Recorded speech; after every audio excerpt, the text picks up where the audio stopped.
In the primordial world, endless ages had passed since Pangu cleaved heaven and earth apart. Some had died yet had not truly perished. Where am I? Am I dreaming? Ling Xiao muttered under his breath as he observed his surroundings. A mass of chaos, nothingness in every direction. Suddenly a mechanical chime rang out in his mind. Ding. Host detected as awakened. God-tier choice system officially activated.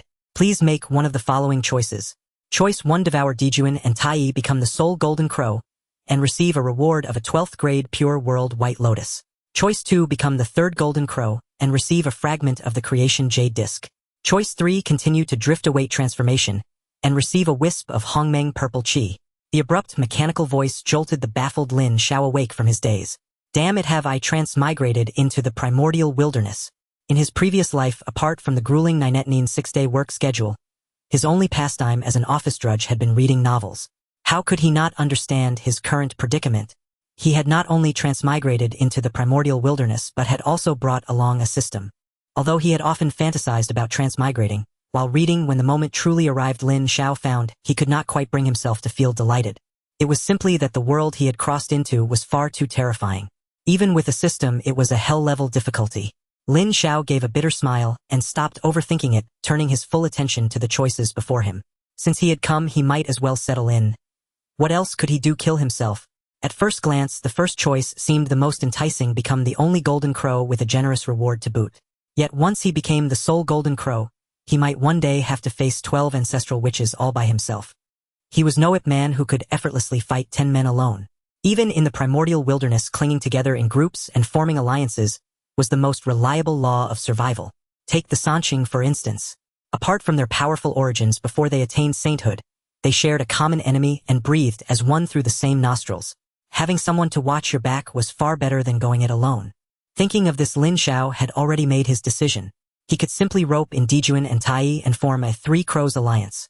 With the Sanqing before and the 3 crows after. As for the final choice, Ling Xiao dismissed it almost without consideration. Though the reward was Hongmeng purple chi, one had to be alive to make use of it. In this primordial world that placed such emphasis on one's foundation and origin, who knew what he would transform into? If he turned into a pig, there would be no point in playing any further. System: I choose the second option, becoming the 3rd golden crow. After weighing his options, Ling Xiao finally made his choice. Ding. Host has selected choice 2 to become the 3rd golden crow. Commencing alteration of host's foundation. The process will be prolonged. Please be prepared. A sharp pain surged from the depths of his mind. Ling Xiao's consciousness grew hazy, his vision went black, and then he knew nothing at all. In the end, a strand of his true spirit transformed into a stream of light, silently traversing the primordial world before falling upon the solar star. There, beside 2 golden crow eggs, it became a 3rd egg, absorbing the solar star's power and slowly growing. At this time, within the primordial world, heaven and earth shifted ceaselessly, and strife never abated. After the death of the fierce beast Shen and I, the 3 clans of Dragon Phoenix and Qilin seized the opportunity to step onto the stage of history, dominating sea, land, and sky. None of the 3 clans would submit to the others, each sought to completely rule the primordial world. Incited by the demon ancestor Luo, the 3 clans launched into a great war. The war raged on for endless ages until in the end all 3 withdrew from the stage of history, ushering in the struggle between Dao and demon. Ultimately, Hongjun proved a step superior, forcing Luo to self-detonate, shattering the spiritual veins of the West, while Hongjun himself was grievously wounded. After the contest between Dao and demon ended, the fiercest and most terrifying great tribulation in the history of the primordial world quietly began to brew. In the eastern reaches of the wilderness, the solar star hanging high upon the firmament shone its light over the land. It was the transfigured left eye of Pangu, containing boundless ferocity. At this moment, upon the solar star, 3 golden eggs bathed in the true fire of the sun, hazily enhancing their strength as they slumbered. One day, as the solar star lay in tranquil stillness, a bolt of thunder descended. One of the golden eggs suddenly shattered, and a golden crow emerged in human form. He was tall and broad-shouldered, clad in golden armor, exuding innate nobility and domineering presence. His features were handsome, radiating a powerful masculine vigor. In his hands, he cradled the Hichu and Luo Shu. The moment the young man took shape, he comprehended the profound principles of heaven and earth. He immediately spoke, his Dao voice booming, "I am a 3-legged golden crow. Today I have taken form, my name is Jun." His vast Dao voice spread across billions of li as heaven and earth trembled in unison, as though echoing Jun's words. The transformation thunder tribulation above his head struck, half-heartedly, once leaving him entirely unscathed. For a being of such powerful origin and deep fortune, the transformation tribulation was virtually meaningless. After the tribulation passed, Jun looked toward the 2 golden crow eggs, beside him a gentle smile lifting the corners of his lips. These 2 eggs must be my younger brothers. Very well, let your elder brother lend you a hand. Raising his hand, he sent out 2 strands of clear chi that merged into the eggs, from which surging auras instantly erupted. No one knew how much time had passed before the second egg cracked. A golden crow emerged and condensed into the form of a young man. His face was handsome and bore several points of resemblance to Jun, yet he appeared somewhat younger. Clad in a golden robe, he radiated boundless nobility and an innate imperial domineering aura. I am a 3-legged golden crow. Today I have taken form. My name is Tai Yi. As his domineering voice fell, heaven and earth resonated in response. The transformation thunder tribulation that followed crashed down, only to be scattered by a single bell chime. The chaos bell hung, suspended above Tai Yi's head, suffused with swirling chaos chi. What a marvelous treasure! Jun gazed with open admiration at the chaos bell above Tai Yi, clearly sensing that it surpassed his own Hichu and Luoshu by far. He felt no jealousy, only approval. The greater the power of his own brother's innate treasure, the more delighted he was. Tai Yi greets elder brother. Tai Yi cupped his fists in salute. Naturally, he could sense that the man beside him shared the same origin and root as himself. Since he had taken form later, he addressed the other as elder brother. Ha, no need for formalities, no need for formalities. Jun laughed, heartily gazing with satisfaction at the younger brother before him. Just then, a thunderous rumbling sounded as heaven and earth quaked. The entire solar star seemed to erupt in upheaval as the spiritual energy within billions of li surged madly toward a single point. Jun and Tai Yi exchanged a glance, each seeing astonishment mirrored in the other's eyes. This astonishing phenomenon was caused by their yet unborn third brother. Judging from such a display, our third brother's aptitude is extraordinary. Likely even above yours and mine, Jun said with a smile, his eyes shining all the brighter with delight. The stronger his brothers, the happier he as the elder became. Indeed, I only wonder to what level third brother's strength will reach once he takes form. Tai Yi nodded deeply in agreement, his gaze brimming with anticipation. Heavenly omens descended as golden lotuses rose and fell, auspicious clouds condensed, and myriad visions nearly shrouded the entire solar star. Countless beings were drawn by this spectacle, marveling that yet another innate deity was taking form. A surging sea of thunder tribulation gathered above, enveloping the solar star. At last, the final golden crow egg shattered, and a figure stepped forth from within. The third golden egg shattered, and a figure stepped out with a thunderous stride. A cascade of long black hair flowed gracefully down to his waist, a Hongmeng heaven and earth crown rested upon his head, and he was robed in a garment woven with the sun, moon, and stars of Hongmeng. It was a youth, a heavenly Tao imperial sigil imprinted between his brows, hinting at an unruly defiance. His eyes shone like the stars, his slanted brows reached his temples, and his visage was peerlessly handsome. I am a 3-legged golden crow.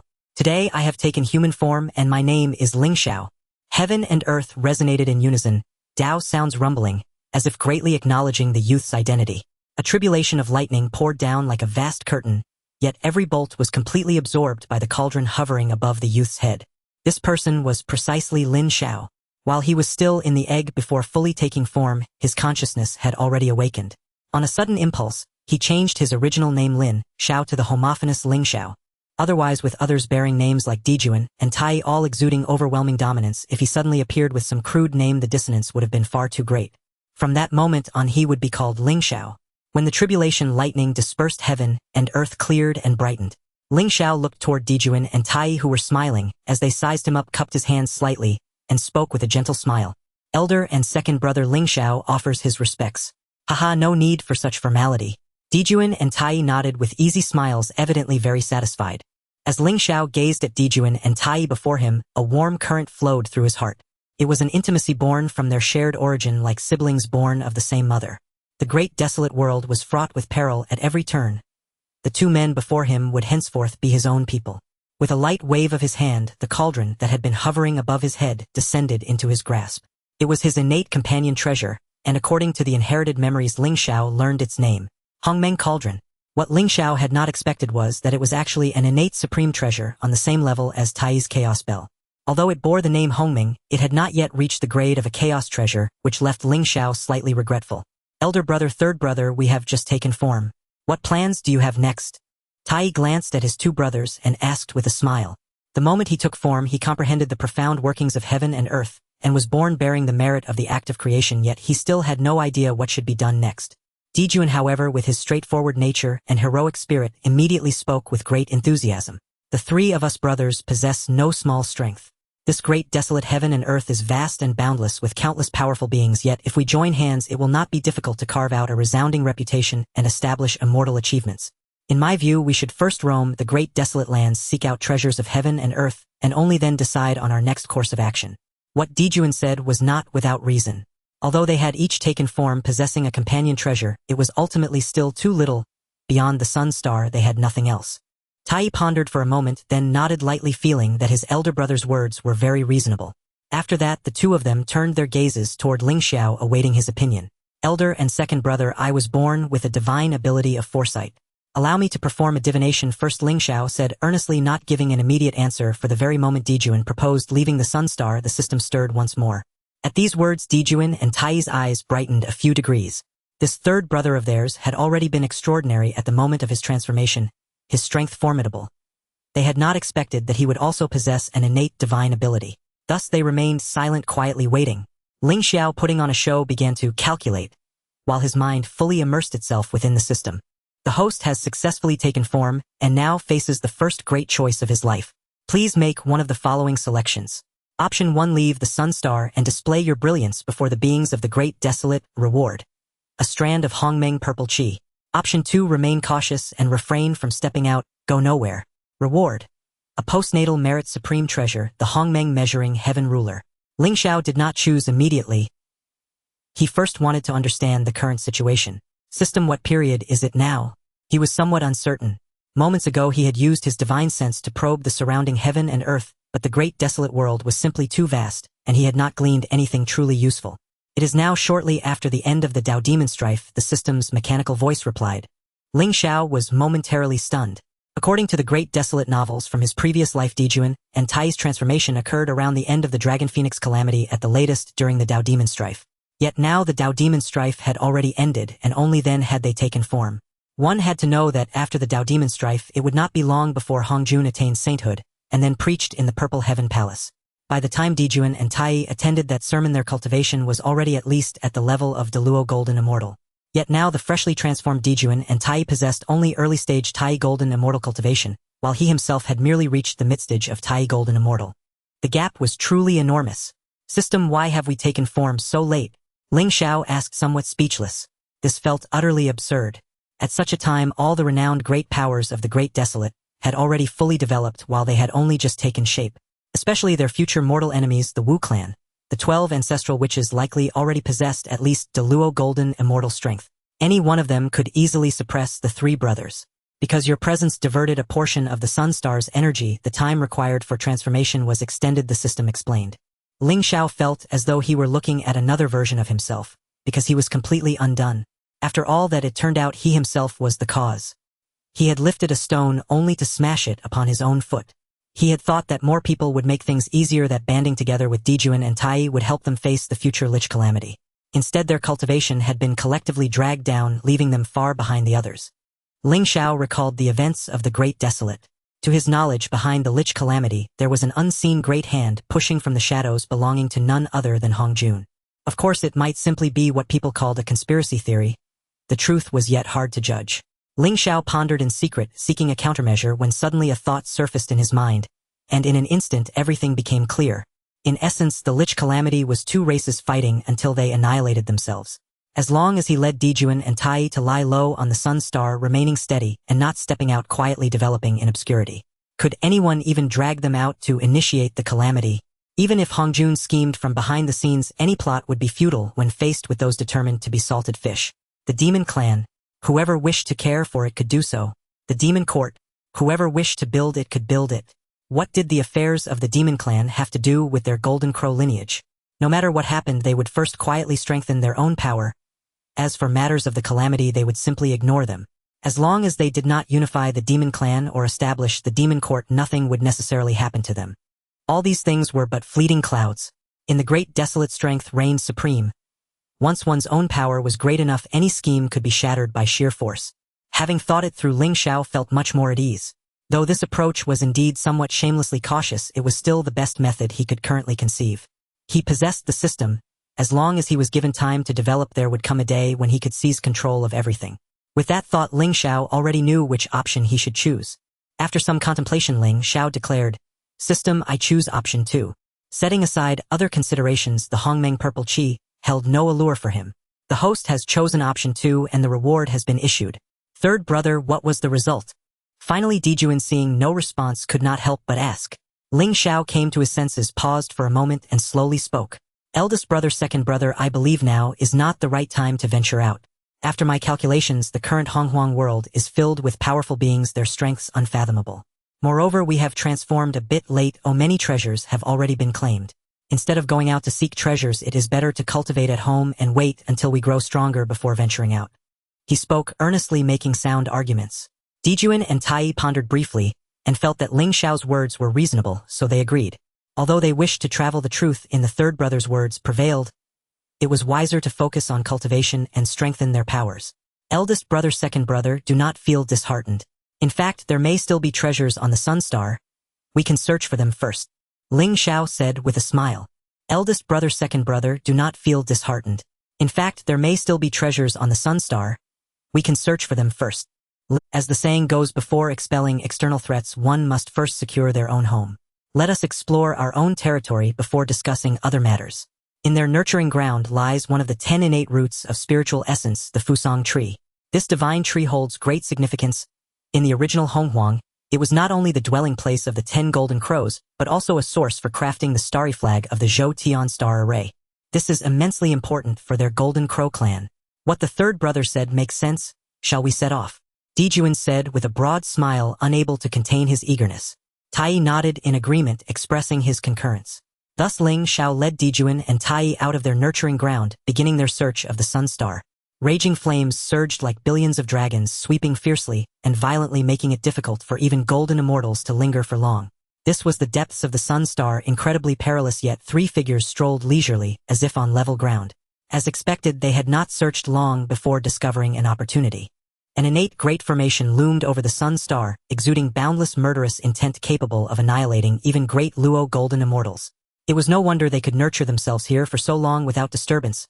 At this time in Honghuang, apart from the abnormal Hongjuan, great Luo golden immortals were already the peak of combat power. Now that they had arrived at the depths of the Sun Star, they intended to refine this great formation. Dijun held the He-Tu and Luo Shu, deducing the mysteries of the formation. "This formation is quite mysterious. Once refined, it could serve as our clan's protective array." Dijun exclaimed, joy evident on his face as he continued to deduce. "Indeed, this formation is too fierce. A moment's inattention could lead to death." Tai Yi agreed. This conversation nearly made Ling Xiao laugh. When it came to formations, 2 of the 4 great killing formations of Honghuang were right among them. It was like holding a watermelon while picking sesame seeds. Ling Xiao felt it necessary to offer a hint. "Brothers, just now I comprehended the accompanying treasure deeply. You should also take the time to ponder it more. Perhaps there will be unexpected gains." The Zhou Tian star array and the Hunyuan He Luo array both originated from the accompanying treasures of Dijun and Tai Yi. They were still unaware of this point. "Really?" Sure enough, after hearing Ling Xiao's words, Tai Yi immediately became interested and began to multitask, pondering the chaos bell. Dijun did not respond, as he was focused on attempting to refine the unnamed great formation. Thus Ling Xiao and Tai Yi studied their accompanying treasures while waiting for Dijun to refine the formation. Ling Xiao, with the Hongmeng Ding above his head, was earnestly contemplating. Since his transformation, he had yet to experience the profundities of the Hongmeng Ding in detail. As for the fragments of the Tao creation jade plate that were initially rewarded, he had temporarily set them aside. This item was largely useless until one reached the great Luo golden immortal stage and comprehended the laws. "Wait, what is this?"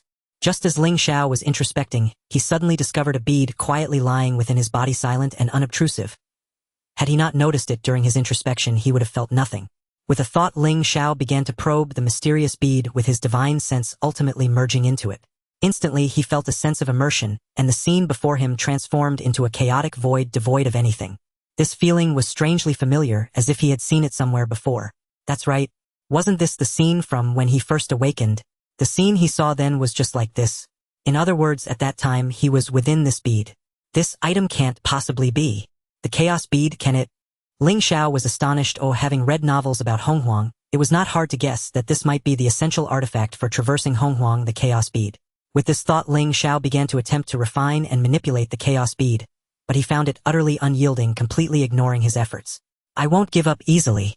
Ling Xiao gritted his teeth, determined not to yield, and poured all his effort into trying to refine this mysterious bead. Time in Honghuang is not counted, and he lost track of how long had passed. On this day, a majestic and overwhelming aura suddenly surged across the sun star. Ling Xiao and Tai Yi awoke, exchanged glances, and vanished from their spots, appearing beside Jun. Eldest brother, has the formation been refined? The two asked in unison, for they sensed a shift in the murderous intent enveloping the sun star. It must be that the formation had been refined by their elder brother. Jun opened his eyes, a glint of brilliance flowing through them, and his smile grew even more radiant, finally unable to contain his laughter. Thanks to the blessings of my second and third brothers, this formation has been refined by me, and I have named it the Sun Great Formation. What do you think? Indeed, brother is wise, Tai Yi said with a smile, pleased.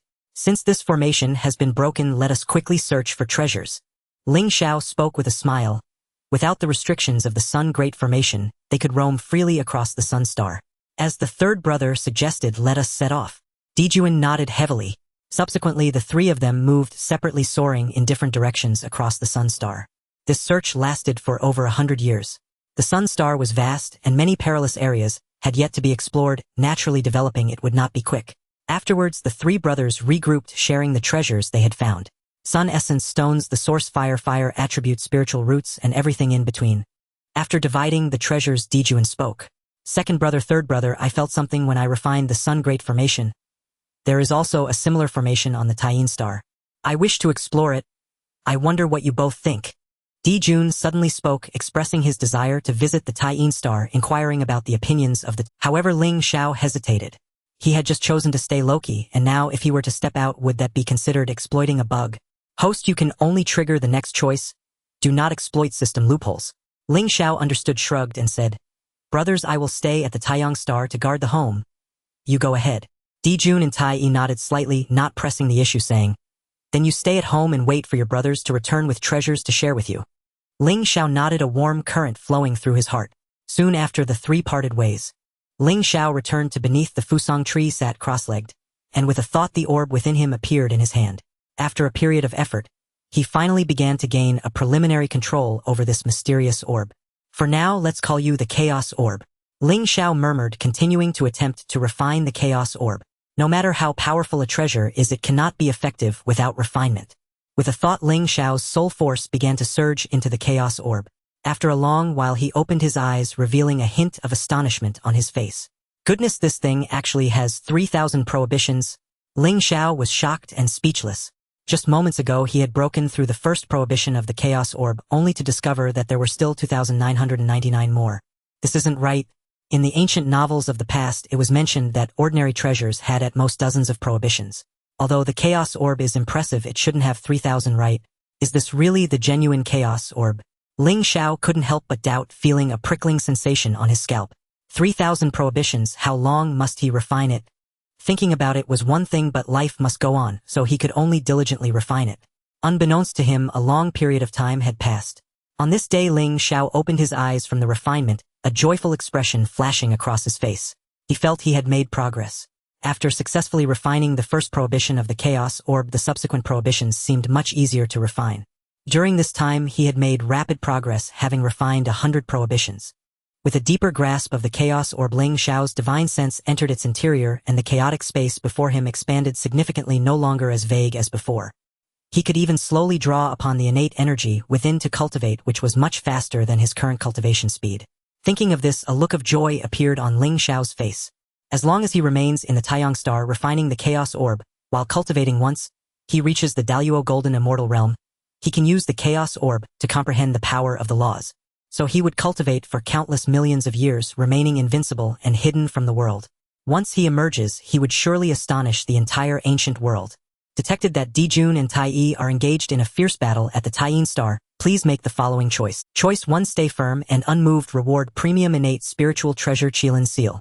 Choice 2, strike immediately to assist, reward premium innate spiritual treasure 12-petal pure world white lotus. Ling Xiao was speechless. He had just said to stay low for millions of years, and now the system was tempting him. System, I choose 2. Ling Xiao did not hesitate and immediately made his choice. Jun and Tai Yi were in trouble. He could not remain indifferent. The battle is taking place at the Tai Yi star. Could it be that he encountered those two? Ling Xiao whispered to himself, putting away the chaos orb, standing up tall and rushing to provide support. At the Tai Yi star, a fierce battle was ongoing. For powerful auras filled the Tai Yi star, and the earth-shattering collisions caused the entire Tai Yi star to tremble. Shameless thieves stealing from my Tai Yi star, today you shall pay the price. A cold female voice resonated in the void, filled with deep anger. The speaker was a tall woman clad in blue and white sheer fabric, her beauty striking, yet her face was cold, radiating an icy murderous intent that froze the void. Friend, it's a misunderstanding. I merely wish to comprehend the formation, and did not steal your Tai Yi star's treasures. Jun explained, his golden armor stained with golden blood. Who would have thought that while he was trying to comprehend the formations of the Tai Yi star, it would alarm the innate deities here, whose power far surpassed that of the two brothers. If it weren't for their decent treasures, they would have been defeated long ago. Humph. Everyone who comes here says the same. You two don't look like good people, though. Another star deity on the Tai Yi star remarked, her figure much smaller, but curvaceous, her lively eyes sparkling with cunning. We are the deities of the Tai Yi star, not unruly criminals. Can we have a proper discussion? Tai Yi stood firm, the chaos bell atop his head remaining unyielding. Although his cultivation was inferior to the opponent's, he was not in immediate danger. Tai Yi star deities. The tall woman was slightly surprised, then smiled softly. So weak, the Tai Yi star deities. She looked down upon her opponents with an arrogant expression, utterly incredulous at how weak the Tai Yi star deities were. Upon hearing this, the faces of Jun and Tai Yi darkened. Since their transformation, this was their first battle in the world, and they were being so looked down upon. Once again, the battle erupted. This place became terrifying, with chaotic innate energy raging, exuding a breath of destruction. Even with the boost of anger, Jun and Tai Yi were still no match for their opponents. Had it not been for the protection of the Chaos Bell, they would have already been defeated. As fellow star deities, I can spare you this once. At this moment, the tall woman spoke again, deftly countering the attacks without holding back. The identity of the Tai Yi star deities was special. They could not act recklessly lest they attract. Hand over the Fusang wood from the Tai Yi star, and we will clear our misunderstanding. She would not kill these two star deities, but she could demand some benefits. Moreover, she was not worried about retaliation in the future. For their level of cultivation, it was akin to a fantasy to catch up with her sisters. Once fallen behind at their level, it would not be easy to catch up. Hearing this, Jun and Tai Yi became even more furious. Dream on the Fusang wood is the foundation of my Jinwu clan. How could we give it to you? Jun coldly shouted, rejecting without hesitation. They did not choose to retreat, as this could very likely bring danger to the Tai Yi star and drag their younger brother into it. These two women had powers that far surpassed theirs, and even with their younger brother, they were not opponents. Stubborn fools. The tall woman's expression turned cold, and she unleashed her full power, overwhelming mana crashing down, instantly causing blood to splatter from Jun and Tai Yi, their bodies nearly shattering. The sudden appearance of the great cauldron caused the two women to change their expressions slightly. They joined forces, their energies swallowing the heavens, stirring the starry river around the Tai Yi star. With a loud boom, the great cauldron was sent flying, drifting and sinking before finally landing in the hands of a Who are you? The woman coldly questioned, her expression wary. The newcomer had long black hair cascading down to her waist, wearing a crown of chaos and a robe adorned with the sun and moon. Her eyes gleamed like stars, stunningly beautiful. Third brother, what brings you here? Hurry, these two women are extremely powerful. We are no match for them. Upon seeing Ling Xiao arrive, Jun and Tai Yi were not surprised but rather anxious, urging Ling Xiao to leave quickly. We brothers shall advance and retreat together. Ling Xiao observed the dire situation of the two, and his expression turned cold as he gazed at the distant women. If I am not mistaken, you are Shi He and Chang Shi. Upon hearing this, the two women's eyes narrowed, and the taller one coldly spoke. You are their brother. I didn't expect there to be a third star deity from the Tai Yi star. She was somewhat surprised, her gaze scrutinizing Ling Xiao up and down, her instincts telling her that this star deity was not simple, for she could not see through him. Hey, where did you hear my name and my sister's? The smaller woman asked curiously. After transforming, she and her sister had never left the Tai Yi star, nor had they left any footprints on the primordial land. How did he know their names? The heavenly mechanism can be measured. Ling Xiao lightly uttered. If he couldn't figure it out, then there was something wrong with his intelligence. The heavenly mechanism can be measured. I want to see what abilities you have to make such arrogant claims. Shi's expression turned cold as she raised her jade hand to strike her vast magical power, extinguishing the stars of the heavens. Third brother, be careful. Jun called out urgently. He and Tai Yi were about to take action. However, Ling Xiao was quicker, wielding the Hongmeng cauldron, and the Hongmeng measuring ruler to attack without any hesitation. The cultivation of the two women Shi and Chang, she had already reached the late stage of Tai Yi Golden Immortal. His presence had caused Jun and Tai Yi to transform late, resulting in their cultivation being surpassed by the Tai Yin star deity. His current cultivation was only at the mid-stage of Tai Yi Golden Immortal approaching the late stage. Boom! In an instant, the multitude of great stars above them cracked, and then shattered a frightening sight, the aura of battle overwhelming. The Hongmeng measuring ruler burst forth with divine radiance like the Milky Way hanging upside down, its power boundless. Though this treasure had not yet been fully refined by Ling Xiao, the power it exhibited was already terrifying. After all, it was said to be the #1 offensive treasure of the postnatal realm. Ling Xiao facing two opponents was unmatched in both offense and defense. Even though his realm was inferior to the two women, he still held the advantage. This display left Jun and Tai Yi completely dumbfounded, staring in disbelief. They knew Ling Xiao was stronger than them, but they did not expect him to be that much stronger. The treasure in third brother's hands is extraordinary. Is it also his innate treasure? Tai Yi said in surprise. This treasure possesses the aura of chaos, just like the Hongmeng cauldron. It should also be third brother's innate treasure. Jun analyzed logically, revealing a hint of envy in his gaze. His river diagram and Luo book were also two items, but compared to Ling Xiao's two, they fell far short. Bang! At this moment, the battle took a turn as Ling Xiao wielded the Hongmeng measuring ruler, slapping it against Chang Zai's body. Caught off guard, Chang, she was sent flying crashing into the Tai Yin star, her fate uncertain. Sister! He exclaimed, abandoning Ling Xiao and appearing beside her sister. With blood at the corner of her mouth, Chang, she was injured from the blow, especially the burning pain at her back, which nearly harmed her foundation. Seeing her sister's condition, he was furious, and was about to rise up to fight Ling Xiao, but was pulled back by Chang Shi. Sister, please don't act rashly, I'm fine, she said anxiously, casting a fearful glance at Ling Xiao. Shi's face was filled with anger, clearly still unconvinced.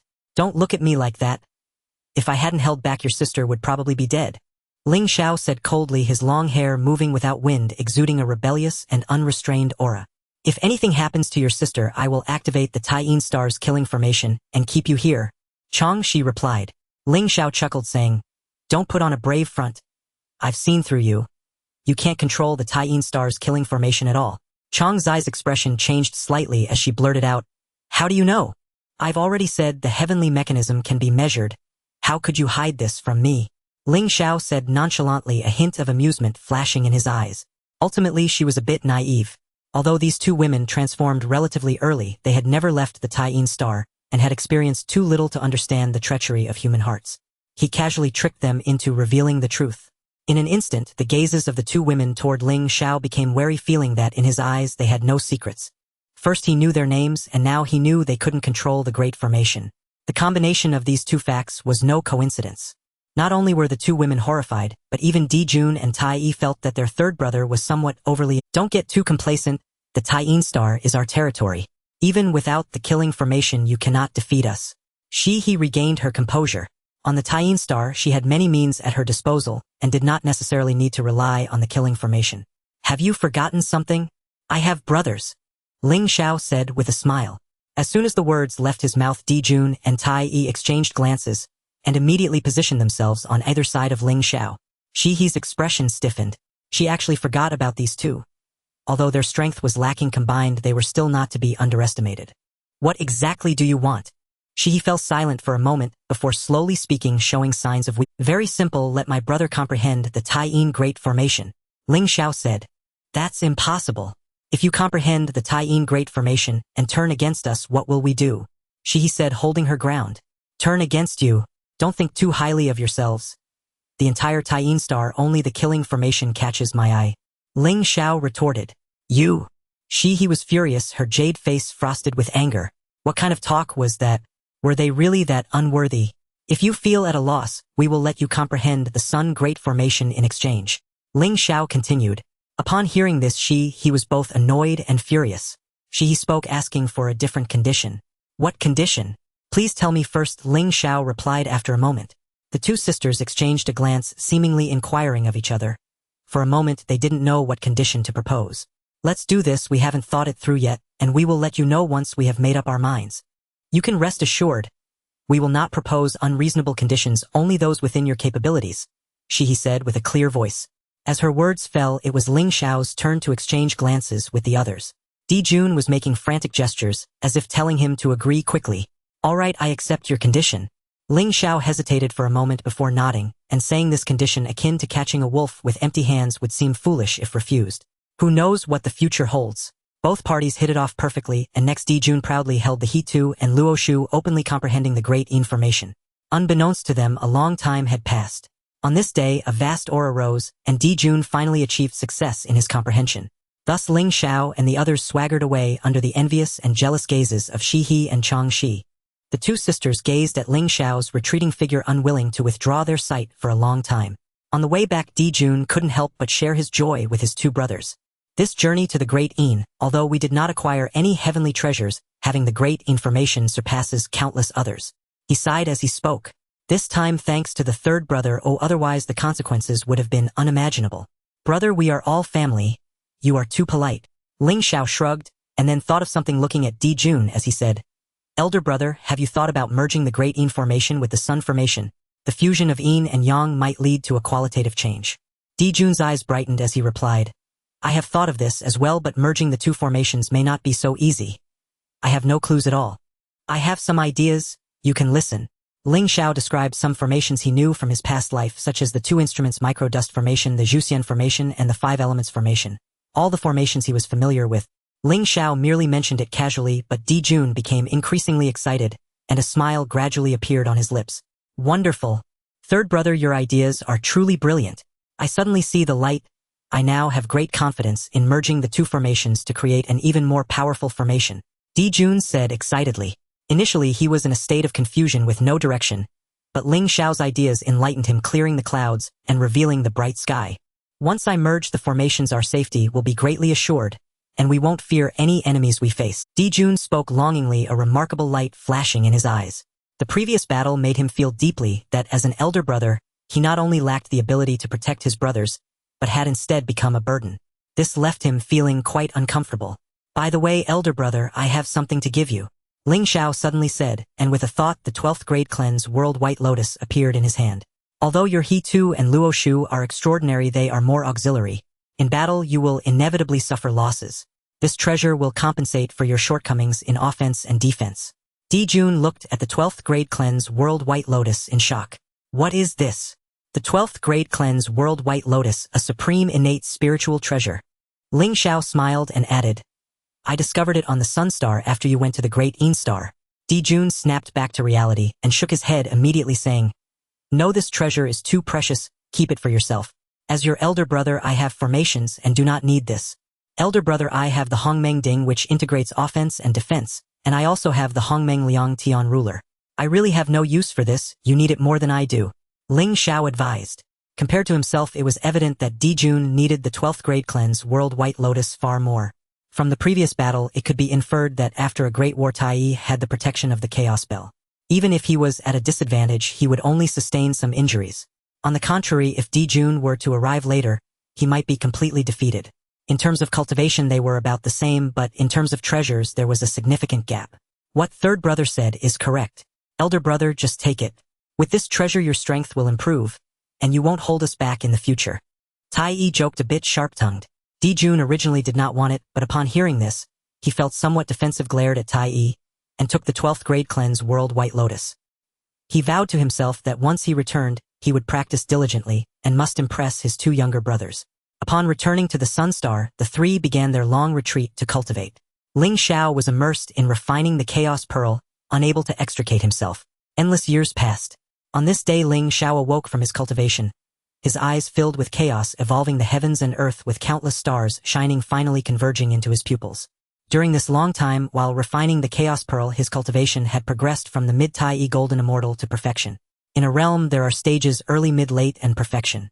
The levels of cultivation, not counting those below the Immortal Realm, begin from the Immortal Realm, divided into Earth, Immortal, Heaven, Immortal, True, Immortal, Profound, Immortal, Golden, Immortal, Tai Yi Golden Immortal, and Deluo Golden Immortal. Afterward, one can either cultivate the laws to prove the Tao with strength, or become a Chaos Golden Immortal or a Chaos Deluo Golden Immortal. Alternatively, one can sever the three corpses. After reaching Deluo perfection, severing one corpse corresponds to the initial stage of the saint, two corpses to the mid-stage, and three corpses to the late stage, then cultivate to perfection, merging the three corpses to seize the creation of heaven and earth and attain the Tao fruit of chaos. There is also a method of proving the Tao through merits. All three can be called saints, but there are distinctions. The latter two methods of proving the Tao rely on the primordial spirit being entrusted to the heavenly Tao. As long as the heavenly Tao does not perish, the saint will not fall. The first method proves the Tao with strength, cultivating one's own Tao fruit, that is, using one's own boundless, profound magical power and cultivation to forcibly break free from the constraints of the heavenly Tao to attain sainthood. For Ling Xiao, holding the Chaos Pearl and cultivating the laws to prove the Tao was naturally the first choice.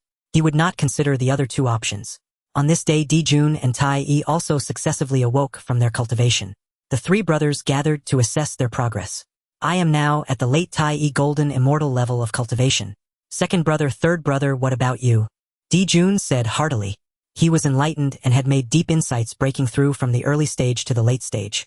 Such rapid progress surely surpassed his two younger brothers. With this as the elder brother, he would be able to protect his younger brothers. Elder brother, I was also fortunate to break through to the late stage, Tai Yi said modestly with a smile.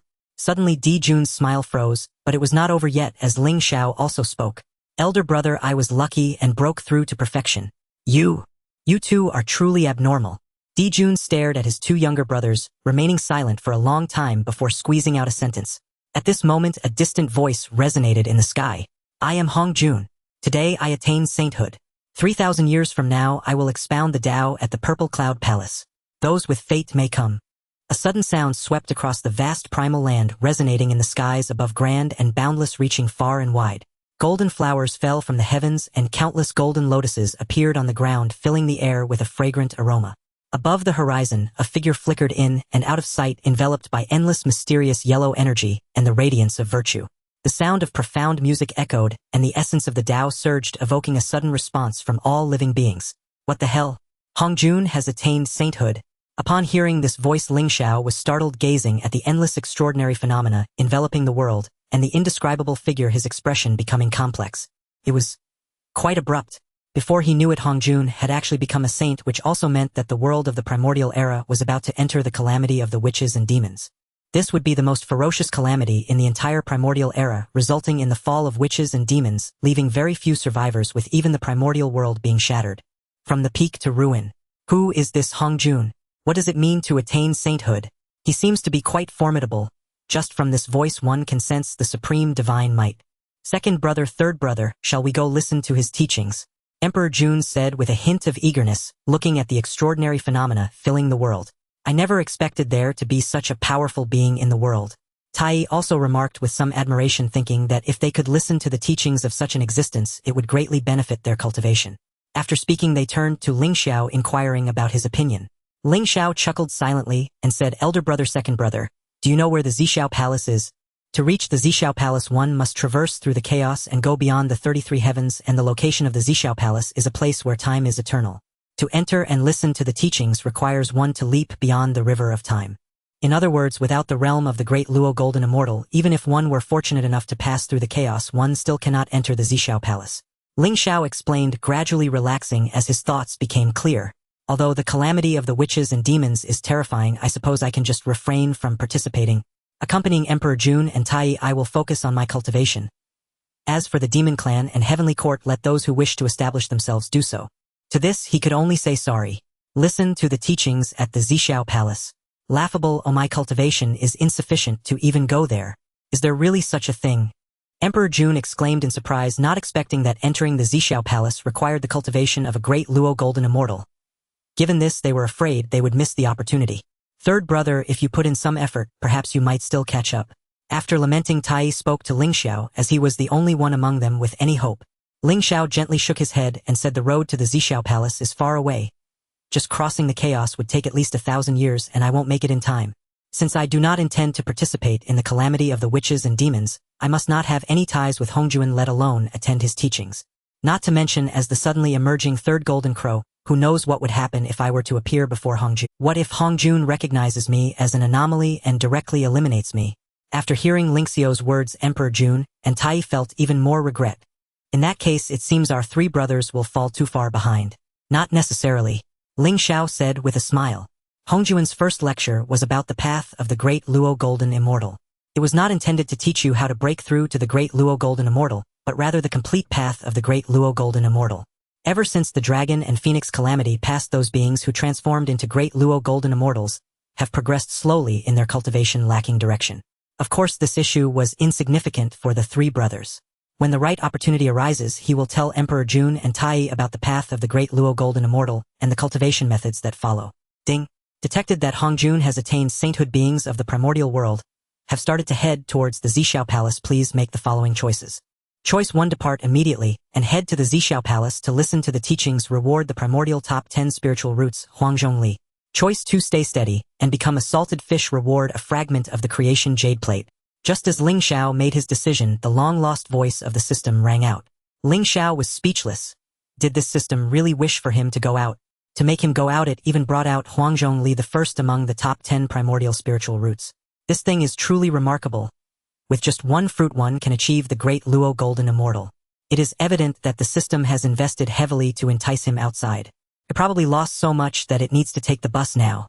However, he would absolutely not go to the Xiao Palace for the teachings. System, I choose option 2. Ling Xiao resolutely made his choice. Hongjun attaining sainthood shook the entire primordial world and astonished many powerful beings. Coupled with the teachings at the Xiao Palace 3,000 years later, the once peaceful primordial world suddenly became tumultuous. In an instant, countless beings rushed towards the Xiao Palace across the primordial earth. For them, this was an opportunity that comes once in 10,000 years.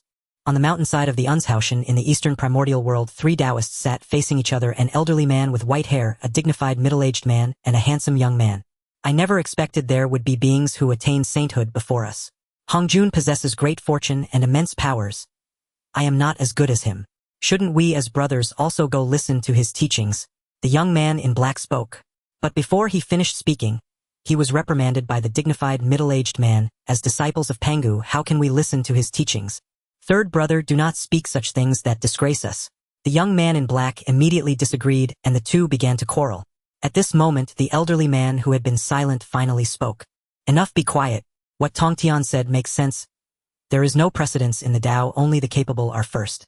Since Hongjun attained the Tao first and our cultivation has progressed slowly, we should indeed go listen to the teachings. Yuan Shi and Tongtian said nothing further, implicitly agreeing with what the elder had said. On the Taiyin star, Shi and Chang, Shi, after enduring endless years of hard cultivation, finally broke through to the great Luo Golden Immortal. Upon hearing that Hongjun would lecture, they naturally wanted to attend. Sister, we must go to the Xiao Palace for the teachings. This is a great opportunity for us to enhance our strength. He said to her sister, her gaze extremely resolute. Chang, she nodded heavily, suddenly casting her gaze towards the sun star, and suspiciously said, it seems that the three star gods of the sun star have no intention of attending the teachings. Until now, there has been no sign, tranquil as a still pond. Upon hearing this, he chuckled and said, perhaps they know their strength is weak, so they simply decided not to go. This is perfect. This is a great opportunity for us to widen the gap. The two sisters smiled, similarly not lingering, and left the Taiyin star, heading towards the Xiao Palace. In various corners of the primordial world, many powerful beings who had been dormant began to emerge from their caves. Although there were still 3,000 years until the lecture, the journey was long, so it was better to go early than late. In an instant, countless powerful beings rode the clouds, some guided by spiritual beasts, some escorted by treasure carriages, each displaying their divine abilities, as they rushed towards the Xiao Palace. The Purple Cloud Palace is located beyond the 33 heavens at the edge, where the chaotic and primordial world. To enter the Purple Cloud Palace, one must cross the layers of 9 heavens thunder, and the gusts of 33 heavens, dispelling the violent chaotic aura. Various illusions arise within, and if one's Tao heart is unstable, it may backfire, preventing entry into the Purple Cloud Palace, and potentially damaging one's foundation. After overcoming numerous dangers to enter the Purple Cloud Palace, one must also traverse the River of Time. Without great fortune, abundant blessings, immense perseverance, and extraordinary abilities, one would be as bound by fate as Hongjun described. In the timeless primordial world, 3,000 years passed in the blink of an eye. The Purple Cloud Palace. What was meant to come has arrived, and what was not meant to come naturally could not. The last to arrive, the guides of the Tao, after a performance, successfully occupied the best lotus seat. This also made the numerous great beings feel the shamelessness of these two oddly dressed Taoists for the first time. Yet they merely scoffed, not understanding the significance represented by the 6 lotus seats, and thus were too lazy to fight for them. As the guide took his seat, the 6 lotus seats resonated with the heavenly order, and Hongjun immediately appeared. Instantly, the entire Purple Cloud Palace fell silent, and the great beings rose to pay their respects while also sneaking glances. Before them stood an old Taoist with flowing white hair, his aura ethereal and obscure. Though he was close at hand, the great beings felt as if he were the Tao itself, high above and unfathomable. So powerful. Is this what a sage is? Obscure as the sea, impossible to fathom or describe. The great beings secretly gasped, for although Hong Jun did not reveal his strength, just a glance could instill an invisible pressure. Noting the reactions of the many great beings, Hong Jun slightly nodded, seemingly satisfied, his gaze subtly landing on the front row, the three pure ones, Nuwa, the guides, and the Tao. None of the main characters were absent. He was even more satisfied, and then slowly spoke, "Very well, from now on sit in the current positions in order, do not change." As he spoke, he looked towards the back like a searchlight. 1 circle, 2 circles, 3 circles. The great beings were somewhat bewildered, their gazes filled with suspicion and confusion, feeling that something was amiss with Hong Jun. What was the sage searching for? The endless circling seemed never-ending. At this moment, Hong Jun himself was also confused, his mind filled with questions. Not noticing before, now he was startled. He had not realized earlier. 2 important figures were not present, their absence noted. As a sage, he had already comprehended a part of the heavenly secrets, yet the crucial figures of the next calamity, the 2 golden crows of the sun star, had not arrived. His purpose in delivering this sermon was to absorb the fortunes of the great beings and accelerate his path to unity with the Tao. The absence of the next calamity's protagonists was a considerable loss for him. Could they still be on their way? Contemplating this, Hong Jun's gaze shifted, his mind calculating. Not here. He directed his sight towards the sun star, piercing through all illusions, ultimately sensing 2 auras. Not looking was fine, but this glance nearly made Hong Jun burst into laughter in frustration. He finally understood why these 2 had not arrived. After all this time, their cultivation had not yet broken through to the level of Daluo Jingxian.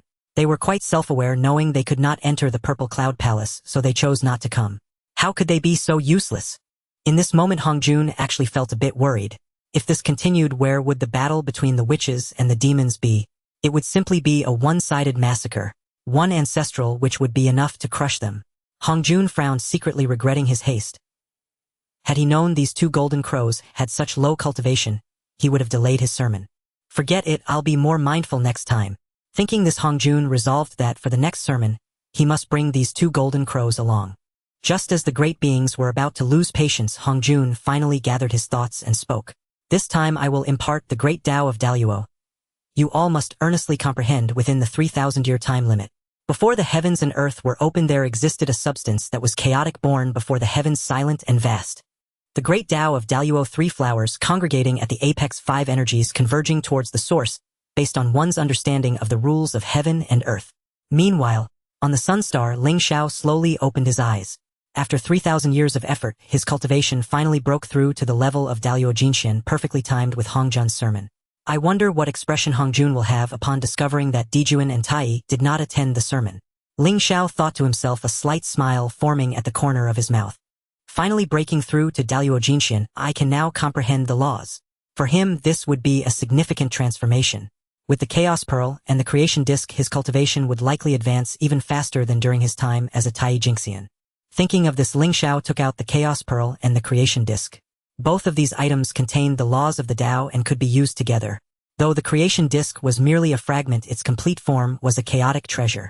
Hong Jun's ability to attain sainthood was greatly aided by this item. Thus Ling Xiao held the Chaos Pearl in one hand and the fragment of the Creation Disc in the other.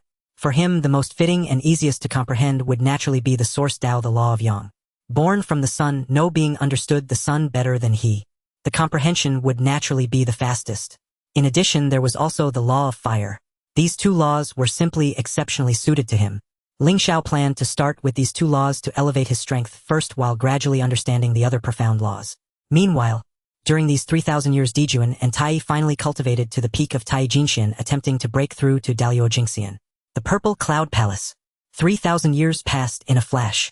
As Hong Jun's final words of the sermon fell, the great beings slowly awakened, their expressions filled with lingering emotions. Happy times are always fleeting. Unknowingly, 3,000 years had gone by. During these years, each individual to some degree experienced breakthroughs, with their understanding of the Tao becoming deeper and the path ahead now extraordinarily clear. Among them, the powerful 3 pure ones, Nuwa, the Western Saints Fuxi and Kunping and Zenyuanzi, had all reached at least the mid-stage of Daluo Jingxian, with some even at the late stage. The only great being who had not made a breakthrough was Ancestral, which Hutu. She had only come to join the excitement, wishing to see if Hong Jun's sermon would benefit the ancestral witches. But unfortunately, the witch clan does not cultivate the primordial spirit, so naturally Hong Jun's teachings were of no use to them. This sermon ends here, Hong Jun said lightly, seeing that the great beings had all awakened, and then continued. The next sermon will be set for 10,000 years later. I will impart the path of the Kwasa Saint. Hong Jun deliberately left a suspense, and as his voice fell his figure vanished without a trace, giving no opportunity for the others to inquire. At this moment the hearts of the great beings had already stirred.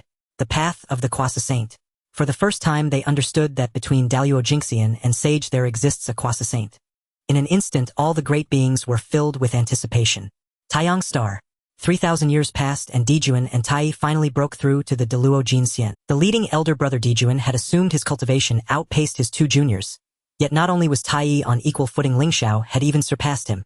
Over these 3,000 years Ling Xiao comprehended the law of Yang and the law of fire, his cultivation advancing to the middle stage of Daluo Jinxian.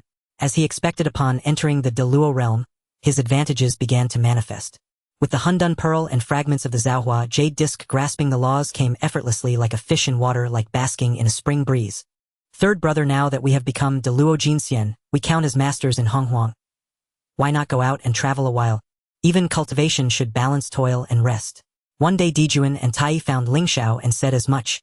When Ling Xiao first took form, he had warned them the Honghuang world was perilous, and at minimum one needed Daluo Jinxian to fend for oneself. Now that they had finally reached Daluo, it was time to see the world. To put it bluntly, since shaping into form, the farthest they had gone was Taiyang Star. They were nearly stifled at home. Hearing Jun, Ling Xiao smiled wryly and said, "Eldest brother, second brother, the times have changed. In the current Honghuang, just entering Daluo Jinxian is no longer enough." Counting the years, Hongjun's first lecture had concluded. The innate greats of the Sanqing faction would by now likely be in the late stage of Daluo Jinxian. When they first took form, even an early Daluo Jinxian stature was formidable, but the gap has grown.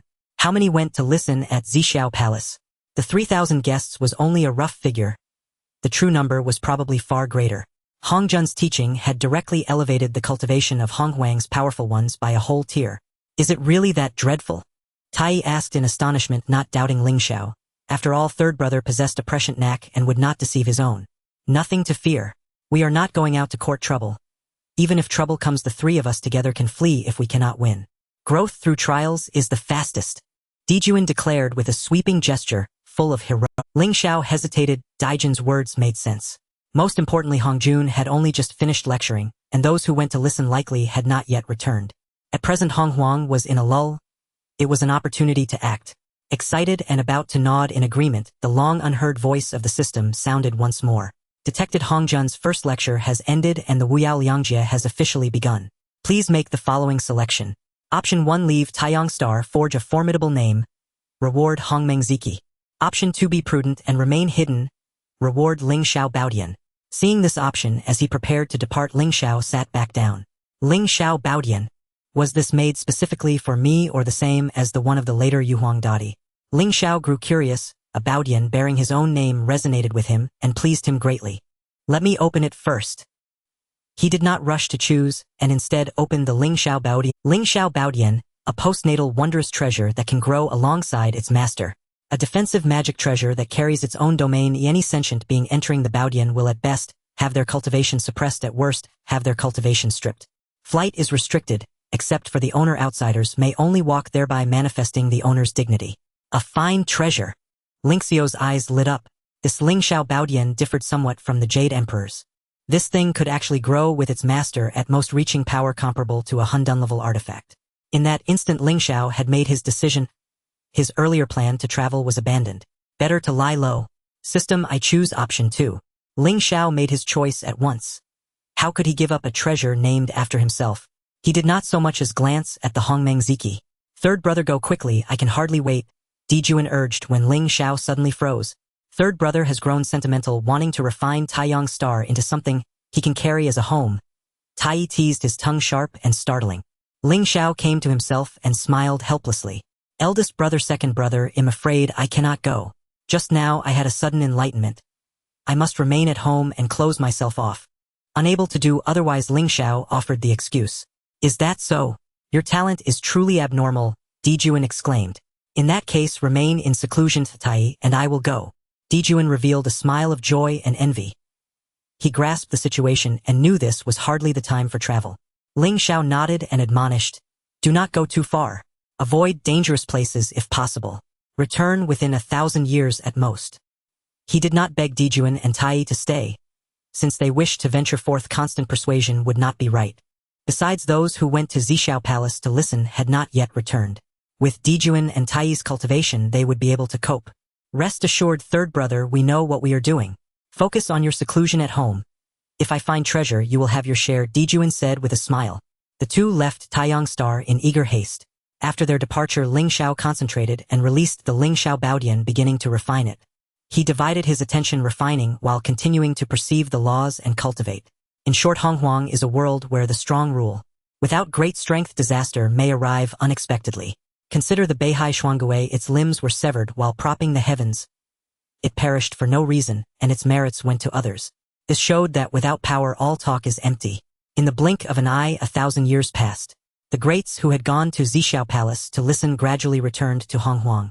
Some secluded themselves to digest their insights, others searched for opportunities. Among them, the only one with no gain, the ancestral which Hutu returned to the Wu clan. The 12 ancestral Wu gathered at the Pangu temple to hear Hutu's reflections. Hutu tried to bluff something, but honest and simple by nature, she truly lacked the knack. In the end, she could only tell the truth plainly, 4 words. Nothing gained. The ancestral Wu laughed at this and did not blame her. Ha ha, sister, I have long said it, we ancestral Wu are Pangus orthodox line. Father God's legacy suits us best. Why listen to the teachings of others? Dijiang, the eldest of the 12 ancestral Wu, burst into hearty laughter. He had said this before, but Hutu would not listen and insisted on attending the lectures. A wasted several thousand years. Elder brother makes a valid point. The world of primordial chaos was indeed opened up by the Father God. As his bloodline, we are destined to enjoy the blessings and fortune, and achieving sanctity in physical form is merely a matter of time. Zhu Zhurong spoke with an arrogant tone, seemingly indifferent. Upon hearing this, Hutu gently shook her head and said, however, it cannot be said that way. During my visit to the Xiao Palace, I encountered numerous powerful beings. Not to mention there are the Sanqing, who are also known as the true disciples of Pangu, just like us. They carry great fortune and cannot be underestimated. Their strength is already not inferior to mine. Given time, they might pose a threat to our Wu clan's fortune. She said this seriously, and this journey to the Xiao Palace was not without its gains. Sister, I think you are overthinking. Those 3 merely inherited the Father God's primordial spirit. How could they be worthy of the title of true disciples of Pangu? Do not forget the Father God's might lies in his physical form. What is the primordial spirit worth? Gong Gong said dismissively with a laugh. Hutu did not refute, as this was merely her feeling. Although the Sanqing were not weak, there were only 3 of them while they had 12 siblings. Perhaps she was overthinking it. At this moment, Xian Ming, who had a good relationship with Hutu, pondered for a moment and spoke. In fact, sister is not entirely wrong. Although we siblings are blessed with the Father God's grace, we cannot let our guard down. The urgent matter is to strengthen our power as a precaution. Upon hearing this, the other ancestral witches reacted, feeling that Xian Ming's words held merit. With the fall of the Dragon Phoenix and Qilin clans, it is time for our Wu clan to dominate this world, otherwise, we would be failing to live up to the heavens created by the Father God. The ancestral which Lei Ji spoke forcefully, his voice booming like thunder throughout the hall. That makes sense. Over the years, our Wu clan's power has accumulated significantly. It is time to rule over the primordial chaos. Zhu Jiaoyin spoke lightly, her calm voice exuding undeniable dominance. The silent ancestral witches nodded in agreement, as even the Dragon Phoenix and Qilin clans had once ruled over the heavens. As true disciples of Pangu, do we not have the right to rule the heavens?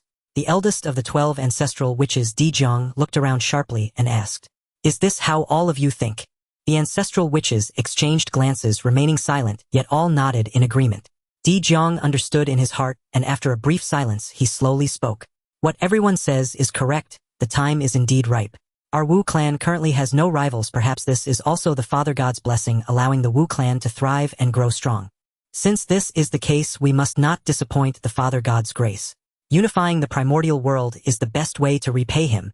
As these words were spoken, the ancestral witches were filled with fervor, as if in response to this declaration.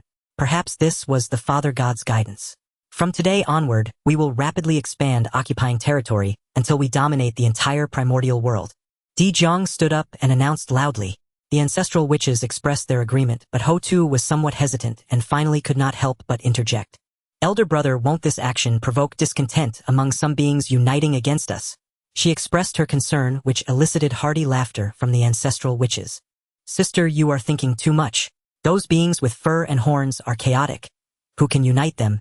Even if they could, they are merely a rabble, absolutely no match for us. Zhu Rong scoffed as if he had heard the greatest joke. Our Wu clan shares the same root and origin, united as one.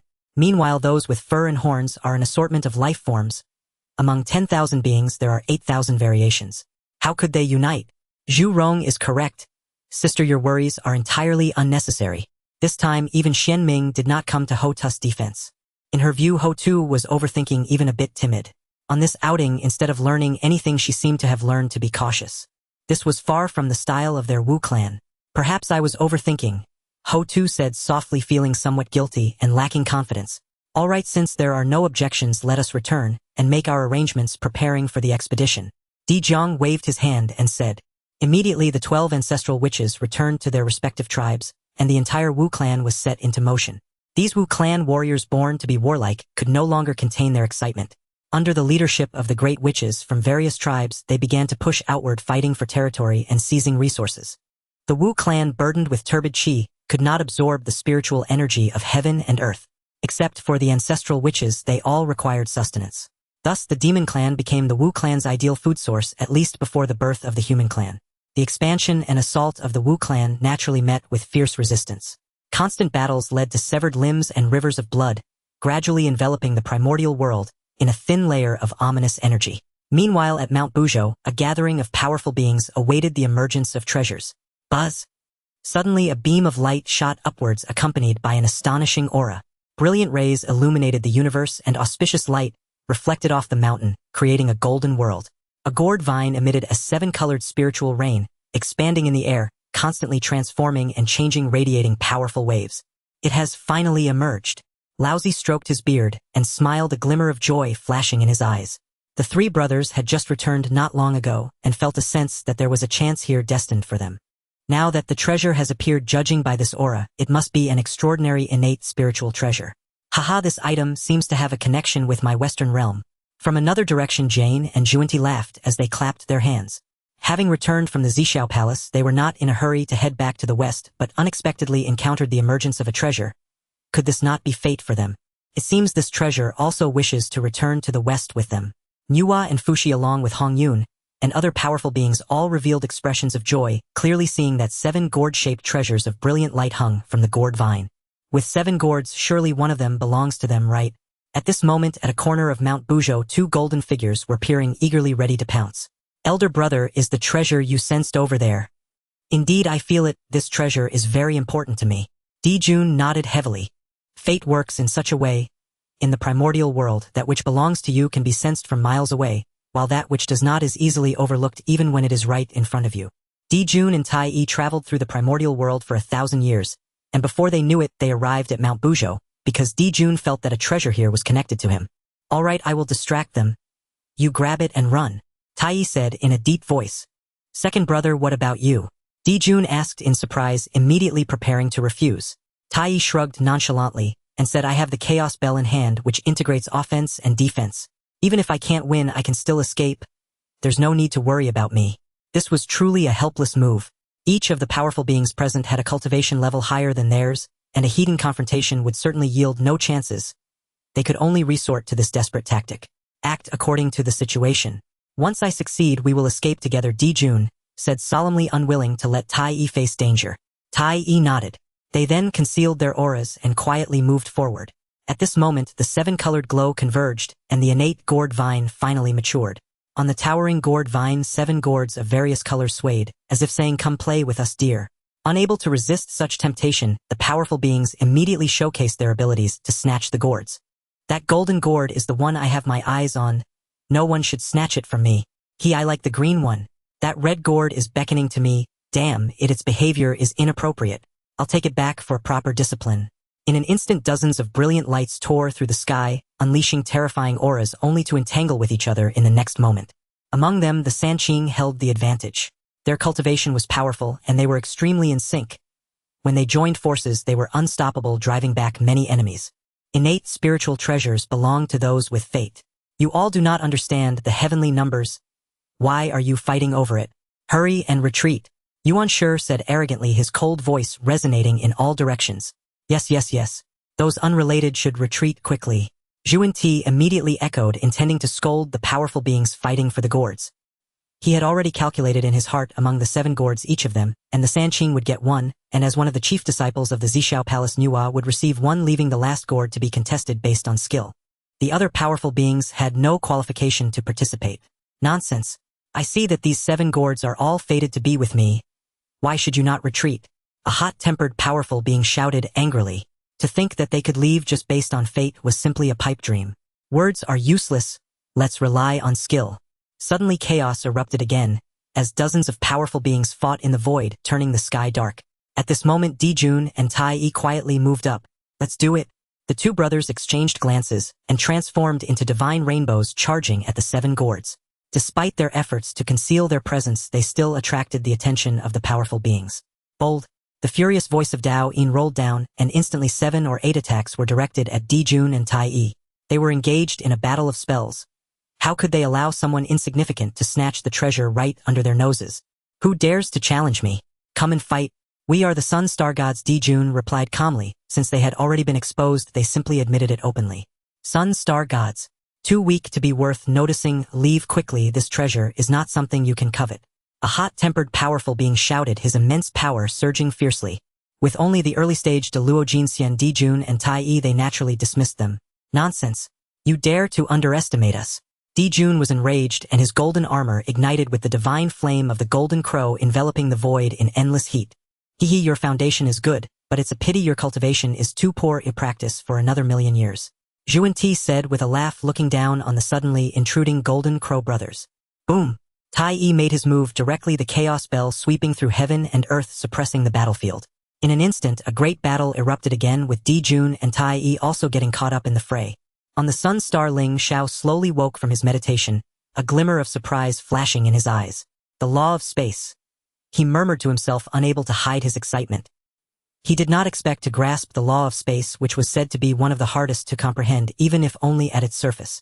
Time is revered, space is king, causality does not emerge, and destiny reigns. Just from this simple rhyme one could discern the power of the law of space. Naturally, it was also difficult to comprehend. Ling Xiao had originally only wanted to give it a try, but unexpectedly, he truly grasped a hint of the path. Currently, he was still primarily studying the laws of yang and fire, as these 2 laws were most compatible with him and enhanced his power the fastest. His current plan was to extend his height with these 2 laws and then use other laws to broaden his width. Ding! Detected that Jun and Tai Yi are battling at Buzhou Mountain. Please make the following choice. Choice 1, rush to support, seize the opportunity, reward the top 10 innate spiritual roots, Huang Zhongli. Choice 2, continue to hide, ignoring the situation, reward 10 divine fires, the essence of the burning sky, purple fire. Ling Xiao's expression froze as he fell into contemplation. At Buzhou Mountain. Opportunity. Could it be that the innate gourd vine has emerged? Ling Xiao thought to himself, estimating the time. It should be about right. As for why Jun and Tai Yi would go there, it was likely because they sensed the allure of the gourd. The gourd that bore the slaying immortal flying knife was the one Jun had given to Jin Wu Lu. System, I choose 1. Ling Xiao made a choice, feeling there was no need to hesitate, even though the system seemed to entice him to go out. Even Huang Zhongli was offered. Ling Xiao could only accept. Not only did he want to take Huang Zhongli for free, but he also wanted to snatch the gourd. Since he chose to go out, he had to make a profit. With that thought, Ling Xiao rose abruptly, his robe of sun, moon, and stars billowing with the wind, and his figure disappeared above the sun star. At Buzhou Mountain, the continuous battle had driven back several powerful beings. Only the Sanqing, the 2 from the west, Nuwa and Fushi Hongyun, and Jun and Tai Yi remained. Jun and Tai Yi were still present, not because of their strong cultivation, but because they were too weak. The Sanqing and others had focused their main targets on the more threatening powerful beings. They concentrated their firepower. Jun and Tai Yi were simply not regarded by them. Sanqing Dao friends, Nuwa Dao friend, I suggest we eliminate the irrelevant ones. How about we each take one of the 7 gourds? Jun Tai timely stated, having already prepared the distribution of the 7 gourds. Not too many, not too few, each person gets 1. I just want 1 golden gourd. Nuwa's voice was clear, showing no regard for Jun Tai's suggestion. Her target was very clear. Jun Tai's lips moved, then he laughed heartily. It is heavenly fate. I from the Barren West should receive 3 gourds, and the remaining 3 should be given to the Sanqing Dao friends. He spoke very naturally and with great justification. Upon hearing this, Tong Tian sneered, mocking, you 2 Dao friends truly are not courteous. What capability do you have to deserve 3 gourds? This can be negotiated. The one who had been silent, Jie Yin, slowly spoke, a pained expression on his face. We are the authentic Pangu. We should get 4 gourds, and yielding 2 to you is already magnanimous. Yuan Shi Tianzun spoke lightly, his eyes filled with arrogance, looking down on the 2 from the west. Jun and Tai Yi was unwilling to accept, wanting to haggle, but was stopped by Jia Yin having no choice but to give up and turn to exercise his authority over others. Jun and Tai Yi commanded with a hint of authority, and though he dared not show his teeth to the 3 pure ones, he held no reservations against Di Jun and the others. Beside him, the Taoist Hong Yun, dressed in a robe adorned with 9 layers of auspicious clouds, sighed, inwardly aware that his chances were slim. If Shen Yuanzi had accompanied him, there might have been a chance for a contest. The duo from the west did not concede their seating out of courtesy, offering Hong Yun a gourd instead. Di Jun and Tai Yi exchanged glances, already formulating a plan, maintaining their composure. Retreating without a fight is not our style. They were of similar stature, both remarkably handsome, with long hair flowing like golden light, and their golden pupils radiated a sharp sword-like brilliance. How dare 2 insignificant birds covet our fortunes? Then do not blame this poor Taoist for being impolite. Jun and Tai Yi coldly shouted, feeling disrespected by these 2 birds. He was enraged. Di Jun and Tai Yi grew wary, preparing to execute their initial plan, one to seize the gourd, the other to distract the enemy. Suddenly their expressions shifted, as they sensed a familiar aura gazing into the distance. This unexpected action piqued the curiosity of the powerful beings present. Who is coming? A figure slowly approached from the horizon, appearing to move slowly yet arriving in an instant, as if stepping through another dimension. Third brother, what brings you here? Di Jun and Tai Yi cried in surprise and joy. Jun and Tai Yi immediately relaxed, thinking an extraordinary being had arrived. After all this, it turned out to be just a younger brother. The addition of 2 golden crows and 1 more changed just so. Jun and Tai Yi gazed at the figure on the horizon, distant yet near. At that moment, Ling Xiao gave an impression of not belonging to this spacetime, as his true body remained far away. That figure, as if walking through the river of time, left trails that gradually became clearer. In the next moment, Ling Xiao's figure suddenly appeared close to Jun and Tai Yi, his gaze piercing with golden flames flickering, looking down at him. Repeat what you just said. All the powerful beings were astonished. They hadn't even realized how Ling Xiao had come so close. The 3 pure ones exchanged silent glances, each sensing the vigilance in the other's eyes. They had suddenly discovered that the newcomer had just employed a space-time manipulation technique. One moment he was far away, seemingly in another world, and in the blink of an eye, he stood right before them. Normal flying methods could not achieve such speed. He had directly crossed space. Jun, his expression fluctuated, seemingly still reeling from the shock. In that brief instant, he instinctively felt a sense of danger. What do you want? Jun and Tai Yi exclaimed, attempting to retreat. Ling Xiao moved in step, his golden hand radiating immense power, drawing upon the forces of space to strike fiercely. Slap! A loud sound erupted, blood splattered, and Jun and Tai Yi was sent flying, a few of his teeth knocked out. Covering his face, Jun and Tai Yi's eyes, mixed emotions of shock and anger, were hard to believe. You scoundrel! How dare you humiliate me? He roared, unable to contain his fury, as he was publicly slapped, an affront that nearly drove him mad. Ling Xiao's expression turned frigid as he spoke softly. For insulting the Golden Crow clan, I shall provide you with a grave 3 feet deep to bury your remains. He had not intended to provoke trouble, but Jun and Tai Yi truly deserved a beating. Perhaps influenced by the prehistoric tales of his past life, seeing these 2 stirred his anger. Friend, you've gone too far. Upon arriving, you should know the heights of heaven and depths of earth. Jia Yin stood in front of Jun and Tai Yi, coldly stating that he had not expected Jun and Tai Yi to be defeated so swiftly, fast enough that he had no time to react. His junior brother's cultivation was still somewhat lacking. However, he was already at the late stage of the great Luo Golden Immortal. Aside from Laozi, he feared no one present. Without a word, Ling Xiao summoned the Hongmeng Ding, and the Hongmeng Liang Tianqi, launching a sudden assault. Jia Yin's expression changed drastically. Having come from the barren lands of the west, he possessed no decent treasures. Boom! The Hongmeng Ding erupted with boundless, mysterious light, chaos energy enveloping it, resembling a world descending in suppression. Ling Xiao wielded the Hongmeng Liang Tianqi, resembling a raging galaxy isolating heaven and earth. Jia Yin let out a long howl. A white hair appeared at his brow, radiating 12 hues of divine light, manifesting a towering golden body. The towering golden body had a prominent forehead, eyes gleaming with brilliance, forming seals, with his hands surrounded by 10,000 feet of golden light, with treasures like lotuses, lamps, and dazzling lights surrounding him.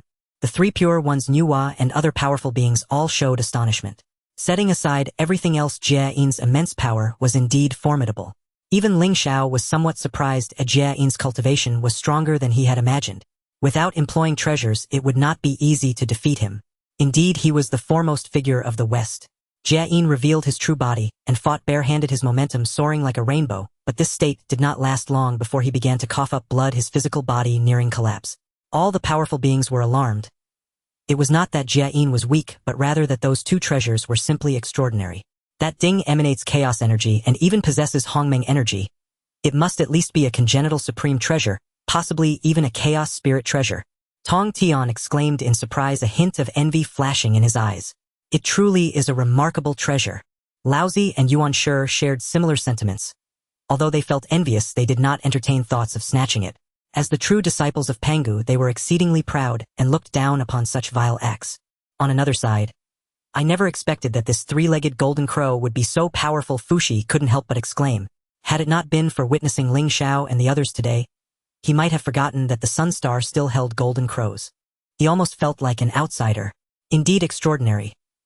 It's strange that when Dao Ancestor spoke, they did not attend, Nuwa remarked, gazing at the figure in the void with confusion. With such powerful abilities, they could stand out even in the Zhixiao Palace. Perhaps they went but could not find the Zhixiao Palace, Fushi shrugged, joking.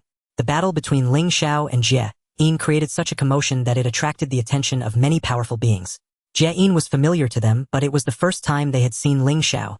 Instantly, all the powerful beings became curious about Ling Xiao's identity. With such strength, he could not possibly be unknown. On the Tai Yin star, Shi He and Chang, she were dumbfounded, staring blankly at the figure enveloped in golden flames, questioning their life choices. They had thought that after attending the Zhixiao Palace and enhancing their cultivation to the midstage of the great Luo Golden Immortal, they would be able to easily outpace Ling Xiao. They never expected his strength to have far surpassed theirs. Just previously they had been evenly matched. Sister, why is it that he didn't attend the Tao teachings yet remains so formidable?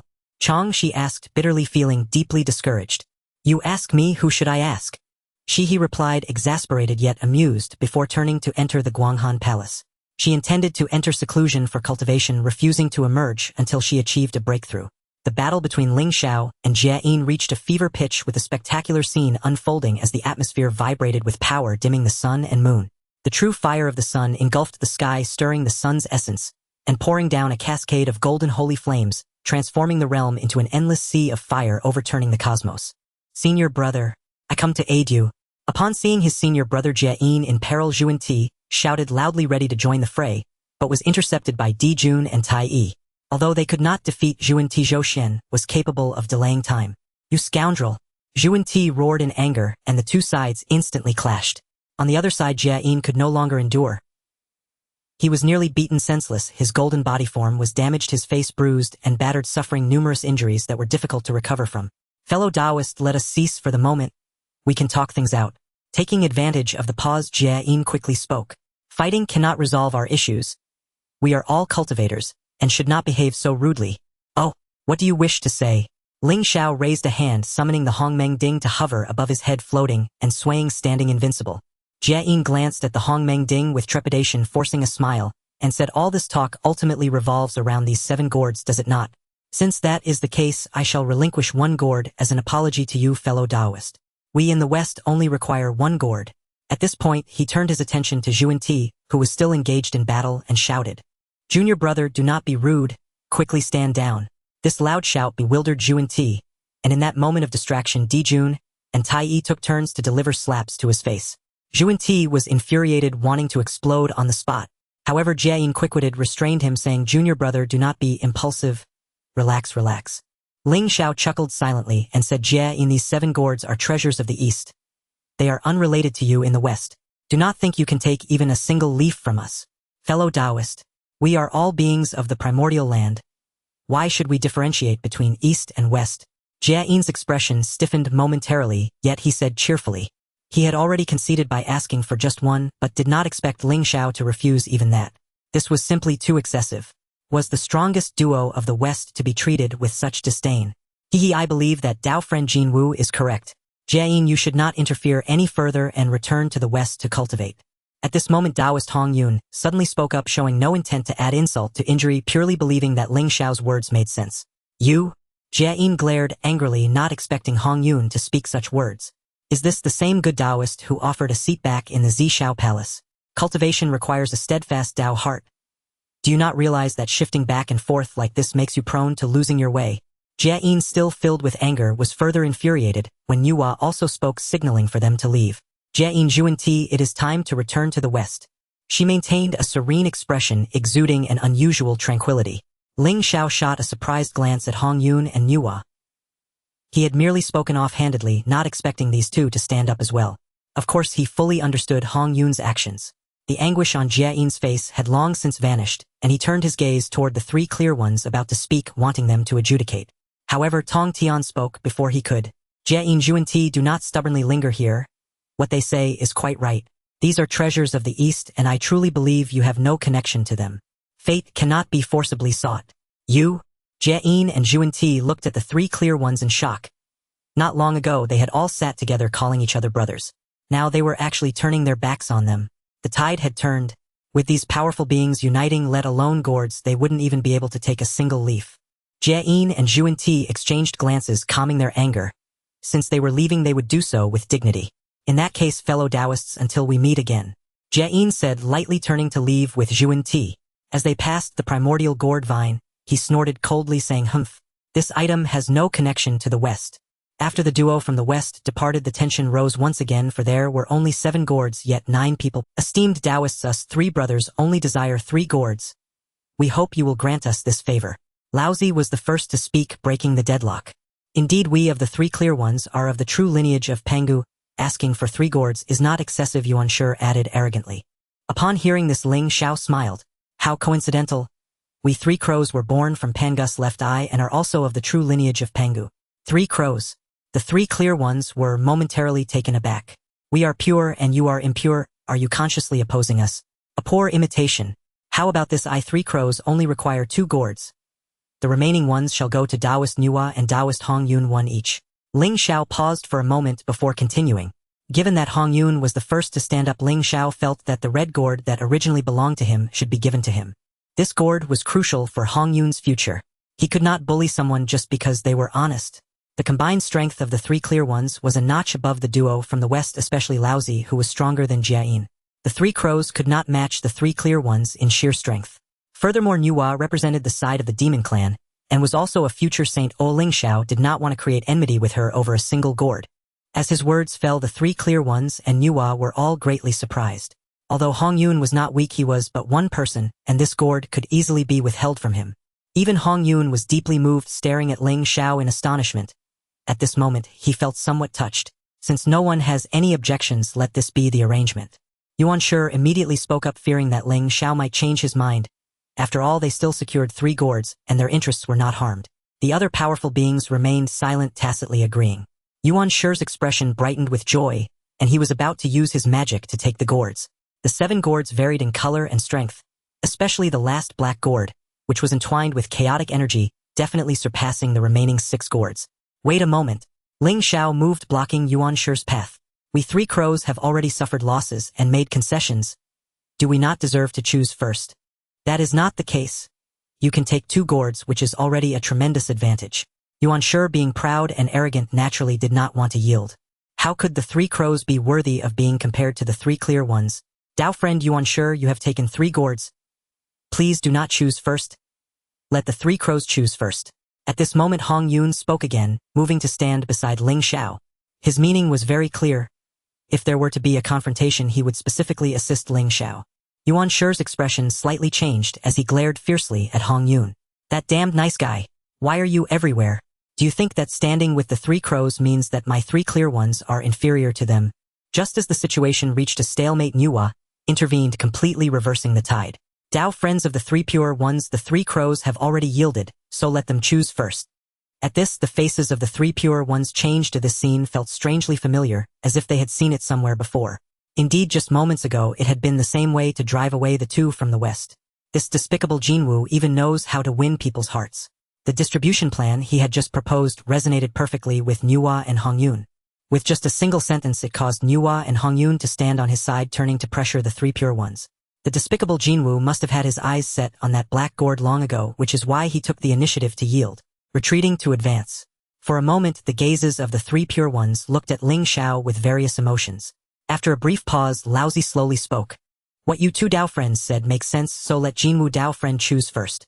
Though they possessed formidable strength, they were not confident enough to take on too many. This breath could only be endured for now. Ling Xiao's eyes flashed with amusement. At this moment, he was the cunning little Jinwu. Elder brother, second brother, let's go choose the gourds. Immediately he called over Jun and Tai Yi, who were both stunned by Ling Xiao's actions. Only upon hearing his call did they snap back to reality and hurriedly follow. Ling Xiao swiftly moved to the gourd vine, his gaze fixed on the 7th black gourd. Those who have seen the gourd baby know that the 7th one is the most powerful. To him, if the other 6 were all top-grade innate spiritual treasures, this black gourd was very likely an innate supreme treasure. However, this gourd had been seldom mentioned in the previous world's Honghuang novels. It may have been jinxed by the heavens, never fully formed and ultimately ruined. It might also have been taken by Hongjun. Regardless, Ling Xiao planned to first store this black gourd in the Chaos Pearl, for nurturing to prevent it from being damaged by heavenly jealousy. After picking the black gourd, Jun got his long-desired gourd, a purple-white one capable of nurturing the slaying immortal flying blade. After Ling Xiao and the others finished selecting their gourds, the remaining powerful beings did not hold back, each using magic to take down the ones they had set their sights on. Hongyun also got his red gourd, which would later become the Juzhou Sanhun gourd. Nuwa received the golden gourd that would later nurture the summoning demon banner. Once the gourds were distributed, the 3 pure ones did not linger, as they were not keen on seeing Ling Xiao's face. Ling Xiao, unfazed, began collecting the gourd vine and the soil of the 9 heavens. Sister, let's leave too, Fushi called to Nuwa. Yet Nuwa, watching the busy Ling Xiao, fell into deep thought.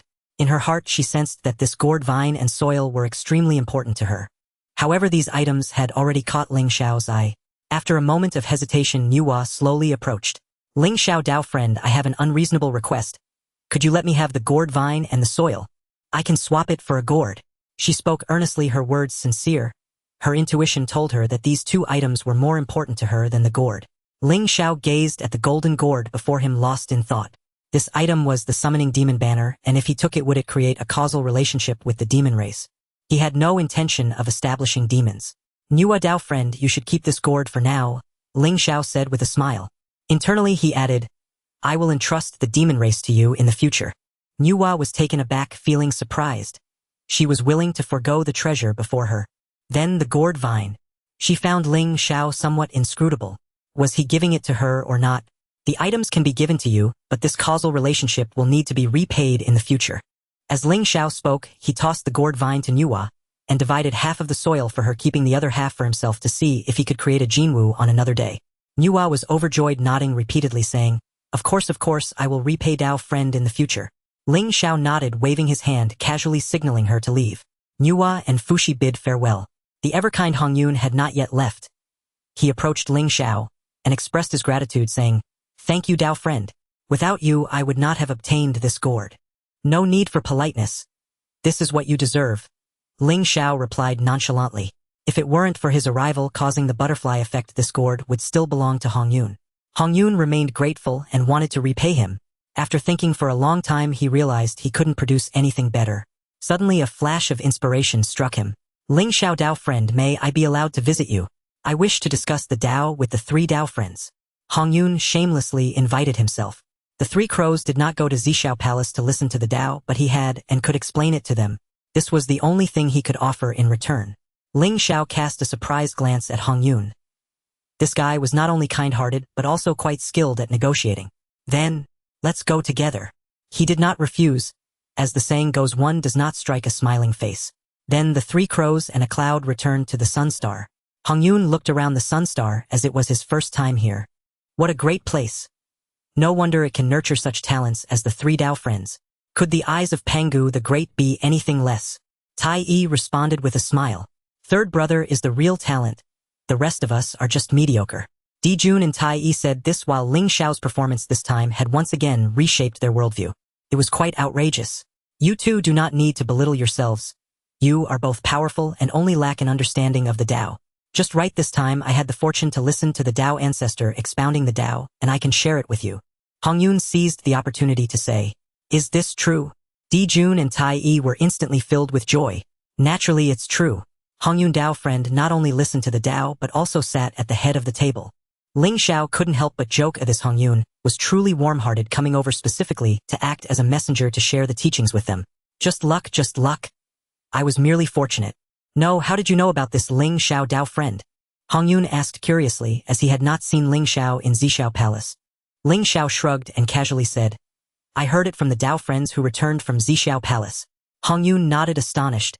Was he now receiving so much attention? Wasn't it just giving up a seat? It shouldn't be this significant. Then they began discussing the Dao, though it was mainly Hong Yun speaking. Jun and Tai Yi listened earnestly. This was also greatly beneficial for them. It was worth listening to. As for Ling Xiao, he was multitasking, placing the black gourd into the chaos pearl. Emperor Jun and Tai Yi nodded, filled with longing. At this moment Ling Xiao slowly opened his eyes, casting a meaningful glance at Hong Yun and said, Taoist Hong Yun, it could only be planted in the chaos using a portion of the soil. Once matured, a single fruit could create a great Luo golden immortal. The discussion on the Sunstar lasted for a millennium. Lord Hong Yun selflessly shared all the insights he had gained in the Zhixiao Palace.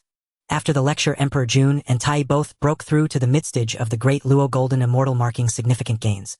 During this millennium, Ling Xiao comprehended a hint of the laws of Earth using the 9 heavens resting soil and the Chaos Pearl. With the advancement of the laws of space, yang and fire, his cultivation had reached the late stage of the great Luo Golden. In terms of his current cultivation, he could definitely be considered among the top rank, second only to Hongjun, and was comparable to the mighty beings like the Three Purities and the Western Duo. In the current primordial world, comprehending the laws was arduous. Thanks to Hongjun's teachings, many powerful beings experienced a leap in their cultivation, yet he steadily caught up. However, this is still not enough. I need to progress faster. Ling Xiao reflected in his heart, remaining vigilant, for upon reaching the Quasi-Saint realm, these powerful beings had shortcuts using the method of slaying their 3 corpses. Casually severing a corpse could lead to explosive growth in cultivation. However, there were no shortcuts on the path to the primordial great Luo Golden Immortal. The further one advanced, the harder it became to comprehend the laws. To ascend to the primordial Golden Immortal, one needed a certain mastery over a single law. The primordial great Luo Golden Immortal required a complete mastery of one entire law. The road ahead is long and winding. Ling Xiao pondered. He had to accelerate his cultivation speed, and would never leave the Sunstar again. Thank you, Taoist Hong Yun, for your generous teachings. On this day, Emperor Jun and Tai Yi expressed their gratitude to Hong Yun after digesting their insights. No need for pleasantries. Compared to the help the 3 Wus have given me, this is nothing. Hong Yun waved his hand, a warm smile gracing his face. In a few thousand years, the Dao ancestor will lecture again. You 3 Wus can come to the Zhixiao Palace to listen. He kindly reminded them. Emperor Jun and Tai Yi nodded, filled with longing. At this moment, Ling Xiao slowly opened his eyes, casting a meaningful glance at Hong Yun, and said, Taoist Hong Yun, thank you for your kindness. Mentioning the lecture in the Zhixiao Palace reminded him of the Hongmeng Purple Qi. He initially wanted to caution Hong Yun, but now he felt it was too early. The division of holy positions by Hong Jun and the distribution of Hongmeng Purple Qi should occur during the 3rd lecture. Taoist Ling Xiao, it is actually I who should thank you.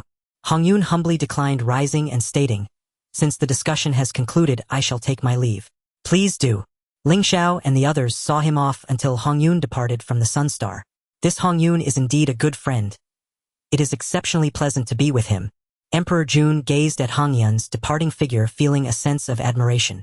Indeed, the contrast with those 2 from the west is strikingly apparent, Tai Yi remarked with a smile. After bidding farewell to Hong Yun, Ling Xiao and the others returned to the Sunstar beneath the Fusang tree.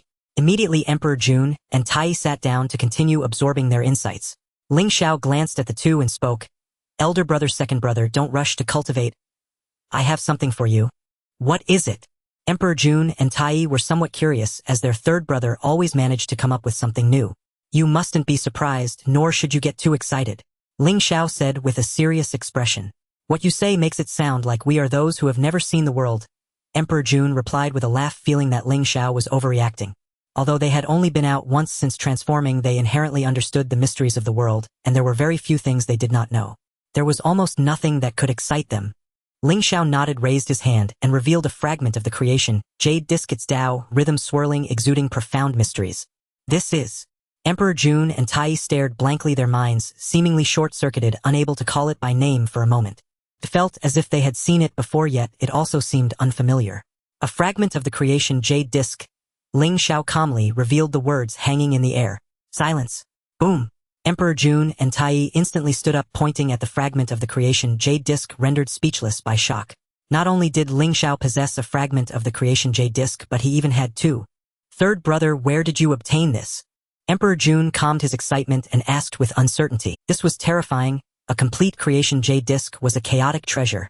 Even a single fragment was as precious as an innate treasure, wasn't it? Ling Xiao paused slightly and smiled, saying, I said this was innate, do you believe me?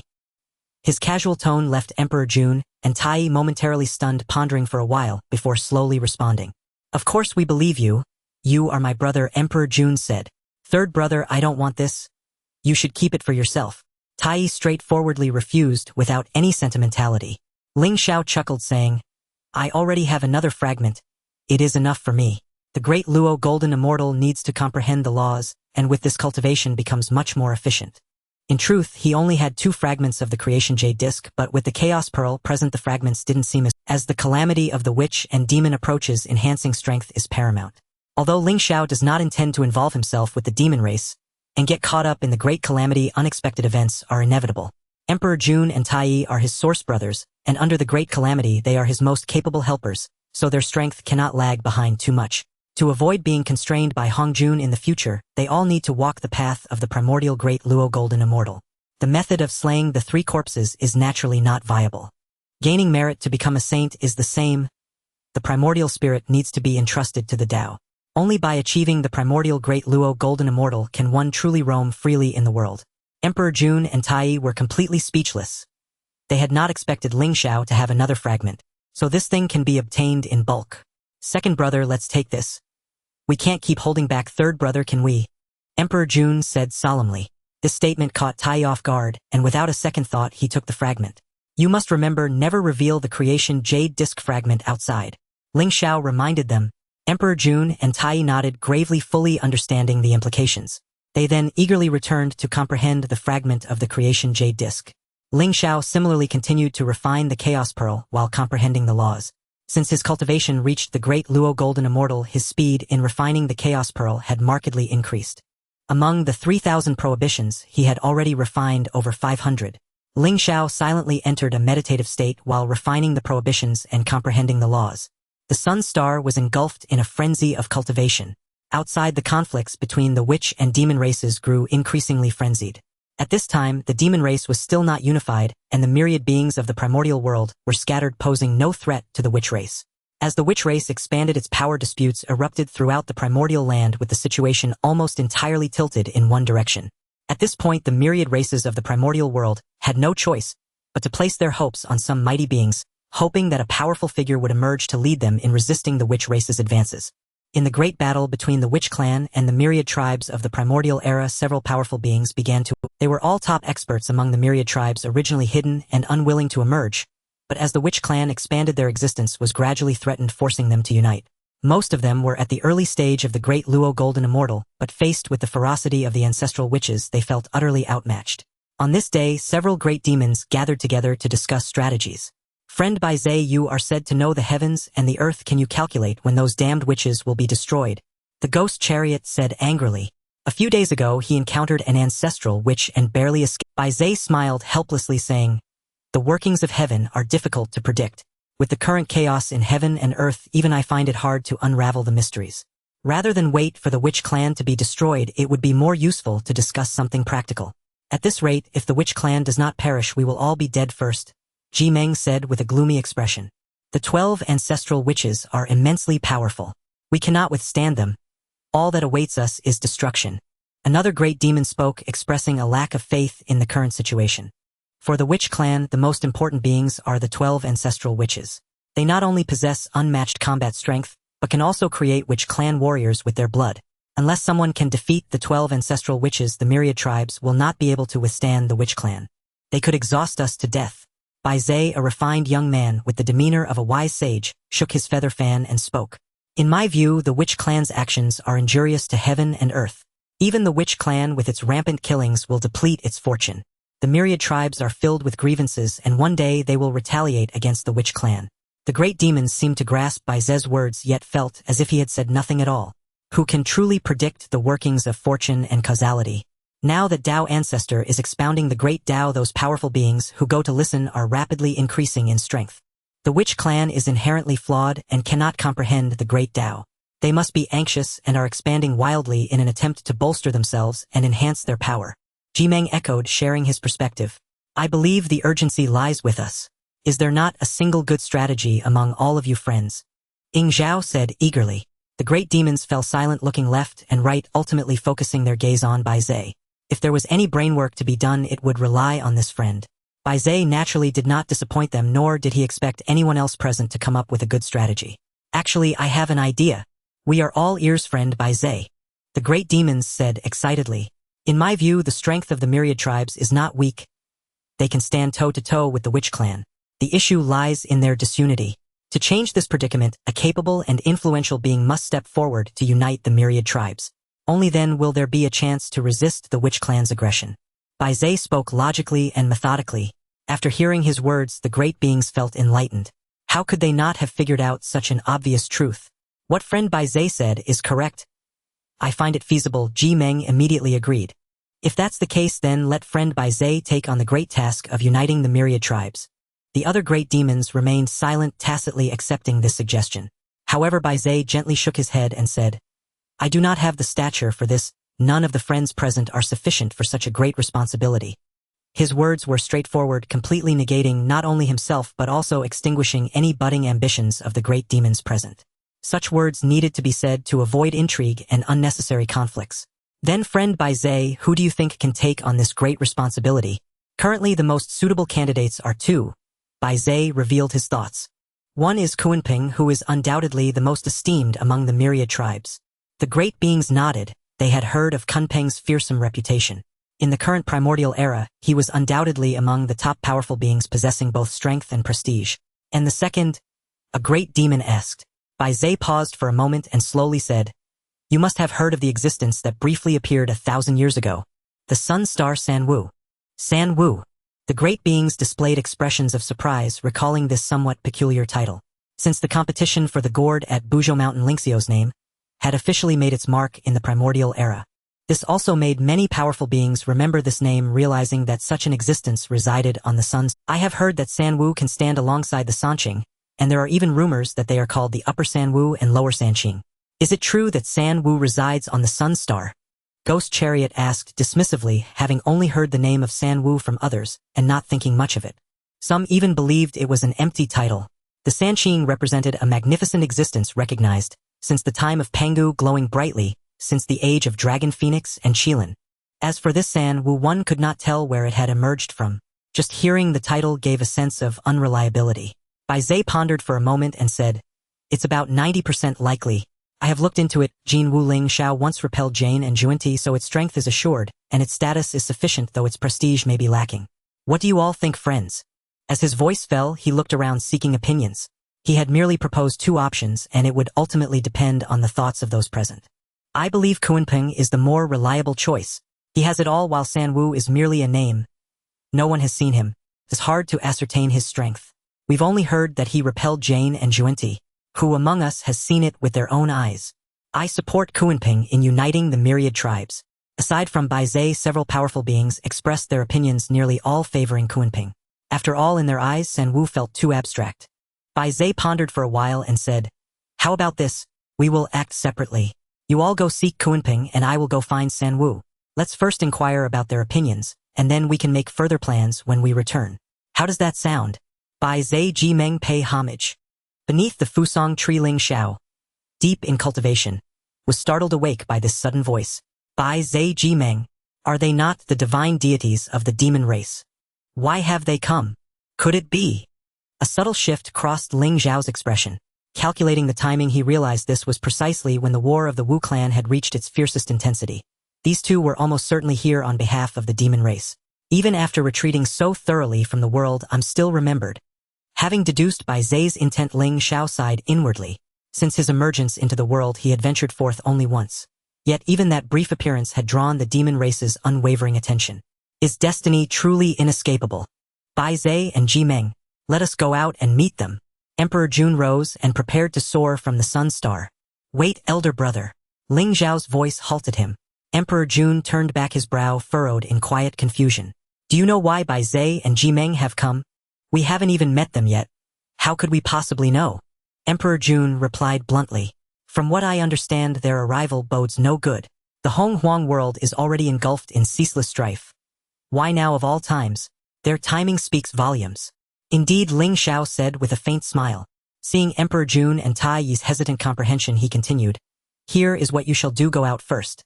But whatever Bai Zai says, do not agree. Refuse outright." "And you?" Tai Yi asked. "I will follow shortly." Emperor Jun and Tai Yi nodded solemnly. Ling Xiao's words carried absolute authority for them. Instantly they shot forth like twin divine rainbows. Bai Zai and Ji Meng hesitated, wondering whether to call out again, when suddenly two radiant streaks blazed forth from the sun star. "What is this?" They froze in astonishment. Weren't there 3 golden crows? Why had only 2 emerged? Who then were these 2? Before their thoughts settled, Emperor Jun and Tai Yi stood before them. "Esteemed Taoist friends, what brings you to our sun star?" Bai Zai paused briefly. "Long have we heard of the 3 golden crows' renown. May we ask your names?" He needed to verify their identities before proceeding. Emperor Jun, Tai Yi.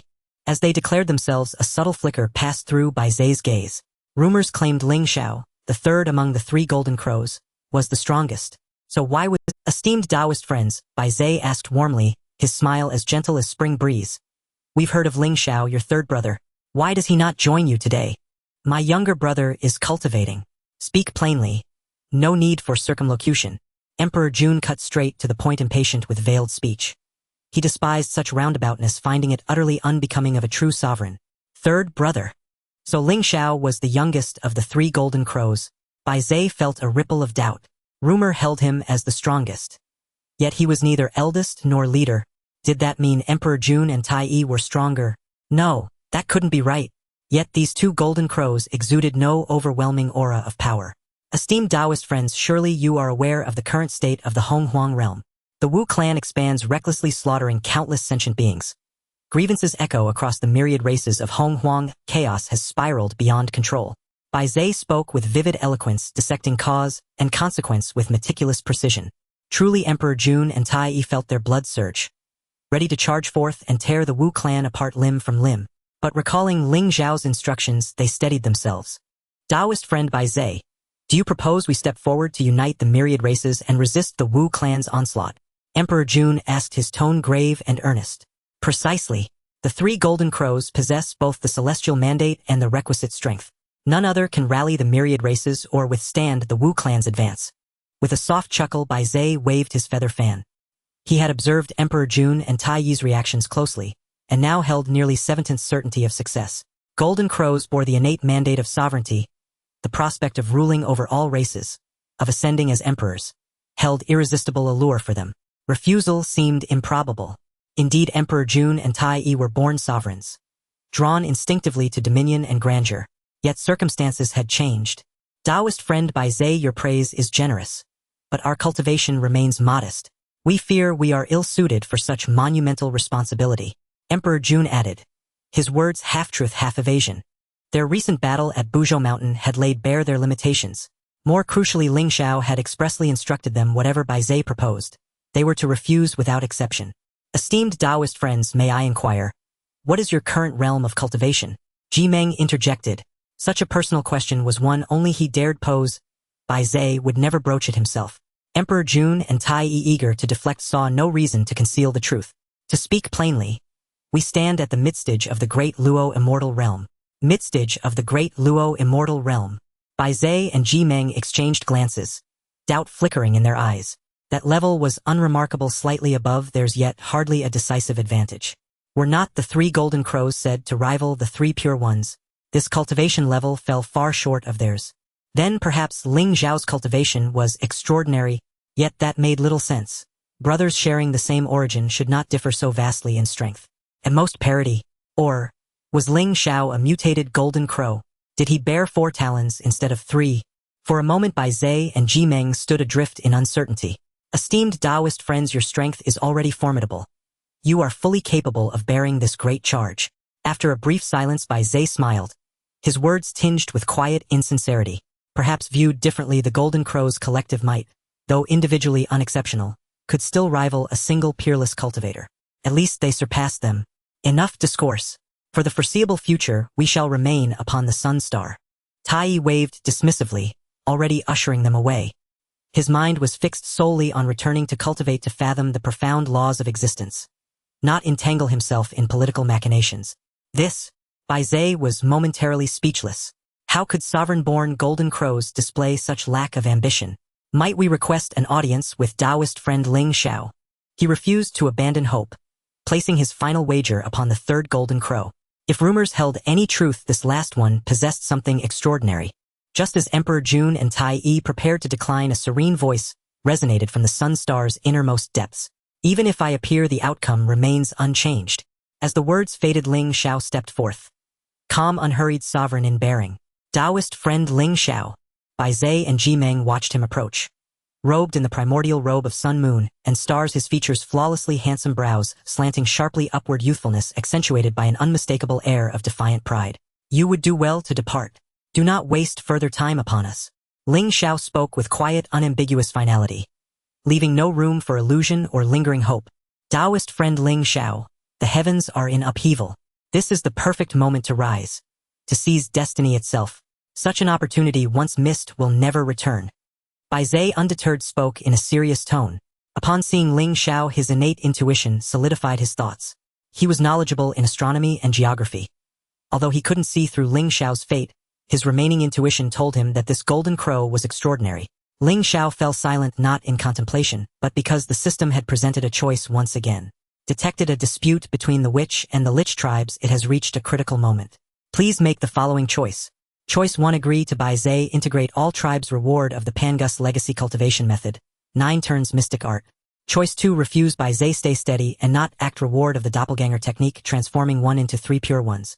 As soon as this choice was presented, Ling Xiao hesitated not at all. System, I choose 2. He had no intention of going out, and being given a choice felt like a gift. Although the 9 turns mystic art was impressive, it held little value for him, as it focused on physical cultivation tailored specifically for the witch tribe. He had a nascent soul, thus this method of physical training was not that crucial. Did they think a mere 9 turns mystic art could entice him to emerge?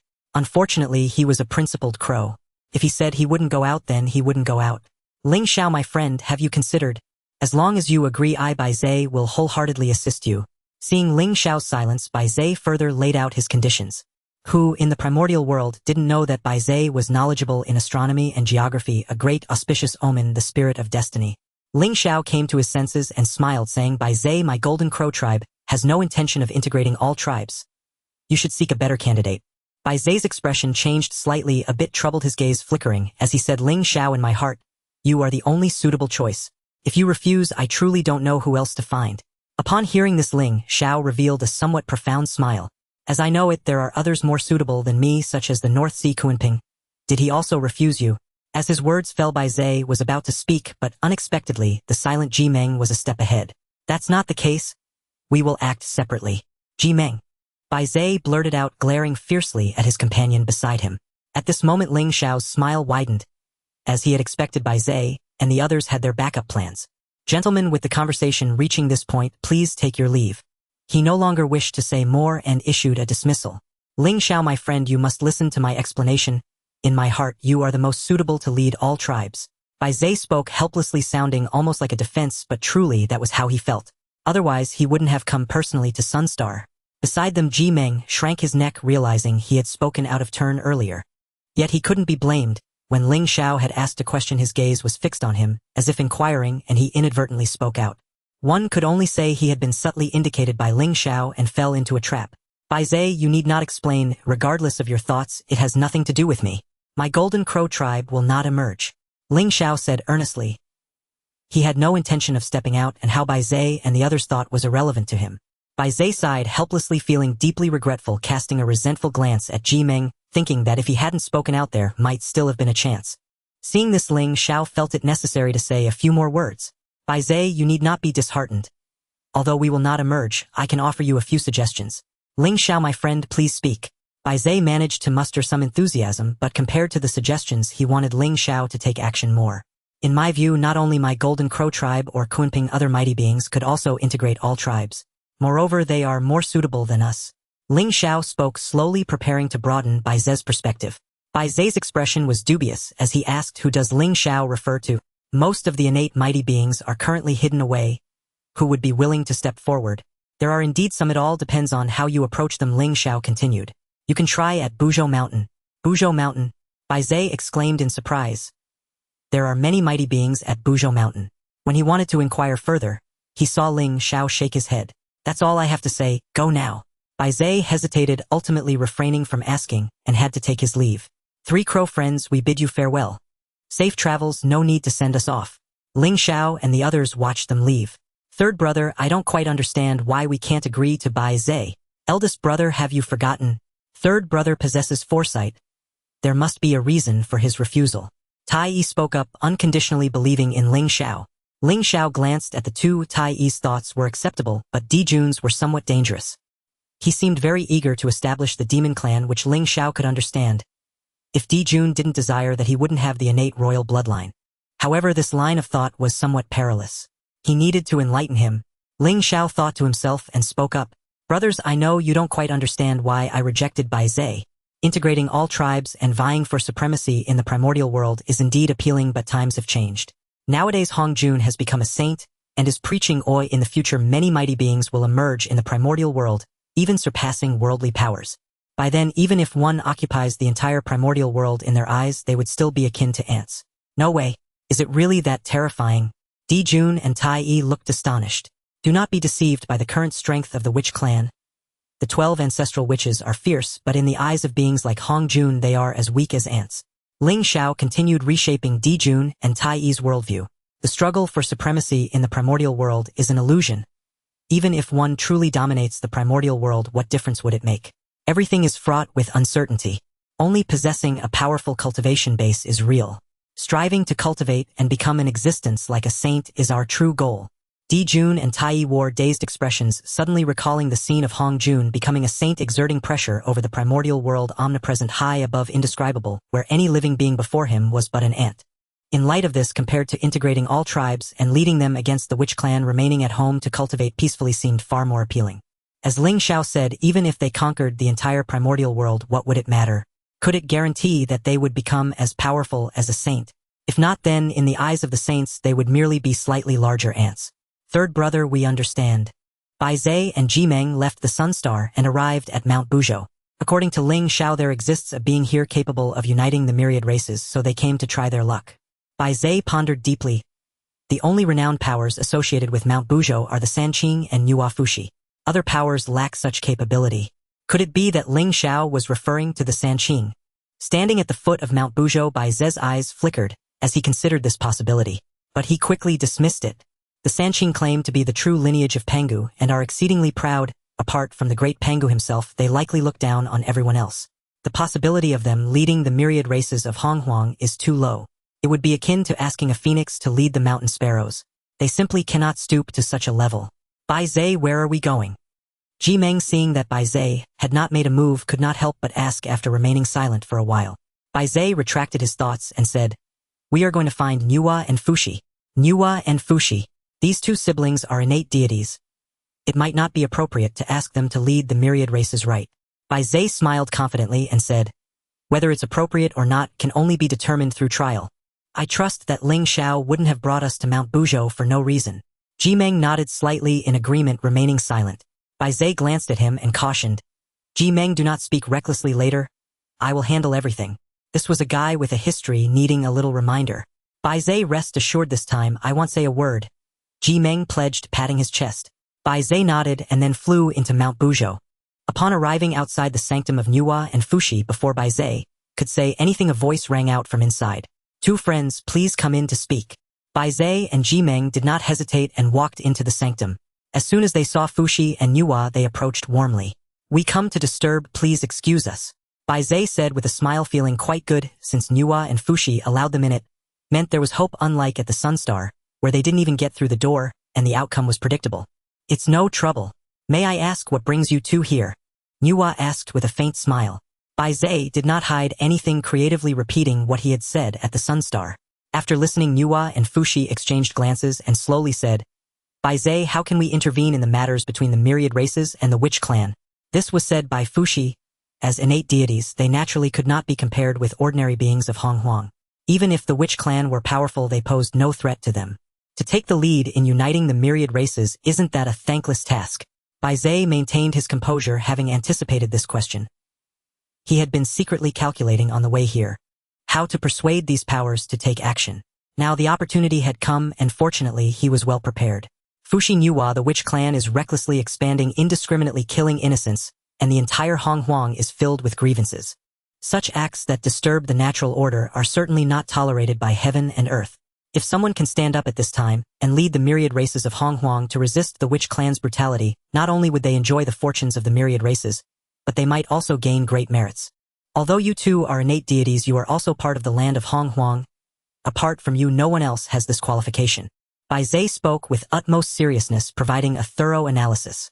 After hearing this, Nuwa and Fushi were indeed somewhat moved. Ever since Hong Jun imparted his teachings, the strength of many powers had skyrocketed, and although they were of innate divine lineage, they felt tremendous pressure. Bai Zhe, the witch clan, is ferocious, and there are also the 12 ancestor witches. In my view, even if the myriad races unite, it would be quite difficult to resist, right? Nuwa said with a smile. In the depths of her heart, she felt something, as this might be her opportunity. At her level of cultivation, she could foresee certain outcomes, a form of auspiciousness. Bai Zhe felt delighted in his heart, and Nuwa's words indicated that she was considering it. Indeed, Ling Xiao did not deceive me. Nuwa and Fushi are renowned powers of the land of Hong Huang, their strength only slightly inferior to that of the top-tier powers like the Sanqing. Having them take action would be the best-case scenario. Nuwa, you need not worry. Among the myriad races of Hong Huang, there are many formidable beings. If they unite, they may very well be able to contend with the witch clan. Most importantly, under the teachings of the Tao ancestor, the 12 ancestor witches cannot benefit. One day our strength will surpass theirs. Bai Zhe explained with a sense of confidence. Nuwa nodded, her expression unreadable, and after a moment of silence, she suddenly asked, Bai Zhe, who sent you to find us? No one did. I came of my own accord. Surely you understand that I possess knowledge of celestial phenomena and earthly geography, and can decipher glimpses of the future. Bai Zhe said somewhat boastfully. He did not reveal Ling Xiao's intentions, as that would imply he had sought others' agreement before coming to her. Is that so? Nuwa said softly, somewhat skeptical. Indeed it is, as I said. Bai Zhe possesses foresight and is aware of everything. Ji Meng could not help but chime in, gaining a look of approval from his ally. That's somewhat useful, Bai Zhe thought to himself. You truly have good means, Nuwa said casually, not genuinely believing that Bai Zhe possessed such abilities. In the current situation of Hong Huang, it seemed that only the Tao ancestor could truly see through things. Her disbelief sparked Ji Meng's rebellious spirit. He wanted to vindicate Bai Zhe. Nuwa, you mustn't doubt. The golden crows of the Sun Star said that Mount Buzhou has a savior for the myriad races, and Bai Zhe's calculations will lead you to know it is you. I just ask you, isn't that impressive? Cough, cough, cough. Bai Zhe's expression changed drastically, nearly choking on a mouthful of old blood, and began to cough incessantly, signaling frantically. He wished he could kick his clumsy teammate out of the way. Everything was just fine a moment ago, and now suddenly he was acting up. I just praised you earlier. Nuwa's expression froze for a moment before she coldly laughed, saying, Bai Zhe, can you explain to me what this is? Bai Zhe forced a stiff smile and explained. It's like this. I am a friend of the Golden Crows from the Sun Star. We inadvertently mentioned this topic, and he hinted that Mount Buzhou has a being capable of uniting the myriad races. I guessed it was you. That's the situation. Bai Zhe spread his hands, sounding quite earnest. Hee, do you think I would believe that? Nuwa sneered, staring at Bai Zhe with a scrutinizing gaze. Then she turned her gaze toward the distant void, looking at the sun hanging high, lost in thought. Ling Xiao, what do you mean by this? Nuwa did not think much and immediately guessed that the golden crow mentioned by Bai Zhe was Ling Xiao. The confrontation from 1,000 years ago was still vivid in her memory. She had taken something from him, incurring karma with Ling Xiao. Now the question arises, was this an unintentional act, or did he have ulterior motives? Aside from them, only the Sanqing could possibly unite the myriad races. Other beings simply lacked the strength to do so. What could it be for? Could it be an unintentional act? Nuwa's mind wandered, momentarily lost in confusion, yet one thing remained unchanged. She could sense that integrating the demon race presented an opportunity for her. There must be a connection between her and the myriad races. Nuwa, perhaps I'm overthinking this. I'll go ask the Sanqing. Seeing Nuwa's expression change, Bai Zhe thought she was contemplating whether to act against him, and quickly stood up, preparing to retreat. A wise person does not stand under a dangerous wall. Sensing the ominous situation, he hurriedly slipped away. Only by preserving his own life could he achieve great things. Wait a moment. Just as Bai Zhe and Ji Meng were turning to leave, Nuwa's clear voice resonated from behind, devoid of any discernible emotion. Bai Zhe's heart sank. He turned around, forcing a rather unpleasant smile. Nuwa, do you have any further instructions? I have agreed, Nuwa said calmly. Bai Zhe and Ji Meng were momentarily stunned, a look of surprise spreading across their faces. Meanwhile, in the witch tribe at the Strongliang ancestor witch tribe, oh, that useless Bai Zhe has gone to the Sun Star.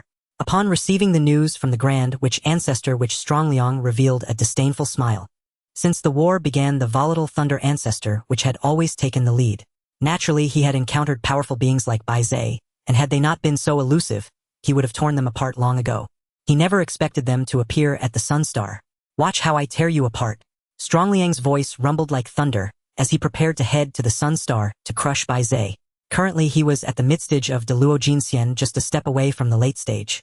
The 12 ancestor witches possess unique cultivation methods. They inherently inherit 12 elemental laws, and by comprehending the laws contained within their bloodline and integrating them into their bodies, they can enhance their cultivation. By continually refining their physical bodies, their strength consistently grows. They do not face the obstacles encountered in cultivating their primordial spirits. Thus, the cultivation of the 12 ancestor witches is not inferior to that of the top powers in the Honghuang world. Among the top-ranked ancestor witches like Dijiang Jumang and Zhu Jiuyin have even reached the late stage of Deluo. Not only are the ancestor witches powerful, but they also number many. While the Sanqing are formidable, they are only 3, whereas the ancestor witches have 12. This is precisely why the witch tribe can act with impunity in the Honghuang world. Unless all the powerful beings unite, otherwise it would be futile. Just as Strongliang was about to leave the tribe, he was summoned by ancestor witch Dijiang to the Pangu shrine. Fine, I'll let you live a few more days. Thinking this, Strongliang turned and headed to the Pangu shrine. At the Pangu shrine, the 12 ancestor witches gathered. Over the past 1,000 years of conflict, our witch tribe's territory has expanded several-fold, and the number of witch children has also increased significantly. However, this has also provoked fierce resistance from the myriad races. I wish to seek the opinions of my brothers and sisters. Should we continue to expand or rest and recuperate before making further plans? Seated at the head, Dijiang surveyed those present and spoke loudly. As the eldest brother among the 12 ancestor witches, he had many considerations. Although the witch tribe was currently on the rise, he felt it was unwise to rush. Thus he called all the ancestor witches to discuss the next course of action. I believe we should rest for a while. We must not be too reckless. Ho Tu was the first to voice her opinion. She had opposed the war from the beginning and now naturally supported a period of calm. Little sister, you're talking nonsense again. The current situation is favorable. We should take advantage of this momentum and fight to the end, consolidating our control over Honghuang. Otherwise, once the myriad races react, it will be troublesome. Fighting is the best nourishment for our witch tribe's sons. Only through continuous battle can the witch tribe grow stronger, Zhu Jiuyin said calmly. Aside from the ancestor witches, the witch practitioners below needed to consume the essence of flesh and blood. They could not cultivate anything at home. At this moment, Strongliang chuckled and said, I recently learned an interesting piece of news. At this point, he paused, creating a sense of suspense. As all the ancestor witches turned their gaze toward him, Strongliang continued, Bai Zhe and Jimeng, those two useless fellows, have gone to the Sun Star. I wonder what they're up to. Upon hearing this, the ancestor witches displayed expressions of surprise. What is Bai Zhe doing at the Sun Star? For a moment, they could not comprehend his intentions. The Sun Star is the abode of the Golden Crows. Could it be that Bai Zhe is looking for the 3 crows? Xian Ming's expression shifted slightly, a glimmer of intrigue flashing in his gaze. 3 crows. The ancestor witches exchanged glances, not unfamiliar with this title. They had heard of it 1,000 years ago. That guy Bai Zhe claims to know everything about the heavens and the earth. If he seeks the 3 crows, he must have some purpose, one ancestor witch said slowly. At this moment, Ho Tu, who had remained silent, suddenly thought of something. I suspect that Bai Zhe intends to invite the 3 crows to mediate for the myriad races against us, the witch tribe. Although she had not participated much in the battle, she had kept a close watch on the situation in the Honghuang world, particularly the movements of the myriad races. Combining various signs, it was not difficult to guess Bai Zhe's intentions. As soon as Ho Tu finished speaking, several boisterous ancestor witches burst into laughter. I think Bai Zhe has lost his mind. I could crush that so-called 3 crows with a single hand. What use would it be to invite them? The speaker was Gong Gong, the 4th-ranked among the 12 ancestor witches, whose cultivation had already reached the late stage of Deluo Jinxian. Although he had heard that the golden crow named Ling Xiao had repelled the messenger, so what? He believed he could do the same. Bai Zhe hoping to invite them out to oppose the witch tribe. Wasn't that a sign of losing his mind? Just 3 golden crows who could deal with them. There wouldn't even be enough to split. Ho Tu smiled faintly, not taking it to heart. Even if it turned out to be, as she had guessed, it was no big deal. Merely relying on the 3 golden crows would indeed pose no threat to them, the witch tribe. Dijiang surveyed the room, and through the feedback from the ancestor witches, He had already come to understand this battle could not stop, it needed to continue until complete victory. Just as he was preparing to announce the battle orders, a Grand Witch came to see him. It was the Grand Witch from the Strongliang tribe responsible for collecting battle reports. Ancestor Witch Divine, we have received the latest news. Bai Zhe and Jimeng have left the Sunstar and are heading to Buzhou Mountain. The sudden report from the Grand Shaman caused the Ancestor Shamans to show signs of concern. Bai Zhe has gone to Buzhou Mountain. What is there in Buzhou Mountain?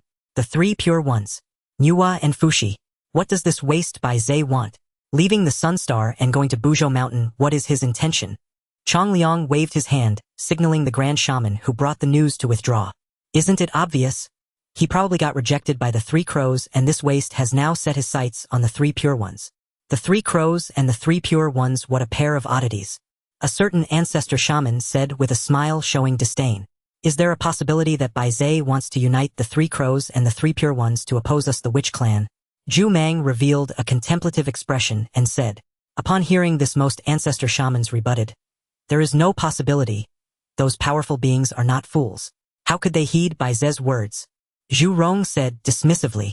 Indeed, across the vast wilderness, which fool would dare oppose our Witch Clan? Gong Gong echoed unabashed. The Ancestor Shamans engaged in heated discussions, each expressing their opinions. After a while, Di Jiang, seeing that the discussion had progressed sufficiently slowly, began to speak. Regardless of the outcome, I believe we cannot allow this momentum to develop. All powerful beings in the wilderness must know that opposing our Ancestor Shamans will lead to dire consequences. As Di Jiang's voice fell, all the Ancestor Shamans fell silent, their gazes fixed on him. Elder brother, are you suggesting to strike at the three pure ones, or the three crows, letting all the powerful beings know that anyone who casually interacts with the myriad clans will face our Ancestor Shaman's wrath? Zhu Rong's eyes lit up, grasping Di Jiang's intention. I think this is good. We should strike at the arrogance of these powerful beings, making them realize that anyone who aids Bai Zhe and his group of wastes is opposing our Witch Clan. Chong Liang shouted loudly, extremely domineering, belonging to the type that would retaliate at a mere glance. To this, most Ancestor Shamans found it quite normal. They had always been like this, used to their dominance. So it's settled. Who shall we target, the three crows or the three pure ones? An Ancestor Shaman eagerly asked, itching for action, the violent instincts within him stirring restlessly. Naturally, it should be the three pure ones. Bai Zhe going to the three pure ones clearly indicates that the three crows have rejected him, which shows that the three crows have self-awareness and do not dare oppose our Witch Clan. Since that's the case, there's no need to target them. Xian Ming said with a smile, his eyes bright. Indeed, in my view, the threat from the three crows is not as great as that from the three pure ones, so this time we shall target the three pure ones. Zhu Jiuyin said lightly. The Ancestor Shamans nodded, continuously agreeing that what Zhu Jiuyin said made a lot of sense. They had never encountered the so-called three crows, and it was likely just boasting. The three pure ones were different. They had interacted more than once since the Yuan meeting and naturally knew that the three pure ones were not to be underestimated. Thus, all the Ancestor Shamans except for Di Jiang agreed to take action against the three pure ones. Seeing that the Ancestor Shamans had discussed enough, Di Jiang spoke up. Targeting the three pure ones is indeed correct, but there is another important reason. Seeing that the Ancestor Shamans had discussed enough, Di Jiang spoke up. Targeting the three pure ones is indeed correct, but there is another important reason. Serving of punishment. This time we must severely suppress the three pure ones. If possible, it would be best to destroy them. This not only concerns the name of the authentic Pangu, but also the fortune of the Witch Clan. Di Jiang said with a solemn expression, clearly showing great determination. Once these words were spoken, the Ancestor Shamans were momentarily taken aback, and Hutu spoke up against it. Elder brother, the three pure ones are the transformed essence of the Father God. Isn't it a bit unwise to kill them? Precisely because of this we must do so. Laozi Yuanshi and Tongtian are the essence of the Father God, and we Ancestor Shamans represent the physical body of the Father God. Killing them might compensate for our innate shortcomings. Di Jiang said this, his gaze flickering with astonishing brilliance. Once his words fell, the Ancestor Shamans showed unusual expressions, feeling that what Di Jiang said made a lot of sense. I support what Elder Brother says. Even if we cannot kill the three pure ones, we should strip them of the title of authentic Pangu. Zhu Jiuyin said coldly, with ruthlessness and determination. The wilderness world itself was transformed by the Father God. The title of authentic Pangu is not just a simple name but represents the legacy and fortune left by Pangu. If they could strip the fortune from the three pure ones, the Witch Clan might undergo incredible changes. Let's do it this way. Since we need to expand anyway, we can also seize the territory of the three pure ones. Xian Ming said with a smile, but a coldness flickered in his gaze. The Ancestor Shamans nodded in agreement. Let's get to it, set off. On the mountainside of Buzhou Mountain, in the East Kunlun, the Hall of the Three Pure Ones, Laozi Yuanshi and Tong Tian stood together emanating profound energy. Upon closer inspection, there was even a hint of Pangus essence. The white-bearded and white-browed Laozi held a pickaxe, flames dancing, light and color flowing. The dignified and majestic Yuanshi held the three treasures jade rui surrounded by apricot yellow mist. The resolute and proud Tong Tian held the Qingping sword resonating with a mystical sound. The pickaxe, the jade rui, and the Qingping sword were all transformed from the chaotic green lotus. This was the opportunity they encountered while traveling in Buzhou Mountain. Aside from the gourd, this was the only treasure they could present. After a while, the three pure ones slowly opened their eyes, a fleeting look of joy passing by. After this period of hard cultivation, their abilities had advanced, especially Laozi, as the eldest among the three pure ones. His cultivation was nearing the completion of the Great Luo Golden Immortal.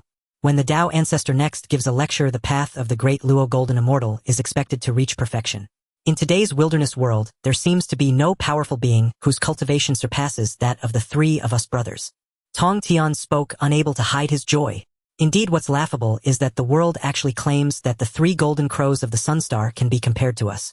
Putting the three crows and the three pure ones together is a tremendous joke. Yuanshi said, coldly looking down on everything. They, the three pure ones, were the authentic Pangu, and when had they fallen to the level of being compared with mere beasts? Second brother, third brother, do not be arrogant. Our brother's goal is not here. We should look towards higher places. Laozi said lightly, not forgetting that above them existed the Tao Ancestor. That was their true goal. As for the so-called three crows, he did not take them to heart at all. One day those three golden crows would not even have the qualification to look up to them. Elder brother speaks rightly. Yuanshi and Tong Tian nodded, agreeing with what Laozi said. Now, with the witch clan vying for supremacy, and with chaos in the world, we must accelerate our cultivation speed to face the unknown changes. Laozi said lightly, the vast wilderness has been muddied by these witch clan folks. They are pitiful beings who know not the times. Unaware that the world has already changed, those who do not recognize the times will eventually face extinction. Yuanshi said with a smile, his divine sense scanning the land, when suddenly his expression froze. He saw the 12 ancestor shamans approaching Buzhou Mountain with great momentum. Meanwhile, on the Sunstar, why are the 12 ancestors of witchcraft mobilizing together? Not long ago, Ling Xiao awoke from his closed-door training, just in time to see the 12 ancestors of witchcraft advancing fiercely towards Buzhou Mountain.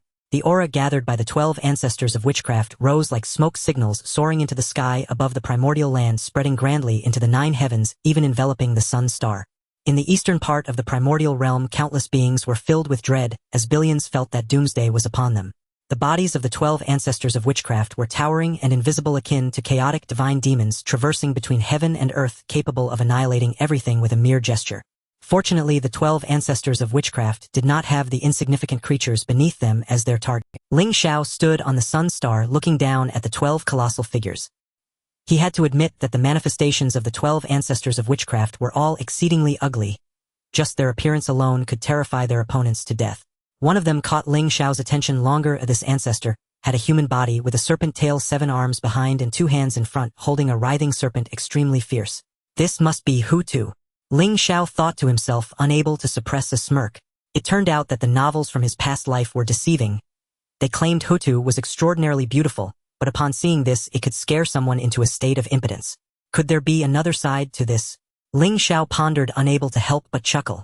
He had no idea what had gotten into this group of ancestors, suddenly mobilizing all 12 of them, charging towards Buzhou Mountain with great momentum. What is at Buzhou Mountain? The 3 purities Nuwa and Fushi. Are the ancestors going to act against them? Was there no opponent and they were creating one for themselves? Ling Xiao thought this way. After all, if the original plot were to unfold, Jun and Tai Yi would have nearly encountered the witch clan by now. But now the situation had changed.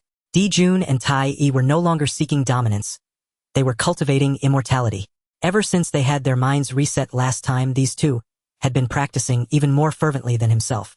Ling Xiao did not understand why the 12 ancestors of witchcraft had this idea, so he decided not to think about it.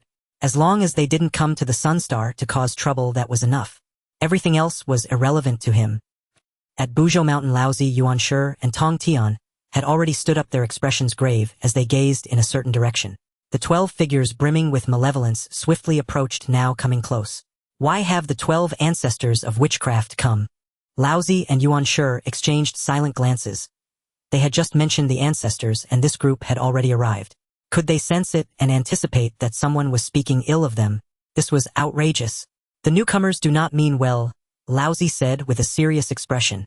The 12 ancestors of witchcraft were filled with malevolence. It was clear they were not here for a leisurely outing. What was worth their collective mobilization at Buzhou Mountain could only be the 3 purities. Just as they were pondering, a thunderous voice rang out. 3 purities, get out here. The ancestor of thunder shouted. The winds and clouds changed color, and thunder roared, creating an extremely terrifying scene. The faces of the 3 purities darkened as they stepped out, appearing outside the hall. My fellow Taoists come with such ferocity. May I inquire as to your purpose? Laozi looked sternly at the leader Dijiang and asked. Naturally, there is a matter. First I ask you, have you had private contact with Bai Zhe? Dijiang said calmly, yet his voice thundered, echoing for billions of miles, reaching far and wide. He was warning all unrelated powers. Anyone who dared to meddle would face the 12 ancestors of witchcraft at their doorstep. Bai Zhe. The 3 purities were momentarily taken aback, exchanging glances, as if to say, have you seen Bai Zhe? Dijiang, I do not understand your meaning. We have been in closed-door cultivation, and have not seen Bai Zhe, Laozi replied, feeling rather perplexed. You are quibbling. Countless eyes have seen Bai Zhe arrive at Buzhou Mountain, and you wish to deceive us. Zhu Jiuyin sneered, sternly rebuking. Laozi paused, but still patiently explained. I do not understand your meaning, but we truly have not seen Bai Zhe. Besides, Buzhou Mountain is so vast. How can you be certain that Bai Zhe definitely came here? I do not listen. Dijiang waved his hand, sneering. You 3 shameless ones still want to argue. I am certain Bai Zhe came to you. To be on good terms with Bai Zhe is to be enemies with our witch clan. Today this cannot end well. Their main purpose this time was to suppress the 3 purities, finding any excuse to fight. The 3 purities understood the 12 ancestors of witchcraft were here to pick a fight. Had they taken the wrong medicine? What madness was this? 12 ancestors of witchcraft. Do you really think we are afraid of you? Yuan Shi shouted coldly, having long been displeased with them. If you are not afraid, come and die. Gong Gong stepped forward, shaking the earth beneath him. His towering figure needed to be looked up to even from the mountainside of Buzhou. Second brother, calm down. Laozi stopped Yuan Shi's impulsiveness, not wanting to resort to violence. Individually they were not afraid of the ancestors, but if all 12 came together, it changed the nature of the confrontation. In the entire primordial world, aside from the Tao ancestor, no one could single-handedly challenge the 12 ancestors of witchcraft. Even with the 3 of them together, they could not. Dijiang, let's be straightforward. What do you want? Laozi said calmly, wanting to minimize the issue, preparing to endure for the time being. This was not cowardice, but a matter of seizing the opportunity. Dijiang sneered. You 3 purities have always regarded yourselves as the true lineage of Pangu, flaunting the remnants of the Father Gods. Might to deceive others, yet you have never truly regarded the Father God in your hearts. We have come for this purpose today. There can only be one true lineage of Pangu. Upon saying this, the faces of the 3 purities changed slightly. They fell silent for a moment, and Laozi said indifferently. Dijiang, your words are misguided. We 3 purities are transformed from Pangu's primordial spirit. When the 3 purities unite, it is Pangu himself. This was an unchanging fact. Even if the sky were to fall, the 3 purities would still be the true lineage of Pangu, and that would not change. They had held this belief since their transformation. No one could take it away from them. Laozi, are you implying that Pangu's physical body is not Pangu? I see you are looking down upon us. Zhurong shouted, angrily, filled with malevolence, stirring the winds and clouds. You go too far. The hot-tempered Tong Tian could no longer contain himself, the Qingping sword buzzing in response. A group of pitiful beings without complete primordial forms, ignorant of the heavenly rules yet daring to covet the name of the true lineage of Pangu. How dare you claim to be worthy? Yuan Shi coldly retorted, his eyes filled with defiance. Even if he could not defeat the 12 ancestors of witchcraft, it did not prevent him from looking down on them. The witches were divided into 2 types: ancestors who possessed primordial spirits but were deficient in their innate essence and could not cultivate. The other type was ordinary witches who lacked primordial spirits, including the great witches as well. In Yuan Shi's view, these beings who lacked primordial spirits and even struggled with existence were not worthy of the name of the true lineage of Pangu. Let alone being worthy, even mentioning it was an insult to Pangu. You scoundrels! I want you dead! Yuan Shi's words instantly broke the defenses of all the ancestors, and in an instant the 12 ancestors of witchcraft converged towards the 3 purities. Mount Buzhou, Eastern Kunlun. The presence of the 12 ancestor witches spread across the skies, heading toward Sanqing, enveloping the entire Mount Buzhou in an endless terror. Winds rose and clouds surged, the colors of heaven and earth changed, and the spiritual energy of the world was in constant turmoil as endless voids rippled with divine patterns. This area resembled the apocalypse with 12 powerful auras soaring into the sky, igniting countless stars which then exploded. At this moment, numerous powerful beings who had been in seclusion were awakened, sensing the tumultuous aura of the 12 ancestor witches, all turning their gazes toward Mount Bujo. Are the 12 ancestor witches planning to lift Mount Bujo? Is this a sign of action? Who has angered them? Meanwhile, in the northern sea, Ling Xiao, Guiche, and Zhouing, among other powerful beings, were engaged in discussions with Kunping. After their relentless efforts, Kunping was nearly ready to agree to take action. They were currently in a stage of tug-of-war. If the negotiation went well, a conclusion could soon be reached. If not, it might require considerable persuasion, or perhaps some points remained uncoordinated. Kunping was a cunning old fox.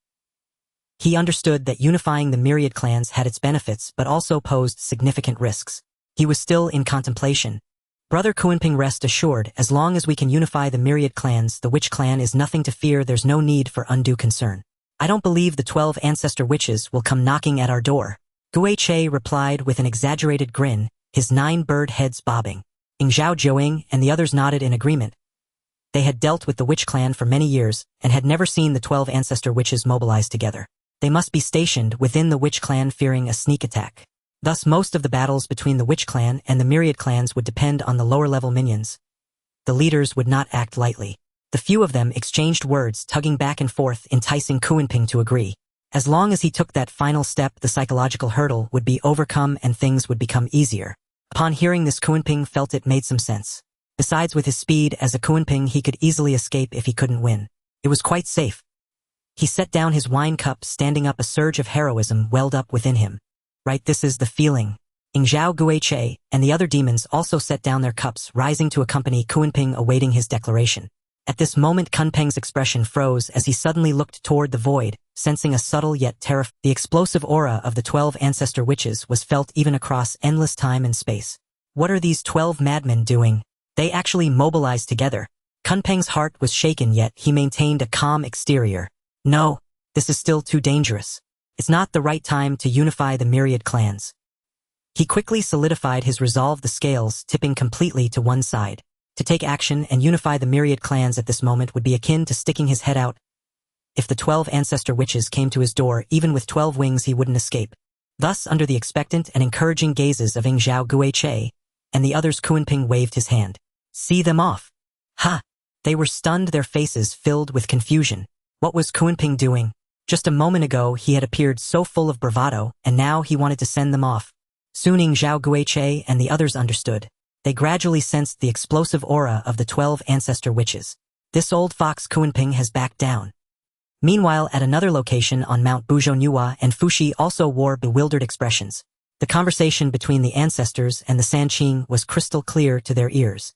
The 12 ancestor witches were making such a commotion because of Bai Zhe. They thought Bai Zhe had gone to find Sanqing. Little did they know that Bai Zhe had just left them not long ago. The 12 ancestor witches won't turn against us, will they? Fushi said with concern. Even without facing the 12 ancestor witches directly, he could still feel that overwhelming and fierce aura. He feared he couldn't even defeat a single ancestor, let alone all 12 ancestors. No need to worry. Nuwa remained calm, chuckling lightly. The 12 ancestor witches are likely aiming for Sanqing. Bai Zhe is merely an excuse. There may be a warning embedded in this. What about our agreement with Bai Zhe? Fushi said. Since we have agreed, there's no reason to go back on our word, but I never said it had to be now. A mischievous glint flickered in Nuwa's phoenix eyes. Fushi paused for a moment, grasping his sister's meaning. At this moment, the battle was now unavoidable. The 12 ancestor witches unleashed their vast aura, locking onto Laozi, Yuanshi, and Tong Tian. The chilling, murderous intent shook the heavens. Sanqing knew there was no way to avoid this. They exchanged glances and summoned their treasures, releasing the protective Sanqing divine light. The 12 ancestor witches were clearly intent on exterminating them. If they hesitated to strike now, would they still have any face left? With everyone watching, even if they couldn't win, they had to have the courage to act, otherwise it would disgrace the name of Pangu Zhengzong. In an instant, the three of them struck together. The treasures they summoned shattered the void, shaking down the rivers of stars, and a rain of stars began to fall around Mount Bujo. At their level, a full-force strike could obliterate the great thousand worlds, extinguishing the cosmos. The power unleashed with their every gesture was as if they were opening the heavens. Had Mount Bujo not been transformed from Pangus backbone, it would have been reduced to dust in an instant. Little Taoist, watch me break you. Strong Liang let out a long howl, the thunder erupting from his mouth, resembling the stars hanging upside down. With a thought, he could summon a world-destroying thunder tribulation. Terrifying thunder surged forth from the bodies of the ancestor witches, as lightning dragons writhed, instantly engulfing the treasures above Sanking's heads. Slash! Tong Tian's black hair flew wildly, as he wielded the chinkping sword, unleashing a sword light that divided heaven and earth. Endless divine light coalesced into a single sword chi, the power of the laws surged razor-sharp and unparalleled. This sword strike was horizontal, aimed directly at the 12 ancestor witches, intent on cleaving them in two. Just this much. Zhu Jiuyin shouted coldly, the divine light in his eyes bursting forth with blazing laws. Time danced, flowing backward, the rain of stars falling from Mount Buzhou reversed course as if heaven and earth had flipped upside down. Seal! Di Jiang raised his hand and waved lightly, reprimanding.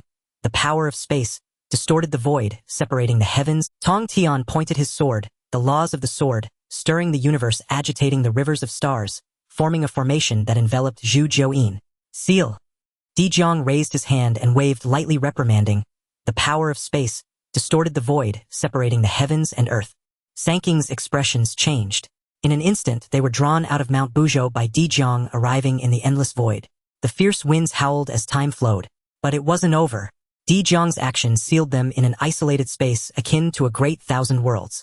Dying, obliterating as time passed, they unknowingly faced the destruction of this world. Laozi Yuanshi and Tong Tian exchanged glances, the aura of Sanqing hovering above their heads. They were about to unleash their innate divine abilities. Laozi Yuanshi and Tong Tian stood beneath the aura of the three pure ones.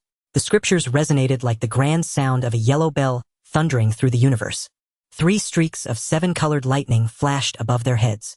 These 3 bolts of divine lightning, the Ta Qing divine thunder, the Yu Qing divine thunder, and the Shang Qing divine thunder, were inherited from Pangu's opening of the heavens. After Pangu opened up the heavens and the earth, the first divine thunder sounded, heralding the birth of all things. This was the manifestation of Pangu's spiritual will. With the might to open the heavens and create everything, the 3 pure ones were part of Pangu's spiritual imprint, inheriting the profound Tao of Pangu. The 3 divine thunders erupted, shattering the chaos and giving rise to countless worlds. They also destroyed the vast space created by Emperor Zhang, as the 3 pure ones broke through the boundary and returned surrounded by the divine thunder. Laozi Yuanshi and Tong Tian combined their forces, pointing out a divine thunder that pierced heaven and earth, aimed directly at Emperor Zhang's head. Be careful, big brother. The remaining ancestors' expressions changed slightly as they howled and took action, breaking the void, with their gestures working together to withstand the towering divine thunder. Though not gravely injured, they were in a state of utter disarray.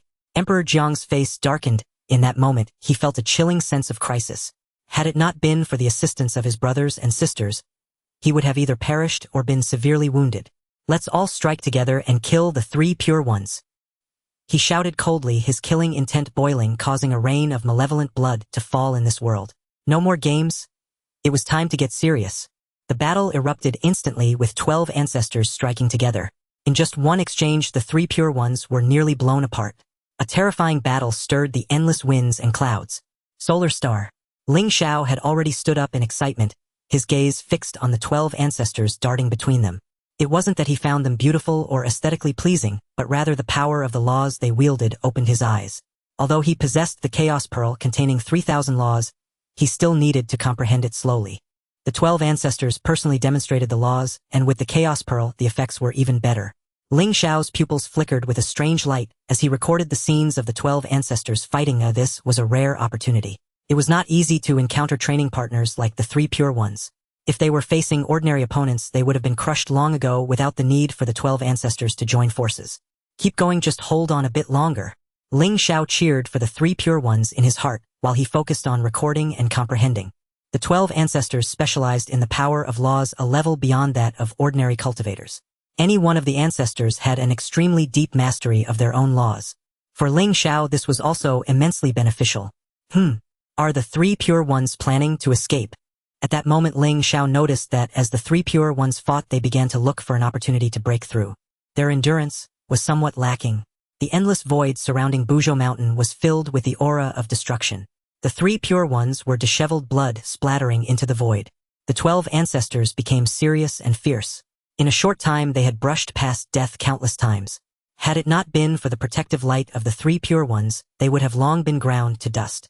Though running away was not glorious, it was their only escape route. The 12 ancestors naturally noticed the intentions of the 3 pure ones and tried their utmost to stop them. 3 pure ones, you shameless trio, do you still dare to claim the title of Pangus Orthodoxy? To be so easily defeated and yet dare to impersonate the name of the Father God, how can you have the face to do so? Zhurong said with a cold smile. How about this, you swear an oath to the heavenly Tao promising from henceforth not to flaunt the name of Pangus Orthodoxy and sever all ties with the Father God. Then we will spare you a way out. Emperor Jiang said lightly, a mysterious smile playing at the corner of his mouth, leaving one to wonder if it was sincere or feigned. The 3 pure ones' aura was waning, yet upon hearing these words, a surge of fury ignited in their eyes. Dream on. How dare you pitiful creatures who do not recognize the heavens covet the name of Pangus Orthodoxy? Do you think you are worthy? Laozi shouted angrily, directly using Yuanqi's words. Previously he had thought it a bit excessive to say so, but now it seemed perfectly fitting. Indeed, what ancestors! In my eyes, they are no different from those with fur and horns. Yuanqi's expression was haughty. Even if he were to be killed, he would not change this view. Their voices were unrestrained, shaking the heavens. The powerful beings who were paying attention here were left dumbfounded. The conflict between the 3 pure ones and the 12 ancestors over Pangus Orthodoxy had escalated to this extent. By the way, can the oath to the heavenly Tao really constrain the great god Pangu? Some powerful beings harbored doubts, feeling inexplicably that these ancestors had lost their minds and dragged the 3 pure ones into abnormality. Pangu, the existence that opened the heavens and the earth, embodied the endless wilderness. Using an oath to the heavenly Tao to restrain the creator deity of the heavens is nothing short of madness. The 3 pure ones were also foolish. They could have casually sworn an oath to the heavenly Tao to fool the ancestors, but they insisted on confronting them. Seeking death. Since you are willing to risk your lives, we cannot be blamed. Emperor Jiang was furious, his gaze radiating murderous intent, tearing through the heavens. He raised his hand to strike, darkening the sky like a small world, aiming to obliterate the 3 pure ones. Laozi Yuanshi and Tong Tian exchanged glances, the light of the 3 pure ones swirling around them, transforming into protective laws as they charged forward. The remaining ancestors also struck, mercilessly suppressing them with overwhelming force. The vast divine power caused the entire Buzhou mountain to tremble slightly. The power of over a dozen top-tier Deluo golden immortals was immeasurable. The 3 pure ones were repeatedly sent flying, tossed between the 12 ancestors like a balloon kicked around. 12 ancestors, my 3 pure ones will not coexist with you. If I do not die today, I will certainly eradicate your entire clan in the future. Yuanshi roared angrily, his eyes filled with rage. How proud he was to be humiliated in such a manner before the world. Still being stubborn, Emperor Jiang coldly shouted, his fist radiating like a blood sun, crashing heavily onto Yuanqi's true form. Second brother. Laozi and Tong Tian rushed to rescue him, but were bombarded by the other ancestors. Ah! A thunderous roar fell like stars, and Yuanshi was sent flying billions of miles, spewing blood. The time ancestor Zhu Jiu reversed the flow of time, reaching out to pull Yuanshi back. Such a maneuver left the powerful beings watching here shaking their heads. Even a formidable entity like the 3 pure ones had no power to resist when faced with the combined might of the 12 ancestors. After this battle, there will likely be no more 3 pure ones in the world. The momentum of the Witch clan is too overwhelming. Who can withstand their advance? The powerful beings sighed in lament. Next time, there may very well be 3 more seats at the Zishao Palace for the lecture. From now on, Pangus Orthodoxy belongs solely to my Witch clan. There will be no more 3 pure ones in this world. Emperor Jiang proclaimed, loudly declaring to the heavens, his voice shaking the universe, reaching far and wide. Boom! Suddenly a terrifying aura exploded, instantly enveloping the heavens and earth, creating chaos. The 12 ancestors were momentarily stunned, sensing an ominous premonition as they cleared the heavens and earth. Looking again, there was no trace of the 3 pure ones. The 12 ancestral Wu erupted in fury. Mid-battle, the 3 pure ones suddenly vanished. What had just exploded? Their distraction allowed the 3 pure ones to escape. Pursue them. Do not let them flee. Changliang instantly reacted, roaring in wrath, and surging forward to hunt down the 3 pure ones. Enough! The 3 pure ones are cunning beyond measure. Pursuit now would be futile. Let them go. Henceforth they forfeit all right to claim themselves the true lineage of Pangu. Dijiang raised his hand, halting Changliang's advance. Though the 3 pure ones survived, their objective was largely achieved, suppressing them and seizing their celestial fortune. After this battle, across all living beings' hearts a slow but irreversible conviction would take root. That the Wu alone were the authentic heirs of Pangu. Elder brother speaks wisely. For now we set aside the 3 pure ones. I doubt they'll remain hidden in the primordial chaos forever. If they reappear, we shall strike then without delay. Zhurong said with a wry smile, dismissing the three pure ones with contempt. From now on, the eastern Kunlun mountain at the foot of Buzhou Peak belongs solely to our Wu clan. Zujian spoke solemnly. This was the birthplace of the three pure ones. The mountain range stretching unbroken from Buzhou Peak into endless distance, its veins entwined with the very spine of the world. Clear the battlefield and return swiftly to our ancestral lands. To prevent the three pure ones from launching sabotage, Dijiang commanded. The ancestral Wu stirred into motion.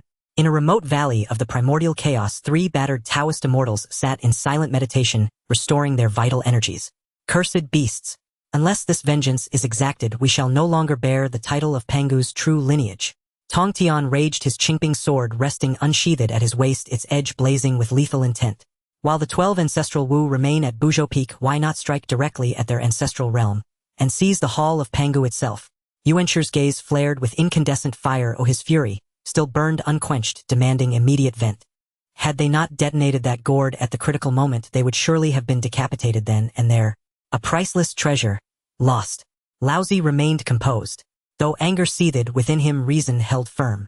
To assault the Wu's ancestral domain now would be sheer self-sacrifice. Even if they escaped, they would face relentless pursuit by all 12 ancestral Wu. An ordeal offering only one chance in 10 for survival. First, find sanctuary to mend our wounds and deepen cultivation. We await the second discourse at Zhixiao Palace. Upon hearing the Tao there, our cultivation shall surge beyond measure, and only then shall we settle accounts. So even the three pure ones managed to flee. Ling Xiao murmured softly atop the sun star, sighing inwardly.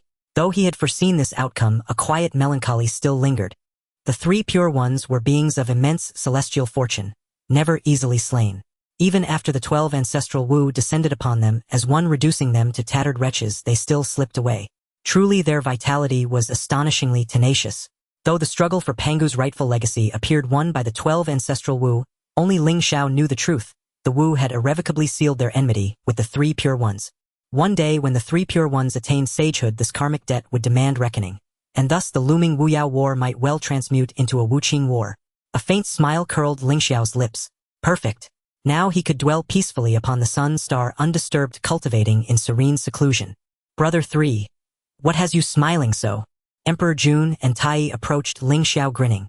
Stirred by the tremors of the Wu's battle, they had abandoned cultivation to investigate what had unfolded. Nothing. Just recalled something pleasing. Ling Xiao replied lightly. Those ancestral Wu are terrifyingly powerful. How fortunate we declined Bai Zai's offer to unite the myriad races. Else should the 12 descend upon us, who among us could possibly withstand them? Tai Yi gazed upon the 12 colossal figures striding across heaven and earth. Astonished yet deeply relieved. At his current strength he could barely contend with one. And certainly not the strongest. This is precisely why Brother 3 always urges us to cultivate diligently. Without witnessing the vastness of the world, one cannot fathom how many beings surpass oneself. Emperor Jun seized the opening, quoting Ling Xiao to gently chide Tai Yi and reaffirm his elder brother authority. Tai Yi glanced sidelong at Jun, eyes crinkling with mirth. Elder brother, forgive my bluntness. You are no longer my match. Emperor Jun recoiled as if struck by lightning. Nearly shattered, profound weariness settled over him. His two younger brothers grew stronger each day, while he, the eldest, remained the weakest. Where indeed could justice be found? He sank into despondency. Do not take it to heart, elder brother. Though you are the weakest, you will always be our eldest brother. We shall never disdain you. Ling Xiao added, chuckling. Don't stop me. I'm returning to my egg to rebuild myself from scratch. Though outwardly furious, Emperor Jun bore no real grievance. Such banter was simply the rhythm of their fraternal bond. At that very moment, an immense boundless aura washed over the sun star. Ling Xiao's smile faded, his divine eyes blazed with luminous intensity as he gazed far into the distance. Upon the eastern wastelands, a titan of cosmic scale stood upright, gazing directly at the sun star. Its colossal pupil, black as a singularity, radiated infinite crushing dominion. Dijiang. Instantly Emperor Jun and Tai Yi tensed. Every muscle coiled, every sense sharpened, as if facing imminent annihilation. Do you wish to fight? Ling Xiao's expression remained calm, his gaze fathomless, swirling with ceaseless currents of primordial laws. Dijiang watched the sun star coldly, drawing the curious attention of the other ancestral Wu. Elder brother, shall we casually dispose of these three golden crows? Qiangliang demanded, brimming with combative fervor. A glance was all it took to ignite his wrath. I see no harm in it. We've already clashed with the three pure ones. Adding 3 crows changes little. Zhurong remarked indifferently, flames of apocalyptic magnitude, roiling around him, incinerating the void itself.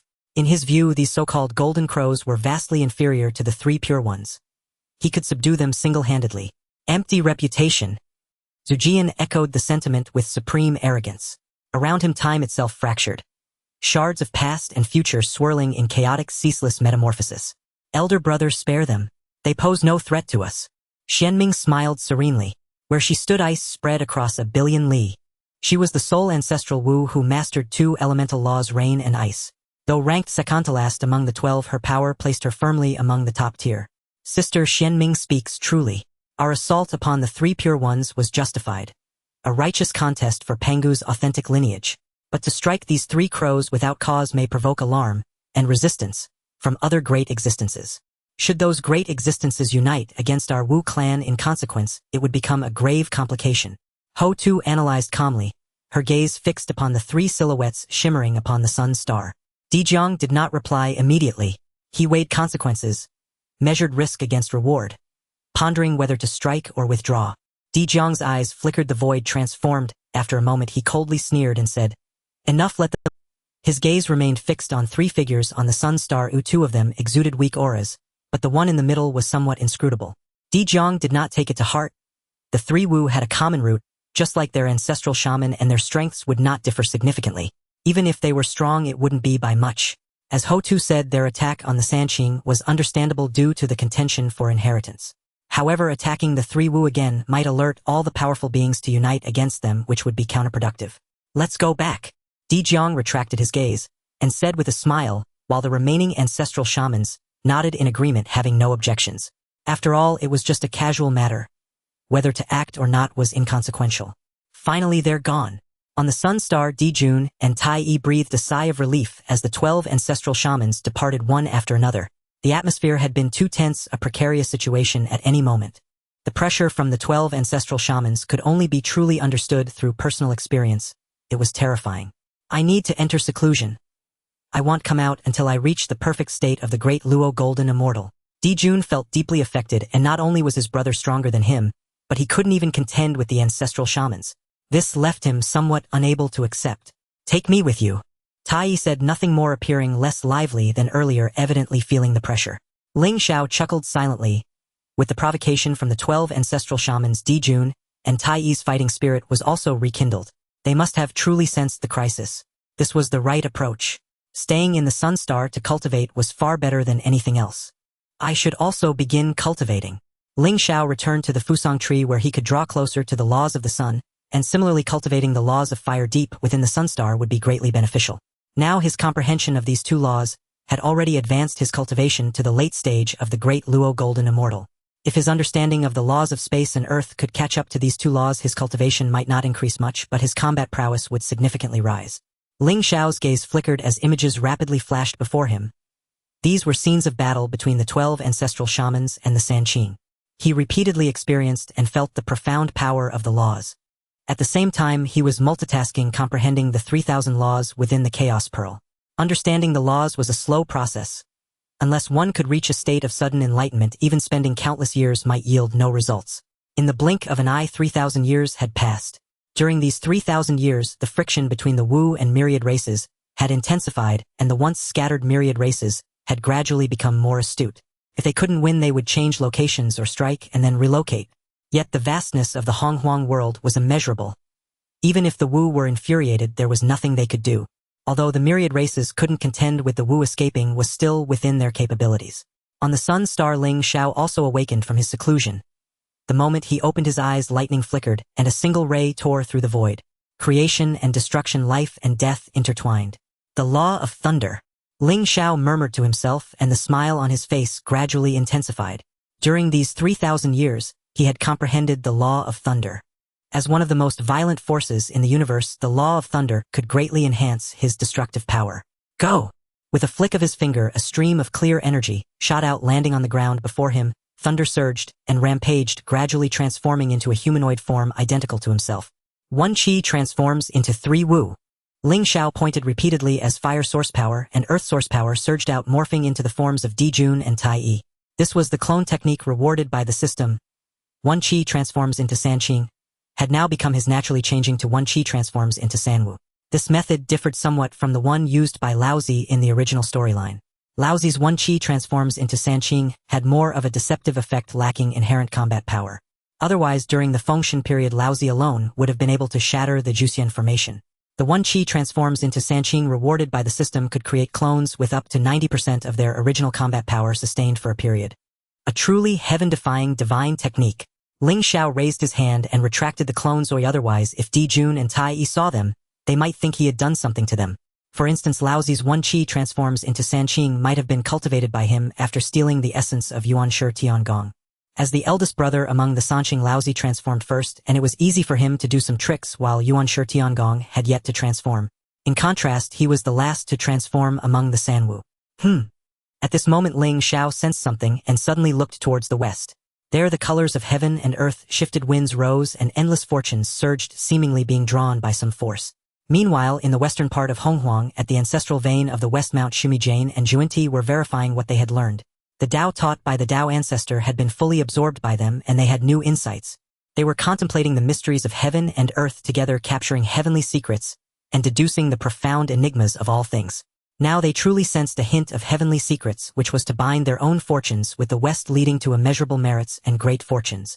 Junior brother, as long as we make a grand vow to bear the fortunes of the West, we will receive numerous benefits. Jane forced a smile on his grim face, appearing particularly awkward. He shared his thoughts and feasible methods with Juanti. Such a great cause and effect probably won't be easy to bear, right? Juanti asked hesitantly. Jane gently shook his head and replied, "At this stage, there is no one else besides us who has this qualification. Considering our experiences in the East, junior brother's strength is the most important thing." As soon as he finished speaking, Juanti was momentarily stunned, involuntarily raising a hand to touch his cheek. The scene of being knocked down by Ling Xiao remained vivid in his memory, as if it had happened yesterday. "Senior brother, let's do it." Juanti gritted his teeth and nodded firmly. He needed to enhance his strength and regain his face, otherwise future cultivation would encounter obstacles. "Good." Jane nodded, and the two brothers discussed the matter. A radiant, auspicious light soared from above, illuminating the entire Mount Shumi, and growing increasingly intense. The next moment, a grand and harmonious voice filled with auspiciousness resonated throughout heaven and earth. "From today on, all beings in the West may come to my side for protection, and all sentient beings with affinity shall be taught. Those who think of my name shall be endowed with faith." As the echo faded, the compassionate voice spread across the western part of Honghuang. A figure with the ancient blue sky above his head manifested in the void, his expression filled with compassion and sorrow. It was the Taoist of Jane. Jane and Juanti gently patted their foreheads, their three flowers blooming above their heads, a fragrant aroma wafting through the air, and subtle mysterious fluctuations swept the western beings centered around Mount Shumi. As soon as the words fell, a brilliant and resplendent vortex appeared in the void of heaven. Golden light of merit descended, and an unprecedented aura of creation and fortune gathered at Mount Shumi, causing Jane and Juanti to feel the influx of immeasurable fortunes. Their cultivation also began to rise. Originally they were at the late stage of the Great Luo Golden Immortal, but now they were progressing toward perfection. The figure of Juanti released a grand vow to save and protect the beings of the West. Countless creatures sensed the overwhelming aura of compassion enveloping them, and all knelt in gratitude towards the direction of Mount Sumeru. The faith of the beings in heaven and earth reached the Tao, resulting in the descent of divine radiance, with myriad auspicious colors cascading down and treasures, flowers, and rare gems emerging in abundance. Heavenly flowers rained down and sweet springs surged from the earth. Juanti and Jiayin felt the void above them part, as an overwhelming flow of meritorious energy descended, forming a halo of virtue. Their cultivation also reached the pinnacle of the Great Luo Golden Immortal. "Ha ha!" Juanti exclaimed in wild joy, overwhelmed by an unprecedented exhilaration. It felt incredibly refreshing, having merely uttered a grand vow to receive such benefits. He even contemplated issuing dozens more grand vows, soaring into the skies. "Thank you, senior brother, for your guidance." He stood and cupped his hands in respect to Jiayin, acknowledging that he could not have reached this point without his senior's advice. "There's no need for formalities between us," Jiayin replied with a smile equally filled with immense joy, feeling the boundless power of the Great Luo Golden Immortal and suddenly feeling invigorated. At this point, he likely surpassed Laozi, undeniably the first being beneath the Tao ancestor. "Senior brother, I want to take a trip to the Sun Star." After calming down, Juanti looked towards the Sun Star and said with a faint smile, a chilling, killing intent flashing in his eyes, "Are you going to seek revenge on the Golden Crow?" "Of course. In the past he humiliated our brothers. If I do not take revenge, I would be unworthy of being a cultivator, Jun Tai Yi said, solemnly revealing that his vow was motivated by revenge, and now with his enhanced strength, he naturally sought to regain his honor. Jie Yi nodded slightly, saying, that golden crow indeed deserves to die, but the Tao ancestors' teachings are about to begin, so do not create trouble. Let him off for now. It will not be too late to seek revenge after we finish listening to the Tao. He too harbored vengeful thoughts, but to him the Tao ancestors' lesson was of greater importance. Time was the least valuable thing to them, and there was no rush. Senior brother, it's just a golden crow. With our brother's efforts, vengeance will not take long. Jun Tai Yi insisted, still reluctant, as the thought of Ling Xiao was like a thorn in his heart that needed to be removed. Jie Yi chuckled in silence, feeling that his junior brother was a bit too worked up, yet patiently explained. If I am not mistaken, there is a primordial formation on the Sun Star. If we rashly go there, we might suffer losses. Let us first listen to the Tao ancestors' teachings, and after our strength increases, I will have confidence to break this formation. The Tao ancestor mentioned in the first lecture that there will be a discussion on the path to the half-saints next time. Now that we have reached the perfection of the great Luo Golden Immortal, perhaps after the teachings we can break through to the half-saints. By that time, a mere golden crow will be easily dispatched. Why rush to this moment? Jie Yi elaborated, recalling the moment when he integrated the energy of virtue, his divine sense spread throughout the heavens and earth. And he had also noticed the Sun Star, where an elusive formation was shrouded, making it difficult to detect unless one approached closely. This must be the confidence of that golden crow, thinking that hiding on the Sun Star meant no one could harm him. Little did he know that once his cultivation advanced further, he would have confidence to break this formation. By then, no matter where he hid, he would be at his mercy. Jun Tai Yi was taken aback, not expecting his senior brother to be so meticulous, and naturally complied, saying, then I will follow your advice and wait until after we listen to the Tao. Junior brother, you have been rather restless lately. You need to adjust quickly. Our goal is to achieve sanctification and become ancestors, not to get bogged down by the present, Jie Yi admonished, taking on the demeanor of an elder brother. You speak rightly, senior brother. Jun Tai Yi nodded, not wanting to dwell further. After we listen to the teachings, it will be Ling Xiao's death. This little time will pass in the blink of an eye. In the west of the Primordial World at Wuzhuang Temple, Zhan Yuanzi's expression was grave, feeling the changes in the western heavens and earth. He exclaimed in astonishment, Jie Yi and Jun Tai Yi have such means gathering the fortune of the west to themselves. Even though we are in the west, I can see that all the fortune is monopolized by Jie Yi and Jun Tai Yi, and I can no longer share a single bit of it. Damn it! Why didn't I think of this move? He was so angry that he pounded his chest and stomped his feet. Originally he and Jie Yi and Jun Tai Yi were on the same level, but now he felt inexplicably diminished. Shen Yuan, why are you so upset? At that moment, a hearty voice echoed, arriving before the figure. Then a figure in a bright red robe entered, beaming with a brilliant smile. It was like a small sun suddenly shining in. Shen Yuanzi glanced at his old friend and muttered, if only I could be as carefree as you. Did you not feel it? Jie Yi and Jun Tai Yi have gathered all the fortune of the West to themselves. I will no longer be able to share even a strand of it. Zhan Yuanzi could not help but express his grievances to his friend. It's simple. Hong Yun replied cheerfully, without a hint of hesitation. Simple. Zhan Yuanzi's expression changed, not expecting his friend to be so supportive. What plan do you have? Tell me. Hong Yun shrugged, saying, just move out of the West. Zhan Yuanzi choked, almost losing his breath. Fine. He had been too hasty. Knowing Hong Yun's nature, he still foolishly asked. Such an outrageous suggestion could only come from him. What kind of reaction is this? I am serious. Hong Yun said earnestly. He was giving solid advice. Why did Zhan Yuanzi think he was joking? Hong Yun, don't be ridiculous. I can leave any time, but how do I take the ginseng fruit with me? Without the primordial soil, it cannot be transplanted elsewhere. Zhan Yuanzi rebuked with a stern face. Wait, what about the soil of the primordial gourd vine? Hong Yun's eyes lit up as he suddenly thought of something, asking excitedly. Of course it's fine. They are both primordial top 10 spiritual roots. Zhan Yuanzi replied somewhat angrily. It's settled. I know a fellow Taoist who has the primordial soil of the gourd vine. Hong Yun said with a smile, feeling. Zhan Yuanzi showed surprise, asking. Is that the one who helped you obtain the gourd Ling Xiao? Exactly. Fellow Taoist Ling Xiao has half of the soil. If we borrow it from him, we can move the ginseng fruit, can't we? Hong Yun said, beaming. Zhan Yuanzi's expression suddenly changed. Not good. Fellow Taoist Ling Xiao is likely to be in danger. Why do you say that? Hong Yun, unable to laugh, questioned with a puzzled expression. Did you not say that in the past when the gourd was seized, Ling Xiao defeated Jie Yi and Jun Tai Yi? Now that Jie Yi and Jun Tai Yi are gathering the fortune of the West and have greatly advanced in strength, they are likely to seek revenge on fellow Taoist Ling Xiao. Jun Yuanzi said solemnly. Then what are we waiting for? Let's hurry to the Sun Star to help.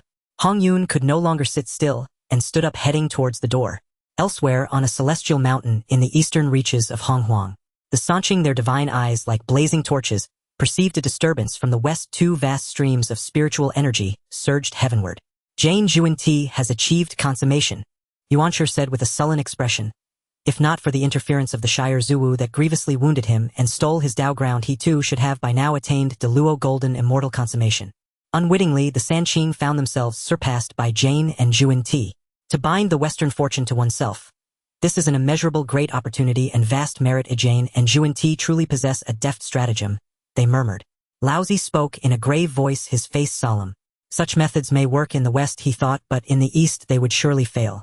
In that moment he felt a touch of envy. Being born in barren lands was not always a disadvantage. In the past, the battle between Hongjun and Luoho had shattered the Western ley veins. What once seemed calamity had become for Jane and Zhuan-Ti both curse and blessing. We must redouble our efforts and strive to reach the Luo Golden Immortal Consummation before the sermon, they resolved. The Sanqing exchanged glances, each seeing the urgency in the other's eyes. As the orthodox heirs of Pangu, there was no reason to be inferior to Jane and Zhuan-Ti. Jane and Zhuan-Ti's breakthrough stirred the hearts of the great powers across Honghuang. Dao grounds like Shuahai, Xikanlun, Zifu Island, and Beihai all began to exhale vast auras.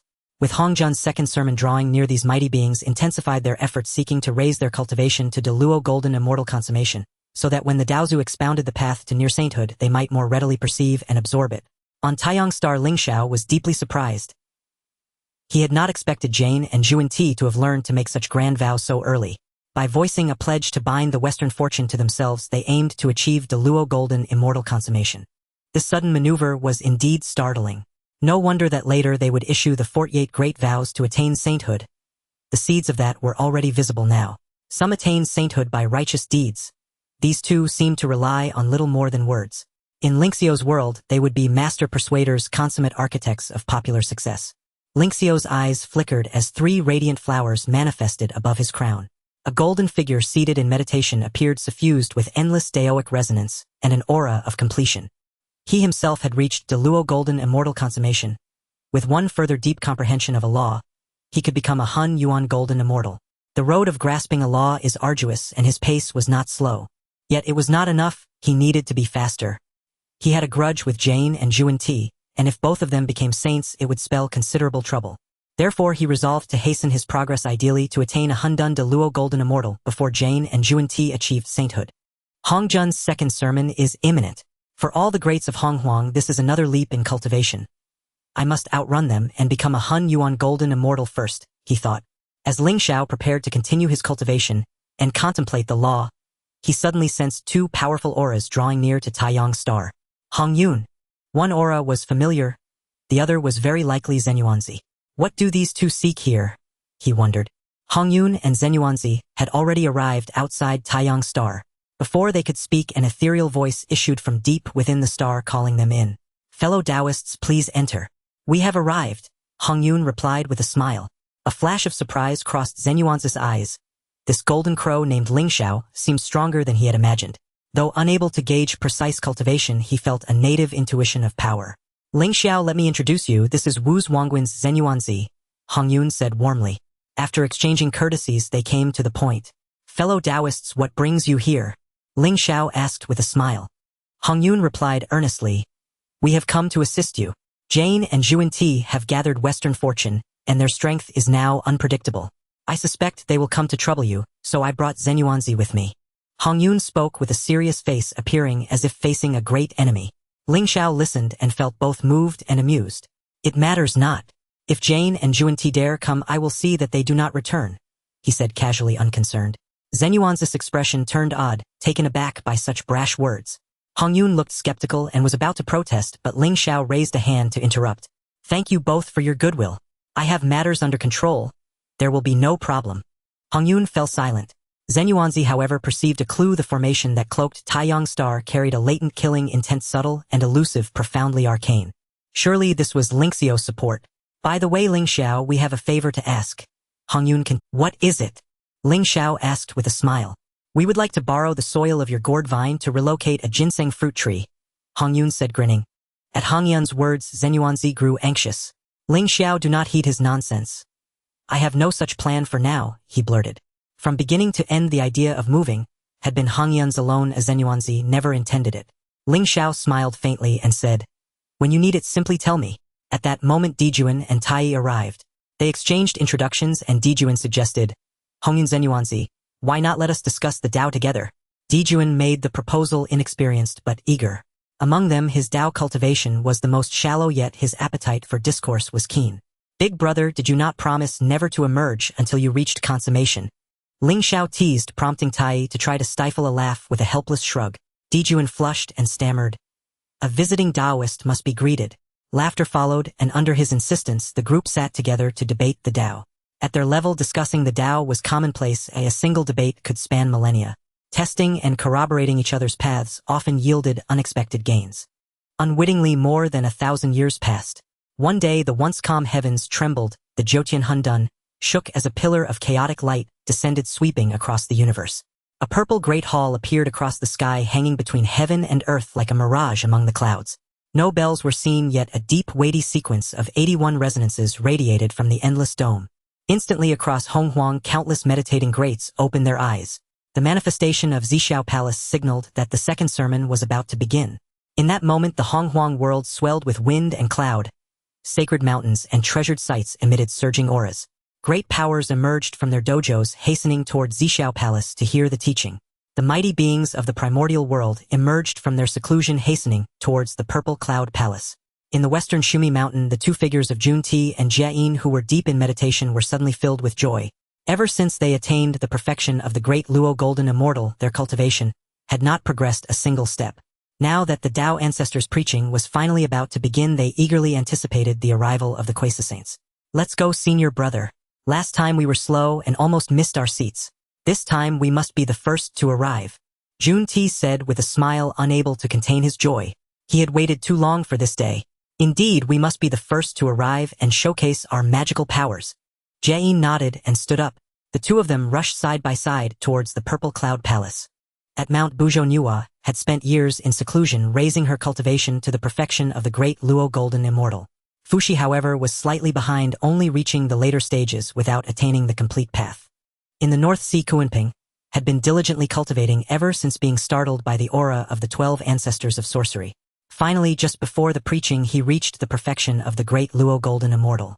Famous figures such as the old ancestor of the Underworld River, the Queen Mother of the West, and the King of the East had all attained the later stages or perfection of the great Luo Golden Immortal.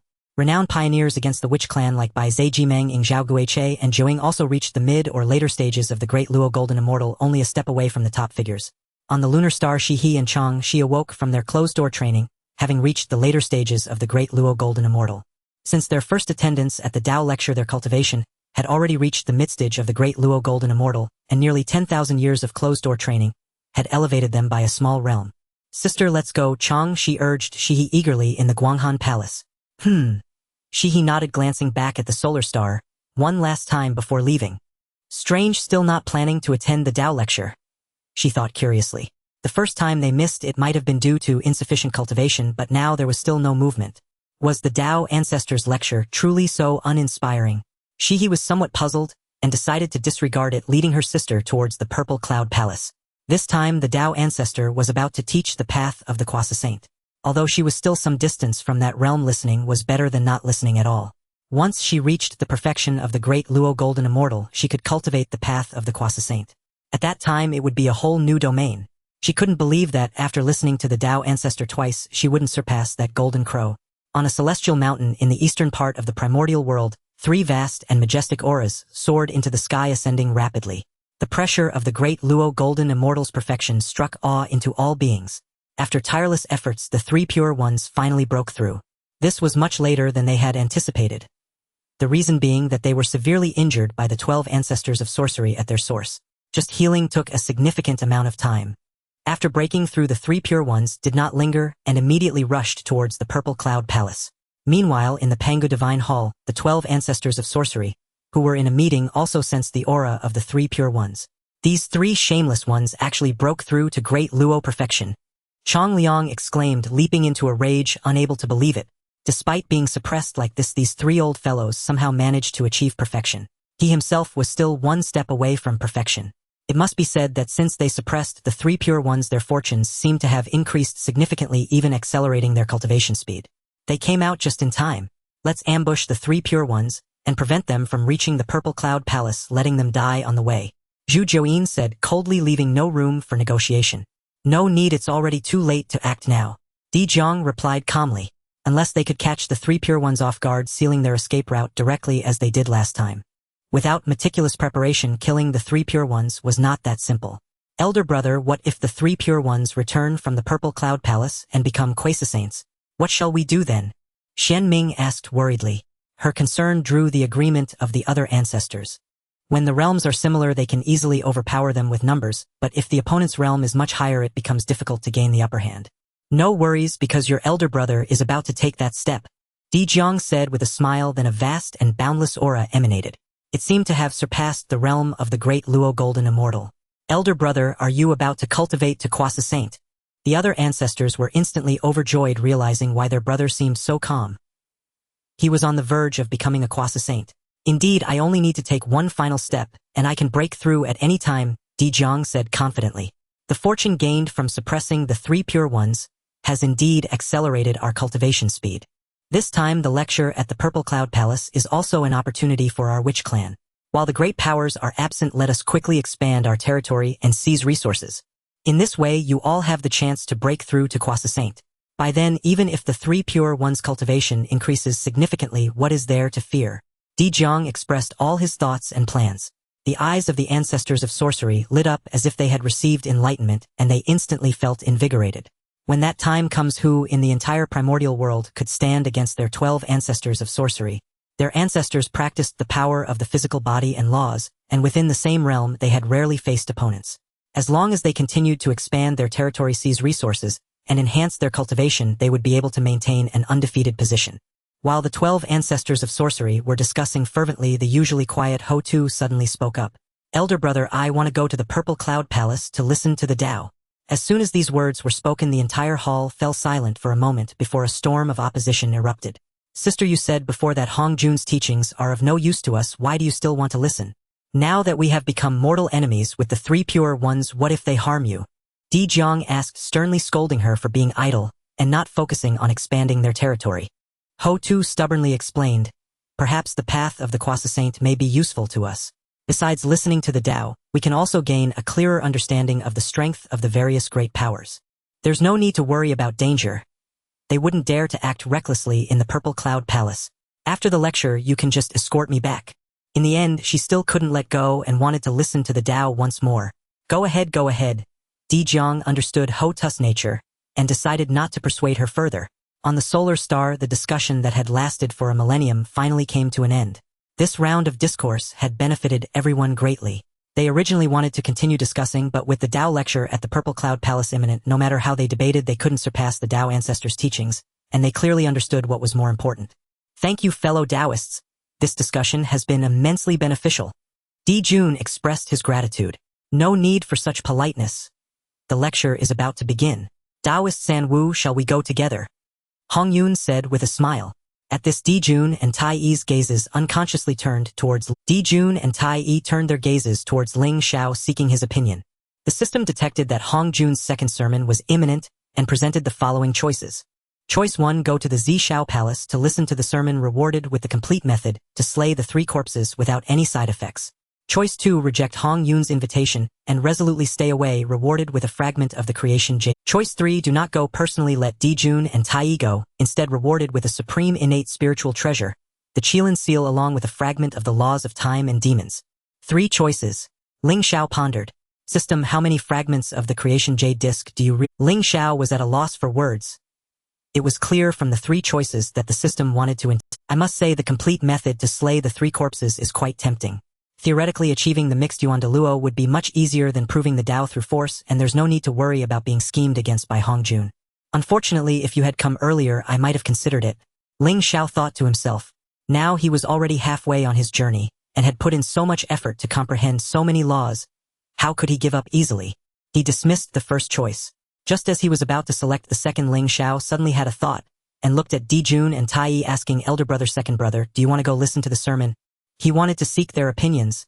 The third choice offered by the system indeed had something to consider. Upon careful thought, this choice was quite subtle. After all, they hadn't attended the first sermon. If they missed the second one as well, it would likely raise Hong Jun's suspicions. If Jun and Tai Yi could pretend to listen to the sermon, it would buy them some time. It wouldn't be bad to buy some developmental time. Even a lazy fish should flip over occasionally. It would show Hong Jun that they were acting, striving, and making progress. Of course we want to. The Tao ancestor is giving a sermon on the path to becoming a sage, and it may benefit us great. Jun replied with a smile. Although Ling Xiao had mentioned the later cultivation methods to them, it was quite vague. Perhaps the Tao ancestor could reveal something different. Listening to the sermon is secondary. I want to see the world, Tai Yi said with a smile. Ling Xiao nodded and said to Jin Yuanzi and Hong Yun, fellow Taoists, please step aside, my brothers, and I have private matters to discuss. Jin Yuanzi and Hong Yun did not think much of it and moved outside the Sun Star to wait. What do you want to say, third brother? You're being so mysterious. Jun and Tai Yi looked at him suspiciously. Ling Xiao did not keep them in suspense and directly got to the point. Elder brother, second brother, I won't be going to the sermon, but I have a few words to remind you. What? You're not going with us? Jun asked in surprise. Third brother, this time Hong Jun is giving a sermon on the path to becoming a sage. It's a rare opportunity. Are you really not going to take a look? Jun and Tai Yi both tried to persuade him. Listening to the sage's sermon was certainly better than staying home and doing nothing. I have my own insights. I really can't go. Ling Xiao said with a smile, knowing this excuse never failed. Indeed, upon hearing it was a matter of cultivation, Jun and Tai Yi stopped persuading him and instead looked at him in surprise. Third brother, you aren't about to break through to mixed Yuan Golden Immortal, are you? Now Ling Xiao was already a completed Deluo Golden Immortal. If he had more insights, wouldn't that mean he was on the verge of becoming a mixed Yuan Golden Immortal? Where else could he go? It's about right. Ling Xiao casually replied. Hiss. Both of them gasped and the Sun Star seemed to cool down a bit. Too abnormal. After discussing the Tao with Jin Yuanzi and Hong Yun, their cultivation had greatly advanced, and they were now at the late stage of Deluo Golden Immortal with completion not far off. They initially thought they were about the same as Ling Xiao, but unexpectedly, he was about to break through to another great realm. This time, when you go to the Xiao Palace to listen to the sermon, remember to act low-key. You must adhere to the 3 no's: no contention, no grabbing, no acceptance. Ling Xiao continued, his expression serious. In the Xiao Palace, do not compete for any benefits, let alone snatch them. If anyone offers you something, do not accept it.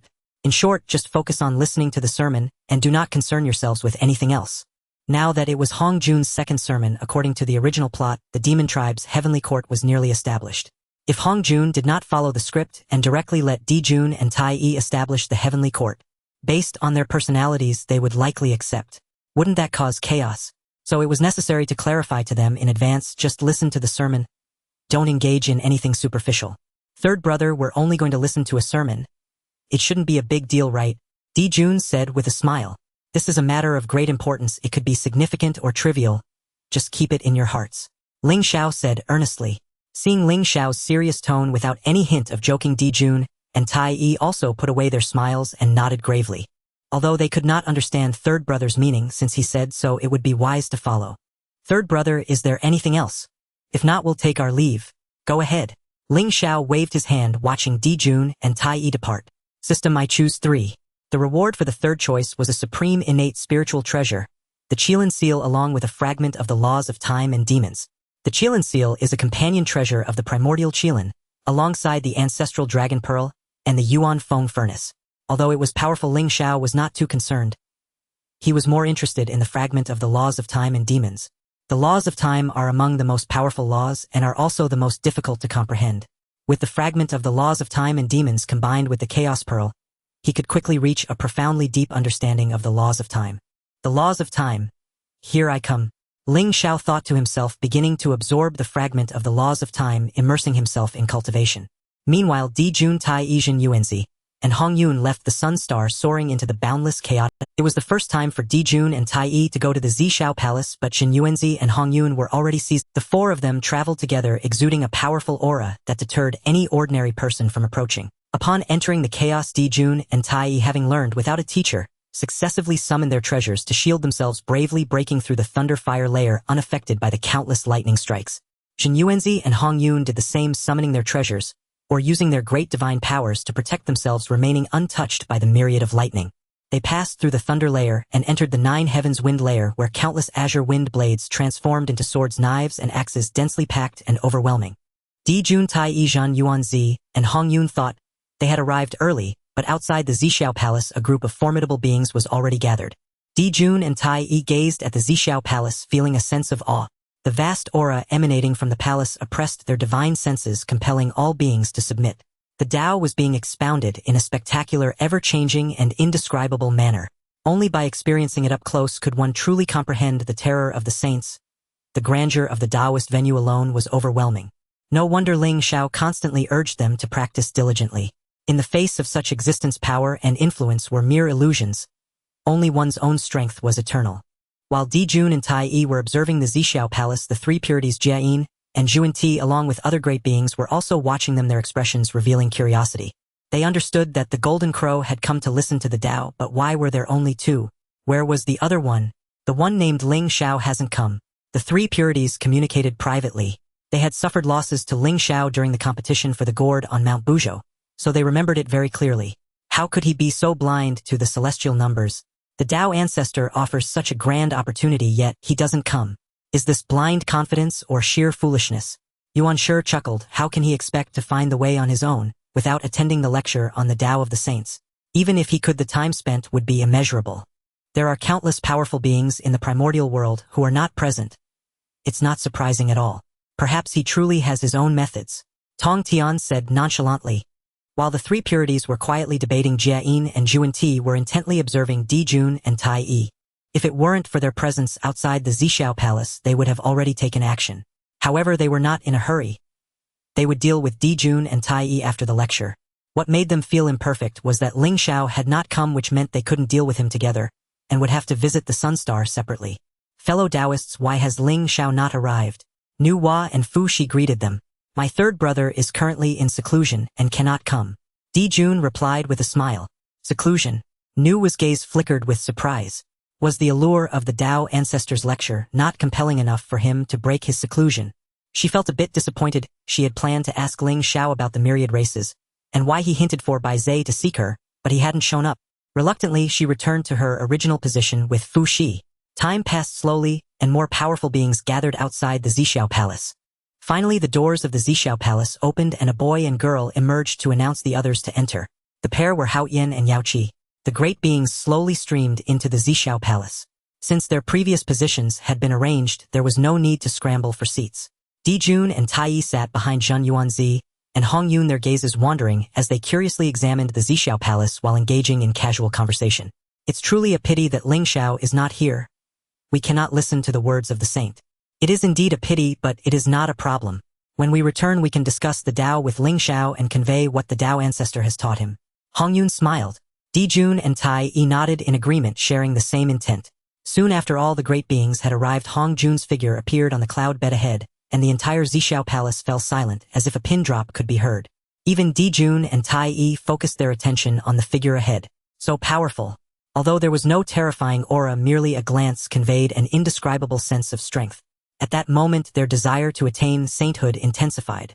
Hong Jun glanced down and immediately spotted Jun and Tai Yi, who were sitting obediently looking harmless, along with a strange longing.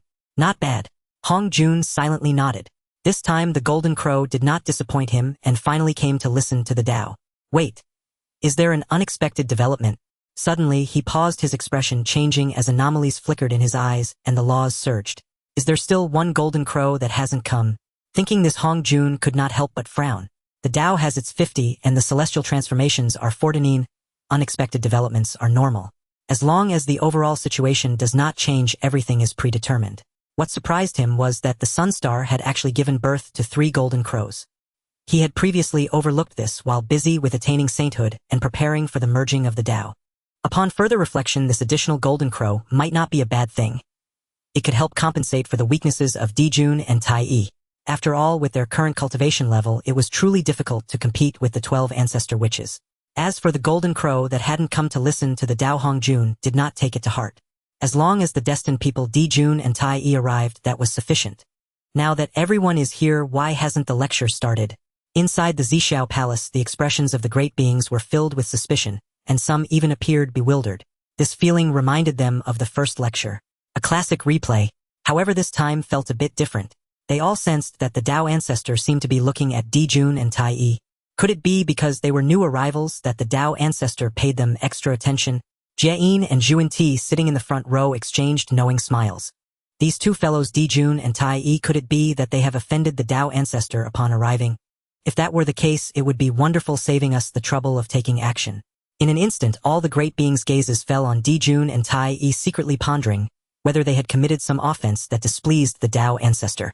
Jun and Tai Yi thought the same, silently exchanging glances, feeling an unsettling sensation, as if they were being watched. Fortunately, at that moment Hong Jun spoke up. This lecture on the Tao of the Saints will last for 3,000 years. You must calm your minds and comprehend. Instantly, all the great beings let out a sigh of relief. The previous atmosphere had been truly strange and oppressive, but now it had returned to normal. Thus, all the great beings focused their minds, attentively listening to the words of the Tao ancestor. The Tao of heaven grasping the actions of heaven is complete. Therefore, there are 5 thieves in heaven. Those who see them will prosper. The 5 thieves reside in the heart enacted in heaven. The universe is in your hands and myriad transformations arise from your being. Establishing the Tao of heaven is to determine nature. Nature has its skillfulness and clumsiness which can be concealed. The 9 orifices of evil are in the 3 essentials which can be dynamic or static. Fire is born from wood, calamities arise from it. Treachery arises in nations. When it moves it must collapse. The words of the saint were naturally exquisite and resplendent, like golden lotuses emerging from the earth, filled with countless beauties that were indescribable. The great beings listened as if entranced, some with expressions of joy, others filled with sorrow, some scratching their heads, and others sitting in a state of profound meditation. Time flowed slowly, and the sound of the Tao within the Xiao palace continued. Soon 3,000 years came to an end. On this day, the sound of the Tao within the Xiao palace grabbed. At the same time, a torrent of flames surged above the sun star, wild and chaotic, twisting into various forms like a true dragon, as the blossoms of the laws emerged, each one as large as the stars, continuously falling. In the midst of this endless fire, Ling Xiao sat quietly unmoving as 3 flowers of chaos enveloped his head, an ephemeral figure flickering in and out of existence. Ling Xiao raised his hand, conjuring a golden sun that floated in his palm, while profound and obscure waves radiated from the sun star, sweeping through the celestial bodies of the universe. His divine sense extended thread by thread, continuously expanding, growing, infinitely encompassing the 365 main stars and 14,800 secondary stars, all under his divine sense. Finally, it was accomplished. Ling Xiao slowly opened his eyes, his pupils ablaze with golden flames incinerating the ancient heavens.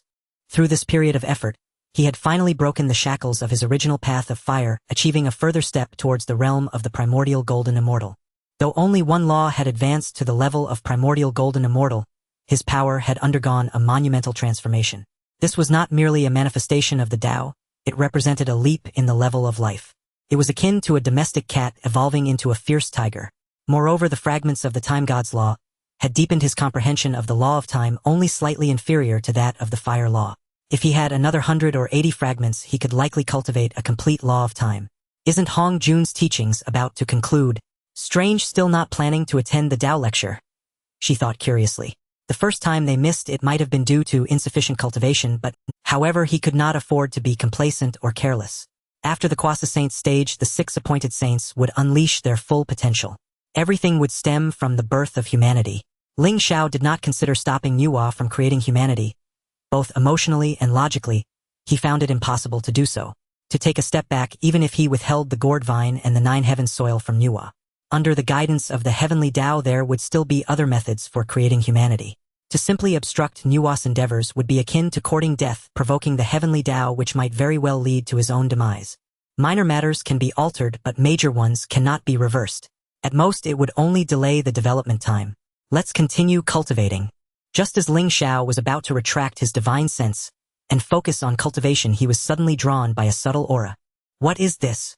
His gaze flickered as he pierced through the vastness of time and space, spotting a purple light that captivated his attention.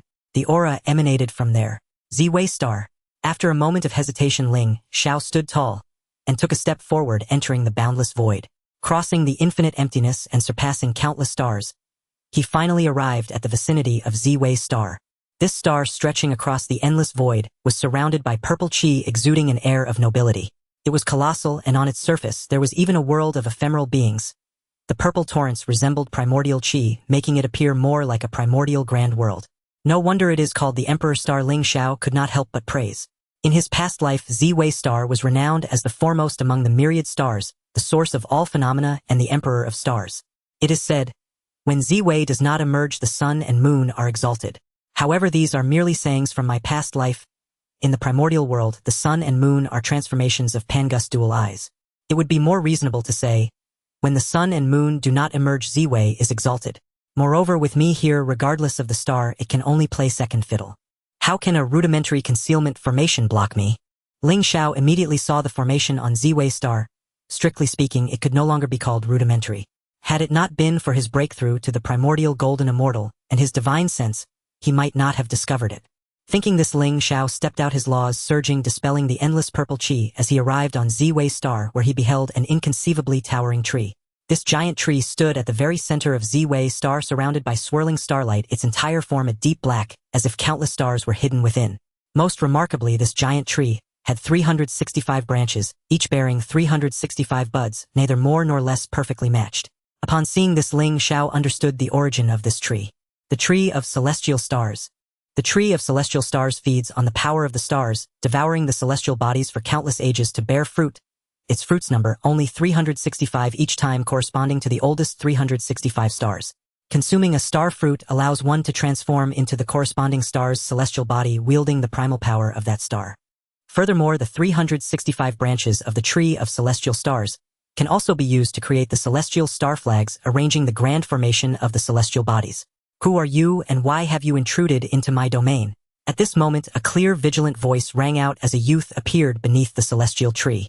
Dressed in a purple Dao robe, he appeared to be only 13 or 14 years old, exceptionally handsome yet exuding an undeniable aura of nobility, a born emperor's demeanor. I happened to pass by and came in to take a look. Are you the master of Ziwei Star? Ling Xiao asked with a smile, immediately discerning that the youth was already a powerful being at the early stage of the great Luo Golden Immortal. Indeed, this Ziwei Star is mine, and this tree is also mine.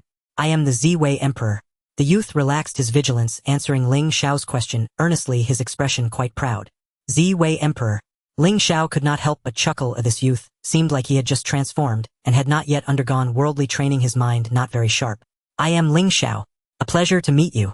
Since you are a guest, shall we discuss the Dao together? The youth said with a smile, sensing no hostility from Ling Xiao, and was unable to perceive his cultivation. Having been alone on Ziwei Star for too long, he could not help but want to chat with the sudden appearance of another being to validate his own understanding of the Dao. Sure. Ling Xiao nodded, his figure moving to appear beneath the celestial tree. The youth's eyes widened in surprise. This is a powerful expert. His cultivation is probably not weaker than my own. They sat facing each other, the youth eagerly speaking first, 3 flowers of celebration emerging atop his head. As his Dao voice resonated, the Ziwei Star radiated with dazzling light, and the power of the celestial stars seemed to be summoned, showering down boundless brilliance. Endless and unceasing. Ling Xiao's gaze shifted slightly, finding it intriguing that the youth's cultivation was centered on the Ziwei Star, commanding the powers of the celestial stars, even including the sun and moon. Ziwei Emperor Star, suppressing the myriad stars. The celestial stars are ever-changing, giving rise to endless paths. The Ziwei Emperor Star commands the celestial stars. This is my Dao. Ziwei suppresses the sun and moon. My Dao can thus be realized. My friend, how is my Dao? The youth asked, excitedly, thrilled by his own profound understanding of the Dao. Ling Xiao could only shake his head helplessly, saying lightly, unfortunately. Ling Xiao revealed a sense of regret, leaving the young man dumbfounded. Friend, what is there to regret?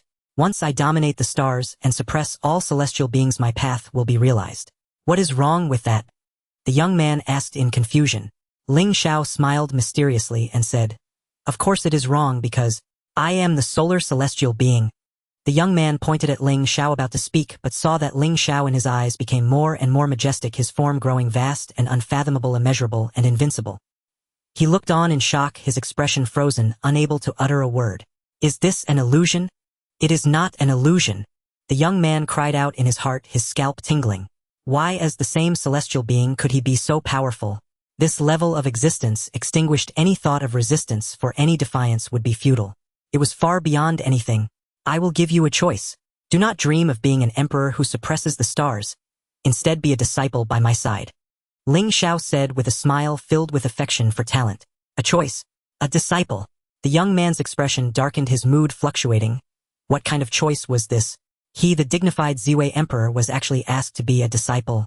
Is there any other choice? The young man asked unwillingly. There is. Ling Xiao pointed to the Zhou star tree and said, that is to become its nourishment. He was not a system that would offer you two choices. Nourishment. The young man's heart tightened, then he broke through his mental barriers. I choose to be a disciple. Although he was born with an imperial mandate, being dead meant nothing. He could only resign himself to fate and submit. Good. I allow you to be named Ziwei. From now on you shall be called Ziwei disciple, Ling Xiao said with a smile. Ziwei nodded bitterly, not daring to voice any objections. Then Ling Xiao arranged a formation for Ziwei star and left with the Ziwei disciple. The Zhou star tree grew best on Ziwei star. Moving it casually would not be beautiful. On the way back, Ling Xiao felt inexplicably at ease, in a great mood. This outing not only gained him a promising disciple, but also acquired a piece of innate spiritual root. Thinking of this, Ling Xiao couldn't help but glance towards the direction of the Ziwei Palace, wondering how Jun and Tai Yi were. 3,000 years of preaching had arrived. As Hong Jun uttered the last character, the great powers slowly regained their senses, still feeling unfulfilled and unable to extricate themselves. Some great powers comprehended the words of the sage, lost in ecstasy, while others looked skeptical, half understanding and half confused. The sage's teachings were too profound, some of the great powers could not fully grasp them. Though it was said to be the path to quasi-saintship, after hearing the conclusion they still did not fully understand how to break. Hong Jun's gaze moved and all the great powers' expressions became clear. He said, if there are any uncertainties, feel free to ask. Immediately a great power raised a question. Dare I ask, sage? My aptitude is dull. I still do not quite understand how to break through to quasi-saint. Even to sainthood.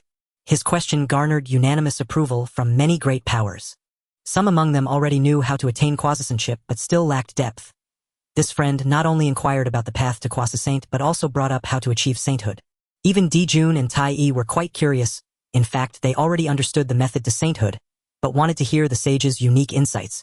Hong Jun nodded slightly, casting a glance of appreciation at the great power who asked the question, and replied calmly. There are countless paths to the Tao, but to summarize, achieving quasi-saint or certifying as a saint boils down to 3 paths.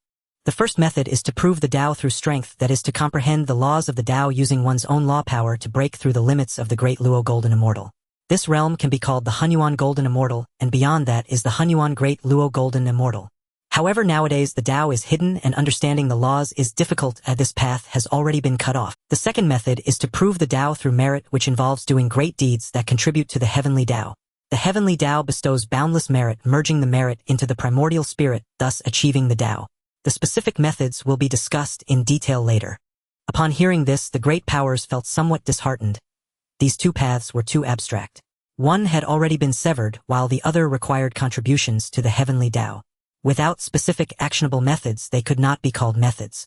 Hong Jun deliberately paused, noticing the gloomy expressions of the great powers, and couldn't help but nod to himself. Then he spoke loudly, his voice even more resonant than before. The final method is my way of certifying the Tao. The great power's eyes brightened. The living sage was right before them, proving that this method was feasible. I hope the sage will show mercy and bestow this path upon us. A great power who was good at flattery immediately said, unable to wait any longer, not wanting to delay even for a moment. Hong Jun nodded in satisfaction, looking at him a bit longer before continuing. This method is known as the 3 corpse severing Tao. All living beings possess good and evil. The self has 3 corpses. As long as 1 corpse is severed, one can achieve the early stage of quasi-saint. Severing 2 corpses leads to the mid-stage of quasi-saint. Severing 3 corpses leads to the late stage of quasi-saint, and then one can cultivate to the perfection of quasi-saint. Finally, when the 3 corpses merge with oneself, one can attain the supreme Tao. However, the 3 corpses within must be entrusted to innate treasures. As his words fell, Hong Jun's gaze subtly swept around, only to suddenly find 2 figures, a bit dazed, seemingly stunned. These 2 figures were Jun and Tai Yi.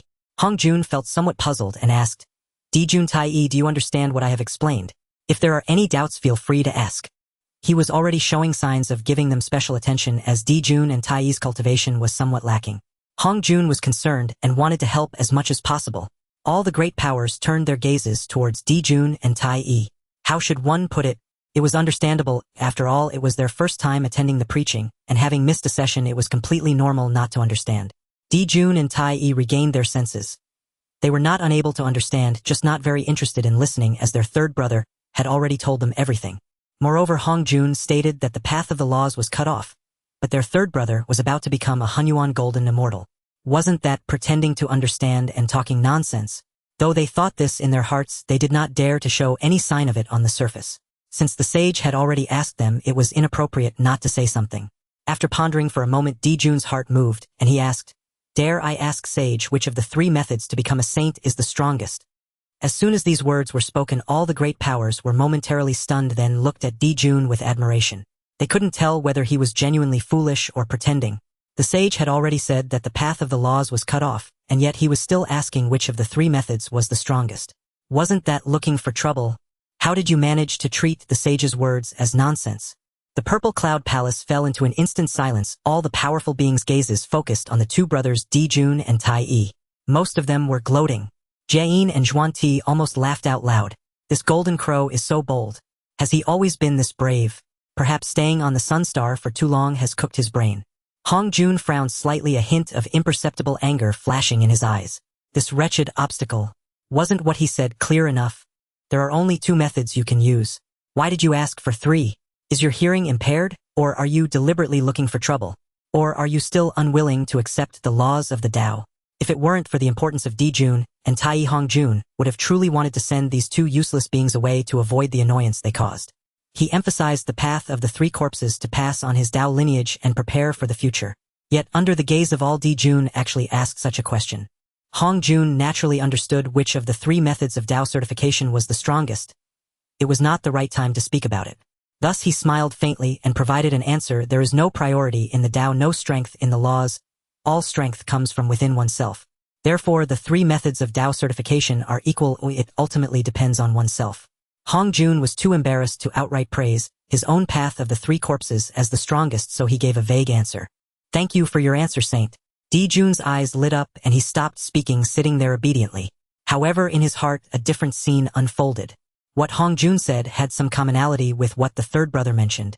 Being strong within oneself is the greatest strength, while the laws of Tao focus on one's own being.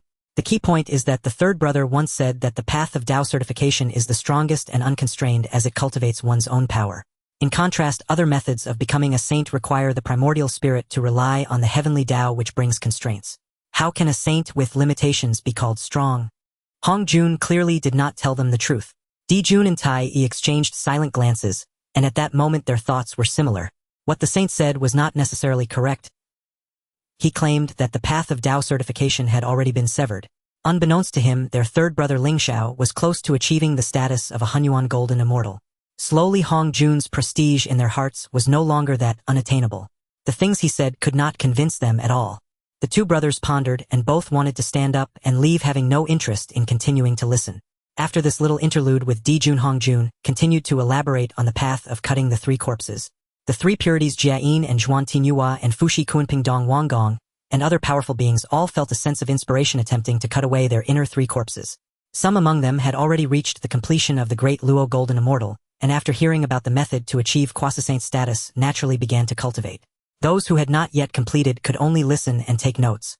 Some powerful beings without cultivation immediately sensed that the saint still had something to say. Sure enough, after a long time, Hong Jun slowly opened his eyes and scanned the crowd of powerful beings before slowly speaking. Now, after the Dragon Han Great Tribulation, the beings of the Honghuang world find it difficult to seek the Tao. The order of the universe is yet to be determined. I am prepared to select those with fate to establish the heavenly court, govern the universe, and stabilize the order of Honghuang. Upon the utterance of these words, the crowd erupted into chaos. A clamor of discussions arose. Establishing the heavenly court, governing the universe. Who among the ambitious would not desire such a position? This kind of authority could be considered the highest beneath the saints. From then on, one could walk freely throughout the entire Honghuang. Of course, some rational, powerful beings were not optimistic, and not to mention anything else. Just the witch clan was enough of a headache. Those beings whose minds were filled with battle and slaughter were not so easy to manage. Nuwa's gaze flickered slightly. Establishing the heavenly court and stepping forward to integrate the myriad clans had a similar essence. Now she had the support of Bai Zhe Jimeng Gui Che Joing and countless powerful beings. If she could gain the Tao ancestors' approval, it would be an effort with half the work. Not only was Nuwa thinking this way, but Bai Zhe and the others also had flickering eyes filled with excitement, wishing to step forward and request the Tao ancestor to assign this responsibility to Nuwa. On the other hand, Kunping was secretly contacting numerous powerful beings of the myriad clans as he desired this position. In the past, he did not dare because he lacked a name, but now with the law of the Tao ancestor in place, who would dare to oppose him? Even the three purities Jia and Juan Ti were somewhat tempted. This position was too exalted, simply beneath the Tao ancestor and above all spirits. Hong Jun's gaze shifted, subtly glancing at Jun and Tai Yi. This was also a helpless move on his part. These two golden crows were too unambitious and needed his encouragement. At this moment he wished so much for Jun and Tai Yi to stand up and take on this heavy responsibility. However, the two brothers were only thinking of finishing the Tao and slipping away quickly, having no intention to manage those matters. Moreover, before coming here, Ling Xiao had already instructed them not to accept any benefits which they remembered. In the anticipation of the multitude, under the watchful eyes, Hong Jun's gaze pretended to scan among the powerful beings, ultimately landing coincidentally on Jun and Tai Yi. What a coincidence! Jun, Tai Yi, you as the gods of the sun star born with the fate of emperors, are you willing to establish the heavenly court and govern the universe? Upon these words, the powerful beings below nearly exploded, their eyes instantly filled with anger as they looked at Jun and Tai Yi. After all, how were they inferior to these two birds? In terms of background and cultivation, Jun and Tai Yi were not even the top tier. Why should such benefits fall on them? They couldn't understand, simply couldn't understand. Jia, Juan Ti, and the three purities had even more dreadful expressions, for they had grievances with the golden crows. Kuanping was similarly furious, his scalp tingling, even angrier than when he first heard the Tao and had his seat snatched away. If it were the three purities, this kind of top-tier powerful being elected, he might have been able to accept it somewhat. After all, he was not as strong. But Jun and Tai Yi hadn't even reached completion as great Luo golden immortals. Why should they ride on his head? Nuwa felt slightly disappointed, but harbored no jealousy. As for Baizhe and the others, they had already begun to calculate how to seek allegiance. At this moment, Jun and Tai Yi also snapped out of their stupor. Hong Jun was actually serious. Would such benefits really fall upon them? If it were the original storyline, Jun and Tai Yi would have been so excited that they forgot themselves and kneeled to express their gratitude. However, having undergone Ling Xiao's brainwashing and instructions, they naturally would not agree. Thus, under the envious and jealous gazes of the powerful beings, the brothers clasped their hands, with Jun speaking, replying to the saint, "Our magical powers are lowly and our hearts are scattered. We truly cannot bear such a heavy responsibility. Please, saint, retract your decree." The words of Jun echoed throughout the Xiao palace, rejecting the decree of the sage. What? The powerful beings were stunned, struck dumb by disbelief, gazing at Jun, Tai Yi as if they had seen a ghost. Is it really possible to refuse this? At that moment, every mighty being felt a sense of incredulity, unable to comprehend the situation. The position of the ruler of the heavenly court was extraordinarily transcendent and prestigious, yet these two golden crows could so calmly refuse it. Have their brains been scorched by the sun's true fire? After recovering from their shock, some mighty beings gradually revealed expressions of delight and surprise, feeling they had another chance. Kuanping displayed an expectant look, even nervously rubbing his hands together. With the golden crow's refusal, it must be his turn now, right? As a creature of the avian kind, none should be more qualified than him. The sage's selection of fated individuals seemed related to birds and flying creatures, perhaps believing that flying made overseeing the world more convenient. The three pure ones exchanged glances, smiling slightly. The golden crow's rejection of the heavenly court's position aligned perfectly with their intentions. Meanwhile, Jane and Juanti were overjoyed, having just been on the verge of being scared half to death, thinking if the golden crows took control of the heavenly court, their chances for vengeance would vanish, and they might even face unwarranted trouble. Fortunately, these two foolish golden crows had rejected it. They truly seek their own demise. Their spirits lifted as the golden crow's refusal of the heavenly court's position perhaps opened a window of opportunity for them. Of course, this was merely conjecture. Jane and Juanti understood that Hong Jun was unlikely to bestow this position upon beings born in the West. As for Nuwa and Baze, they were greatly surprised and increasingly puzzled as to why the golden crows would refuse this position. Reflecting on Ling Xiao, they found it even harder to understand, as he was the first to refuse dominion over all races. Behind the Xiao palace, the hearts of Shihe and Changxi were stirred with tumultuous waves. When had the sun star god become this formidable? To be noticed by a sage was unprecedented, especially since not long ago they had been at the mercy of others. Of course, this did not include the other star god. They had assumed the golden crows had not come to listen to the teachings, only to find out they had, though the strongest one had not appeared. What puzzled them most was why, given such a tremendous opportunity, the golden crows would refuse. What were they thinking? Hong Jun's expression darkened slightly, a trace of displeasure flickering in his eyes, though he kept it concealed. He had not expected these two golden crows to be so unambitious. Even when he personally spoke, they were unwilling to establish the heavenly court, citing their own weakness. Well, to be honest, their strength was indeed quite lacking. Perhaps the time has not yet come. Hong Jun thought to himself, realizing he might have been a bit too hasty. These two brothers were not fully matured yet. Forget it, let's take it slow. I will allow them to establish the heavenly court during the next teaching session. He gestured for Jun and Tai Yi to sit down. At this moment Kunping could no longer contain himself and felt it was his time to step forward and self-recommend. Sage, I am willing to take on this heavy responsibility to maintain world peace and stabilize the order of heaven and earth. Kunping suddenly volunteered, leaving the other mighty beings dumbfounded.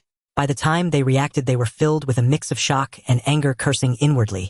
Shameless little one, how dare you take on such a responsibility? You scoundrel! Feathered beast! Hee hee. After finishing his remarks, Kunping bowed and stood still awaiting the sage's response, his heart filled with both joy and fear. He had indeed acted impulsively, but he couldn't help it, fearing the sage would forget him. By taking the initiative, perhaps he could seize an opportunity. Hongjun cast a deep glance at Kunping and said, "The matter of establishing the heavenly court will be discussed later. Now I have another matter to announce."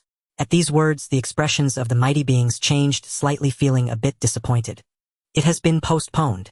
Some mighty beings secretly laughed at Kunping, who had sought to scheme for the heavenly court, now left dumbfounded. Kunping awkwardly sat down, sensing the mocking gazes around him, wishing he could find a hole to hide in. He was utterly humiliated. Not only did he fail to secure the position of ruler of the heavenly court, but he had also inadvertently exposed his shortcomings. He covertly glanced at Jun and Tai Yi, harboring resentment, directing his feelings of failure toward them, believing that if it weren't for Jun and Tai Yi, he wouldn't have been humiliated. Moreover, the sage had actively chosen to let them establish the heavenly court, while he had proactively volunteered only to be rejected. Didn't that imply that he, Kunping, was inferior to the Golden Crows? What exactly was lacking? Hongjun's gaze shifted, and seeing that the Xiao palace had completely quieted down, he slowly began to speak. The matter of establishing the heavenly court will be discussed later. However, the order of the Honghuang must still be maintained, as I will select 2 capable individuals from among you to uphold the order of the Honghuang and stabilize the peace of heaven and earth. Upon hearing Hongjun's words, the mighty beings were immediately puzzled. Another selection, 2 positions. Surely it wouldn't be aimed at the Golden Crows again.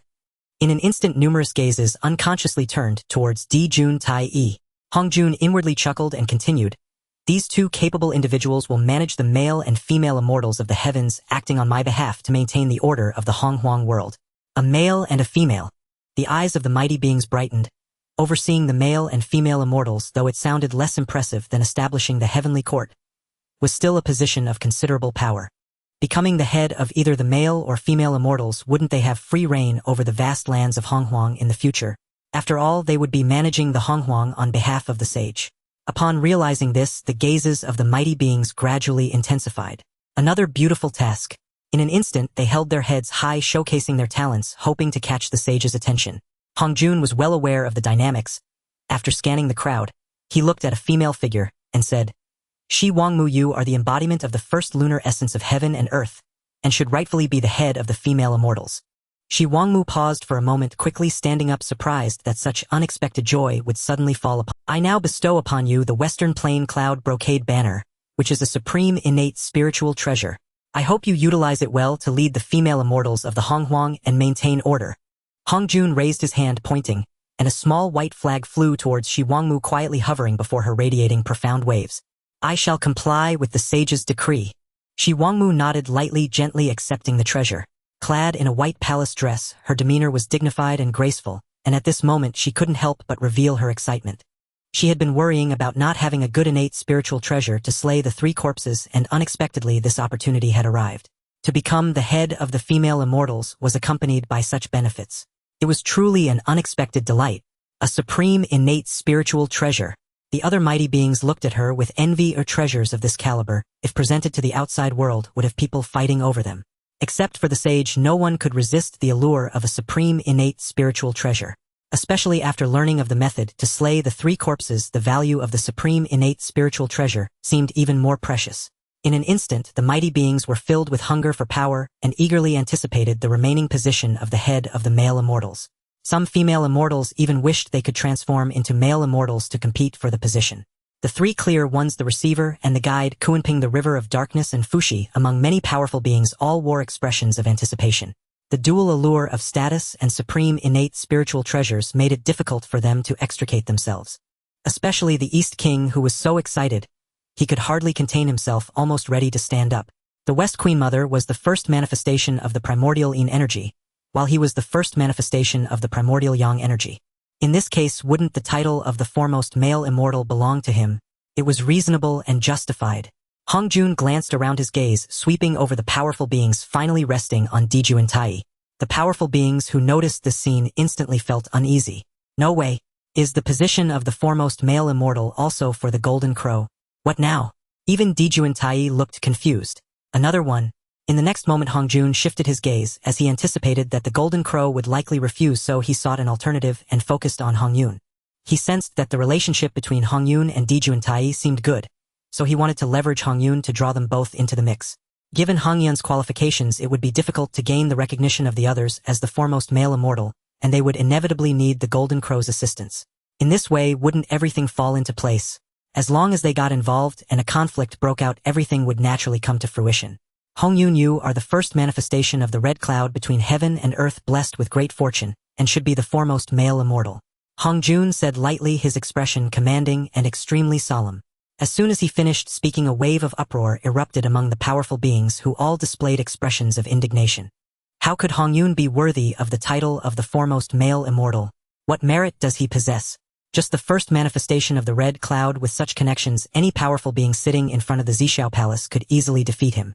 Not only were the powerful beings furious, even Hong Yun felt it was unbelievable, as if he were dreaming. To say it was not an exaggeration, he felt unworthy of such an honor. His heart raced with excitement and his hands trembled as he was about to express his gratitude for the sage's grace, but suddenly he awoke to the reality. Sensing the hostile gazes around him and recalling Daijun's earlier actions, Hong Yun suddenly felt this was not a good position to be in. It could very well endanger his life. At once Hong Yun scratched his head awkwardly and smiled, saying, "Esteemed sage, I am dull-witted and my strength is lacking. I fear I cannot bear such a heavy responsibility. I humbly request the retraction of the decree." He spoke sincerely, and with an open heart, showing no greed for the title of the foremost male immortal. Well said. Behind Hong Yun, Jun and Tai Yi was so excited he nearly clapped his hands. Hong Jun's expression momentarily froze, seemingly not expecting Hong Yun to refuse him. It was unbelievable. This thing was learning bad habits from the Golden Crow. "Hong Yun, do you truly not wish to take on the title of the foremost male immortal?" Hong Jun asked in a deep voice, his gaze already showing signs of displeasure. "Yes, Hong Yun is unworthy of the position. I humbly request the sage to retract the decree," Hong Yun said solemnly, without a trace of hesitation. Although the supreme innate spiritual treasure was splendid, one had to have a life to use it. Hong Yun absolutely refused to be the foremost male immortal. His resolve grew stronger, for after his refusal, he could clearly sense that the hostile gazes around him gradually faded away. The powerful beings were naturally pleased, as Hong Yun was perceptive enough to refuse. It opened up opportunities for them. Hong Jun lightly waved his hand, signaling him to sit down, and not wanting to say much more. He then shifted his gaze to Zenyuanzi, who was beside Hong Yun. If taking a step back didn't work, then they would take another step back. Zenyuanzi had a good relationship with Hong Yun. Whoever took on the title of the foremost male immortal would be the same. Just as Hong Jun was about to speak, he noticed Zenyuanzi's evasive gaze, looking around as if his face were clearly saying, "I disagree. Never mind, let's just destroy everything and merge into the Tao." Hong Jun's gaze gradually turned cold in front of all the powerful beings. He didn't want to explode with anger. The powerful beings also sensed this subtle atmosphere and instantly kept silent, not daring to show any signs of discontent. But there were still some bold ones. Seeing this, the East King felt his opportunity had come and immediately stood up, respectfully saying, "Disciple is willing to relieve the teacher of worries and take on the position of the foremost male immortal." He had a serious expression, appearing extremely earnest and righteous, but inside he was also quite anxious. The East King's sudden move made the powerful beings chuckle inwardly.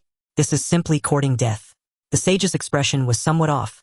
How dare he stick his neck out, disregarding his life for the sake of benefits? But to the surprise of all the powerful beings, Hong Jun merely glanced at the East King and slowly nodded.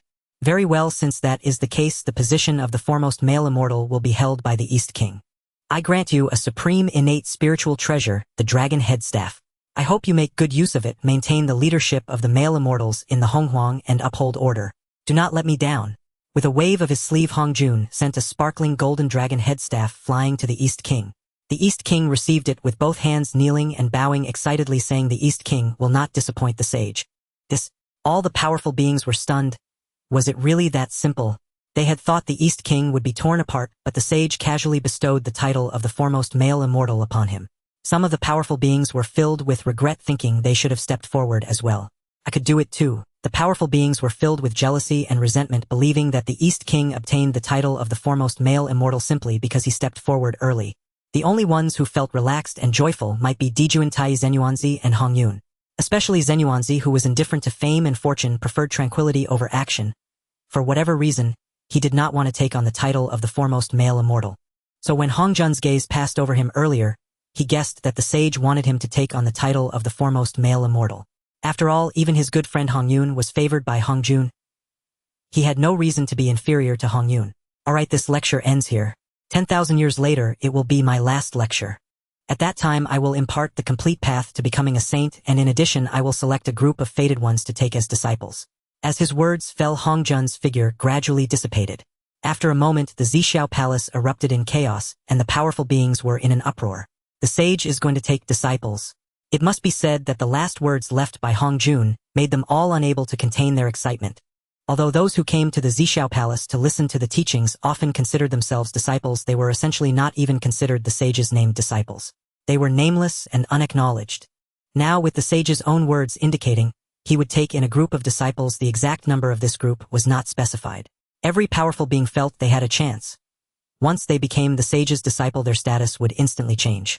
Not only would they receive guidance from the sage, but they could also walk freely in the Honghuang world. Moreover, the complete path to becoming a saint also filled them with anticipation, wishing that these 10,000 years would pass in the blink of an eye. Just like last time, Hong Jun left endless suspense for the next lecture. After the sermon concluded, the powerful figures began to disperse one after another. The East King, filled with ambition, immediately sought to recruit these mighty beings and establish his own influence. Some paid him heed while others ignored him. Many were eager to return and achieve the status of a quasi-saint, thus unwilling to indulge this self-satisfied little man. Lao Ziyuanshi and Tong Tian, upon seeing Ho Tu leave, also swiftly departed, their gazes ominous, clearly seeking to avenge past grievances. The East King was met with cold shoulders as the three pure ones hurriedly took their leave, treating him as if he were invisible. Infuriated, the East King suddenly noticed Jun and Tai Yi Zenyuanzi and Hong Yun also preparing to leave, prompting him to smile and speak. Fellow Taoists, do you have time for a chat? No time. Jun and the others simply dropped a line before striding away, not sparing him a glance. The smile on the East King's face froze, gradually turning into a grim expression. Though his position as the foremost male immortal was somewhat dubious, surely they couldn't deny him even this little respect. I hope you can remain this resolute. He watched the retreating figures of Jun and the others, his gaze flickering uncertainly. Meanwhile, on the other side, Jiayin and Juan-Ti, upon seeing Jun and Tai Yi leave, also departed from the Xiao palace. Senior brother Zenyuanzi and Hong Yun are with Jinwu. It might not be wise for us to act. Juan-Ti asked thoughtfully, his eyes gleaming with murderous intent.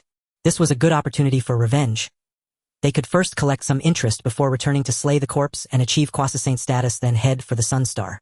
That was the plan, but now with Zenyuanzi and Hong Yun by Jinwu's side, if they were to engage, those two would likely assist Jinwu. No worries, I don't believe they can stay together forever. Let's follow and wait for an opportunity. If none arises, we can return to slay the corpse, become quasi-saints, and then strike at the Sun Star to capture Jinwu all at once. Jiayin spoke, casually exuding confidence, as if victory were assured. He had already grasped the method to slay the virtuous corpses, and the quasi-saint realm was within reach. If revenge couldn't be had this time, he would personally set foot on the Sun Star after achieving quasi-saint status. By then, wouldn't it be delightful to deal with all three Jinwu together? Thus he remained calm and unhurried. However, his junior brother was not as steady, as he was requiring guidance to seize an opportunity. Then I shall follow my senior brother's advice.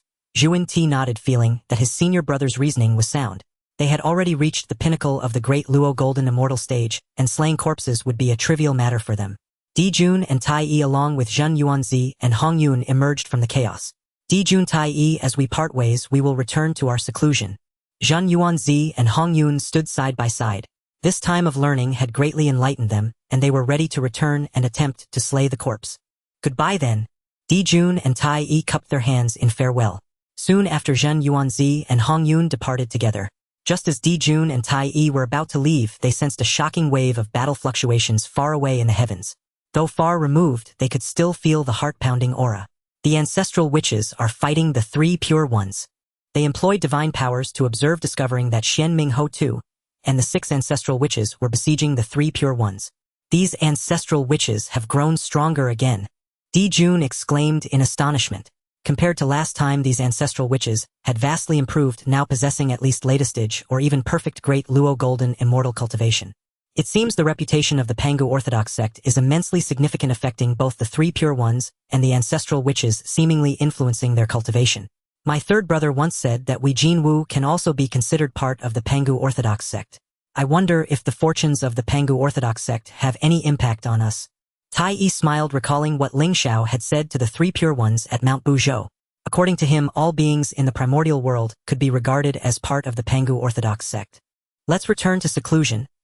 We will not emerge until we break through to the mixed element golden immortal stage, Jun said with determination, feeling the pressure once again. He always felt the pressure with two brothers stronger than him at home and formidable beings outside. Tai Yi nodded, and just as they were about to leave, they suddenly sensed a powerful aura enveloping them. Jin Wu, long time no see. Jie and Jun Tai Yi, exuding a harmonious aura, descended with a halo of merit above their heads. They had originally planned to return to the west, but suddenly noticed that Zhun Yuanzi and Hong Yun had separated from Jin Wu. Isn't this opportunity knocking? Long time no see. Didn't we just meet at the Zixiao Palace? Tai Yi said with a smile as the chaos clock slowly hovered above his head. Jun also summoned the He Tu and Luo Shu, sensing the unabashed killing intent radiating from Jie and Jun Tai Yi. He no need for lengthy talk. The past causes yield today's effects. Prepare to pay with your life. Jun Tai Yi coldly commanded without wasting words. Delays could lead to changes, a swift resolution was necessary. Instantly both sides moved in perfect synchrony, unleashing deadly moves, the entire void enveloped in terrifying magic power sweeping through the cosmos. Sun Star. Ling Xiao awoke from his meditation, surrounded by the flow of time, as if he were seated at the end of the river of time, looking down upon the myriad beings, each moment akin to an eternity. Not bad. The laws of time have reached the level of mixed element golden immortal. Ling Xiao said softly, a hint of a smile breaking through at the corner of his mouth. Since absorbing the fragments of time last time, he had been on the brink of reaching the level of mixed element golden immortal in his understanding of the laws of time. During this period, he unexpectedly entered a brief state of epiphany, advancing the laws of time further to the level of mixed element golden immortal. Though his cultivation remained at the early stage of mixed element golden immortal, his strength had increased. Ding. Detected. Jie and Jun Tai Yi are battling. Jun and Tai Yi, please make the following choice. Choose one. Rush over, immediately slay Jie and Jun Tai Yi, demonstrating the might of the Jin Wu clan. Reward, the divine weapon, the god-slaying spear. Choose 2. Remain steady, and ignore. Reward, 1 drop of Pangu's essence blood. These 2 choices are quite something. Ling Xiao's gaze sharpened as his thoughts focused on the choices. The first option not only required him to go out, but also tasked him with killing Jie and Jun Tai Yi, with the reward being the god-slaying spear of the demon ancestor Luo Ho. The first killing treasure of the heavenly Tao. But the question is, can Jie and Jun Tai Yi be killed at this moment? Not to mention whether he could kill them. Even if he forcibly took them down, he would likely pay a heavy price. A disciple favored by Hong Jun, a future destined saint, is not so easily slain. If he cannot kill them, there would naturally be no reward. At this point, it seemed that either choice would lead to the same outcome. Even if he did not seek a reward, he would still have to go out to save Jun and Tai Yi. The second option of remaining steady and not acting would also ultimately require him to step out, and rewards would naturally be absent. Ling Xiao already had a plan in mind and made a choice immediately. System, I choose 2. He then summoned Ziwei Tongzi. Master, what are your orders? Ziwei Tongzi, dressed in a purple robe, emanated the spiritual energy of heaven and earth, exuding an unmatched nobility, yet now he had become a servant by Ling Xiao's side. Child, take my treasure and fetch my 2 elder brothers back. Ling Xiao raised his hand and the Hongmeng Ding appeared in his palm, chaos energy, wafting around, showcasing immense divine power. Yes. Ziwei Tongzi's face showed astonishment as he received the treasure, a ding the size of his palm, within which the Hongmeng energy shimmered, continuously morphing into various phenomena, as if an entire Hongmeng world was evolving within. Incredibly remarkable. This was the first time he had seen Ling Xiao take out such a treasure. From his perspective, there were probably only a handful of treasures in the entire Honghuang world that could compare to this one. Ling Xiao informed him of the location and gave a brief explanation. After listening, Ziwei Tongzi became somewhat unsettled. To actually ask him to wield this treasure to repel Jane and Jun Tai Yi. Wasn't this a joke? Although he didn't know much about the outside world, he had heard of Jane and Jun Tai Yi, the 2 strongest beings in the West. With just him and a treasure, wasn't this like offering himself as a gift? Let alone repelling them. He was afraid surviving would become a problem. Master, could this be a bit challenging? Ziwei Tongzi asked tentatively, wanting Ling Xiao to reconsider, as assigning such a task was akin to playing. Ling Xiao chuckled silently and said, Just go ahead. Once you get there, throw out the ding and I will handle the rest. The Hongmeng Ding was his life treasure, and now he had stepped into the realm of Hunyuan Golden Immortal, having infused a portion of the power of the laws into it. Even if separated by millions of miles, he could still control it to strike down enemies. As long as Jane and Juanti had not yet achieved corpse severing below the quasi-saint level, he had no doubt about being able to repel them. All right then. Ziwei Tongzi nodded, clutching the Hongmeng Ding, as he left the Sunstar appearing as if ready to face death. Getting a drop of Pangus divine blood for free. How delightful. Ling Xiao watched the departing figure of Ziwei Tongzi, a slight comfortable smile appearing at the corner. Meanwhile, the battle between Jun and Tai Yi and Jane Juanti had reached a fever pitch, transforming the entire battlefield into chaos filled with the aura of destruction. Although Jun and Tai Yi's cultivation was lower than Jane and Juanti, he could still fight thanks to his treasure not falling behind in the short term. The more they fought, the more alarmed Jane and Juanti became. They had gathered all the fortune of the West with cultivation that could step into another realm at any moment, yet they were unable to subdue the two golden crows. He recalled that last time at Buzhou Mountain these two golden crows were still very weak, easily manageable, yet now they were not much weaker than themselves. No, we must quickly sever the corpses and become quasi-saints. Jane Juanti felt a hint of crisis in their hearts. Only by becoming quasi-saints could they truly create a distance. The aura of their battle stirred many powerful beings who had just returned from listening to the Tao. Some who had just emerged from chaos suddenly saw the earth-shattering battlefield, and their expressions quickly turned to joy. Dong Wanggong, leading a group of newly recruited subordinates, had just walked out of chaos. Upon seeing Jun and Tai Yi being pressured, a cold smile immediately appeared on his face. Weren't you quite proud back in Zhixiao Palace? He had invited them kindly, yet they refused to give him face. Now they were finally tasting bitterness, weren't they? Immortal sovereign, they are fighting without reason, disrupting the order of Hong Huang. Should we intervene? One of Dong Wanggong's subordinates inquired. Not for now. This is a personal grudge. Let them resolve it themselves. Dong Wanggong waved his hand casually. If it were an ordinary being, he would have already taken action to show off. But these were not ordinary beings. The Golden Crows were naturally unafraid, but he still had reservations about Jane and Juanti. Unless absolutely necessary, he did not wish to offend them unless he had sufficient power. On the other side, several ancestor witches had just repelled the Sanqing and were drawn to the battle between Jane Juanti and Jun and Tai Yi. Jane and Zunti's strength is surprisingly comparable to the Sanqing. Strong Liang's thunderous voice sounded with some surprise. He was eager to try his fighting spirit, boiling, still not completely recovered from the previous battle. That's because they have gathered the fortune of the West and have gained merit. Xuanming's eyes flickered as he absorbed the scene of the battle. It's a pity that if the Golden Crows had accepted the mandate of the Saints and established the heavenly court, Jane and Juanti would definitely not dare to act against them. Huta said with some regret, briefly informing Shenming and the other ancestor witches about the Zhixiao Palace incident. Such a thing happened. Xuanming's face showed surprise, not expecting the Golden Crows to have previously rejected such a great opportunity. Monitoring heaven and earth, maintaining the order of Honghuang, this action would likely restrain our witch clan. The Golden Crows are wise. They know that taking on this heavy responsibility would mean facing us ancestor witches, so they rejected it. Shenming analyzed somewhat, appreciating the Golden Crow's insight. Who dares to ride on my head? I will tear them apart. Strong Liang's voice thundered with flashes of lightning, creating a shocking scene. The entire Honghuang realm is transformed from the Father God, who has the right to manage us. Zhu Rong said with a cold smile full of disdain.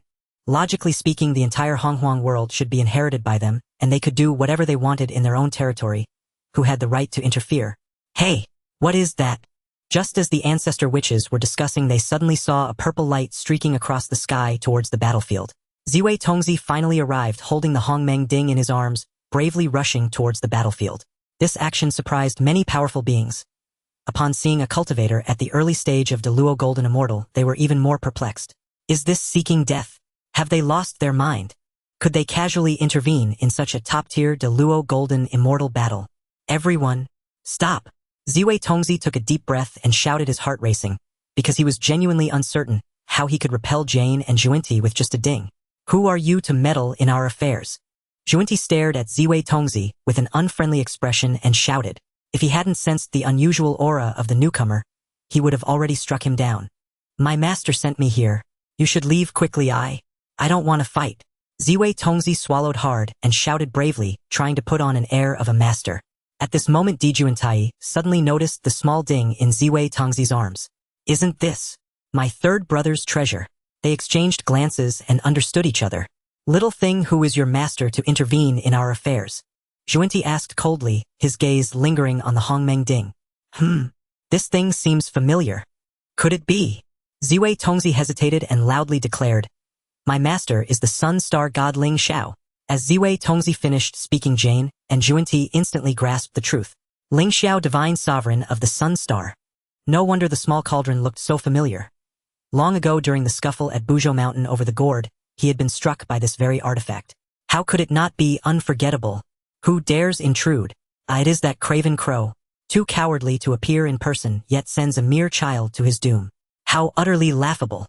Jane and Zhuanti inexplicably exhaled in relief. So this lord was none other than that golden crow. A pretentious charade. I am not here to die. I am here to defeat you. Though trembling with fear, Ziwei Tongzi stood defiant, his voice firm and his expression earnest.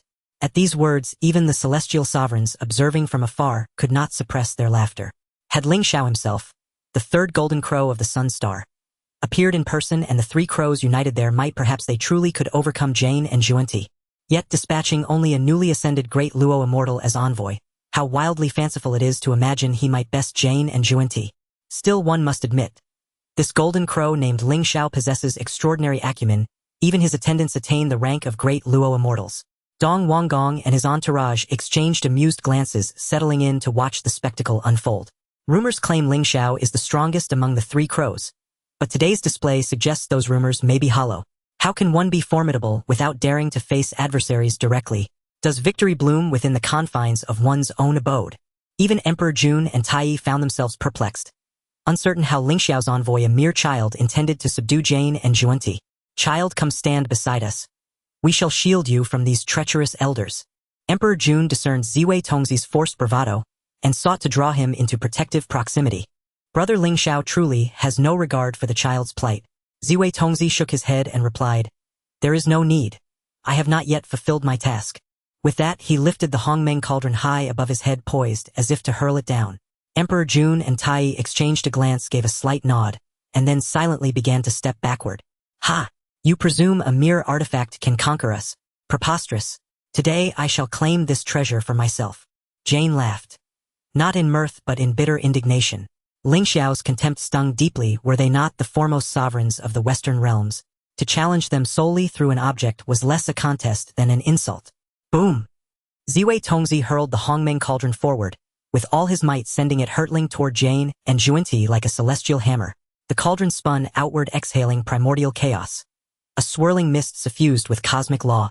Within its depths, laws churned ceaselessly, blossoms of law flame bloomed and faded, radiant and ephemeral. It swelled rapidly, shifting instantaneously, until it loomed as vast as a celestial mountain. Jane and Zhuanti's expressions hardened. A palpable aura of peril washed over them. Retreat! Do not meet it, heathen! Jane cried out. And in the next breath he strode forth. Yet strangely, though he traversed mountains and rivers, crossed desolate wastelands, he inexplicably reappeared exactly where he had begun. It was as if they wandered a labyrinth. Every path circled back upon itself, every stride led only to stasis. The law of time. Jane roared, watching as his junior brother Zhuanti suffered the same entrapment. His heart chilled with dread. Break free! With a shared glance, the brothers unleashed their full power. A torrent of celestial force erupted from the earth, shaking heaven and rending earth, bathing their realm in boundless divine radiance. Hum! A sound like the shattering of heaven and earth echoed, and at last they shattered time's binding chains, surging toward freedom. But it was already too late. Within the Hongmeng cauldron, a myriad world cosmos unfolded and descended, crushing the void itself into oblivion. Blossoms forged from the law of flame incinerated the heavens. Ah! Jane and Zhuanti roared in agony. Golden flames danced amid chaotic mists. Their surroundings dissolved into pure primordial ruin. Even a great Luo immortal venturing inward would be reduced to ash in an instant. Two streaks of light shot forth. Then Jane and Zhuanti crashed violently onto the earth, triggering cataclysmic tremors that rippled across billions of miles. The Western realm's celestial fortune blazed around them in golden light, shielding their bodies. But still, grievous wounds tore through their immortal forms. The sight left every celestial sovereign stunned into silence. Eyes wide, mouths agape, minds utterly vacant. Did Jane and Zhuanti truly fall? Not to a sovereign, but to a single cauldron. Ling Xiao did not even show his face. Yet with but one artifact he laid low Jane and Zhuanti. Dong Wanggong's countenance darkened and shifted, fear coiling deep within his chest. To triumph over Jane and Juanti using only an artifact, that power transcends the realm of great Luo immortals entirely. A quasi-sage. Ziwei Tongzi himself stood dazed, stunned beyond comprehension. Who could have imagined an artifact possessed such terrifying might? He had long revered Ling Xiao's strength, yet never fathomed it could soar to such heights. The Hongmeng cauldron wobbled gently in midair, shrinking to the size of a palm before drifting serenely back. Ziwei Tongzi received it reverently in both hands, his gaze filled with awe. Then weakened and diminished Jane and Juanti emerged. Without pause, without glance backward, they fled westward. You have won, for now. Today's cause shall bear tomorrow's fruit. We shall repay you in full in due time. Only that final vow lingered in the sky. Its speakers long vanished. Emperor Jun and Tai Yi gazed after their retreating forms, murmuring in hushed astonishment. Brother Ling Xiao is truly peerless. Surely this is the realm of the Hunyuan Golden Immortals. Truly overwhelming. In that moment their resolve hardened to ascend to Hunyuan Golden Immortality was now their sole unshakable purpose. Let us go, return at once. We shall not emerge again until we attain Hunyuan Golden Immortality. Emperor Jun declared with solemn urgency. I share that vow. Tai Yi nodded firmly in agreement. Then together with Ziwei Tongzi they departed, soaring toward the Sun Star. Far across the boundless primeval land, Ho-Tu Xianming and the other ancestral gods watched in utter disbelief, astonished beyond measure. That golden crow Ling Xiao is far stronger than we imagined. Perhaps he has already ascended to quasi-sagehood. Tian Wu, the patriarch of wind, remarked. Such mastery belongs exclusively to quasi-sages. No great Luo immortal could possibly wield it. Xianming spoke coolly. Ho-Tu furrowed her brow, murmuring, Ling Xiao never attended the Tao lectures. Yet he has surpassed us all. Truly incomprehensible. Her eyes lifted toward the Sun Star, thoughtful and searching. Surpassed us. Xianming suddenly smiled, her gaze blazing with startling intensity. Sister Ho-Tu, you may yet be unaware during your millennia-long attendance at the Tao lectures our clan of gods has birthed not one but multiple quasi-sages. Who? Ho-Tu gasped, her face alight with excitement. Xianming withheld nothing, replying calmly, elder brother Dijiang and ninth brother Zhuyin. Truly? Ho-Tu was both stunned and elated, never imagining two of their ancestral gods had already attained quasi-sagehood. Perhaps this stems from our seizing the celestial fortune of the three pure ones. We ancestral gods have reaped its blessings, and even I now stand on the threshold of quasi-sagehood. Xianming spoke with a serene, confident smile. Even should Ling Xiao be a quasi-sage, he poses no threat to us. The Pangu Temple. The 12 ancestors of Wu gathered, and Ho-Tu recounted the events that took place in the Purple Cloud Palace. Hong Jun actually wants to establish the Heavenly Court and supervise the world to maintain the order of the Hong Huang. Dijiang showed a look of surprise. Clearly the actions of the sage indicated some dissatisfaction with their Wu clan, wanting to use the Heavenly Court to restrain them. The two Golden Crows did not agree, and then Hong Jun turned to establish the leaders of the male and female immortals, commanding all male and female immortals in the Hong Huang world, also to maintain the order of the Hong Huang. Ho-Tu continued recounting the events in the Purple Cloud Palace in detail, causing the group of ancestors of Wu to fall into deep thought. This golden crow is quite perceptive. However, the male and female immortals are quite interesting. Maintaining the order of the Hong Huang clearly targets us, doesn't it? Targeting. If they dare to meddle, it'll twist their heads off. Hong Jun actually wants to speak of the way of the sages next time. If a great power breaks through to the sage level, it might be detrimental to our Wu clan. The ancestors of Wu discussed among themselves. The first-hand news brought back by Ho-Tu was indeed somewhat useful to them. It is said that the golden crow named Ling Xiao may have broken through to the quasi-sage level, and with Hong Jun choosing them to establish the Heavenly Court, there must be some secrets involved here. Does the sage think the golden crows can suppress us? Zhu Jiuyin's gaze was profound. Through Ho-Tu's words, he deduced this point. Perhaps the sage has seen through the future's secrets. His eyes flashed with doubt and confusion. In my view, it's not that complicated. The sage knows the golden crows have broken through to the quasi-sage level, so he wants them to restrain us. Gong Gong said dismissively. After all, in the current Hong Huang world, quasi-sages could probably be counted on one hand. Hong Jun's actions were merely to elevate the stature among the dwarfs. I think we should find an opportunity to go to the Sun Star and test the golden crows. If they truly pose a threat to us, we should eliminate them early. Zhu Jiuyin said, coldly, wanting to eliminate future troubles. It doesn't matter. Even if one golden crow achieves quasi-sage status 3 would not be a concern. The Golden Crow's refusal to establish the heavenly court shows they do not wish to oppose us as evidenced by their earlier rejection of Baizhe. Dijiang waved his hand speaking calmly. The urgent task is to accelerate our expansion. After Hong Jun finishes speaking of the way of the sages, there may be a sage emerging, so we must quickly strengthen our power to cope with future changes. Upon hearing this, the ancestors of Wu nodded in agreement. I have a premonition that the three pure ones will soon break through to the quasi-sage level. In my view, they are our greatest enemies. These three shameless ones have been suppressed so harshly yet their fortunes remain deep. Zhu Rong said earnestly. Next time we get the chance we must eliminate them and seize all the remnants of the Father God from them. Chong Liang said angrily. Although his words were fierce, they garnered the approval of most ancestors of Wu, as only this way could they improve rapidly. What you all said makes sense, but expanding our territory must be the priority. This is the foundation of our Wu clan's strength. Di Jiang reminded.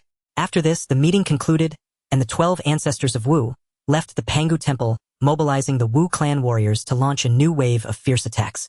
Sun Star. After Jun and Tai Yi returned, they pulled Ling Xiao aside to discuss the events in the Purple Cloud Palace.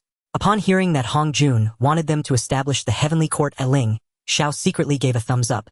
He had also speculated about this before. Who would have thought that Hong Jun would actually take the initiative to let Jun and Tai Yi establish the heavenly court? Although he wasn't present, he could still imagine that scene. He's anxious. You were right not to agree. Establishing the heavenly court sounds glorious, but it is definitely not a good job. Ling Xiao said with a smile. Fortunately, he had spoken up to explain things, otherwise Jun and Tai Yi would likely have agreed.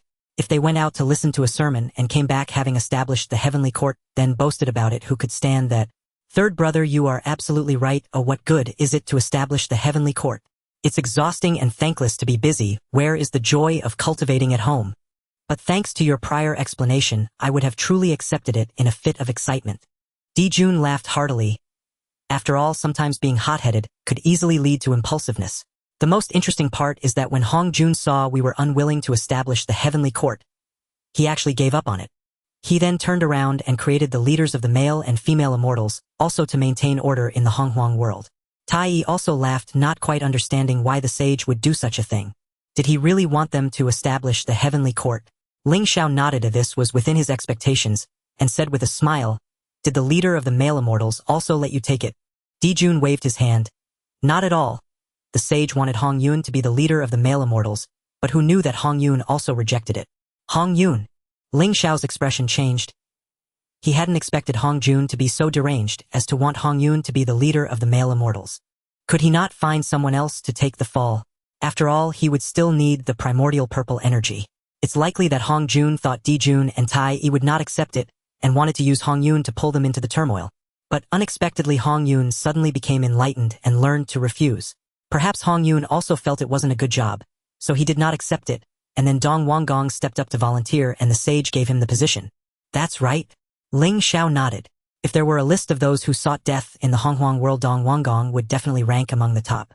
After the sermon ends, the sage said, there will be a third sermon to impart the complete path to becoming a sage, and to take in a batch of disciples. Tai Yi added. Do you want to become disciples of the sages? Ling Xiao asked with a smile. As soon as he spoke, Jun and Tai Yi simultaneously waved their hands nonchalantly, saying, being a disciple of the sages is nothing remarkable. We want to become sages ourselves. They were very determined, especially after experiencing Hong Jun's standards. They believed that following the laws of cultivation could not lead to enlightenment. Unbeknownst to them, their third brother had already become a Hunyuan golden immortal.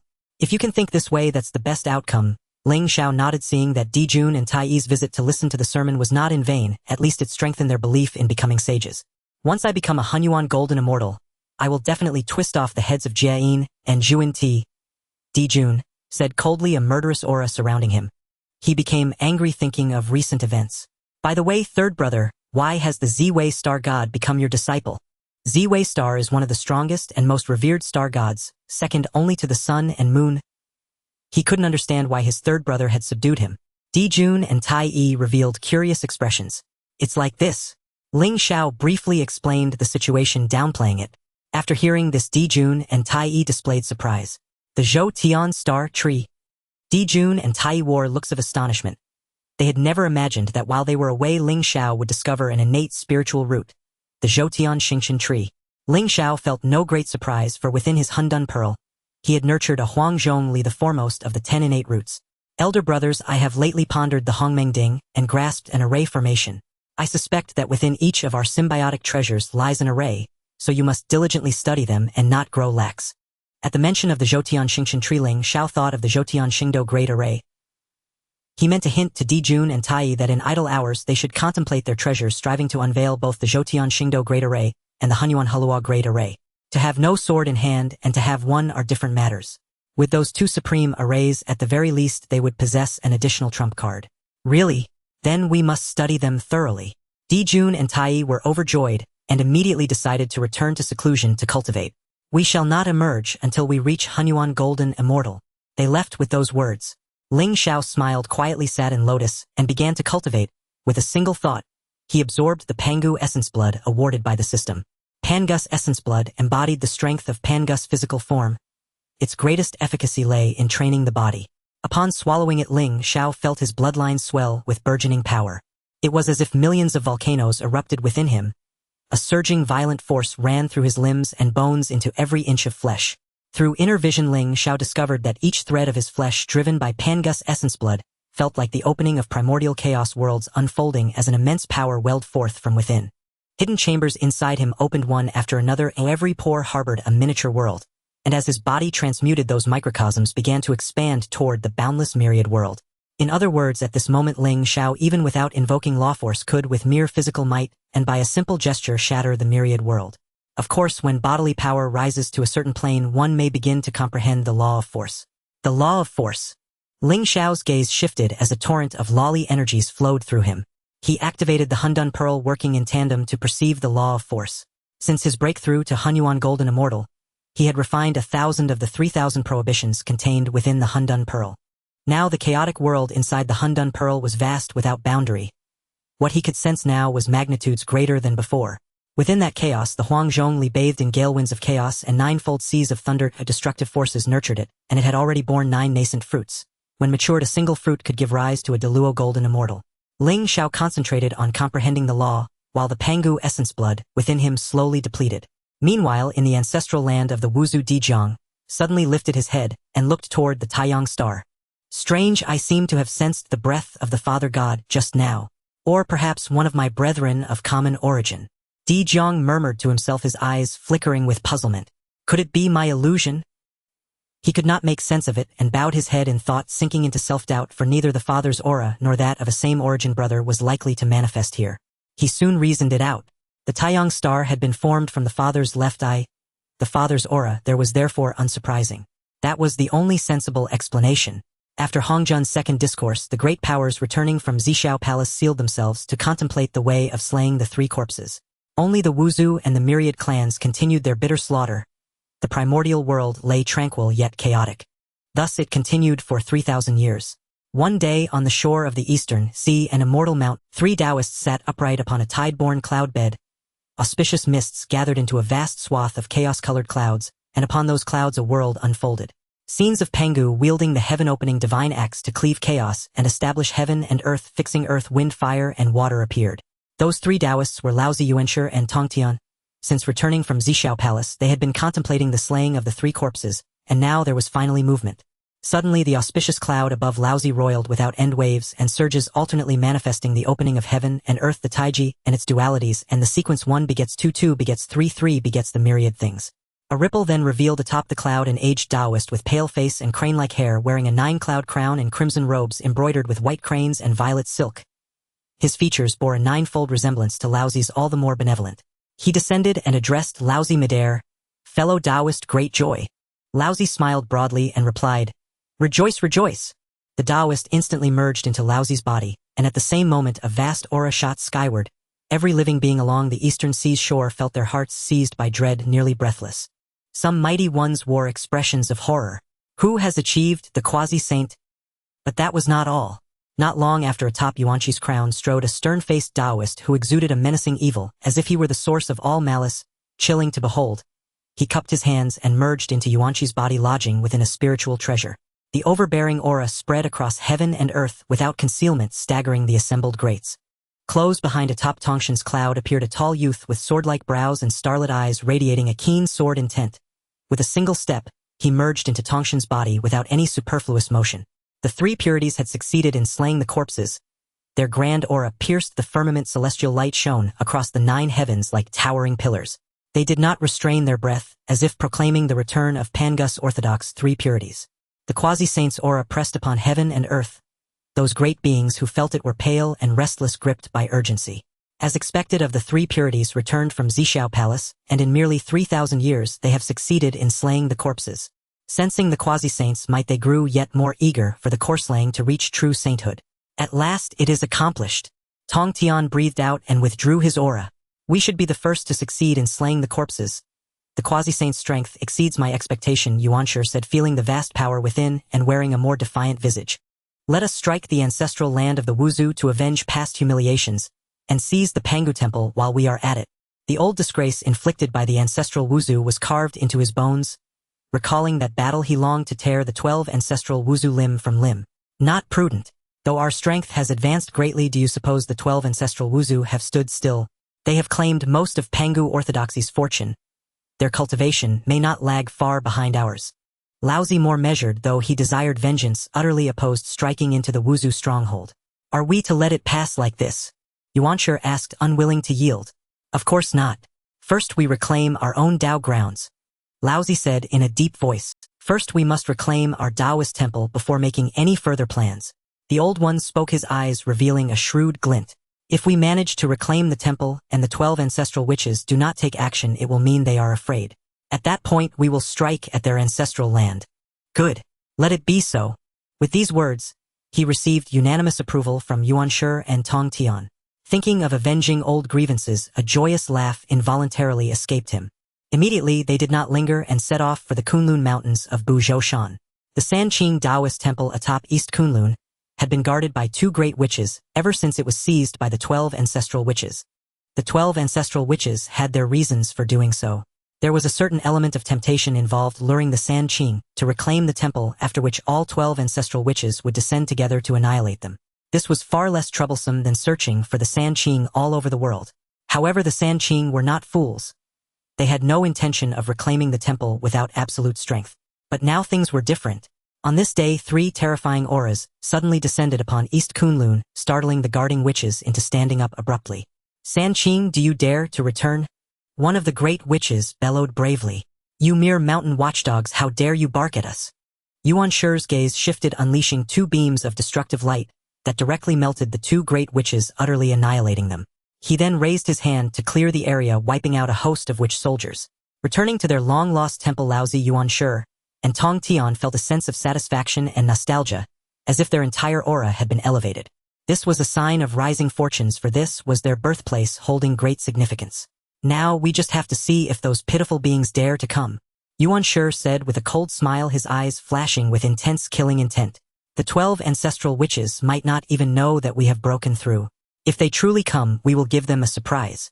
Laozi replied, cheerfully sitting cross-legged on the mat to meditate and cultivate. We cannot be careless. If the 12 ancestral witches have also broken through to the quasi-saint level, we would be in trouble. Tong Tian shrugged, half-jokingly saying. Upon hearing this, Yuanshi immediately voiced his opposition. Absolutely impossible. Those primitive beings with incomplete innate abilities won't easily break through. Even if 1 or 2 do, we are not afraid at all. In the past, they had the numerical advantage among peers. Otherwise, how could they have been our opponents? Yuanshi displayed disdain, showing no respect for the 12 ancestral witches at any time. In his eyes, the 12 ancestral witches were no different from those primitive beings with grotesque appearances.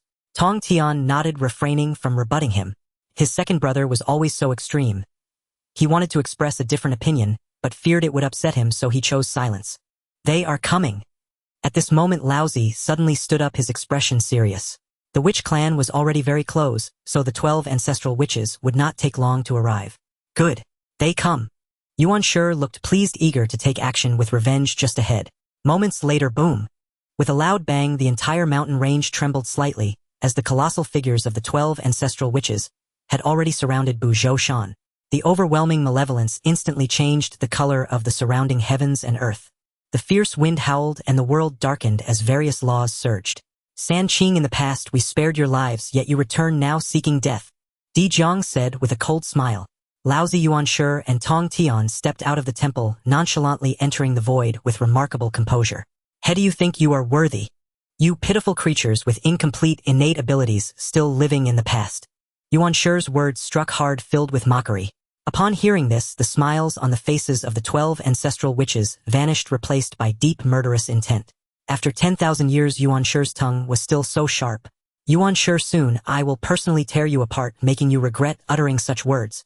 Xian Ming said coldly as rain began to fall from the heavens, turning to ice, causing the vegetation to wither and the earth to become desolate. I want to see what you learned in Zi Xiao Palace to be so arrogant. Di Jiang's gaze turned cold as he stopped hiding. His quasi-saint cultivation was undeniably revealed, and the power of the laws shattered the void. Di Jiang, you have achieved quasi-saint status. Laozi remained composed, showing no excessive surprise.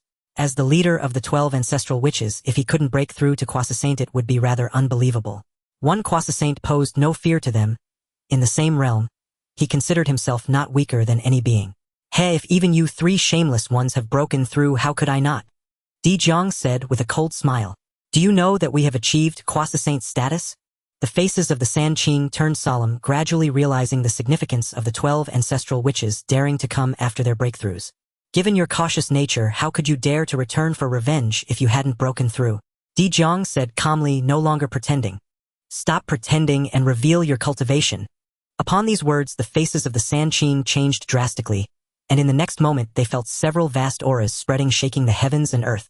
Zhu Jiuyin, Xian Ming, and Zhu Mang unleashed their might, having already stepped into the quasi-saint realm. The 12 ancestral witches cultivate the power of the physical laws, also known as the Hunyuan Golden Immortal. For quasi-saints, the Sanqing's expressions turned grim as they finally understood why the 12 ancestral witches dared to come. Are you scared now? It's too late. Di Jiang let out a long howl, shaking the stars, as all 12 ancestral witches moved to attack Laozi Yuanshi and Tong Tian. The Sanqing swiftly summoned their treasures, shielding themselves with celestial radiance. They chose not to confront Hedon, but to work together to eliminate those ancestral witches who had not reached quasi-saint level. 3 shameless beasts. Come and take your lives. Zhu Jiuyin manipulated time, unleashing a great divine power of temporal ages against the Sanqing. Although Laozi Yuanshi and Tong Tian found themselves at a disadvantage, they were not as passive as before. Their strategy was simple: first capture and strike down the weakest ancestral, which, if they could kill one, it would be worth it. Di Jiang, Zhu Jiuyin, and the other 4 ancestral witches found themselves unable to deal with the Sanqing for the moment, as they needed to attend to the weaker ancestral witches. On the sun star, Ling Xiao was awakened by the aura of battle, looking towards the direction of Buzhoushan and smiled. Oh, the Sanqing have come to be sparring partners again. During the last battle between the Sanqing and the ancestral witches, he had observed for a long time and grasped the laws of thunder. He never expected them to fight again now. Wonderful, Ling Xiao said with a smile, his eyes shining, as he expanded his divine sense, feeling the power of laws emanating from the 12 ancestral witches. Meanwhile, he did not forget to consume the Chaos Pearl. Practical combat combined with theory. Suddenly an idea struck him. What would happen if I mastered all the laws of the 12 ancestral witches? What the 12 ancestor witches and the 3 pure ones did not know was that during their desperate struggle, a pair of eyes from the sun star were watching with great interest, secretly learning from them. The aftermath of the great battle swept across the entire eastern part of the primordial world, awakening many powerful beings. The 3 pure ones have actually broken through to the quasi-saint level. A quasi-saint level powerhouse has emerged among the ancestor witches. They were not only astonished by the strength of the 3 pure ones, but even more so by the power of the 12 ancestor witches. This group, who only knew how to engage in battles and were filled with thoughts of combat, surprisingly surpassed them, which was somewhat unacceptable. By Zheji Meng Ying Zhao, and other powerful beings of the myriad races turned pale when they sensed the terrifying aura of the 12 ancestor witches. They initially thought that after listening to the teachings in the Zi Xiao Palace, they would be able to bridge the gap with the ancestor witches, but to their dismay the distance only widened. The strongest among them was merely at the perfected Great Luo Golden Immortal stage, and most were still in the later stages. Such strength was simply incapable of confronting the ancestor witches, leaving them with no choice but to flee. Bai Zhe, do something. If this continues, our myriad races will have no space to survive. Ji Meng said with a grim expression. Now they could only hide and seek shelter, lacking the strength to confront the ancestor witches directly. For thousands of years, the witch clan had been expanding, aggressively seizing resources and territory, while their living space had become increasingly smaller. Sooner or later, the entire primordial world would have no place for them. Why is Nuwa still reluctant to unify the myriad races? Is she toying with us? Guiche said, somewhat dissatisfied. Before the teachings Nuwa had promised them, yet now there was still no news. No rush. Nuwa has said that she will come forward to lead the myriad races after he slays the corpse.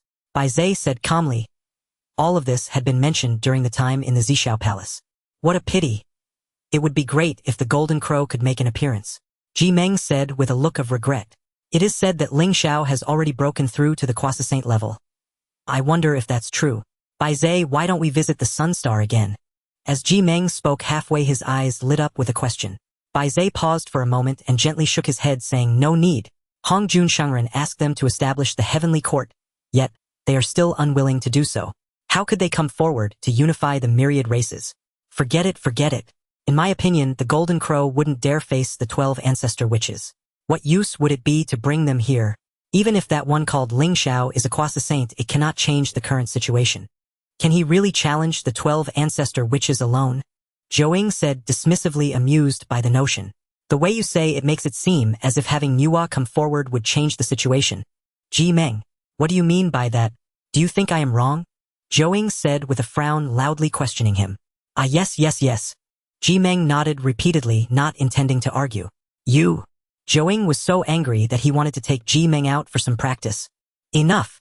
Bai Zhe clapped his feather fan and said in a deep voice, stop the commotion. I have already contacted Kuanping in secret, and he will come forward with Nuwa and Fushi to unify the myriad races. He spoke calmly, yet there was a hint of confidence and composure in his tone.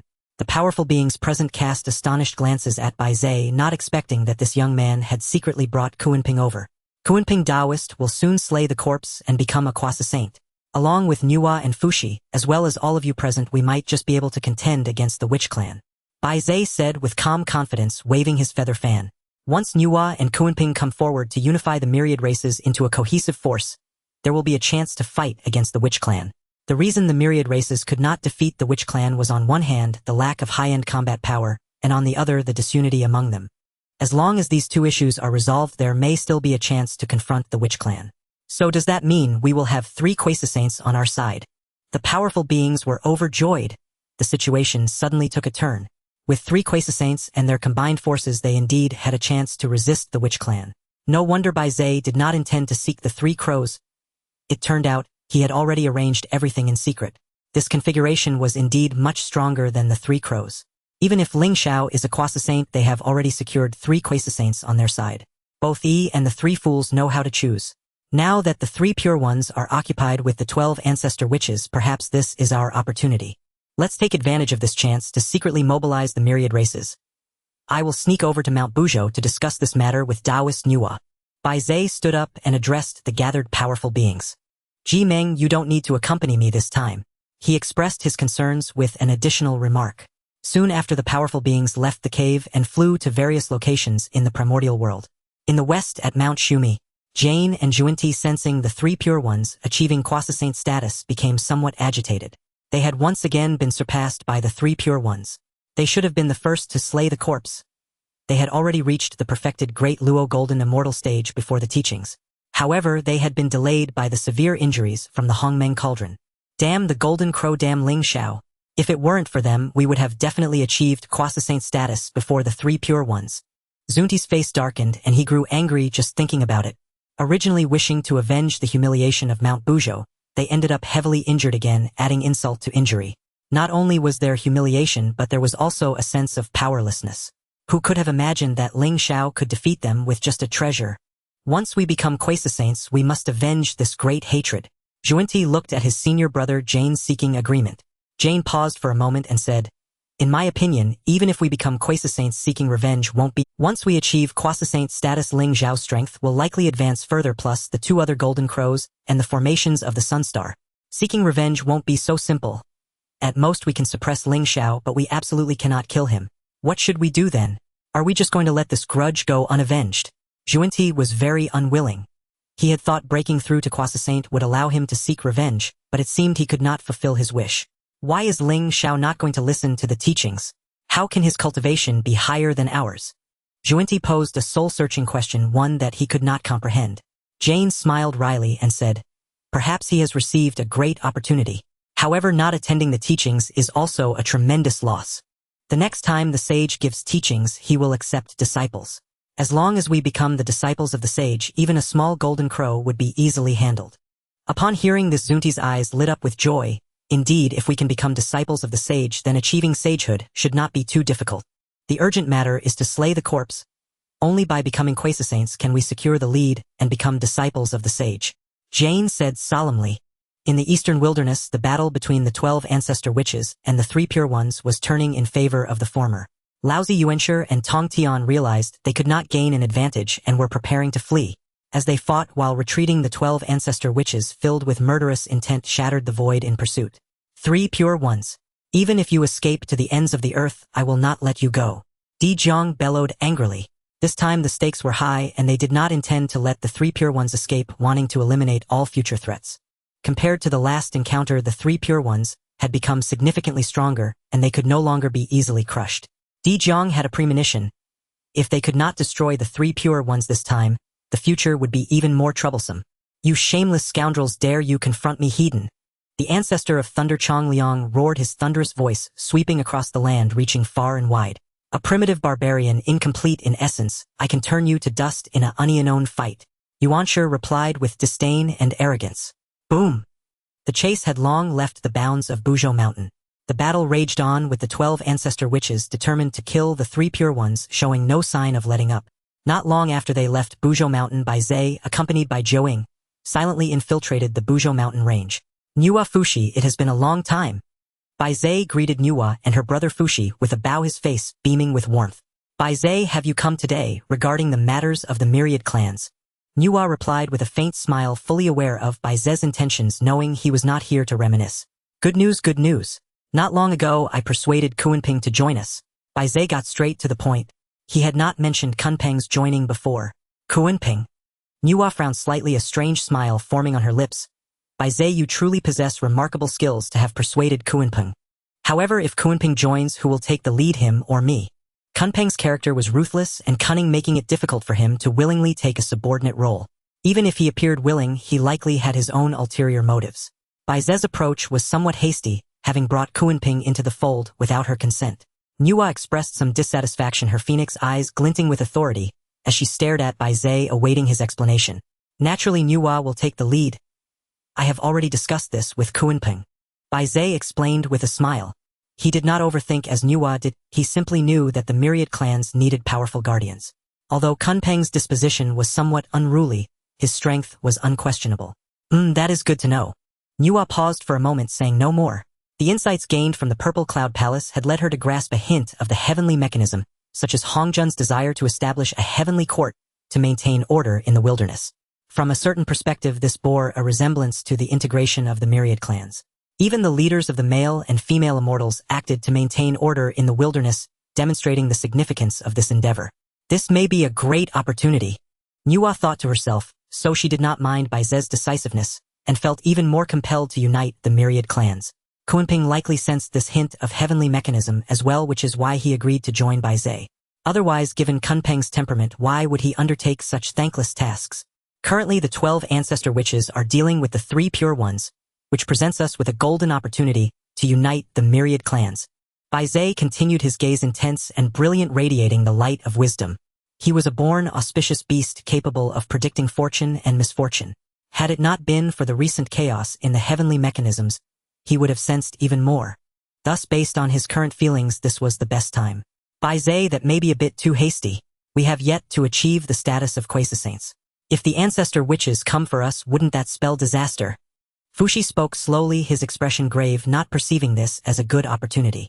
In his view, they must at least become quasi-saints to have room for maneuver. Nuwa had initially thought the same. What is there to be afraid of? We are not quasi-saints yet, we live perfectly well. Those ancestor witches are merely brutes. If you wish to hide, they would have no way to deal with you. At that moment, Zhou Ying spoke up quite nonchalantly, clearly unconcerned. They had been dealing with the ancestor witches for so long, yet they were still living well. Hide! Nuwa and Fushi exchanged strange looks. Was their purpose in uniting the myriad clans merely to hide? What was the difference from their current situation? They might as well all hide together and do nothing. If you don't come looking for me, I won't provoke you either. Cough! Bai Zhe nudged Zhou Ying, signaling him to refrain from speaking out of turn. It was still acceptable, far better than Jimeng. Nuwa Fushi, may I ask when you will be able to slay the corpses? Bai Zhe asked solemnly. At least 1,000 years. Nuwa paused, her expression serious, as she replied. After hearing this, Bai Zhe fell silent for a moment and said, that should be sufficient. Within this 1,000 years, I will prepare everything for the myriad clans. By then, once Nuwa breaks through, everything will fall into place.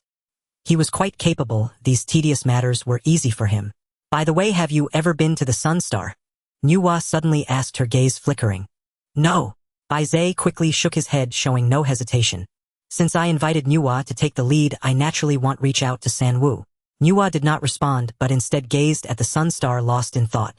To this day, she did not fully understand why Ling Xiao had sent Bai Zhe to find her. Ling Xiao must have achieved Quasi-Saint status. If you can convince him to join us, perhaps we can truly contend with the Witch Clan. Nuwa withdrew her gaze, smiling lightly.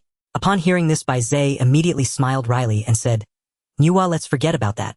They are unwilling to establish a heavenly court, so how could they join us in ruling the myriad clans? What a pity. Nuwa nodded, recognizing that this idea was unlikely to come to fruition. As soon as the words left her mouth, Zhou chimed in. There is nothing to regret. Kunping will soon break through to Quasi-Saint. By then we will also have a Quasi-Saint to hold down the fort. He did not finish his sentence, sensing a hostile gaze directed at him from the side, causing him to be immediately displeased. Bai Zhe, why are you looking at me like that? At that moment, Nuwa's expression had turned grim. Bai Zhe, why didn't you tell me Kunping is about to break through to Quasi-Saint? You two Dao friends have truly misunderstood me. I, Bai Zhe, can swear by the heavenly Dao that I have absolutely no such intentions. Bai Zhe said earnestly, for he is the spirit of auspicious omens, and would never engage in such despicable acts. He is Bai Zhe, not He Zhe. It won't happen again. Nuwa decided not to dwell on the matter for now and tentatively trusted Bai Zhe's words. Soon the atmosphere eased, and they began discussing the integration of the myriad clans. Time flew by, and the world of the Primordial Chaos remained tumultuous. On this day, the once tranquil northern sea suddenly surged with violent waves, an incomparable aura rising rapidly. A massive phantom of a divine bird appeared, illuminating the universe, overshadowing the sun, and the moon, its wings stirring up boundless winds as it swept through mountains and split the earth. Many powerful beings sensed this and revealed horrified expressions. The Kunping has achieved the Quasi-Saint level. This was the fastest breakthrough since the three pure ones. From now on, where can't I go, heaven or earth? A faint whisper echoed from the depths of the northern sea, showcasing immense confidence. Not long after, two auspicious lights soared from the western Shumi mountain, stirring the entire fortune of the west, as Jane and Juanti successfully cut their corpses and entered the Quasi-Saint realm. Humph! How could the Kunping get ahead of us? Juanti retracted the celebratory clouds above him, expressing some dissatisfaction, as he initially believed they would be the second to achieve corpse cutting after the three pure ones. Little did they expect the Kunping to be faster than them. However, this was understandable. Had they not been severely injured, they would never have fallen to this point. Jane was not happy for long, or on this day. The Wuzhuang temple, also belonging to the west, emitted a vast aura, heavy and profound, akin to a deity of the earth. Zenyuanzi also successfully cut his corpse, stepping into the Quasi-Saint domain.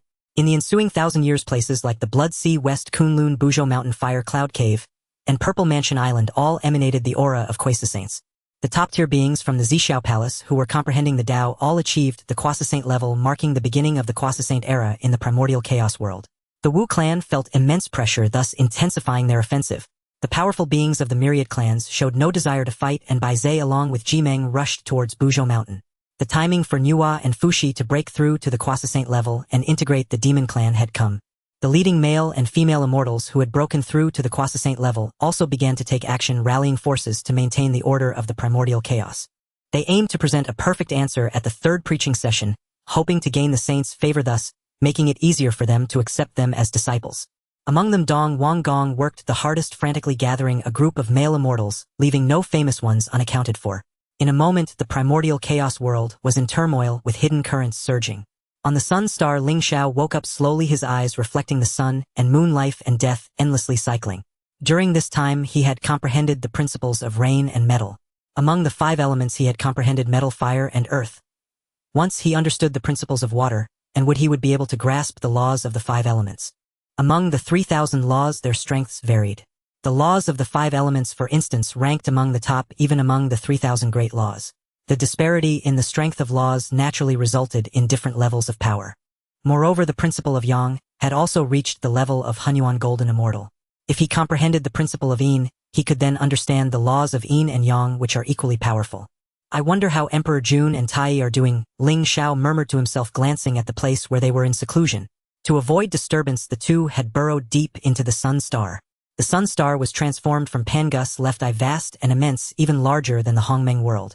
After sensing the obscure aura of Emperor Jun and Tai Yi, Ling Xiao understood they were trying to break through to the Hunyuan Golden Immortal. The breakthrough to Hunyuan Golden Immortal was countless times more difficult than cutting the corpse to become a quasi-saint. Without the fragments of the creation jade butterfly and the chaos pearl, the path to becoming a saint through the laws would be impossible. It was exceedingly arduous. By the way, I wonder how my Ling Xiao palace is doing. Ling Xiao focused his thoughts and sank into the chaos pearl. In an instant, it felt as if he had entered an infinitely vast chaos world. He had always kept the Ling Xiao palace nurtured within the chaos pearl. The system had stated that the Ling Xiao palace could grow alongside his cultivation. He was curious about how much it had grown by now. Entering the chaos pearl, Ling Xiao felt as though he were the creator god, the invincible Pangu, freely manipulating the entire world. Black gourd. Ling Xiao suddenly spotted this treasure. He had almost forgotten now, lying back in the chaos, bathed in chaotic winds, 9 layers of thunder, and raging fire quietly growing. Inside the gourd was a universe swallowing and emitting countless chaotic chi, exuding a terrifying aura. Even without being born, Ling Xiao could feel the power and terror of this treasure. I wonder what it will give birth to. Ling Xiao temporarily suppressed his curiosity, though he found it hard to resist wanting to open the gourd to take a look. Then he raised his hand to summon the palace suspended in the chaotic heavens into his grasp. Innate spiritual treasure. Feeling the power of the palace, a look of surprise appeared in Ling Xiao's eyes. Indeed, it has advanced. Very good, come with me. With a thought, Ling Xiao brought the Ling Xiao palace into the outside world. He pointed with his hand, and the palace descended continuously, enlarging, magnificent and majestic, radiating boundless brilliance. Great! Ling Xiao nodded, feeling quite satisfied. At this moment, the ZY boy sensed the commotion and hurried over in curiosity, immediately spotting the palace nestled beside the Fusong tree. Master, is this also your treasure? The ZY boy asked curiously and in awe. Indeed, I will be cultivating here from now on. If you need anything, just come here to find me. Ling Xiao glanced at him and smiled. Now the ZY boy had already reached the midstage of the Deluo Golden Immortal realm, his aura profound and steady with a solid foundation not far from the late stage. Such a background was indeed remarkable, hardly inferior to their own. The ZY boy nodded, showing a look of reverence, his peripheral vision catching the 4 magnificent characters inscribed on the plaque of the palace. Ling Xiao Palace. A strange expression appeared on his face, not expecting that the unfathomably powerful master would be so narcissistic. Afterward, Ling Xiao entered the Ling Xiao Palace, preparing for seclusion and cultivation. The current situation in the Primordial Chaos is becoming increasingly tense. Powerful cultivation is the only guarantee. He could sense that as more top-tier beings entered the quasi-saint level, this would trigger the vigilance of the 12 ancestors of sorcery, leading to an even fiercer offensive from the Wu clan. Ding! Detected that Nuwa, with the assistance of Bai Zhe, has integrated the myriad clans, officially giving birth to the demon clan. Please make the following choices. Choice 1, go, congratulate them, gain Nuwa's favor, reward 12 grade annihilation, Black Lotus. Choice 2, remain unmoved, reward a random law fragment. Choice 3, go, cause trouble, establish your own demon clan, reward a random chaos spiritual treasure. What? Nuwa has established the Yao clan? Ling Xiao paused, startled. The system's notification had caught him off guard. He had never anticipated that a mere suggestion to Bai Zhe would actually persuade Nuwa herself to step forward and unify the myriad races. It seemed Nuwa was destined for an inextricable bond with the Yao clan. Even without external intervention, fate would still draw her into their orbit. According to the original narrative, she joined the Yao clan only after receiving formal invitations from Emperor Jun and Tai Yi. Nuwa and Fu Shi were primordial deities, beings born of heaven and earth itself. That such exalted entities would accept invitations from Emperor Jun and Tai Yi to join the Yao clan remained deeply perplexing. Fate. It can only be fate, Ling Xiao mused, then turned his gaze toward the 3 options before him. He dismissed the first option almost instantly. Attending the celebration merely to curry favor with Nuwa would be nothing short of sycophantic. Moreover, he wished no entanglement with the Yao clan. Offering congratulations would inevitably forge new ties. Ties he sought to avoid. As for the third option, it was outright absurd. Who deliberately walks into the line of fire? He had refused Bai Zhe's earlier invitation to found the Yao clan, and now rushing to seize control himself would be sheer folly. In truth, he longed for someone else to shoulder that burden. He would flee from it if he could. Seize it, though the reward, a chaos spirit treasure, was impressive. It failed to sway Ling Xiao. Only a Chaos Supreme treasure might warrant even a moment's consideration. So Ling Xiao thought, and decisively chose the second option. Yes, the second. Let me see what kind of Tao fragment this is. Ling Xiao accepted the reward and absorbed the fragment. Almost immediately astonishment flickered across his eyes, and his spirit trembled with revelation. The World Tao. He had not expected the system's randomly awarded Tao fragment to be none other than the World Tao itself.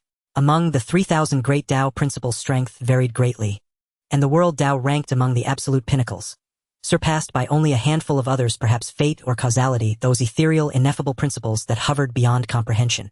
For the World Tao was no singular principle. It wove together earth, water, fire, wind, metal, yin and yang, even space and time into a single unified tapestry. It encompassed every foundational Tao required to construct a complete world, truly an all-encompassing, boundless synthesis. Its power was indisputable. Yet its profundity made it extraordinarily difficult to comprehend or cultivate. An ordinary cultivator lacking extraordinary fortune might devote an entire lifetime, or even eons, to grasping even a sliver of the World Tao.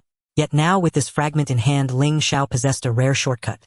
First I shall enter its threshold, then gradually deepen my understanding and cultivation. Resolved, Ling Xiao sank his consciousness into the Tao fragment and instantly felt as though he stood within an infinite, boundless cosmos. Before him shimmered countless radiant Tao principles interwoven like celestial nets, each pulsing with unfathomable profundity. The foundation of the world Tao rests upon a portion of spatial Tao, to generate space itself and thereby erect spatial boundaries. That is the primordial form of any world. Just as constructing a dwelling requires walls, foundations, and a roof to achieve three-dimensional integrity, so too does a world demand such structural coherence. At that very moment, Ling Xiao immersed himself fully in comprehension.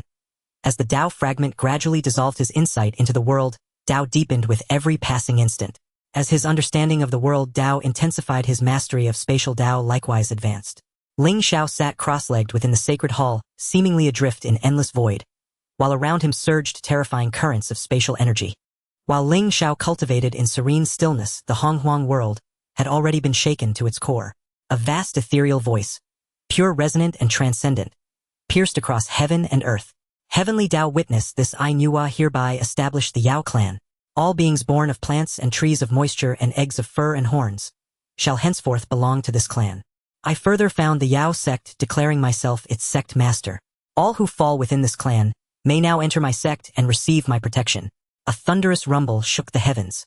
Across the boundless void, clouds churned and converged, auspicious clouds swirling into being, while a golden river surged forth, spanning the gulf between heaven and earth. At that moment, a colossal wave of energy rippled across the Honghuang world. Billions of sentient beings sensed it, instinctively lifting their gazes toward the golden river, suspended high above the void. Heavenly Tao merit, Buzhou Mountain. Nuwa Kuan Peng Fu Shi Bai Zai and other great cultivators stood in solemn formation, eyes alight with awe and exhilaration fixed upon the immense cascade of heavenly Tao merit descending from the heavens. After nearly a millennium of meticulous planning, the myriad races had at last been unified, henceforth sharing a single cohesive identity, the Yao. Initially, certain powerful cultivators had advised Nuwa to go further and formally establish the Yao court. Yet Nuwa recalled the events at Zishao Palace and Lord Hongjuan's own intention to found the Celestial Court. Since the Sage Lords had not sanctioned the establishment of a Celestial Court, she dared not act unilaterally, and thus settled instead upon founding the Yao sect atop the Yao clan. Nuwa became sect master of the Yao sect, Kuan Peng and Fu Shi its deputy masters, while Bai Zheji Meng Zhouing Guiche and 8 other mighty Yao were appointed the 10 great guardians of the Yao sect. From the Golden River in the void descended several pillars of Shen Huang light, bathing Nuwa Kuan Peng Fu Shi Bai Zai, the 10 great Yao, and numerous other Yao cultivators in radiant merit. Foremost among them was Nuwa, her cultivation and Tao techniques advancing markedly under the overwhelming tide of merit. Countless mighty Yao soared across the void, roaring through the skies as they raced toward Buzhou Mountain. For tens of thousands of years they had cowered beneath the oppression of the Wu clan. Now at last they possessed unity and purpose and hastened their seeking sanctuary and sovereignty. The entire Honghuang world trembled. Even the greatest cultivators had not foreseen Nuwa's sudden establishment of the Yao clan, unifying billions of races across the realm. Nor had they anticipated the staggering influx of heavenly Tao merit. The Sage Lords had once declared that there were only 2 paths to sainthood, severing the 3 selves, or accumulating immense merit. None had imagined that founding the Yao clan alone could yield such boundless merit. By uniting the myriad races under the Yao banner, Nuwa clearly intends to oppose the Wu clan. Nuwa is already a quasi-sage, now having absorbed such copious merit, who among the Honghuang world not counting the sage lords themselves, could possibly stand against her. The Wu clan's days of dominance would surely grow grim. We must pay our respects to fellow Taoist Nuwa on the founding of her sect. Meanwhile, Yujing Mountain, the former cultivation ground of Lord Hongjun. Here Lao Zi Yuanshi and Tong Tian practiced in seclusion, having fled here after being hunted relentlessly by the 12 ancestral Wu. Sensing Nuwa's Tao resonance reverberating through the heavens, their expressions shifted subtly. Fellow Taoist Nuwa has founded her sect, and the heavenly Tao itself has bestowed such abundant merit. Lao Zi gazed distantly into the boundless void, his tone tinged with quiet envy. Her cultivation must now surpass even ours, Yuanshi Tianzun remarked gravely. His bloodline as a true descendant of Pangu flared anew. His pride could not abide such a shift in cosmic balance. He establishes the Yao clan, founds the Yao sect. But such heavenly Tao merit comes at a price. Now he must face the Wu clan's wrath. Lao Zi spoke lightly. Having long contended with the 12 ancestral Wu, he knew full well how formidable they truly were. Let us go. The founding of fellow Taoist Nuwa's sect is a momentous event. We must offer our congratulations in person. I stood up with a smile, my eyes revealing a hint of cunning wisdom. Nuwa's actions undoubtedly opposed the witch clan, inadvertently helping them to share the burden. Now the 12 ancestor witches are probably already grinding their teeth in hatred towards Nuwa. The target has shifted directly. Out of both emotion and reason, I feel it is appropriate to congratulate her. Yuanshi and Tong Tian quickly grasped my meaning and stood up to accompany me. Haha, perhaps the 12 ancestor witches are even more anxious than we are. When we meet, a great battle is inevitable, Yuanshi said with a smile. Despite his words, he showed no reluctance to go. It was all about witnessing the excitement. Thus the three of us left Jade Capital Mountain and hurried towards Mount Buzhou. Meanwhile, great powers from various places, such as Shifang Shumi Mountain Wuzhuang Temple and West Kunlun, had all mobilized. 33 heavens away at Zishao Palace, Hongjun sensed something and awakened from his meditative state, realizing that Nuwa had established the monster clan and founded the monster sect, causing him to momentarily freeze in shock. The emergence of the monster clan is right, but what is wrong is Nuwa established the monster clan. The original Golden Crows are still hiding on the Sun Star. Where are their figures? Could it be that the heavenly order has changed? Hongjun's eyes revealed a thoughtful expression. At this moment he had yet to merge with the Tao and could not fully comprehend the will of heaven. Forget it, since the monster clan has emerged, the conflict between the witch and monster clans is unavoidable. The trend is irreversible. Hongjun stopped pondering and did not take it to heart. Once he finished speaking the Tao for the third time, he would merge with the Tao. This is the crux of the matter. At the Pangu shrine, the 12 ancestor witches felt Nuwa's actions and were immediately filled with shock and anger. Those with fiery tempers were ready to strike. This Nuwa has such a great audacity, daring to unite all races and establish the monster clan. This is directly opposing our witch clan. Zhurong shouted with a grim expression, his immense fury igniting the void. Let me rush over and show them a little color. What can a group of ants achieve when they unite? Those who dare to oppose our witch clan will only find death. Chong Liang shouted angrily, preparing to step towards the Pangu shrine, intending to descend upon the monster sect and wreak havoc. First, let me finish speaking. Di Jiang spoke up, raising his hand to press down, causing Chong Liang to suddenly feel as if he were being restrained by a great primordial world, unable to move. Now our witch clan exceeds billions, with over 100,000 great witches alone. The countless years of warfare have indeed strengthened our witch clan significantly. In my view, Nuwa's establishment of the monster clan presents an opportunity. Those great monsters have long been unseen, making it difficult to find them even if we want to kill them. Now that they have formed a whole, they will inevitably gather together, which will be much more convenient for us. Seize this opportunity, find the right moment, and capture them all in one sweep. Di Jiang analyzed, his eyes flickering with a terrifying light. What my elder brother said makes sense. This is not a bad thing for us. Ants will always be ants. Even when gathered, they cannot shake the great tree. Zhu Jiuyin said lightly. In the initial establishment of the monster clan, we should take advantage of this gap to strike them off guard. Kill, kill, kill. The ancestor witches roared in unison, their murderous intent surging, the blood within them boiling. Then let us gather the clan and set off. Di Jiang stood up and said in a deep voice. Yes, elder brother. The remaining 11 ancestor witches responded. They then dispersed to convey the orders within their respective clans. The 12 ancestor witches each had their own tribes, such as the Di Jiang tribe, Zhurong tribe, and Hutu tribe, all named after these 12 ancestor witches. At this time, various types of primordial beings were rushing towards Mount Buzhou. This place is the birthplace of the monster clan, and Nuwa also plans to establish the monster sect's dojo here. Mount Buzhou holds great significance. Occupying this place grants endless benefits to the monster clan, which is why Kuanping Bai Zhe and others suggested the same. At this moment on the mountainside of Mount Buzhou, a crowd of beings had gathered to congratulate. Of course, there were also many powerful members of the monster clan. Congratulations to fellow Taoist Nuwa on establishing the sect. Just then 3 powerful auras suddenly descended. Laozi Yuanshi and Tong Tian stepped through the void. Together their presence felt even before they arrived. The long-vanished Sanqing has actually appeared. The great powers were taken aback, thinking that the Sanqing had long been beaten to death by the ancestor witches. They hadn't expected to see them again today. Their current state seemed quite spirited.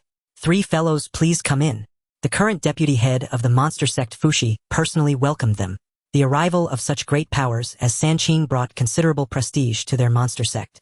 Sanqing acted unceremoniously, striding in boldly. Upon seeing Nuwa, their hearts suddenly trembled. They saw Nuwa enveloped in the light of virtue, her aura vast like an abyss unfathomable.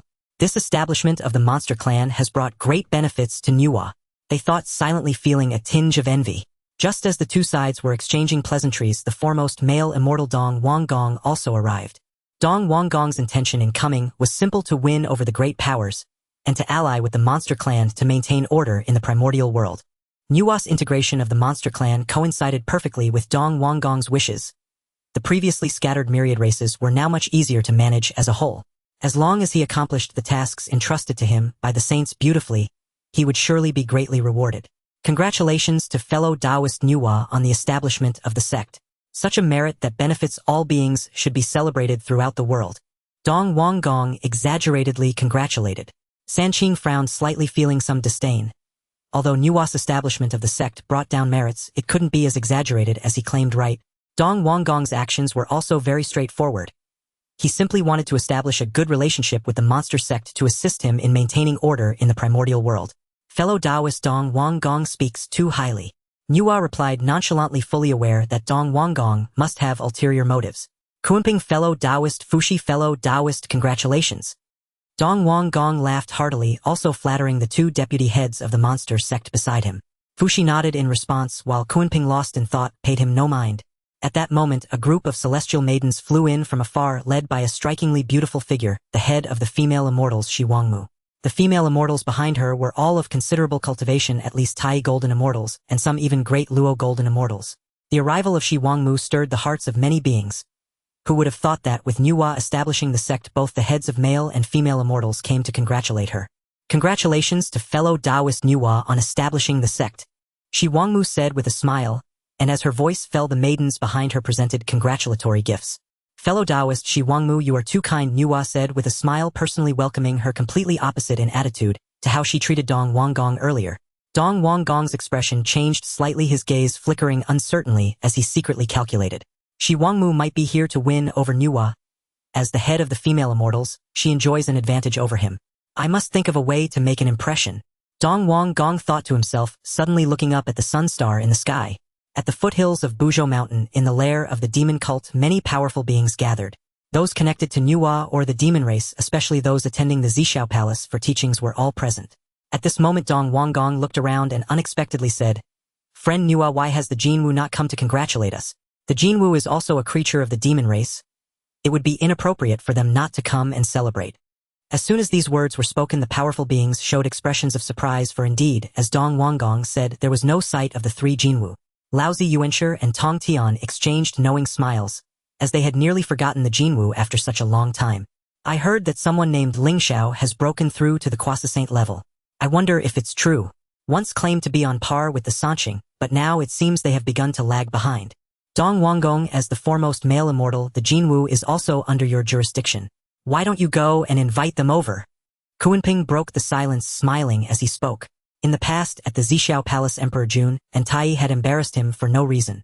Today is indeed an opportunity for Dong Wanggong to summon them and relieve some pent-up frustration. Now, as the deputy master of the demon cult, even if one of the Jinwu is a quasi-saint, he is not the least bit worried. Upon hearing this, Bai Zhe furrowed his brows, seeming to want to say something but ultimately held back. Dong Wanggong laughed heartily after hearing Kunpeng's words, saying, That is exactly my intention.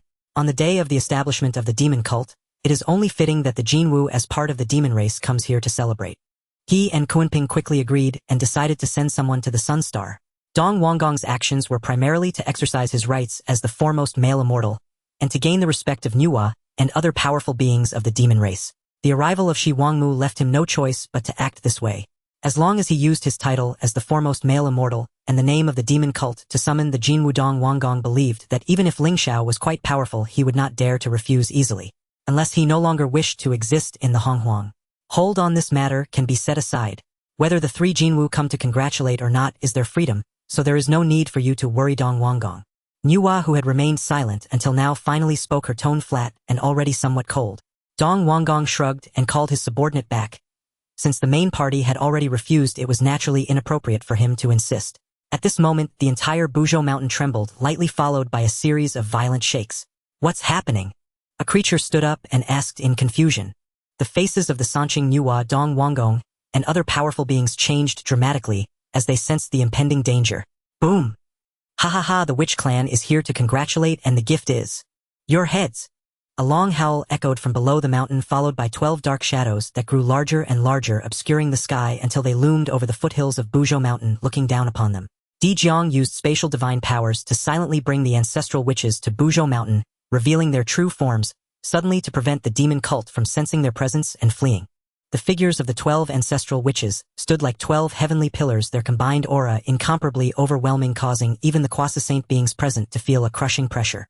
6 quasi-saints. Laozi Yuanshi and Tong Tian exchanged solemn glances, each noting the gravity in the other's eyes. In these 1,000 years, 2 more quasi-saint level ancestral witches had emerged. Among those present, apart from the quasi-saint level beings, the expressions of other creatures turned grim, their hearts shaken.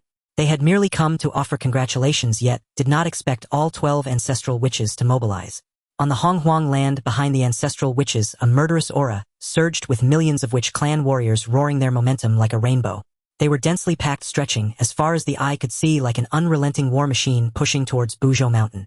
Friend Di Jiang, I am merely passing by and have no ties with the demon race. Can you let me go? A powerful being said, trying to avoid getting embroiled in the conflict. Passing by.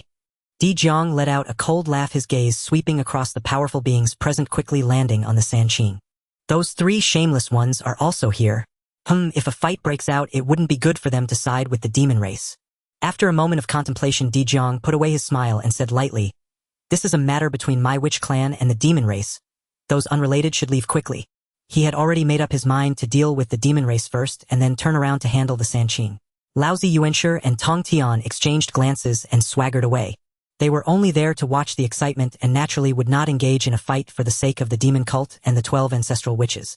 Seeing the Sanqing leave, the other powerful beings also scattered like birds and beasts, pretending not to know them after just a moment of camaraderie with the demon race. The witch clan was fierce, and they could clearly see the situation. Better to let a dead friend die than to let a poor Taoist die. The demon race, including Nuwa, Kuanping, and Fushi, also looked troubled. If these powerful beings did not leave together with them, they could definitely confront the witch clan. Unfortunately, no one was willing to stay. Seeing the powerful beings leaving one after another, Dong Wanggong felt somewhat tempted as well. At this moment, Bai Zhe approached and cupped his hands, saying, "Bai Zhe has come to see the Immortal Head." Upon hearing the title Immortal Head, Dong Wanggong felt inexplicably pleased. "Bai Zhe, do you have something to discuss?" Bai Zhe transmitted his voice, saying, "I would like to ask Dong Wanggong to stand with us to jointly confront the 12 ancestral witches." Hearing this, Dong Wanggong's expression changed slightly, saying, "Bai Zhe, it's not that I don't want to help you, but the 12 ancestral witches are coming on strong. Even with my presence, I fear we would not be able to contend with them. There are 6 quasi-saints among the 12 ancestral witches, while the demon cult has only 3. Even if he joins, that would only make 4, not counting the remaining ancestral witches. How could they go head-to-head? If anyone runs away first, it would be considered giving the demon race face." Bai Zhe maintained his composure and paused for a moment before continuing, "Immortal Head, I won't hide it from you. The female Immortal Head, Shi Wangmu, has a good relationship with our cult leader. She will stay and assist us. If you join as well, it isn't without a chance of victory." Upon hearing this, Dong Wanggong's gaze froze for a moment as he glanced at Shi Wangmu, noticing she seemed disinclined to leave, which made him believe it somewhat. This is not good news. If the demon race completely sides with Shi Wangmu, how will he manage in the future? Seeing Dong Wanggong somewhat swayed, Bai Zhe dropped another heavy bomb. The saint mentioned during the second sermon that he would accept disciples. If the Immortal Head can maintain the order of the Honghuang world during this period, I believe this disciple of the saint will certainly have a place. There is even a possibility of becoming the foremost disciple. Bai Zai emphasized his tone and said earnestly. After hearing this, Dong Wanggong's eyes brightened, feeling as if a cloud had been lifted to reveal a clear sky. He had indeed not considered this point before. The saint appointed me as the foremost male immortal to maintain the order of the Honghuang. Isn't this a kind of test? Dong Wanggong showed a contemplative expression, and the more he thought about it, the more it seemed to be the case. The third sermon is not far off. Bai Zai added leisurely. Dong Wanggong suddenly stood up with a thud. With me as the foremost male immortal who would dare to disrupt the order of the Honghuang. The Eastern King rose abruptly, standing tall with a momentum like a rainbow. The sudden movement startled the 12 ancestors. What is this nonsense? Dijiang, I am the head of the male immortals appointed by the saints responsible for maintaining the order of the Primordial Chaos. Show me some respect and retreat.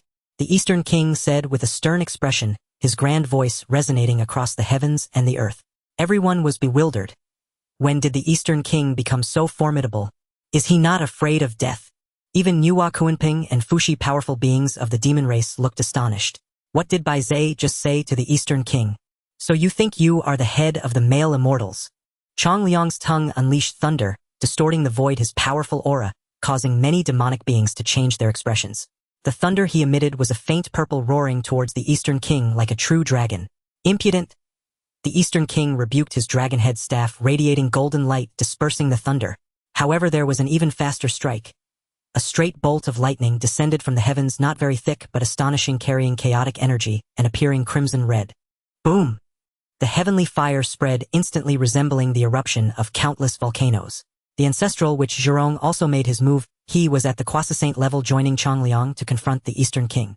Bathed in the lightning, the Eastern King crossed billions of miles in an instant, but the speed of the ancestral witches was not any less than his. Accompanied by the thunder and heavenly fire, Chongliang and Zhurong arrived in an instant, collapsing the void. The true forms of the ancestral witches opened the heavens, and the violent laws and fist radiances overwhelmed the Eastern King. Ah! The Eastern King was ruthlessly beaten, spitting out blood. Even the quasi-saint's physical form was about to be shattered. Is this all the head of the male immortals can do? So weak. You expect respect. In front of my ancestral witches, you are nothing. What enraged him further was Chong Liang's disdainful taunts, sharper than his fists and attacks, directly breaking his psychological defenses. It was not over yet. Another ancestral, which joined the battlefield wielding an immense force with gigantic hands. A flurry of strikes twisted the void, creating a scene of great destruction. Come help me. The Eastern King let out a long howl, calling for assistance. The ancestral, which wielding the laws of physical strength, was a ruthless battle machine. He was fighting three at once, completely outmatched, struggling to retaliate. So brutal. The powerful beings felt a chill in their hearts, their scalps tingling, unable to bear to watch. The Eastern King is truly a warrior. One powerful being sighed, thinking that if it were him, he would turn to ashes in one exchange, unlike the Eastern King, who remained steadfast. This also indirectly indicated the Eastern King's strength. Seeking your own death, I grant you this. Dijiang coldly shouted, reflecting the true form of the ancestral, which in the void. That aura was terrifying, suppressing the heavens. The entire unraveling mountain seemed to overshadow numerous worlds. Layers of suppression made countless beings tremble. This was Dijiang's quasi-saint level spatial law, capable of evolving endless world illusions with a mere gesture. At this moment, the unraveling mountain resembled a celestial body within the endless universe, with these world illusions revolving around it like grains of dust. Such a sight could be felt even in the distant west. The chaos in the east, in my view, will herald a great rise in our western lands. Jie said with a smile, as if he had already glimpsed a corner of the future. Good. Zhuanti smiled, his fingers pinched, already carrying the flavor of the future Buddha mother. Let's strike together, this battle is unavoidable. Nuwa Kuanping Fushi and 10 formidable demons summoned treasures and unleashed divine powers, charging towards the remaining ancestral witches. If they allowed the ancestral witches to kill the Eastern King, they would be next. Now that the Eastern King was holding off 3 ancestral witches, it was an incredibly rare opportunity. The Western Queen hesitated for a moment, then also summoned the Western plain-colored cloud brocade flag and joined the battle. On the primordial earth, a great which sounded the horn, and millions of which warriors advanced towards the unraveling mountain. The heavens trembled and the earth shook. The heavenly column unraveling mountain Pangus backbone that supported the universe was now shaking slightly. Countless witches surged forth, those great witches towering at a height of 100,000 zhang, their every move harnessing the power to turn stars, gathering together in a formidable display. Kill! The powerful demons roared as the demons atop unraveling mountain resisted the witch. The atmosphere of battle spread, resonating across billions of miles, reaching all corners of the heavens and earth, enveloping the entire eastern primordial chaos in a storm of blood and slaughter. The flames of war continued to spread, causing suffering to countless beings. The Sun Star Ling Xiao Palace found Ling Xiao quietly meditating, surrounded by fluctuating spatial energy, undergoing earth-shattering changes within. Fragments of the world's laws fused into his flesh and blood, allowing every inch, every strand of his being, even down to a single cell, to open up an independent space. Like miniature worlds, they could store immense vitality and magical power. One can imagine how abundant his magical power was at this moment. I didn't expect that absorbing the fragments of the world's laws would also lead to a breakthrough in the spatial laws. Ling Xiao thought to himself, the difficult to comprehend spatial laws, advancing further, reaching the level of a Hunyuan golden immortal. However, among these laws, he understood the fire law the deepest, far surpassing the others. For him, the fire law was the easiest to comprehend. The golden crow body was one of the strongest fire physiques in the world, the other being the Yuan Feng. Zhurong, the ancestral witch of fire, should also be considered one. Ling Xiao awakened from his meditative state not because he had finished his training, but because he sensed an unusual aura. Stepping out of the Ling Xiao Palace, he saw a wave of crimson aura spreading across the sky, a fierce atmosphere. Damn, the witches and demons are about to go to war right away. Ling Xiao released his divine sense and glanced at the grand spectacle of the unraveling mountain, exclaiming in astonishment. The densely packed warriors of both clans nearly split the earth in two. Crying out, roaring, the sound of horns echoed like morning bells and evening drums resounding through the heavens. The battles between the 12 ancestors and the demon race led by Nuwa were also extremely intense, with the aftermath of the battle sweeping across the heavens and earth. The bloodthirsty aura was almost spreading to the Sun Star. One can imagine how fierce the battle was. Could it be that this fight will lead to a grand conclusion? Ling Xiao looked at the fierce battle between the two clans, unable to help but mutter to himself. Who starts fighting and goes all out right away? But on the bright side, if they wipe each other out, he won't have to worry about being caught up in the calamity. If both the witches and demons were gone, wouldn't he be free? Ling Xiao thought to himself, harboring some expectations and having great faith in the abilities of the leaders of both clans. Not long after, the situation began to shift. In front of unraveling Mountain Yuwa was enveloped in boundless merit light unmatched in the world. And even Di Jiang found himself somewhat outmatched, illustrating how greatly the establishment of the demon race contributed to her. Nuwa, you are strong, but it's a pity that your kin are not as powerful as you. Di Jiang laughed heartily, in a good mood. The demise of the demon race resulted from its very establishment. What a profound irony. Nuwa's expression was grim, having long realized that the warriors of the demon tribe were no match for the shaman tribe. The shaman tribe came prepared while the demon tribe was unguarded. Most importantly, many demons scattered across the primordial land had yet to arrive. In fact, the shaman tribe had only sent a portion of their forces and did not mobilize their entire strength, while the situation for the demon tribe was even worse, with barely one surviving out of 10. In their initial formation, how could they easily gather everyone? This battle quickly fell to the disadvantage. If it continued like this, Mount Buzhou would become their burial ground. Retreat! Nuwa made a decisive decision in an instant. In truth, it was unnecessary for her to say anything, as the demon tribe was already fleeing in all directions. Retreat! A great demon roared with all its might, fighting fiercely against a powerful shaman, and after shouting it fled without looking back. One could see the shaman warriors densely packed together, exuding overwhelming energy, continuously advancing from the horizon, a dark and blood-red ocean filled with malevolent aura. The remaining demons fled in panic, showing not the slightest spirit for battle. The powerful figures of the demon tribe were also battling while retreating, caught up in a chaotic fight. The Eastern King also took the opportunity to flee in disarray, no longer daring to claim he would maintain the primordial order. Only by surviving could he have the chance to uphold order. Zhurong, my friend, we hold no grudges against each other. I am merely fulfilling my duty, so please do not pursue me. The Eastern King fled in a panic, not forgetting to turn back and plead. Get lost. The farther away the better. Don't let me see you again. Zhurong shouted, not continuing the chase. The shaman tribe had no deep-seated enmity with the Eastern King. It was better to use the time to slay the demons. The Eastern King ran without looking back, his face extremely grim, feeling increasingly uncomfortable. The sage had commanded him to maintain the primordial order, yet the two tribes were in such a state just before the third sermon. Would the sage blame him for neglecting his duties? At this rate, not to mention becoming a disciple of the sage, it was uncertain whether he could keep his current position. At this point, he still clung to the title of the foremost among male immortals. The Eastern King was unwilling, but for now he could only flee. The demon tribe's rout shook the entire land. This left the powerful spectators astonished. They had originally thought the shaman and demon tribes would engage in a fierce struggle, but the demons turned out to be utterly defeated. With Nuwa Kunping Fushi and the Eastern King along with numerous powerful demons, such a lineup could not withstand the shaman tribe's assault. This once again showcased the might of the shaman tribe to the primordial powers.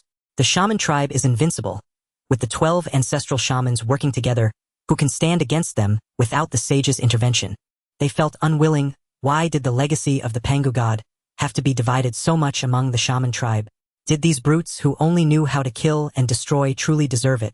At present it seems that only the Sanqing, who are also of Pangu's true lineage, have a chance to contend with the 12 ancestral shamans. Although both of the previous battles ended in defeat for the Sanqing, they at least saw potential for growth. Only the Sanqing could withstand 2 encounters with the 12 ancestral shamans without perishing. At Yujing Mountain, Laozi Yuanshi and Tong Tian each had their reactions upon learning of the demon tribe. Nuwa is still too young. How could she know how difficult it is to establish merit for the demon tribe? Even my 3 brothers could not withstand the 12 ancestral shamans. What can she do? Laozi said, lightly, showing no surprise at this outcome. If the demon tribe could win, that would indeed be astonishing. Even a tie would be impossible. Indeed, those ancestral shamans, while pitiable, possess considerable combat strength. Yuanshi chuckled, uncertain whether he was mocking the ancestral shamans or Nuwa's ignorance. This was not important. In his eyes, apart from their Sanqing, everyone else was trash. Of course, this excluded the sages who were on par with them. Thanks to Nuwa, she unwittingly attracted the attention of the 12 ancestral shamans. If we 3 had not left at that time, the demon tribe would surely have had a chance of victory, right? Tong Tian said somewhat regretfully. With the combat strength of the 3 of them, they could at least hold back 3 ancestral shamans at the Quasi-Saint level. If that were the case, the demon tribe would not have been unable to defeat the shaman tribe. Third brother, you are somewhat naive. One cannot say the ancestral shamans lack wisdom. One cannot truly believe they are without intelligence. Do you think Di Jiang has not considered this issue? Since he knows we would go, why would he dare to come? I speculate that the 12 ancestral shamans must have some kind of backing. Laozi said with a smile appearing shrewd. Upon hearing this, Yuanshi and Tongshan's expressions changed, as if they had suddenly realized something. Upon careful consideration, it made sense. Although the ancestral shamans were reckless, their intelligence was not low. If they were truly deceived by their crude and hasty appearance, that would be truly foolish. Moreover, why should we help the demon tribe getting unwittingly involved in this conflict? These are all trivial matters. The path of the sage should be our goal. As long as we become sages, there will be nothing that can constrain us any longer. By then, the 12 ancestral shamans will be mere ants, easily extinguished with a snap of our fingers. Laozi said solemnly, with a hint of admonition, teaching his 2 younger brothers to set their hearts right in their pursuit of the Tao. We understand. Yuanshi and Tong Tian felt a shiver in their hearts and nodded heavily. When it came to the pursuit of the Tao, their elder brother was indeed more adept than them. The first clash between the shaman and demon tribes ended in a disastrous defeat for the demon tribe, ultimately retreating into the 10,000 Great Mountains, hiding away. In the 10,000 Great Mountains, the demon tribe's stronghold, Nuwa Kunping Fushi and other high-ranking members of the demon tribe, having experienced a great defeat, all bore shadows on their faces. Gather the demons, kill our way back to the shaman tribe and avenge this great enmity. Those filthy shamans dared to strike, while our demon tribe was unprepared. The ghostly chariot raised its 8 bird heads, one of which was forcibly torn off by an ancestral shaman. At that moment he was filled with righteous indignation, wanting to summon all his kin to take revenge. Stop talking nonsense, or what will you use to fight back? Can you defeat any of the 12 ancestral shamans? Kunping rebuked, not wanting to engage in battle. In the previous battle, he had been thoroughly subdued by the time ancestral shaman Zhu Jun. Understanding the might of the 12 ancestral shamans, he would no longer entertain thoughts of fighting back. That would be akin to courting death. Had this been in his own home, he would have directly stood up to send the guest away, not even engaging in conversation. Previously, he had been deceived by Baize's sweet talk, coming to establish the demon tribe with hopes of great merit and numerous benefits. The benefits of merit were indeed there, but he had not anticipated the overwhelming strength of the 12 ancestral shamans, surpassing imagination. As soon as Kunping finished speaking, Fux's eyes moved, seemingly having thought of a countermeasure, and spoke.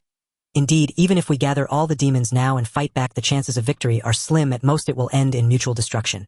In my view, we should stabilize our cultivation, waiting for the sage's 3rd sermon. After all, what the sage will teach this time is the complete path to becoming a sage. Fushi suggested that they should first cultivate while awaiting the 3rd preaching of the saint. As soon as these words were spoken, they received immediate agreement. That makes sense. The greatest difference between our demon clan and the witch clan is that we have the primordial spirit, allowing us to listen to the teachings in Zhixiao Palace. Just based on this point, those barbarians can never compare. Moreover, the saint will not only preach this time but will also accept disciples. If any of us can become the saint's disciple, we need not worry about dealing with the witch clan. Such was the declaration of Ling Xiao. The saint's teachings represented a significant enhancement for them, yet those from the witch clan would not understand and would not attend. With this, wouldn't the gap be narrowed? Alright, let's do it this way. Let the witch clan revel for a while. Once I return from Zishao Palace after listening to the teachings, I will surely tear apart one of the 12 ancestor witches. Zhou said boastfully, already pounding his chest in assurance. You all don't want to fight, right? Fine, then we won't fight. Ghost Car said, indignantly, feeling frustrated but helpless. Just as Kunping had said, he could not defeat any of the 12 ancestor witches. So closer, just a little bit more. Perhaps after finishing the teachings he would have enough strength to fight. To avenge the grudge of severed heads, he could only endure for now. After listening to the words of the other demons, Bai Zhe fell silent for a moment before finally speaking. You all are thinking too simplistically. Whether we fight or not is not up to us, but rather the witch clan. If the witch clan comes knocking, whether we fight or not will no longer be our decision. After these words the demons fell silent. Nuwa's expression turned serious. Seeing the demons in silence, she spoke to break the quiet. Let's keep it this way for now. On the eve of the saint's teachings, perhaps the witch clan will show some restraint. She did not have a better strategy and could only say this to comfort the demons. Their greatest hope now was to slay the 2 corpses or even achieve sainthood through the teachings. Only then could they turn the tide and reverse the current situation. Meanwhile, after defeating the demon clan, the ancestor witches completely occupied Buzhou Mountain. In the past we were too kind, allowing these filthy beings to occupy the backbone of our father god. From now on, Buzhou Mountain will no longer permit any beings apart from the witch clan to step foot here. Di Jiang immediately declared, shaking the heavens and the earth. Anyone who trespasses Buzhou Mountain will face the endless wrath of the witch clan. Just as the powerful beings were astounded, the 12 ancestor witches moved again. They delved into the ancient grounds of the witch clan, and the next moment the earth trembled and 12 towering forms rose up.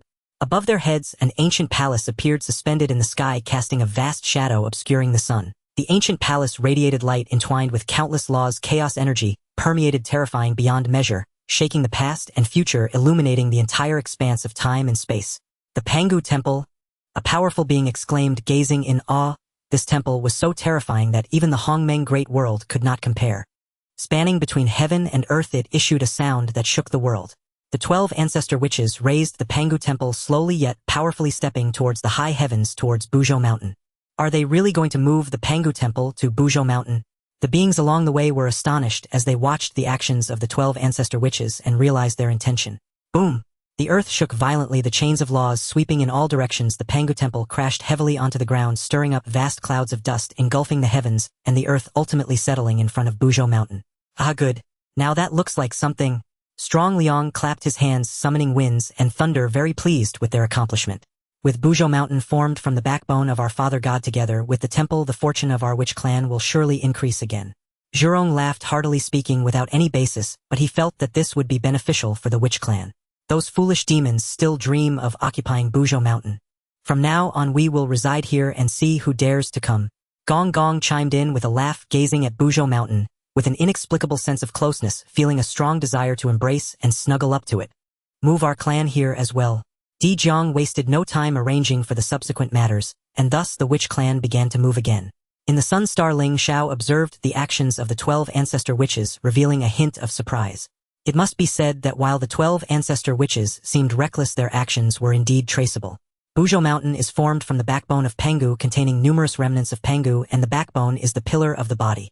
The 12 ancestor witches symbolize the physical form of Pangu. Moving the witch clan's old nest to Buzhou Mountain would undoubtedly benefit the witch clan. If he were an ancestor, which he would have led his people to seize Buzhou Mountain long ago.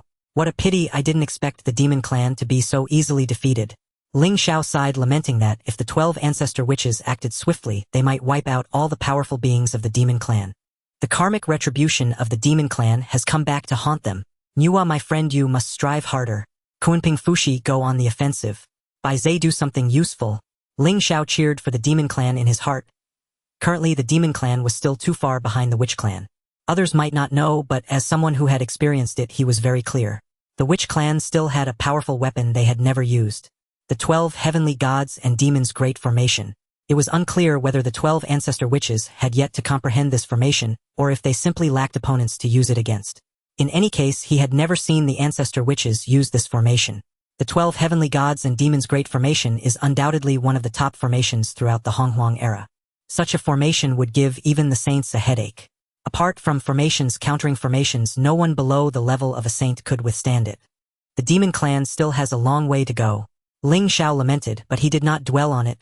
Cultivation was the most important thing, everything else was insignificant. Continue comprehending the laws. After the battle between the witch and demon clans, the Honghuang world fell into a brief calm. Yet all powerful beings knew that the witch clan was brewing for the next attack, bloodthirsty energy, permeating the heavens, itching to move. At this critical juncture, the figure of the Eastern King appeared in the witch clan. This was one of his incarnations coming to the witch clan for the peace of the Honghuang world. To be precise, it was for peace before the saints' preaching. Inside the Pangu temple, Di Jiang sat high at the top looking down at the Eastern King standing in the great hall sneering. As he said, "Eastern King, you dare to come to my witch clan. Do you not fear that I will kill you? I am not afraid. The 12 ancestor witches are well versed in justice and always reasoned. How could they kill innocents?" The Eastern King boasted, even he did not believe his own words. Aha! Di Jiang laughed heartily, seemingly pleased, and the coldness on his face lessened considerably. "Speak, what brings you here today?" The Eastern King adjusted his expression and asked, "I heard that you, Di Jiang, are planning to launch a second attack against the demon clan." As the words of Dong Wang Gong fell, Di Jiang let out a sound of acknowledgement and asked, "What of it? Are you, the foremost male immortal, going to come here and maintain order again?" His words revealed unabashed sarcasm and mockery, to which Dong Wang Gong merely smiled awkwardly, then became serious and said, "Di Jiang, you misunderstand. I do indeed have that intention today, but it is certainly not as you think." "Oh, how do you think? If you are here to advise me against taking action, then even you and I must be eliminated." Di Jiang exclaimed coldly, his resolve firm as a chilling murderous intent filled the hall. Dong Wang Gong was not particularly flustered. After all, this was merely an avatar, and if it perished, it perished. Since returning last time, he had grown increasingly unwilling to accept the situation. Just as he was about to deliver a lecture, the Primordial World had descended into utter chaos.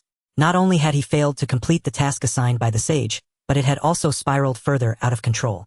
At that time, setting aside everything else, this disciple quota would certainly not belong to them.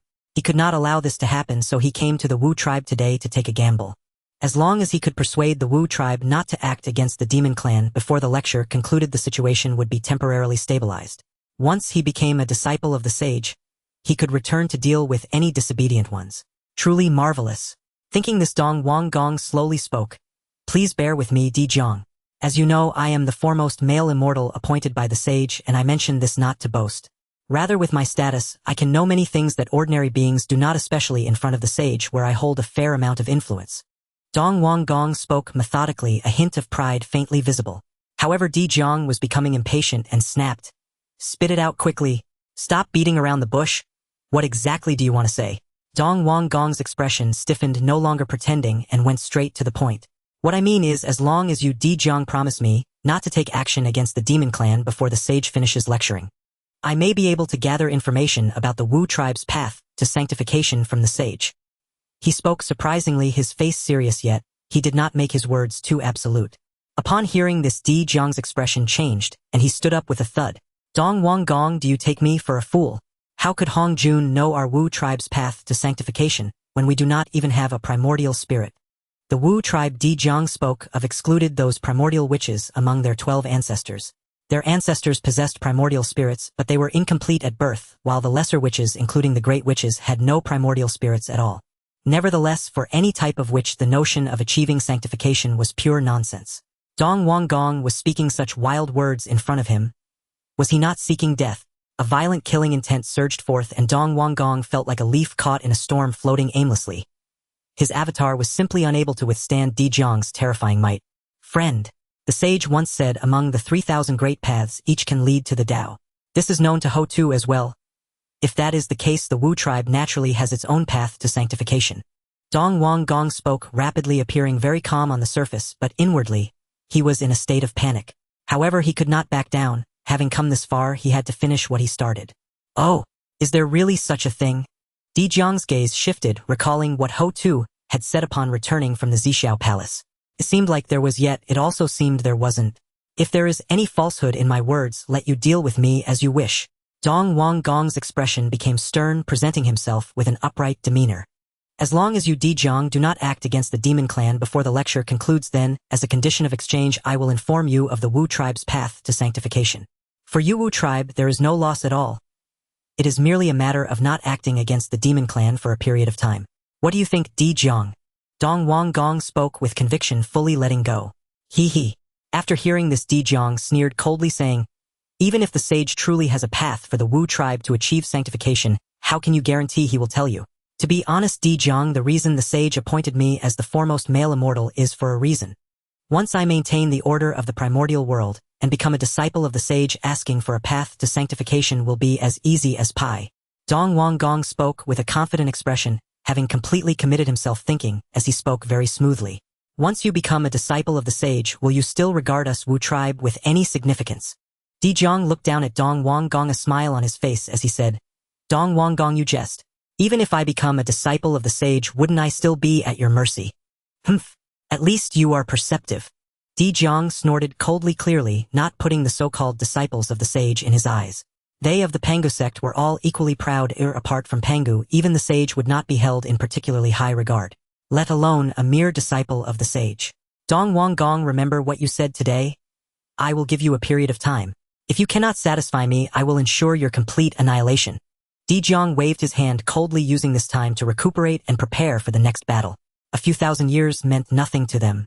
Dong Wang Gong will not disappoint your expectations.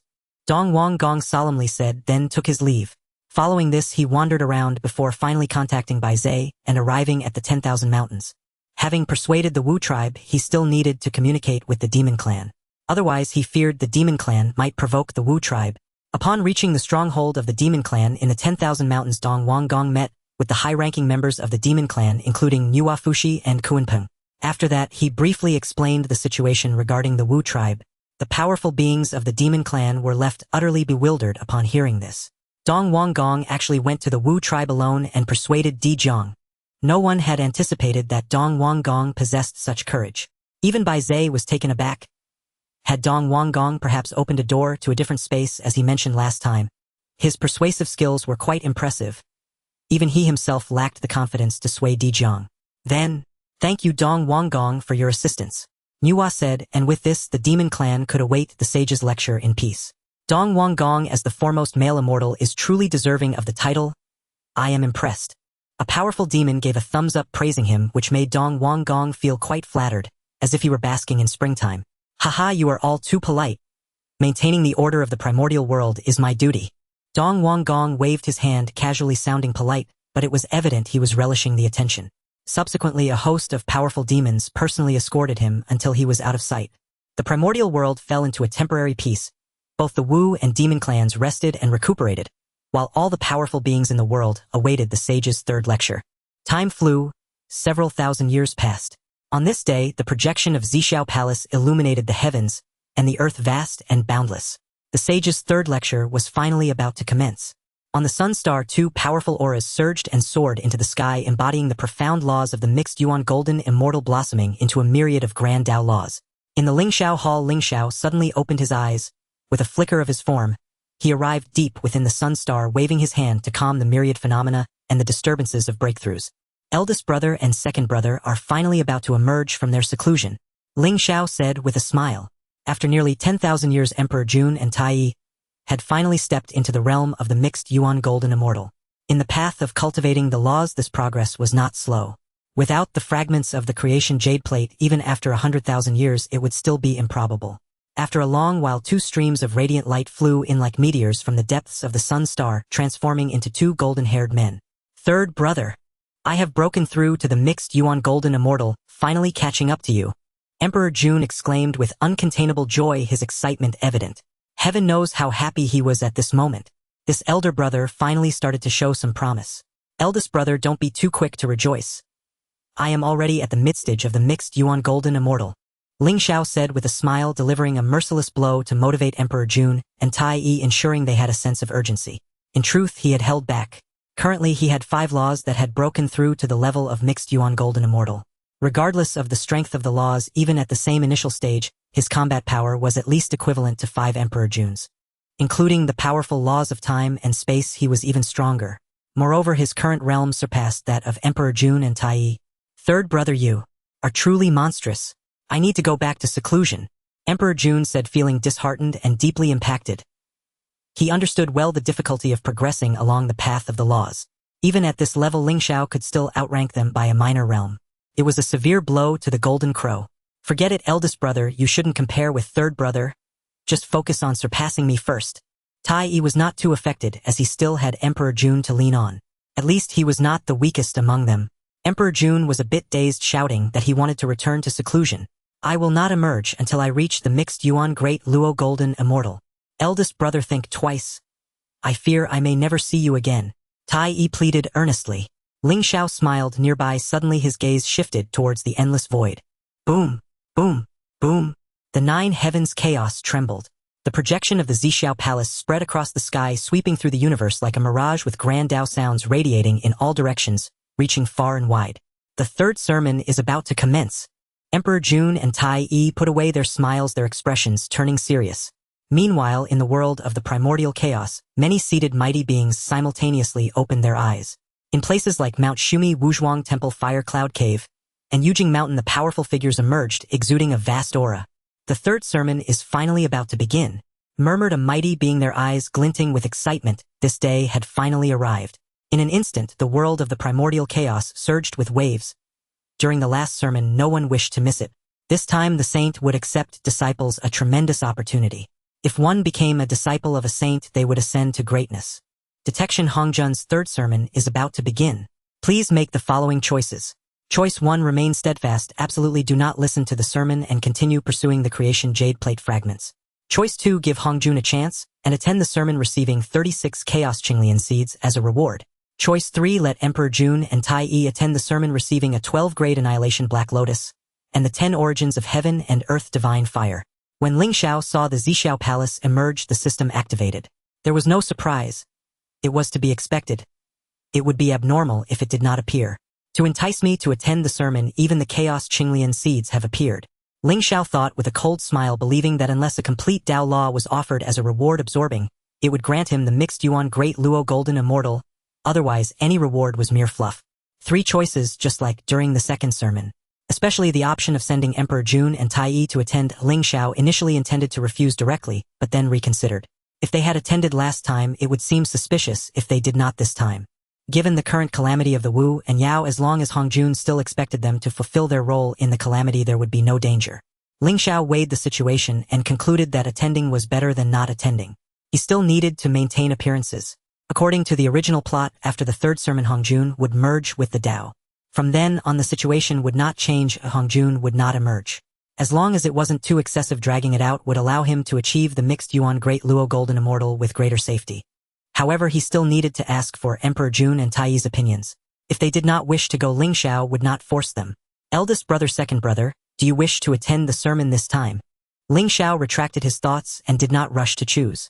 The two paused for a moment and Tai Yi spoke first, saying, We have been cultivating for so long. It is time to get some fresh air. Whether to attend or not is not important. I want to seek revenge on those 2 old bastards in the west. Upon hearing this, Emperor Jun immediately agreed. Second brother is right. Let's first take a stroll in the Xiao Palace and seek revenge. Ling Xiao nodded and reminded. You can go, but just like last time, do not accept any benefits. Emperor Jun and Tai Yi nodded heavily, understanding everything without words. System: I choose 3. Ling Xiao made his choice, received his reward, and then with a thought took out the 12-grade Annihilation Black Lotus rewarded by the system and handed it to Tai Yi. Second brother, while you were in seclusion, I traveled and obtained this treasure. It is a gift for you. This is. Third brother, this is too precious. You should keep it for yourself. I have the Chaos Clock, which is enough for me. Tai Yi waved his hand to decline. Although he wanted it a little, he still preferred to leave it for Ling Xiao. Just keep it. I have plenty of other treasures. Ling Xiao said casually. He was not lacking in magic treasures. Besides the innate Hongmeng Ding, he also had the Chaos Pearl, Hongmeng Liang Tian Ruler Qilin Seal, and the Black Gourd. Emperor Jun, besides the He Tu and Luo Shu, also had given him a 12-grade Purifying White Lotus and an innate gourd. Tai Yi, on the other hand, had nothing but the Chaos Clock left. He was left with nothing but the Chaos Clock. Second brother, just take it. Stop being so hesitant. I already took the pure White Lotus from third brother, you take the Black Lotus. It would be perfect, 1 white and 1 black. If you don't take it, won't it make eldest brother seem greedy? Emperor Jun patted Tai Yi's shoulder and said with a smile. Tai Yi no longer hesitated and accepted it. Unless absolutely necessary, try not to take it out. Ling Xiao reminded as this item was once a treasure of Luo who, using it casually might provoke Hong Jun. Understood. Tai Yi nodded, properly storing the 12-grade Annihilation Black Lotus. Just as Emperor Jun and Tai Yi were about to depart, guests arrived at the Sun Star. Taoist Sanwu, the sermon is about to begin. Would you care to go together? Jun Yuanzi and Hong Yun arrived at the Sun Star, passing by and thinking of asking Ling Xiao and the others if they would like to join them. Ling Xiao and the others exchanged glances and smiled. Soon the two Taoists approached together. Hong Yun was dressed in a fiery red robe adorned with 9 layers of auspicious clouds, looking chubby and cheerful like a wealthy man. In contrast, Jun Yuanzi appeared ethereal and otherworldly, exuding the aura of a transcendent sage. Dear friends, I thought you had already set off. Passing by I inquired, yet you are still at home. The lecture is about to begin. Shall we go together for mutual support? Hong Yun smiled as he spoke. I will not go, my 2 elder brothers can accompany you. Ling Xiao responded with a smile. Ling Xiao, you are not going. Hong Yun exclaimed in surprise, his voice rising significantly. Indeed, I have sudden insights and cannot go. Ling Xiao, this time the saint will not only expound on the path of the saint, but will also accept a group of disciples. With your talents you might have the chance to become a disciple of the saint. Hong Yun persuaded, feeling it was a pity for Ling Xiao not to attend. To take me as a disciple? Then I definitely will not go, Ling Xiao thought to himself, though he outwardly refused. Seeing that his earnest persuasion was in vain, Hong Yun had no choice but to give up. Meanwhile, Jun Yuanzi, deep in thought, sensed that Ling Xiao's absence had a special reason, so he did not foolishly persist like Hong Yun. Last time Ling Xiao said he had sudden insights and could not go, this time was the same. How could it be such a coincidence twice in a row? As for the reason, one could only say that the Tao is profound and it is unnecessary to pry deeper. Just as Ling Xiao was about to wave goodbye, a thought suddenly struck him. For the 3rd lecture, Hong Jun will bestow upon us the primordial purple energy. Ling Xiao could not help but speak. Hong Yun, on the path of cultivation, remember not to aim too high. Remember, running fast does not guarantee victory, not stumbling is the true success. Hong Yun was puzzled, scratching his head, and asked, Ling Xiao, what do you mean?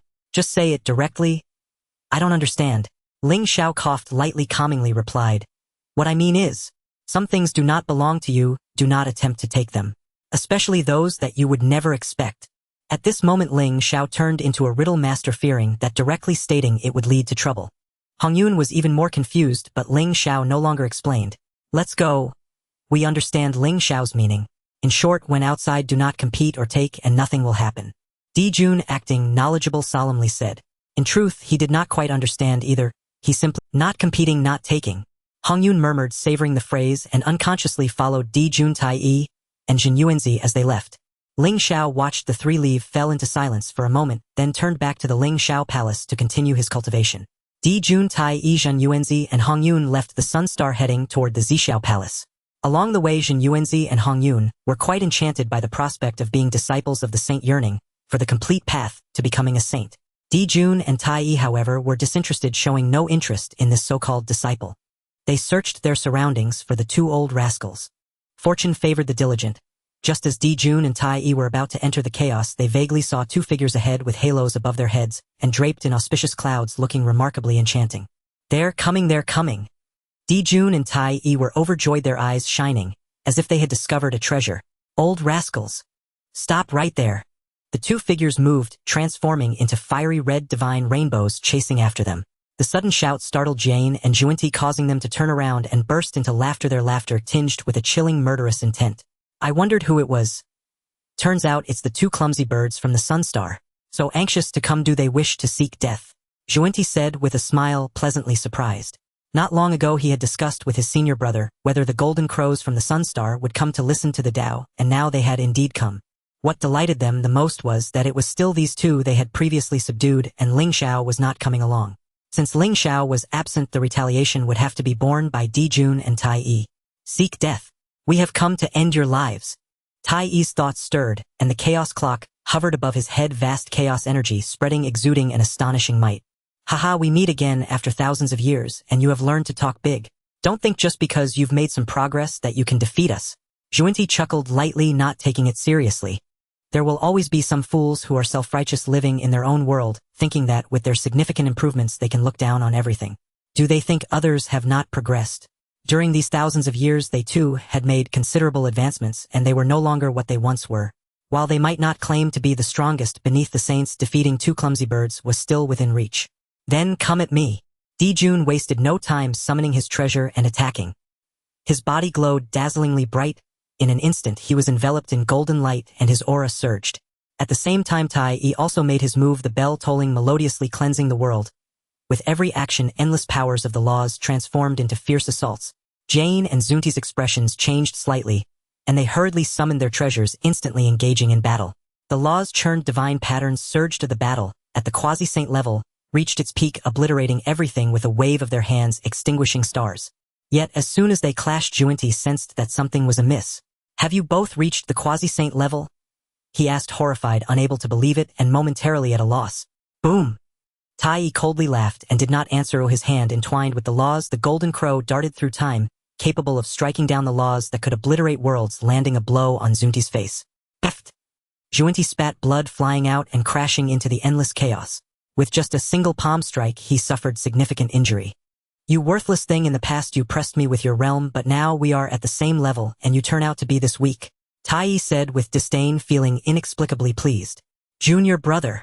Jane shouted, his demeanor solemn, yet filled with a murderous intent. Bastard. Defeat them. Jun bellowed wildly, his aura rising once more. Seeing Tai Yi defeat his opponent while he was still in a stalemate made him anxious. I will assist you. Tai Yi stepped forward, joining the fray. Boom! The chaos clock descended, causing Jian's expression to change, his dharma body crumbling. In the next moment he transformed into a streak of light and fled, heading towards Junti, as they both plunged into the chaos. Chase!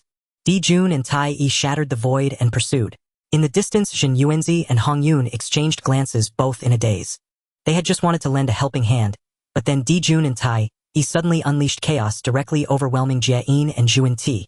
Jun and Tai Yi, truly formidable friends, their cultivation and innate talent are such that the saints might take them as disciples. Hong Yun remarked with a mixture of amazement and envy. Keep up. Zhen Yuanzi did not waste words and transformed into a divine rainbow, rushing into the chaos. Jun and Tai Yi, with treasures atop their heads, traversed the chaos, relentlessly pursuing Jian and Junti. Time flew by and nearly 1,000 years had passed in the blink of an eye. Before the vast and boundless Xiao palace, numerous formidable beings had gathered, some meditating, others chatting, waiting for the grand doors of the palace to open. Boom! At that moment the chaos in the distance exploded, a terrifying aura sweeping forth, gale winds howling as they stirred up storms of fire and thunder.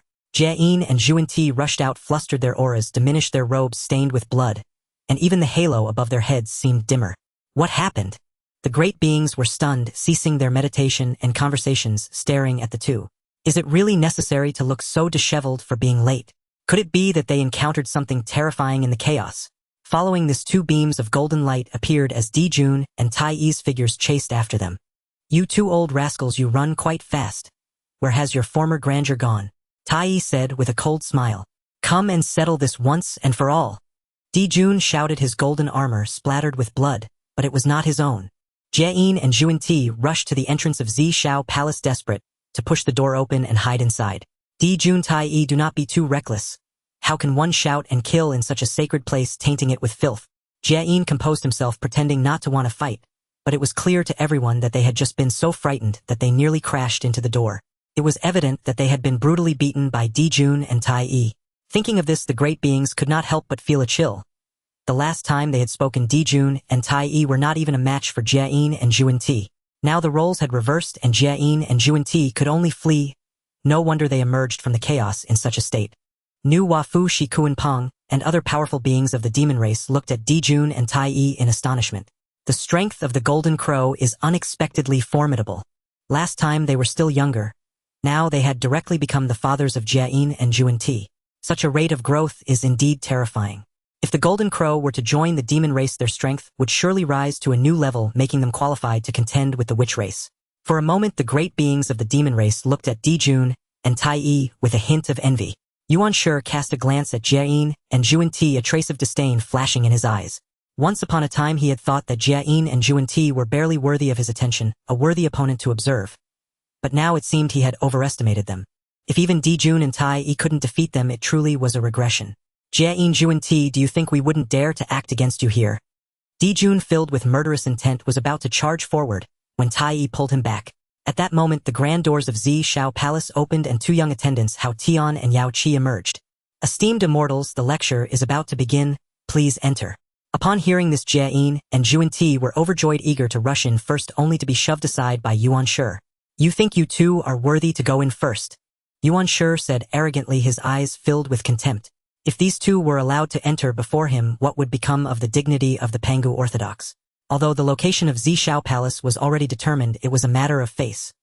Sometimes face was more important than anything else. You! Jun and Tai Yi glared at Yuan Shi angrily, a fierce retort on the tip of his tongue, but he did not dare to speak it. Jia Yin discreetly signaled him to calm down and not act impulsively. The Sanqing did not even glance at them, walking in without hesitation. Jia Yin and Jun's faces nearly turned green. They had just been beaten by the Golden Crow and now were insulted by the Sanqing, suffering a double humiliation. Who could bear such humiliation? Two friends, why are you robbing the children's duties? Quickly go in, you need not guard this place. At this moment, Zhang Yuanzi and Hong Yun, who had arrived late, invited them.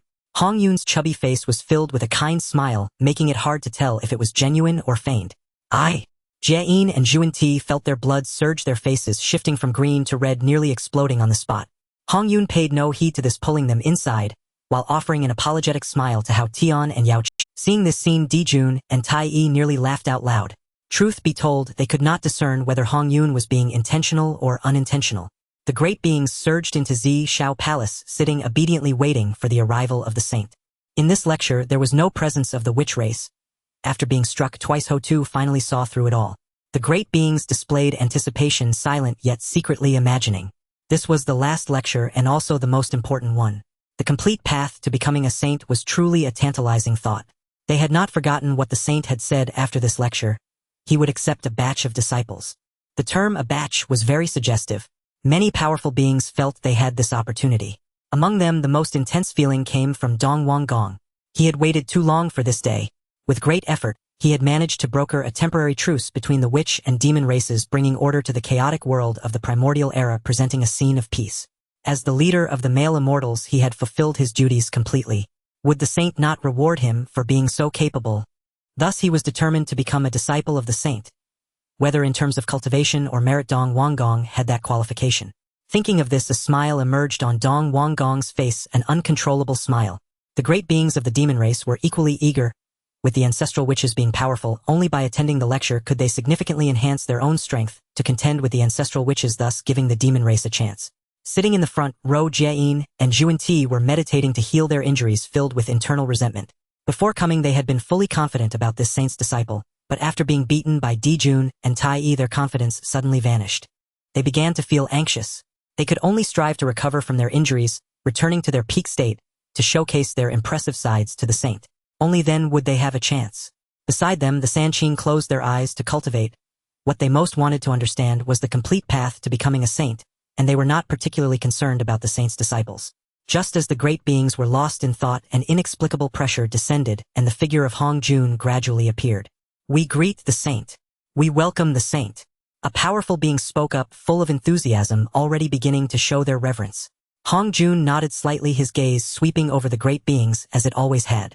Upon seeing the Golden Crow, he nodded in satisfaction, but the next moment his expression changed. Hunyuan Golden Immortal. Hong Jun glanced at Jun and Tai Yi, a flicker of astonishment passing through his eyes. Hunyuan Golden Immortal. These two Golden Crows have actually achieved Hunyuan Golden Immortal. Hong Jun's gaze flickered as he recalled the words that had once been spoken. The path of the law to prove the Tao was no longer viable. Now Jun and Tai Yi had attained Hunyuan Golden Immortal. Feeling as if he was slapping himself in the face.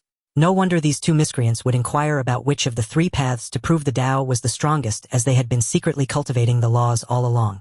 Could it be that his own path of severing the three corpses to attain the Tao was not enticing enough? These self-righteous fools probably couldn't fully comprehend the difficulties of the path of law. The further one went, the harder it became to grasp the laws. Even if they had fortuitously achieved Hunyuan Golden Immortal, the road ahead would be difficult. At this moment, Hong Jun was somewhat angered. These two Golden Crows were unconventional, practicing the path of law, and in the future they would likely be left behind.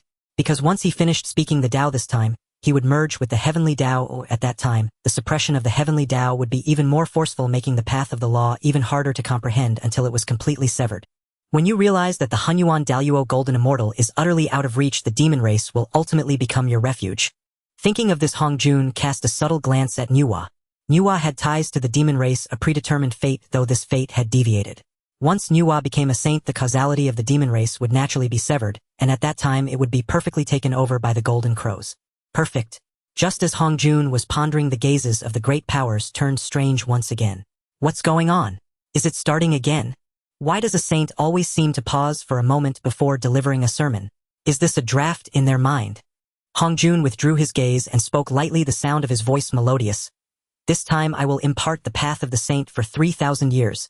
The path of the saint. As the sound of the Tao rose abruptly, it was as ethereal as a celestial melody flowing from Hong Jun's lips. The great powers listened intently, knowing that this was the saint's final sermon. Missing it would mean never having another opportunity. This sermon primarily involved the quasi-saints, how to become a saint, and the cultivation after becoming a saint, which gradually became obscure and difficult to understand. The great powers grew increasingly confused, as this was too distant for them. Apart from the top-tier powers, many cultivators were still merely Daluo Golden Immortals. When it came to the path of the saints, they completely lost comprehension, unable to grasp anything at all. Even the Sanqing were somewhat dazed. The path of the saints was far too profound for them at present. Hong Jun paid no heed to the reactions below, simply continuing to deliver his sermon. The path of the saints emphasized opportunity. Without opportunity, one could not comprehend it. The previous two sermons could still be forcibly memorized, allowing one to savor them slowly afterward. But this time it emphasized great opportunity and great fortune, otherwise one could not remember it, and even if remembered it would be forgotten. Forcing oneself to memorize it could lead to calamities, severely damaging one's soul and collapsing one's Tao foundation. Thus all the great powers wore pained expressions, suffering more than during the previous sermons. Only a few could understand. Those who could not comprehend dared not ask, for even if they had 1,000 boldness, they would not dare interrupt the saint's sermon. It was too difficult. It was far too difficult. Many great powers cried out in their hearts, tormented. The path of the saints lay before them, yet they could not understand it. Was there anything more painful in the world? Thus the great powers sat as if constipated on their mats, listening to the heavenly scriptures.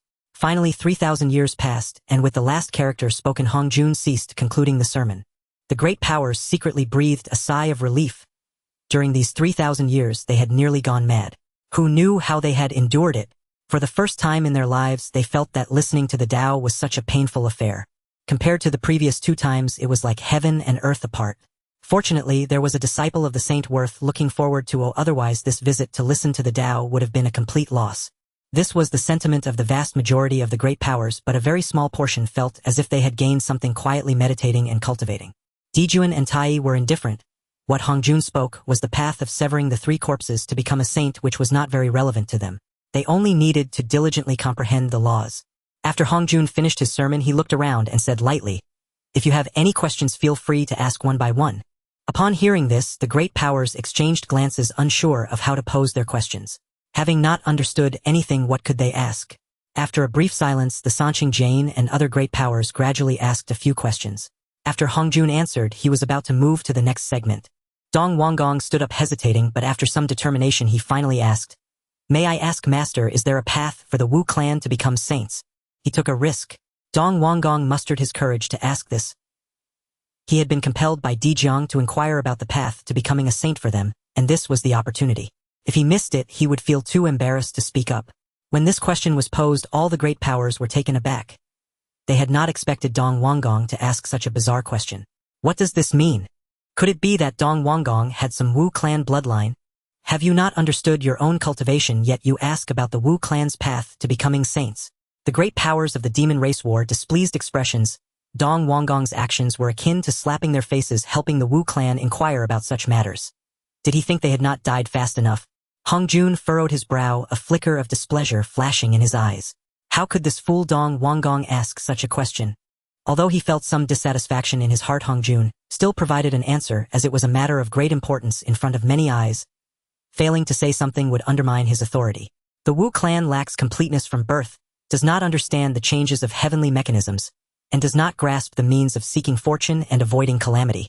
To become saints they require great fortune, immense opportunity, and tremendous willpower. Only then is there a slight possibility. After the words fell, he fell silent. Was that it? Dong Wanggong was left dumbfounded, his expression blank. What he said was excellent, yet it felt as if nothing was said at all. How could he explain this to Dijiang? Would he not be slapped to death afterward? Thinking of this, Dong Wanggong's face contorted, but he did not dare to pursue the matter further, fearing Hong Jun's wrath. After Dong Wanggong sat down, seeing that there were no further questions, Hong Jun spoke loudly.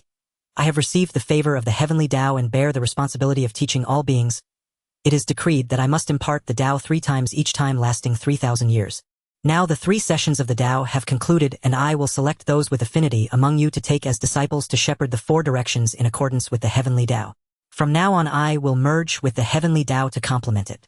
Henceforth I shall be the heavenly Tao, no longer Hong Jun. Upon hearing this, the great powers were taken aback, for the saint had already been unattainable, and now he would merge with the heavenly Tao. What a transcendent state this was! Even the Sanking's expressions shifted slightly, their eyes revealing deep astonishment. A single stone stirred up 1,000 waves. While the great powers were shocked, they also grew more excited. Becoming a disciple of the saint was already astounding. If one could become a disciple of the heavenly Tao, would that not mean soaring directly into the sky? In an instant, Jane Juanti, Nuwa Fushi, Dong Wanggong, and other great powers could not help but reveal their excitement and yearning. Hong Jun paid no heed to the reactions of the crowd and continued, the heavens have their predetermined order. Today, I shall accept 6 disciples. So the so-called batch of disciples consists of only 6.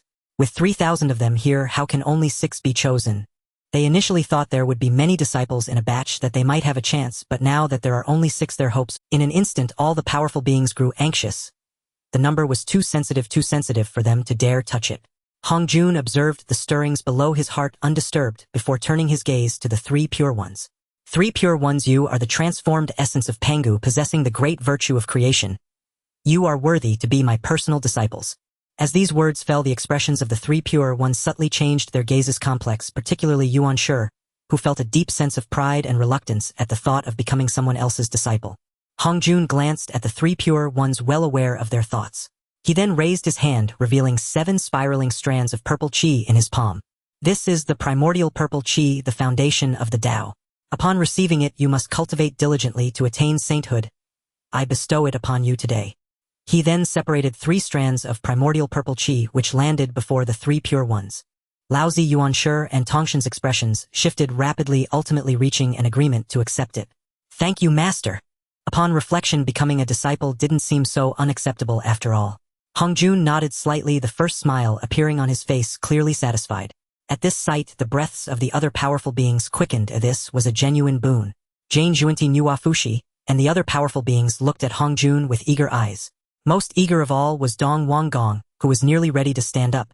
Based on my performance, is it unreasonable to obtain a position as a disciple? Dong Wanggong. Not unreasonable, not unreasonable. Hong Jun finished with the 3 pure ones, and turned his gaze to Nuwa, saying, Nuwa, you are deeply blessed, and shall be my 4th disciple. As soon as his words were spoken, he shared a strand of purple qi with Nuwa. Ecstatic, she quickly expressed her gratitude, saying, Thank you, Master. Not only was she delighted, but even Fushi and the other powerful beings of the demon race were equally thrilled. Initially thinking they had no chance with Nuwa receiving a position as a disciple, there was still hope for sainthood. In this way, the Wu clan became inconsequential. In the blink of an eye, Hong Jun had accepted 4 disciples, leaving only 2 positions open. Some powerful beings had already begun to panic. They had to consider whether this was the only opportunity in their lives, one not to be missed. Just as they hesitated, Jane and Juanti sprang into action, kneeling on the ground and desperately pleading, Master, we have traveled from the west undeterred by hardships, solely seeking the Tao. We implore you to take pity on us and accept us. Shameless. Those 2 old rascals. The crowd of powerful beings was incensed by Jane and Zunti's actions. Those 2 had feigned pity to secure a leading position when they first arrived at the Xiao Palace, and now they were resorting to the same tactic. Do they not know that a saint's disciples are predetermined? Is this kind of pleading of any use? While angry, they also secretly mocked. But the next moment they were dumbfounded.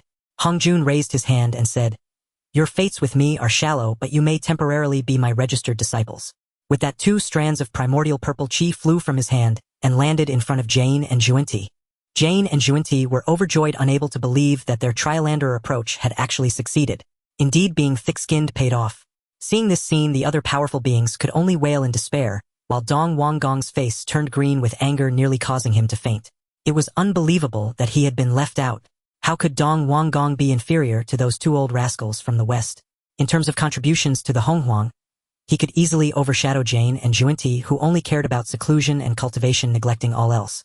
Unlike him, who was tirelessly working for the order and peace of the Honghuang, worrying himself sick. After the anger and unwillingness subsided, the astute, powerful beings began to notice the pattern in the Tao ancestors' selection of disciples. It was all about the 6 futons in the first row. Could it be that those 6 futons are the predetermined saints? Had they known this earlier, they would have risked everything to snatch them. The gray-robed Kunping wore an extremely grim expression, nearly dripping with gloom. Once upon a time, he was also one of those 6 futons. The chance to attain sainthood and become a disciple of the Tao ancestor was completely lost. Realizing this, he shot a deadly glare at Hongyun, his murderous intent unmasked. Had it been outside, he would have already made his move. It's all this fool's fault. If he hadn't ceded his position to Jane and Jun, he wouldn't have been kicked out of those 6 futons. Feeling the murderous intent, Hongyun shivered, instantly recognizing that Kunping was glaring at him with a killing gaze. Although Hongyun was honest, he was no fool. He naturally understood why Kunping harbored resentment towards him. Even he himself was bewildered. Who would have thought those 6 futons were so crucial? Feeling somewhat guilty, Hongyun dared not look at Kunping. Emperor Jun and Tai Yi gave him a thumbs-up. They had long heard about Hongyun ceding his position at the Xiao Palace. What a mess! It was all interconnected causality. They found it both laughable and lamentable. Putting everything else aside, 5 of Hongjun's 6 disciples were rivals of their Jinwu. 2 of them had even been defeated by them not long ago. If these 5 adversaries were to attain sainthood in the future, wouldn't it be disastrous? It was too reckless. In an instant, Emperor Jun and Tai Yi felt an overwhelming sense of urgency. They needed to accelerate their cultivation. Otherwise, once their adversaries became saints, the consequences would be unimaginable. At that moment, Emperor Jun and Tai Yi noticed 2 gazes directed at them. It was Jane and Jun, both wearing smiles that suggested ill intentions. Jane and Jun were undoubtedly on cloud 9, not only becoming disciples of the Tao ancestor, but also receiving the foundational primordial purple chi for attaining sainthood. In the future, Jinwu would only be at their mercy. With such a massive advantage, how could they possibly lose? After Hongjun accepted 6 disciples, the powerful beings suddenly noticed that he still held a strand of primordial purple chi. Could it be that this strand of primordial purple chi is also for them? Thinking of this, the powerful beings grew excited again. Although they might not become disciples of the Tao ancestor, obtaining a strand of primordial purple chi would give them hope for sainthood. Having learned from Jane and Zunti's example, the powerful beings couldn't help but start pleading, asking the Tao ancestor to bestow the purple chi. Hongjun remained unmoved, calmly stating, "The heavenly order has its predetermined numbers. The last strand of primordial purple chi is entirely dependent on individual fate." As his words fell, he gently tossed the primordial purple chi, allowing it to choose on its own. During this time, Hongjun subtly glanced at Hongyun. The primordial violet energy floated like snowflakes drifting towards the red clouds. At that moment, as the primordial violet energy drew nearer, Hongyun wore a dazed expression, seemingly unable to believe his good fortune. This is the foundation for becoming a saint. Wait! Hongyun suddenly woke up, his eyes regaining clarity as he recalled what Ling Xiao had once told him. Do not compete, do not seize, do not take. Running fast does not necessarily mean winning, and not stumbling is the true success. Wasn't the scene before him exactly as his friend Ling Xiao had said? Moreover, Hongyun also noticed that as the primordial violet energy descended towards him, countless deadly gazes were fixed upon him, like a thorn in his back. This violet energy cannot be taken. Hongyun's heart trembled, instantly making a decision. If he took it, he would surely attract the ire of many powerful beings. Thinking of this, Hongyun raised his hand to release a stream of clear energy, feigning carelessness, as he redirected the primordial violet energy aside, letting it fall onto Kunping. Hongyun looked down with satisfaction, reminiscing about the time his yielding had caused Kunping to lose his mat. Let this primordial violet energy be a compensation for Kunping, my friend. With this thought, Hongyun smiled gently, his chubby face resembling that of a wealthy man. The powerful beings were all in a state of stupor, watching as the primordial violet energy changed direction and descended towards Kunping, the murderous intent in their eyes, shifting from Hongyun to Kunping. But Kunping was oblivious to all this. He was trembling with excitement, his scalp tingling, his gaze fixed firmly on the primordial violet energy. As it approached him, he could no longer hold back and instantly absorbed it into his body, displaying an expression of immense joy. I'm taking off. He felt as though he was transcending, eagerly wanting to roar out loud. After his ascension, Kunping turned his gaze towards Hongyun, looking thoroughly satisfied. Not bad, kid, knows how to do things, he's quite perceptive. For the matter of giving way, I'll let you off for now. The powerful beings looked on in despair, enviously watching Kunping, particularly Dong Wanggong, who was on the verge of exploding. Originally thinking the primordial violet energy was his to claim, now it seemed he had overestimated himself, allowing that mixed-feathered bird Kuan Peng to obtain it. For a moment Dong Wanggong's gaze turned cold as he looked at Kuan Peng along with other powerful beings like Ming He. Kuan Peng paid no mind. At that moment he was overwhelmed with great joy. Jun and Tai Yi exchanged a silent glance, both seeing the delight in each other's eyes. All right, Hong Yun has grasped it quite quickly. Earlier they were concerned that Hong Yun might falter and take the primordial violet energy. Fortunately, at the crucial moment this fellow had an epiphany. Hong Jun stared blankly, his eyes narrowing. The primordial violet energy had indeed been absorbed by Kuan Peng, a calamity that does not recognize fate. His gaze lingered briefly on Hong Yun and Kuan Peng before slowly retracting. Too many variables now. I must quickly align with the Tao of Heaven. With this thought, Hong Jun did not delay, turning his gaze to the Sanqing and Yuhua, saying, "Since you are my disciples, I shall bestow some treasures upon you for your protection." Teacher is compassionate. The disciples of Sanqing rejoiced. Hong Jun raised his hand to grasp, producing several treasures, including maps, towers, and banners. Taiqing, you are my first disciple. Today I bestow upon you the innate treasure Taiji diagram. The Taiji diagram is transformed from the face of the heavenly opening axe, capable of stabilizing earth, water, fire, and wind, and suppressing luck. Hearing about the innate treasure, many powerful beings were on the verge of tears, as many among them had never even seen spirit treasures, let alone this kind of innate treasure. Laozi's face revealed joy. Even though he was cunning and composed, he couldn't help but show traces of delight. They were in desperate need of treasures. Next, Hong Jun took out a few more treasures, addressing Yuan Shi. This is the Pangu banner, an innate treasure transformed from the blade of the heavenly opening divine axe, a top-tier weapon of attack in the primordial realm, and can also suppress luck. Yuan Shi excitedly took it. Although he was proud, he couldn't help but be moved by such treasures, his joy evident. Another innate treasure. The powerful beings were envious, feeling as if ants were crawling all over them. They realized more clearly that being a disciple of the Tao ancestor was an immense opportunity with treasures that seemed endless. Dong Wanggong was already numb. The pessimism of cultivators is not the same. I just find them noisy. The only ones who remained calm were likely Jun and Tai Yi. After all, they did not lack in magical treasures. Jane and Juanti were also excitedly rubbing their hands. They too were disciples of the Tao ancestor, and hoped to snatch a piece or two of the innate treasures. After bestowing treasures upon Yuan Shi, Hong Jun looked at Tong Tian, raising his hand to reveal a pile of magical treasures, among which were 4 fiercely murderous swords, particularly eye-catching. These are the 4 swords of Zuzhen, also classified as innate treasures. This treasure is transformed from the indestructible spiritual light of the heavenly opening divine axe. If you use these swords to form an array, you will need 4 of the same level to break it. The only drawback of this treasure is that due to its murderous nature, it cannot suppress luck. With these words, he handed over the treasures and the formation map to Tong Tian. Tong Tian cherished the 4 swords of Zuzhen, caressing them back and forth. As for the inability to suppress luck, he was indifferent. The other powerful beings were in awe, as Tong Tian wielding the 4 swords of Zuzhen meant he could take on 4 of the same realm. Hong Jun continued to bestow treasures, and Yuhua received the map of mountains and rivers and the red silk ball, while Jane and Juanti were given treasures such as the 12-grade golden lotus. Although these were somewhat less than the innate treasures they had hoped for, having something was better than nothing.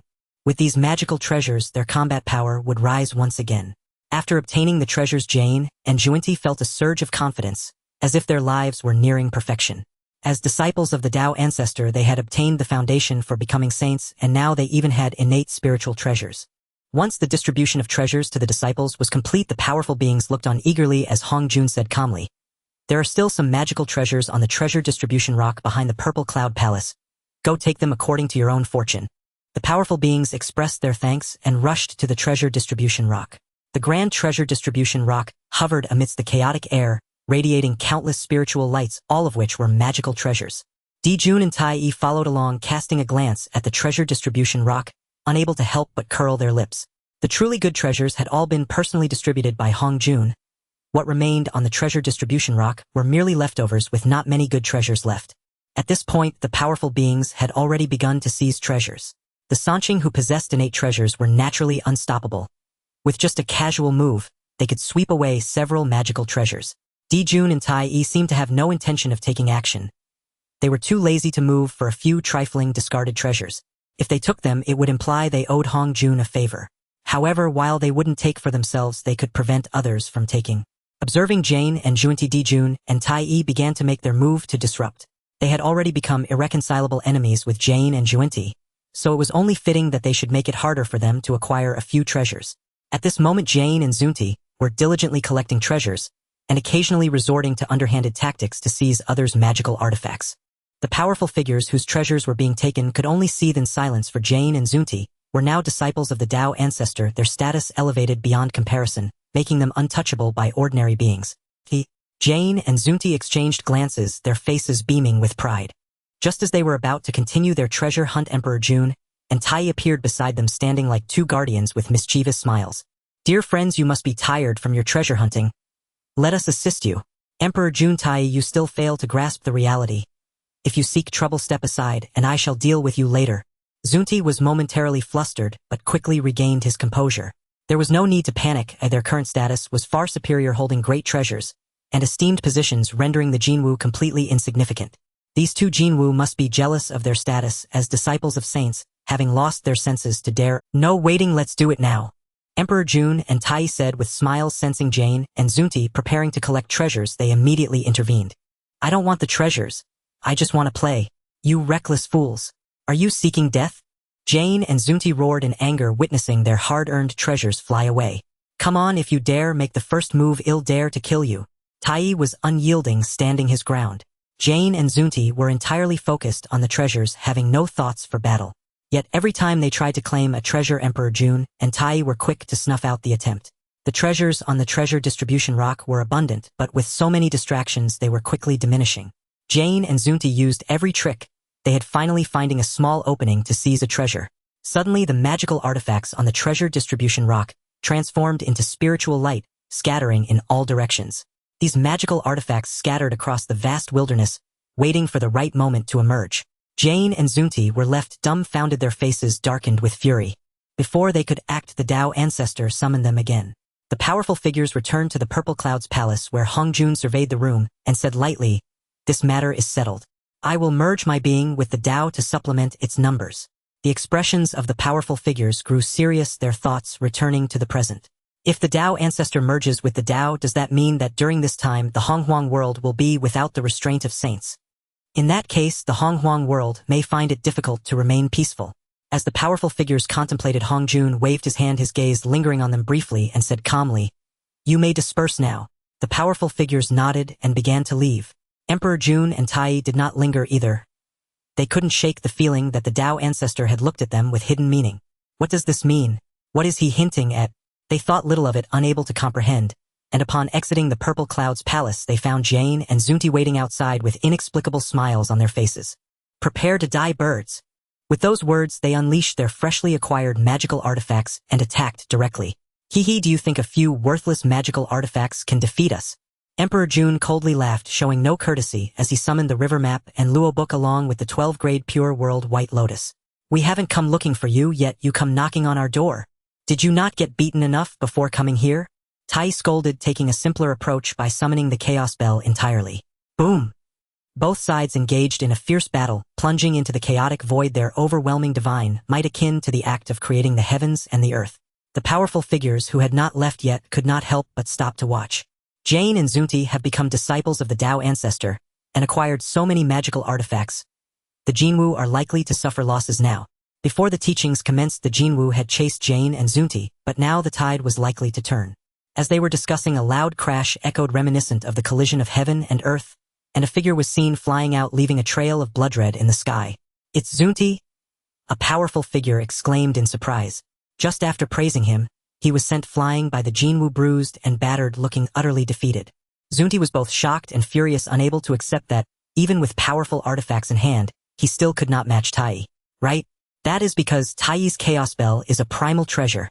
He consoled himself, wondering if he too had a primal treasure, could he not defeat Tai Yi? Buzz! Jane stepped onto the 12-grade merit Golden Lotus carrying Jun. As he prepared to flee, defeating one was already a challenge, let alone facing the combined assault of Emperor Jun and Tai Yi. Today is cause tomorrow will be effect. Jinwu, do not be complacent. It won't be long before I make you repay your debts in full. Despite fleeing in a panic, his words remained elegant. Nowhere to run. Emperor Jun and Tai Yi pursued, relentlessly determined not to let them escape. However, they did not chase for long before encountering the three purities. I wondered who it was. Turns out to be two little Jinwu. Yuan Shi chuckled, speaking casually, his gaze scrutinizing Emperor Jun and Tai Yi. Do you wish to be like those two old rascals from the west? Emperor Jun frowned, displeased by the term little Jinwu. How ridiculous! Jane and Zunti are hardly worthy to be compared to us three purities. Yuan Shi said arrogantly, his expression filled with defiance. Heh, to me you are no different from them. Are you not all brothers? Tai Yi said with a chuckle. Upon hearing this, Yuan Shi's expression darkened, clearly stung by the remark. Jinwu, do you truly think we dare not kill you? Come and try it. Emperor Jun and Tai Yi were unwilling to back down, their treasures, radiating brilliance, ready for battle without delay. They knew well that the three purities were not to be underestimated. Laozi, Yuan Shi, and Tongtian all possessed primal treasures. Even without them, the three were more formidable than Jane and Zunti. Yuan Shi's expression turned cold as he prepared to strike, but was halted by Laozi beside him. Enough, let one Jinwu go. For now, let them go this time, he said with a smile. The world often compares the three purities with the three Jinwu, yet they do not realize how foolish this is. Emperor Jun and Tai Yi, today, we will not move against you. After returning, tell Ling Xiao that the three purities wish to have a contest with the three Jinwu. Laozi said lightly, now that they were disciples of the Tao ancestor, it was truly beneath their dignity to be compared to the three Jinwu. He wanted the entire Honghuang world to know that the three purities were unique, with nothing to compare with them. Indeed, after returning, tell Ling Xiao that I wish to see how much he has progressed over the years. Yuan Shi said with a smile, as if joking, his demeanor very casual. Good. You said it. I will definitely inform third brother. Emperor Jun revealed a peculiar smile. Sun Star. Ling Xiao awoke from his meditative state, a glimmer of mysterious yellow flashing. The laws of the earth have also broken through. The teachings of the Zhixiao Palace have concluded. Ling Xiao murmured to himself. During these thousands of years, while Hong Jun was expounding, the laws of the earth had advanced to the level of a Hunyuan Golden Immortal. His cultivation was also progressing towards the later stage of the Hunyuan Golden Immortal. Calculating the time, Jun and Tai Yi should be back now. Just as he thought, it wasn't long before Jun and Tai Yi returned to Sunstar. Oh ho! Third brother, your palace is quite magnificent. Jun and Tai Yi had hurried away the last time and did not notice Ling Xiao's palace. Now, seeing the grand palace, they couldn't help but be astonished, and along with their amazement, there was a hint of strangeness in their hearts. Third brother is really narcissistic. The sign of the palace is so big, and it even has his name carved on it, as if he fears others won't know. So how was your trip to Zhixiao Palace? Ling Xiao did not dwell on this and quickly shifted the topic. Harvest.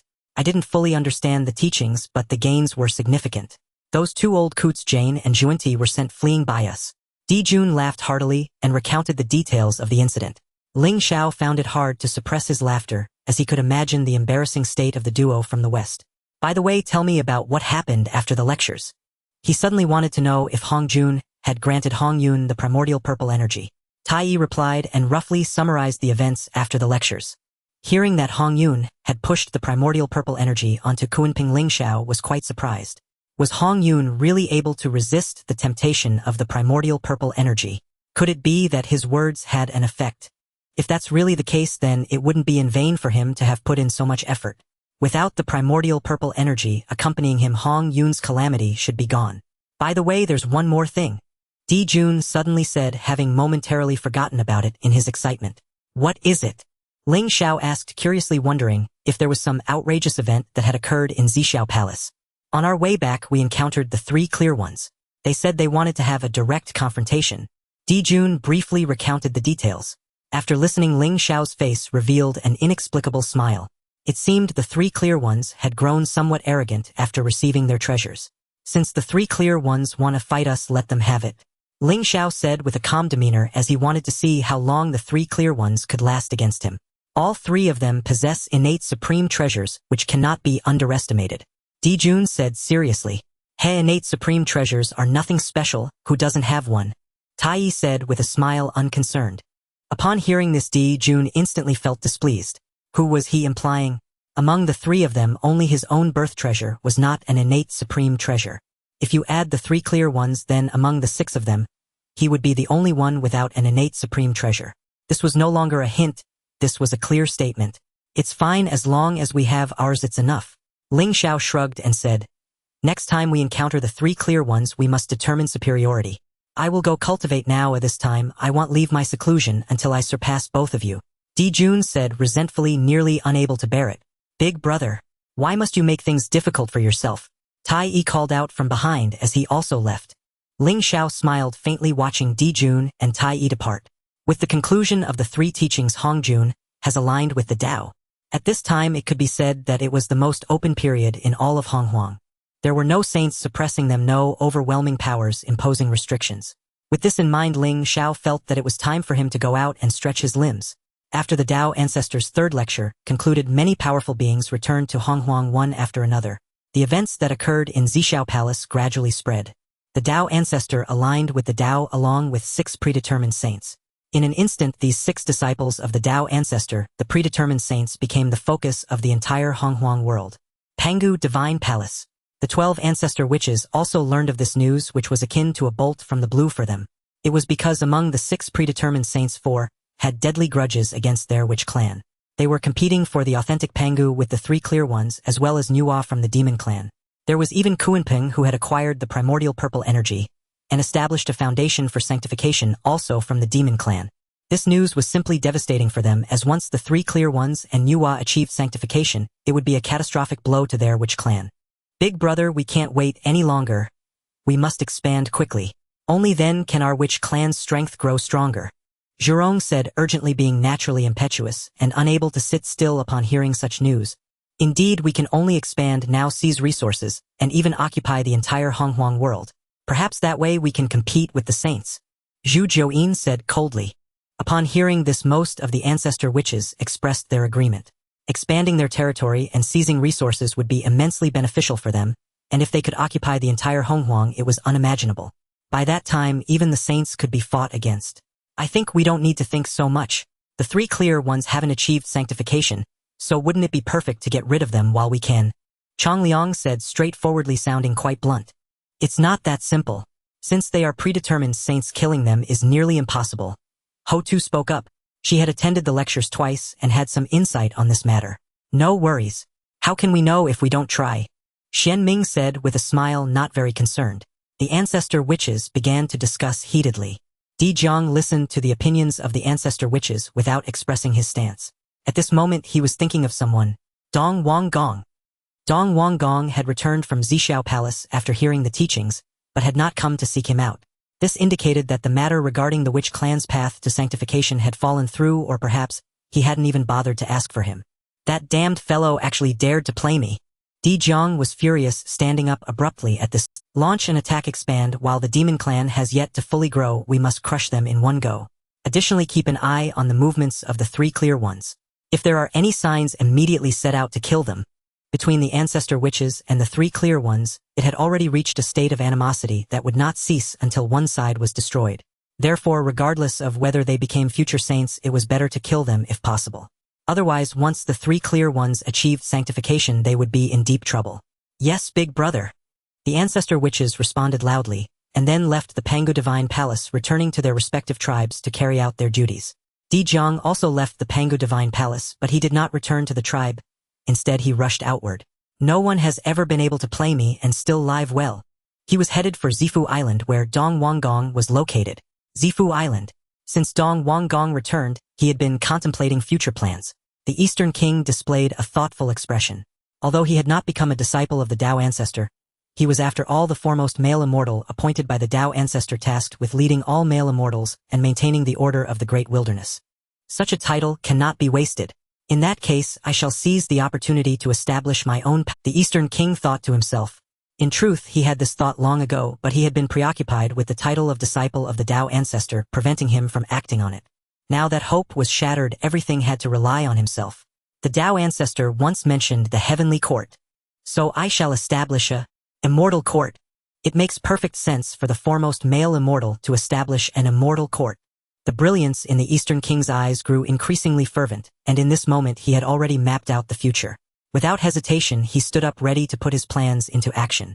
At that moment, a violent tremor shook the entire Zifu Island, as if an unparalleled beast of ferocity was about to break free from the island. The expression on the Eastern King's face transitioned from confusion to shock, and then to fear, as he was all too familiar with this fierce and brutal aura. It could only belong to the ancestral shaman. Boom! With a tremendous sound, the cave dwelling where the Eastern King had resided for countless years was flattened by a colossal hand, and a gigantic ugly face loomed overhead. Eastern King, where do you think you're going? Di Jiang asked with a cold smile, his pupils radiating divine light that twisted the very fabric of space. The Eastern King felt a chill run down his spine. He instinctively wanted to flee, but upon reconsideration, he restrained himself. If he were caught fleeing at this moment, he would undoubtedly be left with no bones to bury. The ancestral shaman would not care whether he was the foremost male immortal or not. Haha, Di Jiang, what? The Eastern King regained his composure and asked with a smile, although the smile looked somewhat forced. Eastern King, stop pretending. Do you remember what you promised me? Di Jiang barked, exuding a murderous aura, ready to take action at any moment. Of course I remember. I was just about to look for you, but I didn't expect you to come in person. The Eastern King trembled internally but maintained his calm exterior. Oh, is that really the case? Di Jiang's expression was skeptical, not fully convinced. It's absolutely true. Please have a seat and I will explain everything to you in detail. The Eastern King said with a beaming smile, though internally, he was in a state of panic as he pondered his next move. Di Jiang paused, shrinking to his normal size, and entered the cave dwelling. Don't play any tricks. There are some things you can't hide from me. He warned, his gaze carrying a scrutinizing intent. Naturally. The Eastern King replied with measured dignity, showing no signs of nervousness, confident in his composure. I privately consulted the Dao ancestor in the Xiao Palace about the methods for the Wu clan to achieve sanctification, and the answer was. The Eastern King spoke earnestly, and the atmosphere inexplicably became solemn, causing Di Jiang to lean in closer. What is it?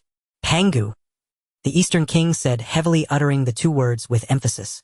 The Father God. A hint of skepticism flashed across Di Jiang's face before it darkened. Eastern King, what does this mean? Di Jiang, please remain calm and allow me to explain.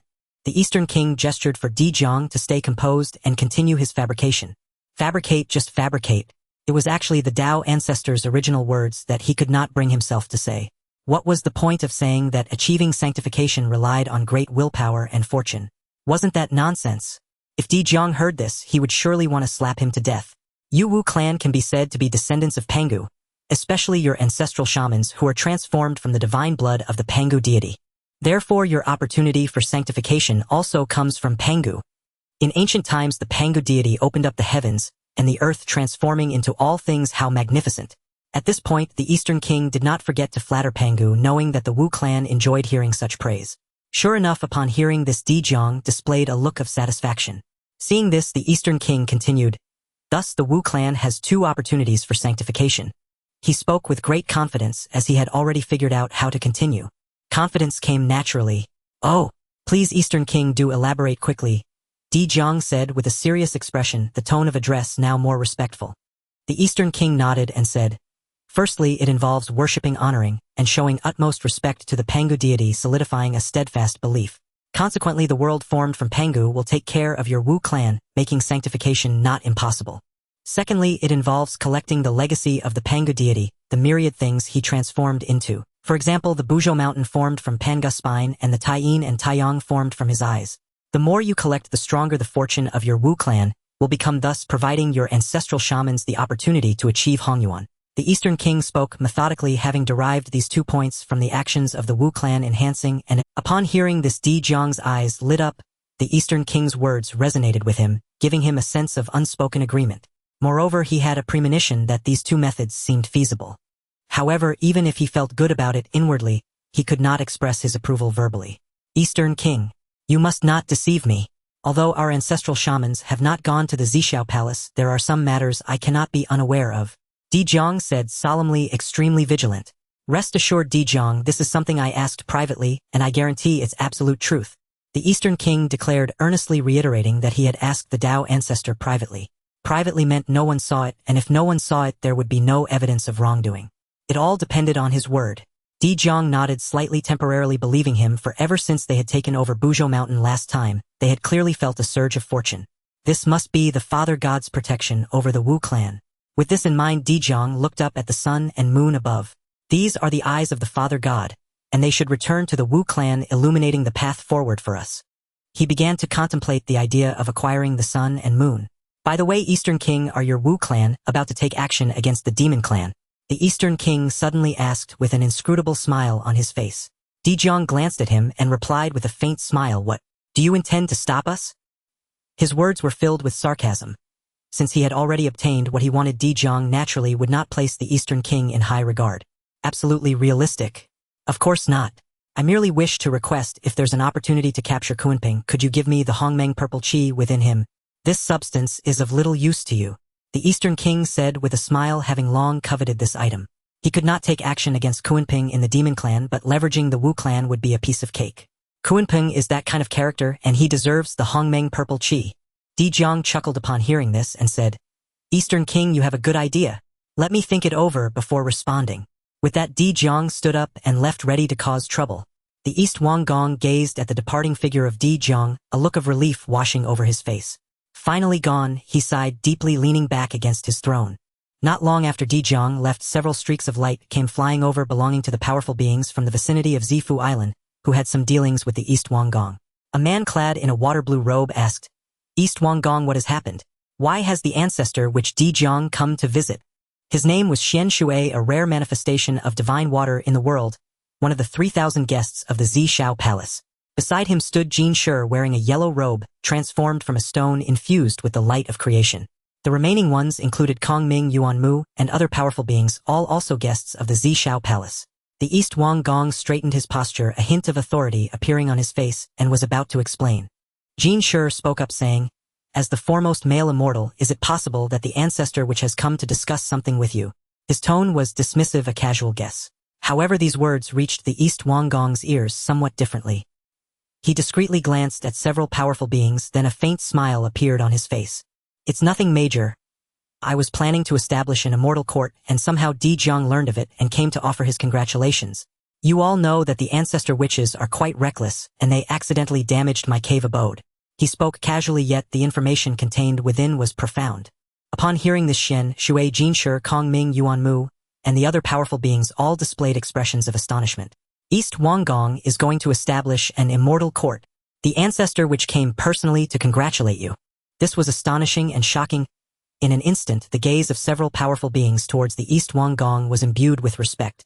It was only natural. The East Wang Gong was the foremost male immortal appointed by the Tao ancestor, and he had the qualifications to do so. Then we also congratulate East Wang Gong. Xian Shui cupped his hands in greeting, smiling as he spoke. With him leading, the other powerful beings followed suit. Seeing this, the East Wang Gong dropped his pretense and seized the opportunity to invite them. Friends, now that the immortal court is being established, we urgently need like-minded companions to create an unparalleled achievement together. Would you all be willing to join the immortal court? As he spoke, the East Wang Gong released a hint of quasi-saintly aura, enhancing his own authority. Xian Shui, Jin Shi, and the other powerful beings exchanged glances before nodding solemnly. We are willing to join the immortal court. The sooner they joined the newly established immortal court, the greater their future status and benefits would be. In the current chaotic world of the primordial, joining a power was quite necessary. Haha, good. With several friends joining, great ambitions can be achieved. The East Wang Gong said joyfully, his ambition soaring. Come, please sit. Let us discuss the grand plan for the development of the immortal court. He waved his hand, conjuring several cloud-like seats, signaling the others to take their places. The East Wang Gong felt inspired, suddenly bursting with ideas. The Tao ancestor had once proposed the concept of a heavenly court to oversee the world and maintain order in the primordial. He aimed to shape the immortal court in such a manner. Upon reflection, the Tao ancestor had not mentioned establishing a heavenly court for anyone else, since then, perhaps indicating a desire for him to take over. Regardless, the first step was to establish the immortal court. Although he could not become a disciple of the Tao ancestor, he intended to outshine even the disciples. I believe the first step is to persuade the powerful beings to join the immortal court. Xian Shui suggested, quickly getting into character, thinking about the future of the immortal court. Indeed, East Wang Gong, as the male immortal appointed by the Tao ancestor, it is only natural for you to lead the male immortals. Kong Ming added, providing a reasonable analysis. First, gather a group of reputable male immortals. The rest will naturally come to submit. The East Wang Gong nodded slightly, casting an approving glance at Kong Ming. This one is quite capable. Based on what you said, how should we proceed? He wanted to test further, eager to hear Kong Ming's insights. Kong Ming smiled slightly, already having a plan in mind. I believe we can first persuade the 3 Wu from the Sun Star to join us. Their cultivation is impressive, and if we can recruit them, it would greatly enhance our immortal court. Upon hearing this, the East Wang Gong frowned and asked, as far as I know, the 3 Wu have a proud temperament and do not concern themselves with worldly affairs. It may be quite difficult to get them to join. The Xiao Palace has only preached 3 times. The Jin Wu has been there twice and had conflicts both times. Even when the Tao ancestor urged them to establish a heavenly court, they were unwilling. How could they possibly join the immortal court? He found it hard to endorse this idea. Kong Ming chuckled softly, confidently saying, "That was in the past. In my view, the Jinwu has enmity with Jia-in and Zhu-yi, and also has a rift with the Three Pure Ones. Now that the Three Pure Ones and Jia-in and Zhu-yi have become disciples of the Tao ancestor and predetermined saints, it places immense pressure on the Three Wu, and they must be feeling quite anxious. Therefore, inviting the Three Wu to join the immortal court to create great achievements together, they may not refuse." Upon hearing this, the East Wanggong fell into deep thought, finding some merit in Kong Ming's reasoning. Faced with several predetermined saints, the Three Wu could no longer maintain their former arrogance. The immense pressure would compel them to bow their heads provided the immortal court invited them. In the end, it was possible that they could withstand the saints. Putting it another way, once he figured out how to acquire the primordial purple energy, wouldn't becoming a saint be guaranteed? As long as they offered the Three Wu some benefits and promises, there was no reason for them to refuse. "It's settled then." The East Wanggong immediately made the decision, saying decisively, "Kong Ming, I will trouble you to go to the Sun Star. Just persuade the Three Wu, and in the future you shall be my immortal teacher in the immortal court, enlightening countless immortals. I will not disappoint the immortal king's trust." Kong Ming directly referred to the East Wanggong as the immortal king, no longer calling him a friend. The two exchanged titles of immortal teacher and immortal king, leaving the other friends dumbfounded. They felt a bit out of the loop. "Immortal king, then I shall depart," Kong Ming said, already a bit excited to head to the Sun Star. "Go ahead." The East Wanggong nodded heavily, then stood up, escorting him out of the cave abode, watching Kong Ming's departing figure with a gaze full of satisfaction. He hadn't expected to recruit such a great talent at the establishment of the immortal court. How could he worry about the rise of his ambitions? At this moment in the East Wanggong's heart, Kong Ming was already on par with Bai Zhe. Both of them were essential talents for achieving great enterprises. Kong Ming flew out of the cave and took off into the sky, heading towards the Sun Star. Outside the Sun Star, Kong Ming finally arrived, then cleared his throat and called out loudly, "Three Wu, it is Kong Ming from the immortal court visiting. Please show yourself." As soon as he finished speaking, there was silence for a long while. Just as he was about to call out a second time, a purple figure flew out. It was the Ziwei Tongzi. Detecting the establishment of the immortal court by the Eastern King, please make the following choice. Choice 1, accept the invitation, join the immortal court, and receive a top-grade innate spiritual treasure. Choice 2, reject the invitation, and receive a piece of 3 light divine water. Immortal court. Ling Xiao revealed a hint of peculiarity on his face upon seeing this choice. It seems the Eastern King is not impressive enough. The choices given by the system are surprisingly perfunctory. What he did not expect was that the Eastern King was quite ambitious, not only establishing the immortal court, but also setting his sights on him. Choice 2. Ling Xiao did not hesitate and immediately made his choice. Sensing the strange aura outside the Sun Star, he slowly spoke. At this moment outside the Sun Star, Kong Ming was explaining to the ZY boy that he wished to meet the Three Wus, but the ZY boy did not allow it, as he had not received Ling Xiao's decree, and naturally dared not act without permission. This left Kong Ming extremely anxious. He had promised the Eastern King with utmost confidence, but now, he couldn't even get through the door to the Sun Star. At that moment, a vast voice echoed from deep within the Sun Star. "Immortal Court Envoy, please return. We have no interest in joining the Immortal Court." Upon hearing this, Kong Ming's expression changed, and he said solemnly, "Tao friends of the Three Wus, the Eastern King is the foremost male immortal appointed by the Tao ancestor, and now, he is establishing the Immortal Court to maintain the order of the Primordial World. As long as the 3 Tao friends join, the Immortal Court will rule over heaven and earth in the future, and you will share in its supreme glory. Please consider it carefully, Tao friends." "No need to consider, just get lost." Ling Xiao's voice rang out once more. Kong Ming's expression darkened as he coldly replied, "Tao friends of the Three Wus, the Eastern King is the foremost male immortal appointed by the Tao ancestor. Do you not even listen to his words?" "What? What do you want?" Kong Ming felt the terror of that hand, his face filled with fear and completely losing composure. Without a response, the law hand formed a sphere of heaven and earth. "What? What do you want?" Kong Ming felt the terror of that hand, his face filled with fear and completely losing composure. Without a response, the law hand formed a sphere of heaven and earth, imprisoning Kong Ming and throwing him toward the primordial world below. Space twisted, time flew, and Kong Ming was imprisoned by various powers of the laws like a star falling from the sky, a meteor streaking across the vast expanse, unstoppable as it hurtled toward Zifu Island. Boom! A tremendous sound erupted, as if a small world had crashed down, vast and immense, the violent laws giving birth to numerous beings on Zifu Island, which trembled violently as if sinking. "Who dares to run wild here?" The Eastern King and others flew out of their cave, dwelling in an instant on high alert, thinking that a terrifying being had arrived. At this moment, the terrifying laws above Sanxian Island roared for billions of miles, tearing apart the void. On the surface of the East Sea, monstrous waves surged high. It's Kong Ming. I sense Kong Ming's aura. Xian Shui said with a strange expression. Wasn't this guy just at the Sun Star? The Eastern King covered the entire Zifu Island with his divine sense, found Kong Ming, who was left with just a breath, and after some treatment Kong Ming struggled to open his eyes. Kong Ming, I sent you to the Sun Star, how did you end up like this? The Eastern King asked with a stern expression, somewhat displeased. If this guy had fallen into their hands just now, the consequences would have been unimaginable. They would have been wiped out in one go. I went there and got thrown down. Kong Ming said, still shaken, unable to imagine that just a casual toss almost cost him his life. The master of that hand must be incredibly powerful.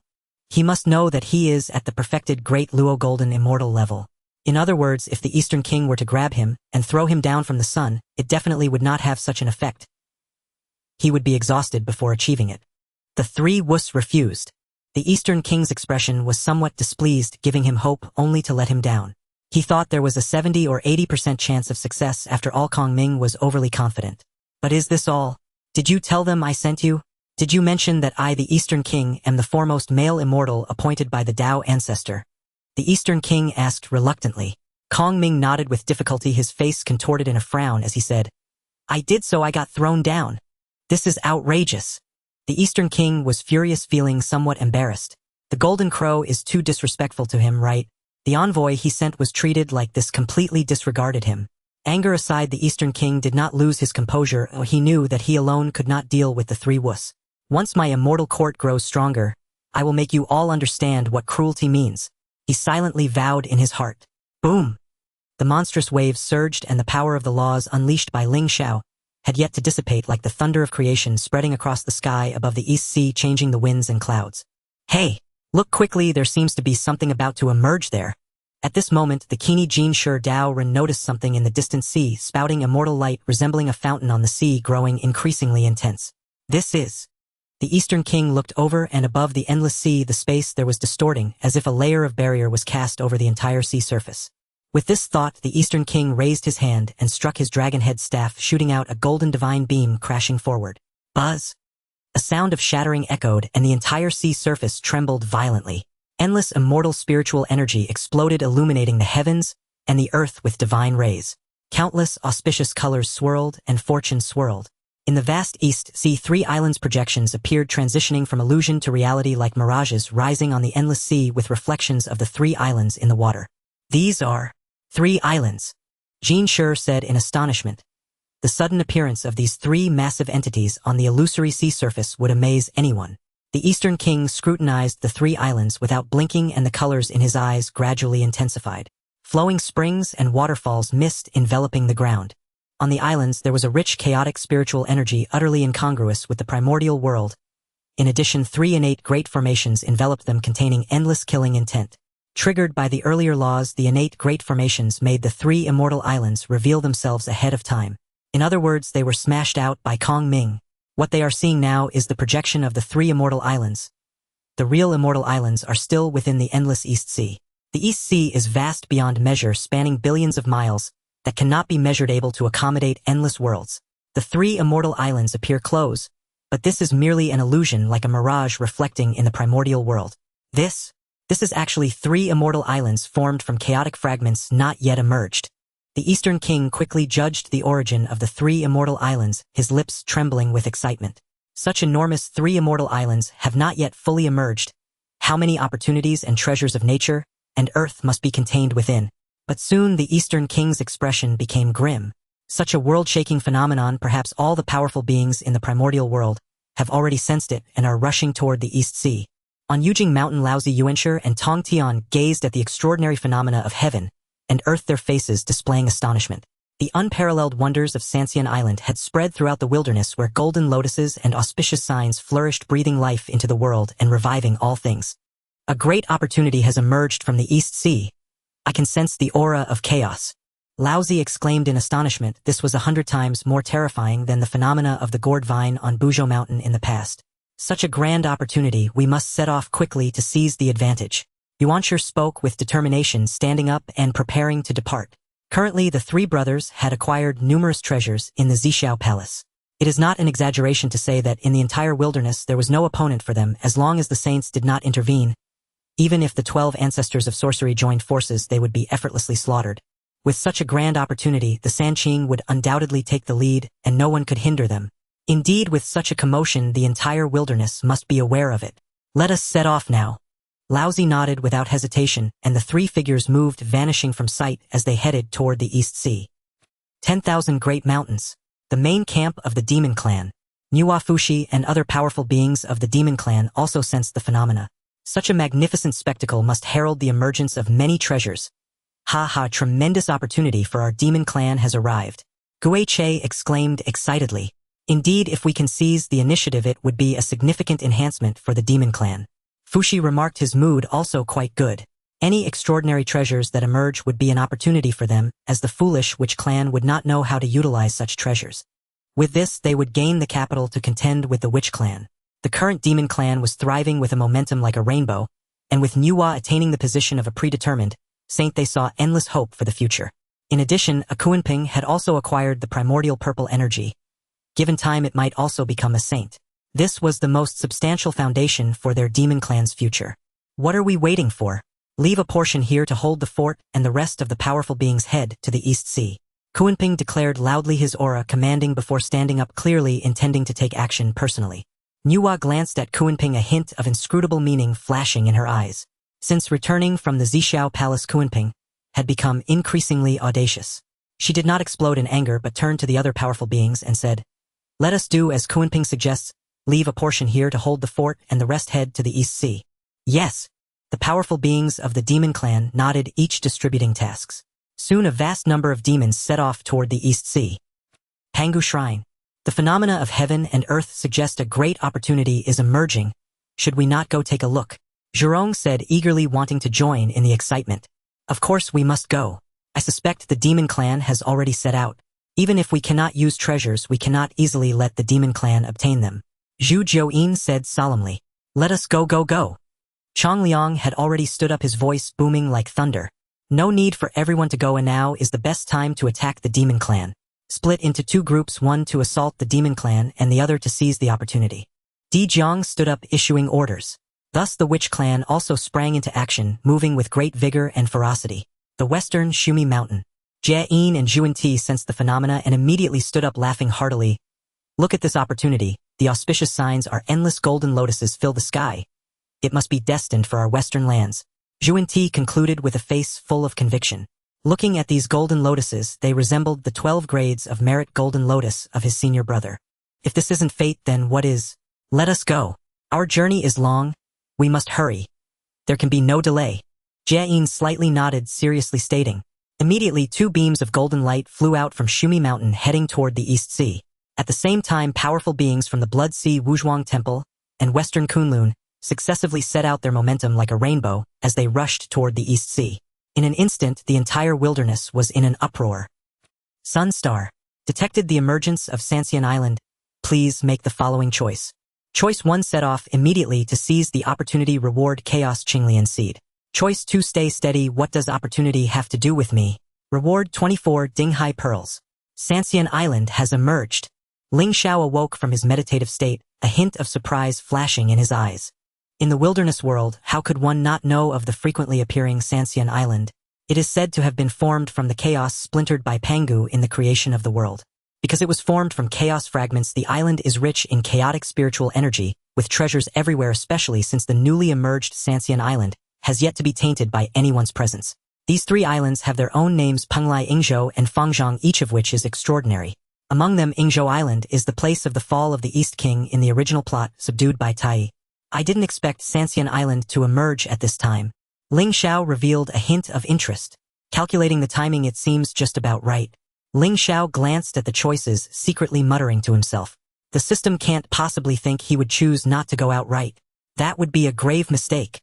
Now that the Dao ancestor is merging with the Dao, such a grand opportunity must be participated in. System, I choose 1.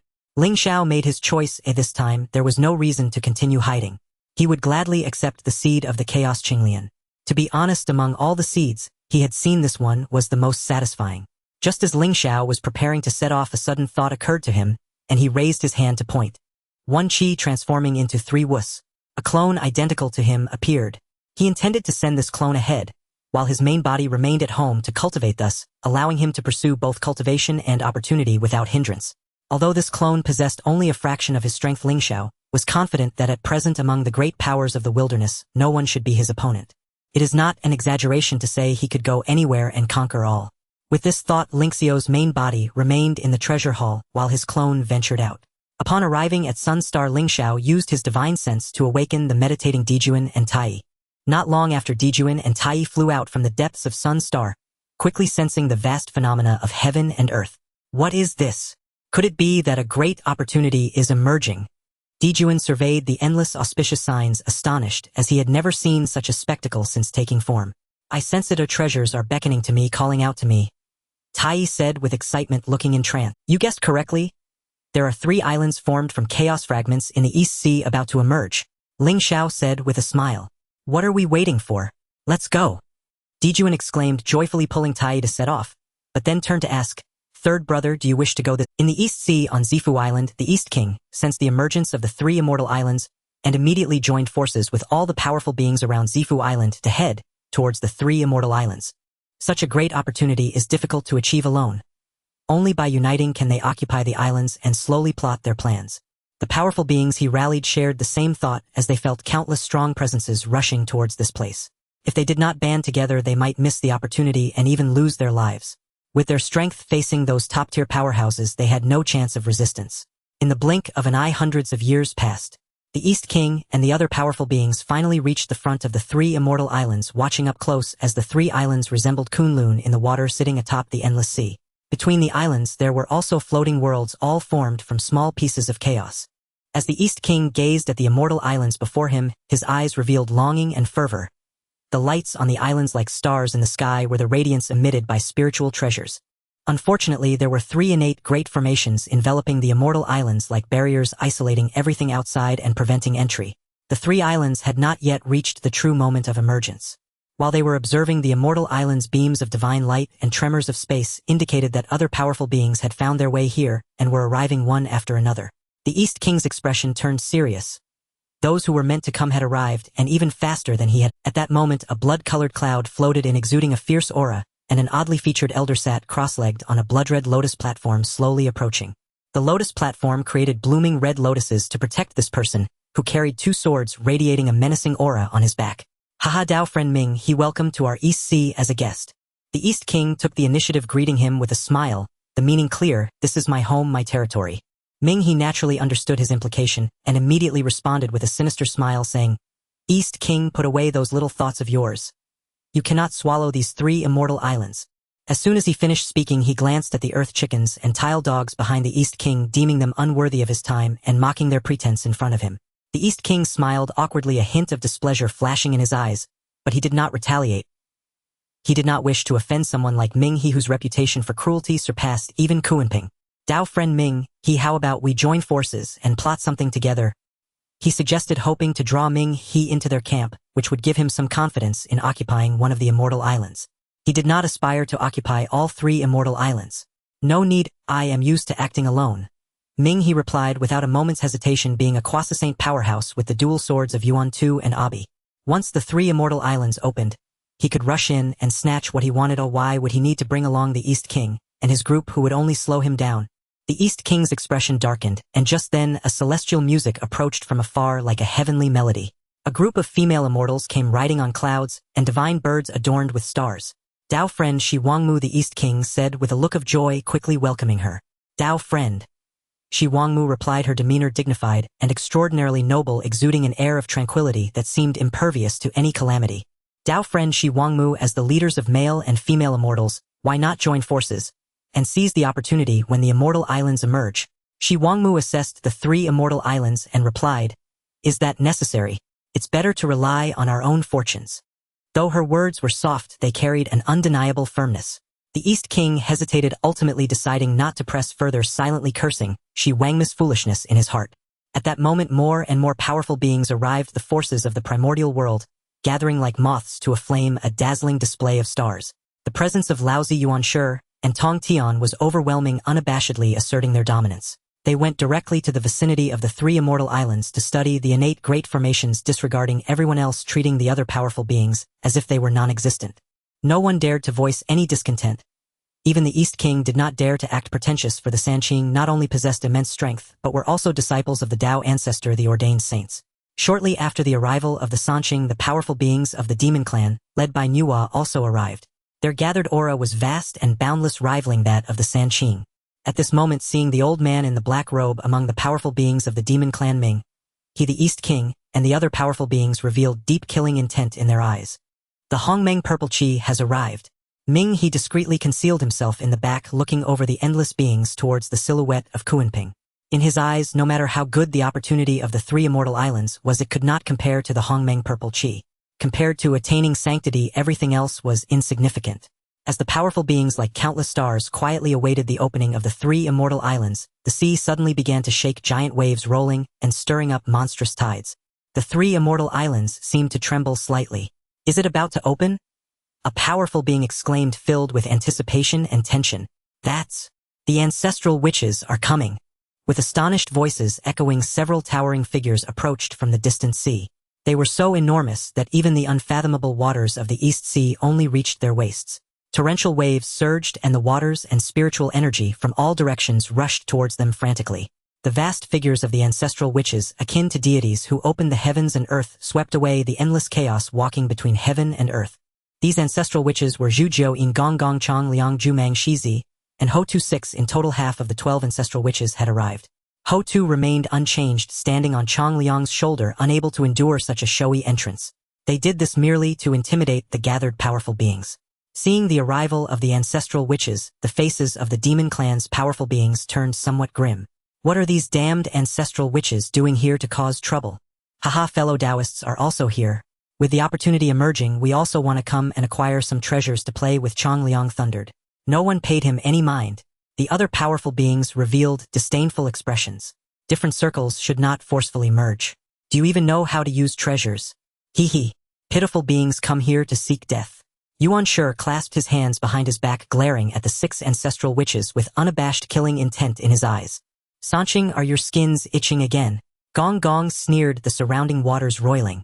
As the ancestral witch of water, he was an unbeatable symbol in the East Sea, utterly unafraid. "Interesting, I see you all are truly tired of living."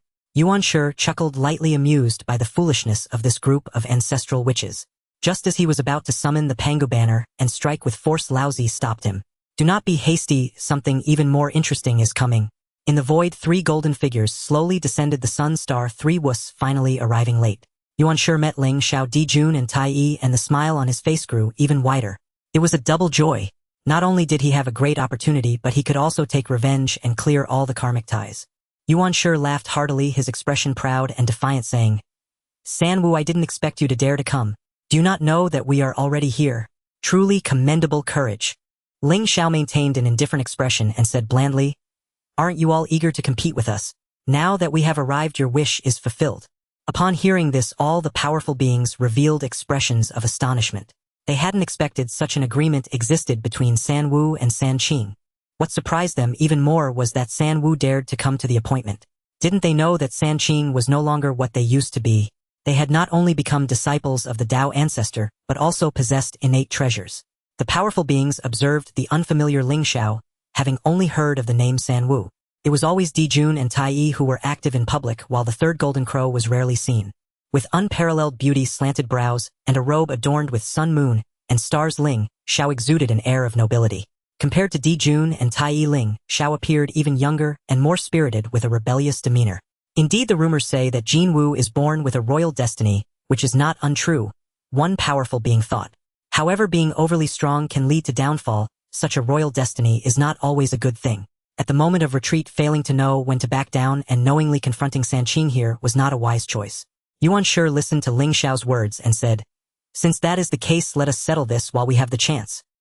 He spoke very casually, confident in solving their opponent before the 3 Immortals Island began. "Very well, to avoid any shouting in my ear later." Ling Xiao replied flatly, his attitude even more casual. In an instant, the space around them was suddenly enveloped in dark clouds, creating a suffocating atmosphere. Lao Zi, Yuan Shi, and Tong Tian stepped into the void, standing level with Sanwu. This place gathered more than half of the powerful beings from the Primordial World. It was time to defeat San Wu and vindicate the Pangu Orthodox lineage of Sanqing. The heavens trembled, the sea boiled, and monstrous waves surged with an overwhelming, inexorable power. In their midst the void seemed to tear apart.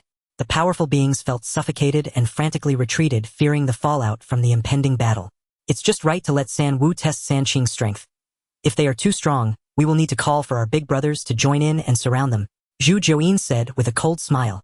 Whether San Wu can compel Sanqing to use their full strength is still uncertain, Gong Gong said with a chuckle. The powerful beings of the demon race, including Dong Wanggong, Shi Wangmu, and Ming He, each had their own thoughts. They hadn't expected to witness such a spectacle before the opening of Three Immortals Island. Boom! A loud rumble echoed as the entire sea surged violently, colossal waves crashing against the Three Immortals Island. An incredible scene unfolded as the innate great formation enveloping the Three Immortal Islands shattered like glass. The Three Immortals Island officially emerged. Terrifying chaotic spiritual energy erupted, spreading in all directions with dazzling rays of light, filling the sky, illuminating the entire island like countless stars. Auspicious energy spewed forth purple mist, and golden light rolled in rainbows. This sudden scene stunned all the powerful beings in the world, who then erupted in excitement, transforming into divine rainbows, rushing towards the Three Immortal Islands. The entire sea, stretching for millions of miles, boiled over. Sanqing's expressions changed as they abandoned San Wu and rushed towards the Three Immortal Islands. They acted separately, each heading towards one island, revealing their greed. They did not want to miss the opportunities of all three islands. Let's split up. I will go to the middle one. Ling Xiao's eyes sparkled as he spoke in a deep voice. Good, I will go find that old man Yuan. Sure. Tai Yi summoned the chaos bell, his entire body bursting forth with brilliant golden light resembling a sun as he soared toward one of the islands. Leave Tong Tian to me, Di Jun said, holding up the He Tu, and Luo Shu treading on the 12-petal pure world white lotus and charged out. Ling Xiao did not hesitate, either stepping forward and jumping through space, landing on Penglai Immortal Island the next moment. Looking around, he saw celestial light filling the sky with endless beings flocking towards the Three Immortal Islands like moths to a flame. Among them there were over 10,000 at the Deluo Jinxian level, and those below Deluo Jinxian were as numerous as the stars. Ling Xiao withdrew his gaze and advanced deeper into Penglai Immortal Island. Although the Three Immortal Islands were islands, they were vast and boundless, resembling a great thousand worlds. Various spiritual roots and immortal herbs, rare immortal gold, divine stones, spiritual beasts, and all sorts of peculiar items were abundant. Being on Penglai Immortal Island felt like stepping into the world of the classic of mountains and seas. This was an ancient world yet to be civilized, where even ordinary immortals after thousands of years would find it difficult to explore the entirety of this world. Ling Xiao did not hold back. He gently stomped his foot, and the land beneath him became active, a manifestation of the law of earth, as many spiritual roots and immortal herbs were gently pulled from the ground. Ling Xiao gathered them all into the Chaos Pearl for temporary cultivation, planning to take them out when needed. With a leap through space, he arrived at another treasure spot. High-grade innate spiritual treasure. 5 elements spiritual roots. Just in time. Haha, this opportunity truly has an affinity with me from the west. Indeed, arriving early is not as good as arriving just in time. 2 hearty laughs rang out from the island as Jiayin and Zhuan Ti, who had arrived from the farthest distance, finally caught up just in time for the emergence of the Three Immortals Island. Looking at the numerous treasures, Jiayin and Zhuan Ti's eyes sparkled with excitement. Without hesitation, they quickly charged into the Immortal Island. Soon after, Zhan Yuanzi and Hong Yun arrived late and joined the treasure hunt. For a time, the Three Immortal Islands were bustling with activity, as powerful beings collected treasures with great joy. However, as more beings poured in, conflicts gradually arose. The sounds of battle erupted in every corner of the islands as beings fought fiercely over treasures. Zhu, powerful beings of the demon race, male and female immortals, and various top-tier powers, were scattered across the 3 islands, each with their own schemes. Among them, the primary goal of the Zhuwu was to cause trouble and prevent the demon race from having an easy time. Soon as Zhuwu encountered a powerful being of the demon race, and both sides engaged in fierce combat. The terrifying momentum shook the islands. Ling Xiao collected treasures on Penglai Immortal Island at a steady pace, completely ignoring the battles occurring outside. He, little Jin Wu, found any treasures. Let me see them. A voice approached, the sound of thunder resonating as the powerful figure quickly appeared, causing cracks to form in the island beneath. Are you looking for trouble? Ling Xiao glanced at him and asked calmly. Cut the nonsense. You golden crows reside in the eyes of the Father God, and I haven't even settled the score with you yet. Chong Liang spoke in a deep voice. He had already achieved quasi-saint status and was not the least bit intimidated by any opponent. Ling Xiao nodded slowly and said, It seems you are looking for death on purpose. As the ancestor of thunder, I shall defeat you using the laws you are most adept at. With that, the thunder laws of the mixed element golden immortal level erupted from his hands. Seeing this, Chong Liang's expression changed dramatically. Chong Liang was taken aback. Ling Xiao actually possessed the law of thunder, and it was not inferior to his own. How could this be possible? Could the golden crow also be transformed from the blood of the father god? At this thought, Chong Liang felt both shock and anger, as if something of his had been stolen. You are unworthy to control the law of thunder. Chong Liang roared in fury, letting out a long howl, and a bolt of thunder struck towards Ling Xiao like a cascading galaxy. Ling Xiao's gaze was profound, his sword-like brows furrowed. He remained exceptionally calm, yet when he struck it was earth-shattering. Vast divine thunder surged forth, transforming into numerous powerful attack techniques. Boom! The fierce battle erupted. The overwhelming pressure shook the endless sea, leaving the beings on the 3 immortal islands momentarily stunned, causing tremors that penetrated to their very bones. With the thunderous palm of divine punishment, there were few beings in the world who were not afraid of thunder. Ling Xiao was ensconced in endless lightning, shattering the void like a creator thunder god, casting a vast sea of thunder that enveloped the entire void of the 3 immortal islands unceasingly. He struck out with a mighty hand, shattering a section of the void. Chong Liang roared as lightning burst forth from every part of his body. Ling Xiao's move nearly shattered his body, leaving countless scars from the thunderous strikes. Chong Liang was enraged and somewhat incredulous. In his strongest domain, he was unable to gain any advantage and was even at a disadvantage. He was furious, letting out a thunderous roar that shook the heavens and the earth. Ling Xiao, in the path of thunder, we are evenly matched. Why not compare our physical strength instead? The body of the ancestral, which shimmered with brilliance, forged as if from chaotic divine gold, and the vast blood energy surged like an ocean. As you wish. Ling Xiao shrugged, smiling as he spoke. He possessed the law of strength and had devoured the blood of Pangu. His physical power was not to be underestimated compared to the ancestral, which he took a step forward, shattering the void beneath him, and in an instant he arrived before Chong Liang, launching a punch. The power contained within his flesh and blood roared forth, each cell like a world unto itself. One could imagine how immense the force within Ling Xiao's entire body was. Come on! Chong Liang laughed heartily, swinging his fist, ready to collide Hedon, showing no fear. Boom! The island trembled violently, and the small worlds floating around were shattered, with the entire sea flowing upwards towards the sky. Chong Liang's expression changed dramatically, feeling as if one of his arms had gone numb and he was sent flying. Every strand of Ling Xiao's hair danced in the air, radiating brilliance. With every gesture, it seemed he was in harmony with the Tao. Following closely, he unleashed a barrage of strikes, leaving Chong Liang completely numbed, his body on the verge of being torn apart. Buzz! Another punch sent Chong Liang flying, soaring through the air, crashing from Penglai Island to Yingzhou, shattering many small worlds along the way. At this moment, the ancestral witch on Yingzhou was engaged in battle with powerful beings from the demon clan. Seeing Chong Liang flying towards him, he was immediately delighted. Chong Liang, you've come at the right time. Quickly, let's join forces and eliminate these vile creatures. Gong Gong exclaimed joyfully, not even considering how Chong Liang had arrived. I'm coming now, Chong Liang said as he laboriously climbed up from the ruins, a deep fist imprint on his chest. Had it not been for his strong physique, that last strike would have torn him apart. He tried hard to appear indifferent, not daring to retreat, casting a fearful glance at Penglai Island before joining the fray against the demon clan.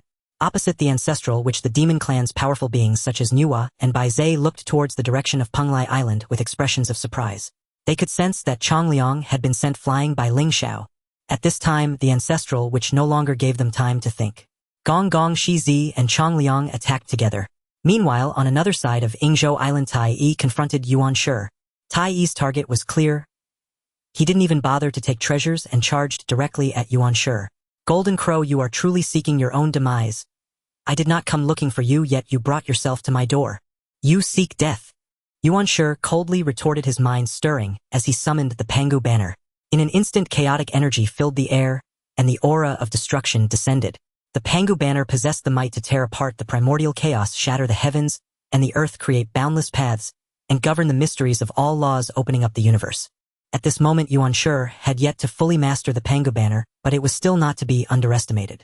Tai Yi stood with the chaos bell above his head, maintaining an undefeated stance.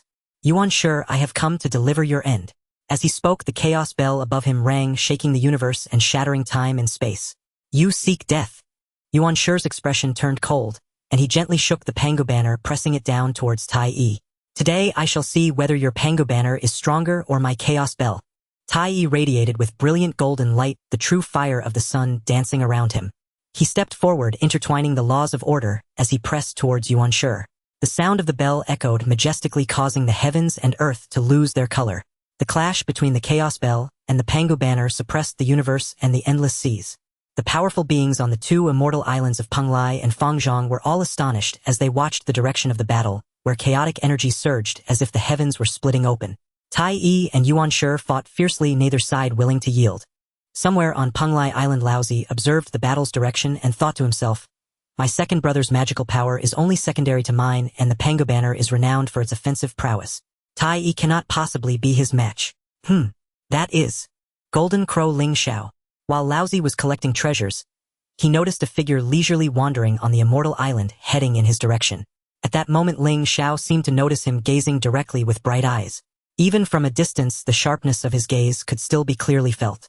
"After all this time, I wonder if you have fallen behind," Laozi murmured to himself. In the past, during the time of Buzhou Mountain, Ling Xiao had defeated Jane and Juanti, but so much time had passed without him emerging or taking action. Having missed 3 teachings, he must have fallen behind considerably. Ling Xiao stared at Laozi, sensing a faint yet discernible battle intent from him. He was about to make his way over, but then looked in another direction where a great battle was erupting on Fangzhong Island. Di Jun and Tong Tian had begun to fight. At that moment on Fangzhong Island, Di Jun wielded the He Tu and Luo Shu, standing atop the 12-petaled pure world white lotus, maximizing his defenses. Tong Tian held the Excalibur, its sword light, exceptionally sharp, aimed to annihilate everything. "I will only use this Excalibur. It is not unfair to you," Tong Tian said with a cold expression as sharp as the sword in his hand. The 3 pure ones sought to unite, and since he had decided to determine the victor against the 3 crows, he had to strike. "Feel free to strike, or otherwise it would be unfair for me to win," Di Jun said solemnly. Logically, he as the largest among the 3 crows should have faced Laozi, but now he found himself matched against the smallest of the 3 pure ones, which was already quite a loss of face. Yet Tong Tian still held back, using only the Excalibur. "Do I not care about my face? Today's battle will surely establish my name. I, Di Jun, am not the weakest among the 3 crows." Emperor Jun had made up his mind. With a long howl, the immense power of the laws stirred the heavens and the earth, disrupting the order around him. Boom! Emperor Jun manifested countless terrifying phenomena, with innumerable stars appearing around him, but they soon exploded, rapidly transforming into vast rivers of stars, a boundless universe. Whatever he thought, whatever he contemplated, and all the laws and paths he had encountered manifested and surged in the starry sky around him. All these universes, whatever had tangible substance, were built with the power of the laws, imbued with the mysteries of formations which he had comprehended during his last secluded meditation. Emperor Jun wielded the entire starry world, crashing forward, as if he were swinging the 3,000 great worlds, aiming to suppress the heavens. "I have no innate treasure, so I can only sharpen my own law. Your magic power is formidable." Tongshan's expression turned solemn as the sword of extermination drew a sword flower. "But beings like us, which one cannot pierce through worlds. Even if you evolve 3,000 primordial great worlds and countless universes, I can shatter them all." Tong Tian declared with overwhelming confidence, the sword of extermination radiating sword light that spanned the universe as if opening the heavens. Where the sword pointed, worlds perished endlessly, and the force of destruction spread throughout the eastern sea, stirring countless living beings. Emperor Jun was unmatched in valor, his golden armor shining like the golden sun, making it hard to gaze directly at him. Around him, towering figures appeared on each great star, surpassing the stars beneath their feet, awakening in the world, rising from destruction like chaotic deities, descending upon those great stars, rushing towards Tong Tian. These manifestations were all born from the evolution of the laws and formations, possessing tremendous divine might. Tong Tian, with a sword in hand, instantly unleashed millions of swords laden with profound meanings and infinite sword intent. The fierce battle between the two shook the heavens, the towering waters of the sea vast and majestic, even shaking the dragon palace beneath the sea. The beings on the 3 immortal islands all raised their heads in terror, gazing at the horrifying duel. The powerful aura emitted by Emperor Jun and Tong Tian was beyond the level of quasi-saints. They weren't even qualified to look up at them. The Golden Crow is unexpectedly formidable, not falling behind in the duel with Yuan Shi, Tong Tian. A great power was astonished. This was beyond his expectations. Now only the smallest Golden Crow remains, and the leader of the 3 pure ones. This duel is bound to be a spectacle. On the 3 immortal islands, while the great powers discussed, they did not forget to collect the treasures on the islands. Some were gathering herbs, some were mining, some were treasure hunting, and others were chasing spirit beasts. On a fairy land of the Abbot Island, the male and female leaders of the immortals watched the battle between the Golden Crow and the two pure ones, their expressions growing serious. Friend Dong Wang, let us form an alliance. After a moment, the Queen Mother of the West suddenly spoke. She felt immense pressure, sensing that the chaos of battle might soon engulf them. Allied with Dong Wang could provide stable power to seize more opportunities. Because the opportunities on the island were only a portion in the end, the ownership of these three immortal islands was what mattered. Such immortal islands, cultivating on them would yield twice the results with half the effort, let alone the inexhaustible opportunities to explore. By uniting with Dong Wang and recruiting some great powers, they might end up occupying an immortal island. Haha, Queen Mother of the West, you finally see the light. Dong Wang smiled his long-lost confidence. With the addition of the Queen Mother of the West, he was thinking of ways to bring the river Styx over, and along with other great powers, occupying an island would not be difficult. Is the river Styx fighting? At this moment, Dong Wang's expression changed as he sensed a surge of great blood energy erupting. Above the void, a river of blood spanned, surging violently. Let's go take a look. Dong Wang took a step forward, flying toward that direction. As he approached, he heard an angry roar. River Styx, you dare to ambush me? I will not rest until I destroy you. The voice was a mix of anger and disbelief. Kunping. Dong Wang's expression slightly changed, a peculiar glint flashing in his eyes. He seemed to understand why the river Styx chose to act. Primordial Purple Chi. For this thing, not only would the river Styx act, but he would also be tempted to take action. What he did not expect was that the river Styx would be so audacious. Many great powers of the demon race were present, yet he dared to launch an ambush. Even if you were sneaky, couldn't you find an uninhabited place? For the sake of the primordial purple chi, the river Styx had become somewhat obsessed, losing his senses.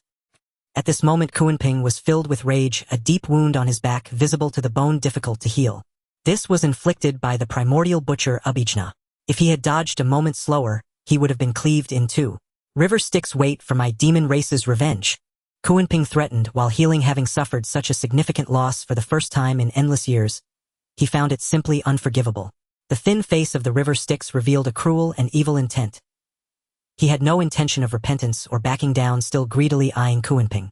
Hand over the primordial purple chi to me. He was not particularly afraid of Kunping's threat. With his strength and attributes, almost no one beneath the saint level could kill him.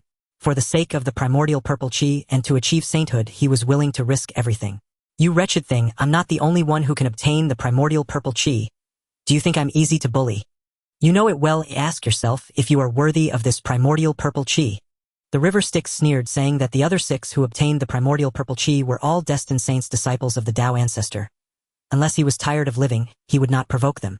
Kunping, upon hearing this, laughed in anger. River Styx, am I unworthy? Can this filthy blood of yours be worthy? Come on, let us harm each other. Hee hee. No matter what, I am considered a part of the Pangu great god, much better than you, you flat-haired beast. The river Styx chuckled, wielding dual swords, charging at Kunping. Once he obtained the primordial purple chi, he would hide away, not emerging until he achieved sainthood.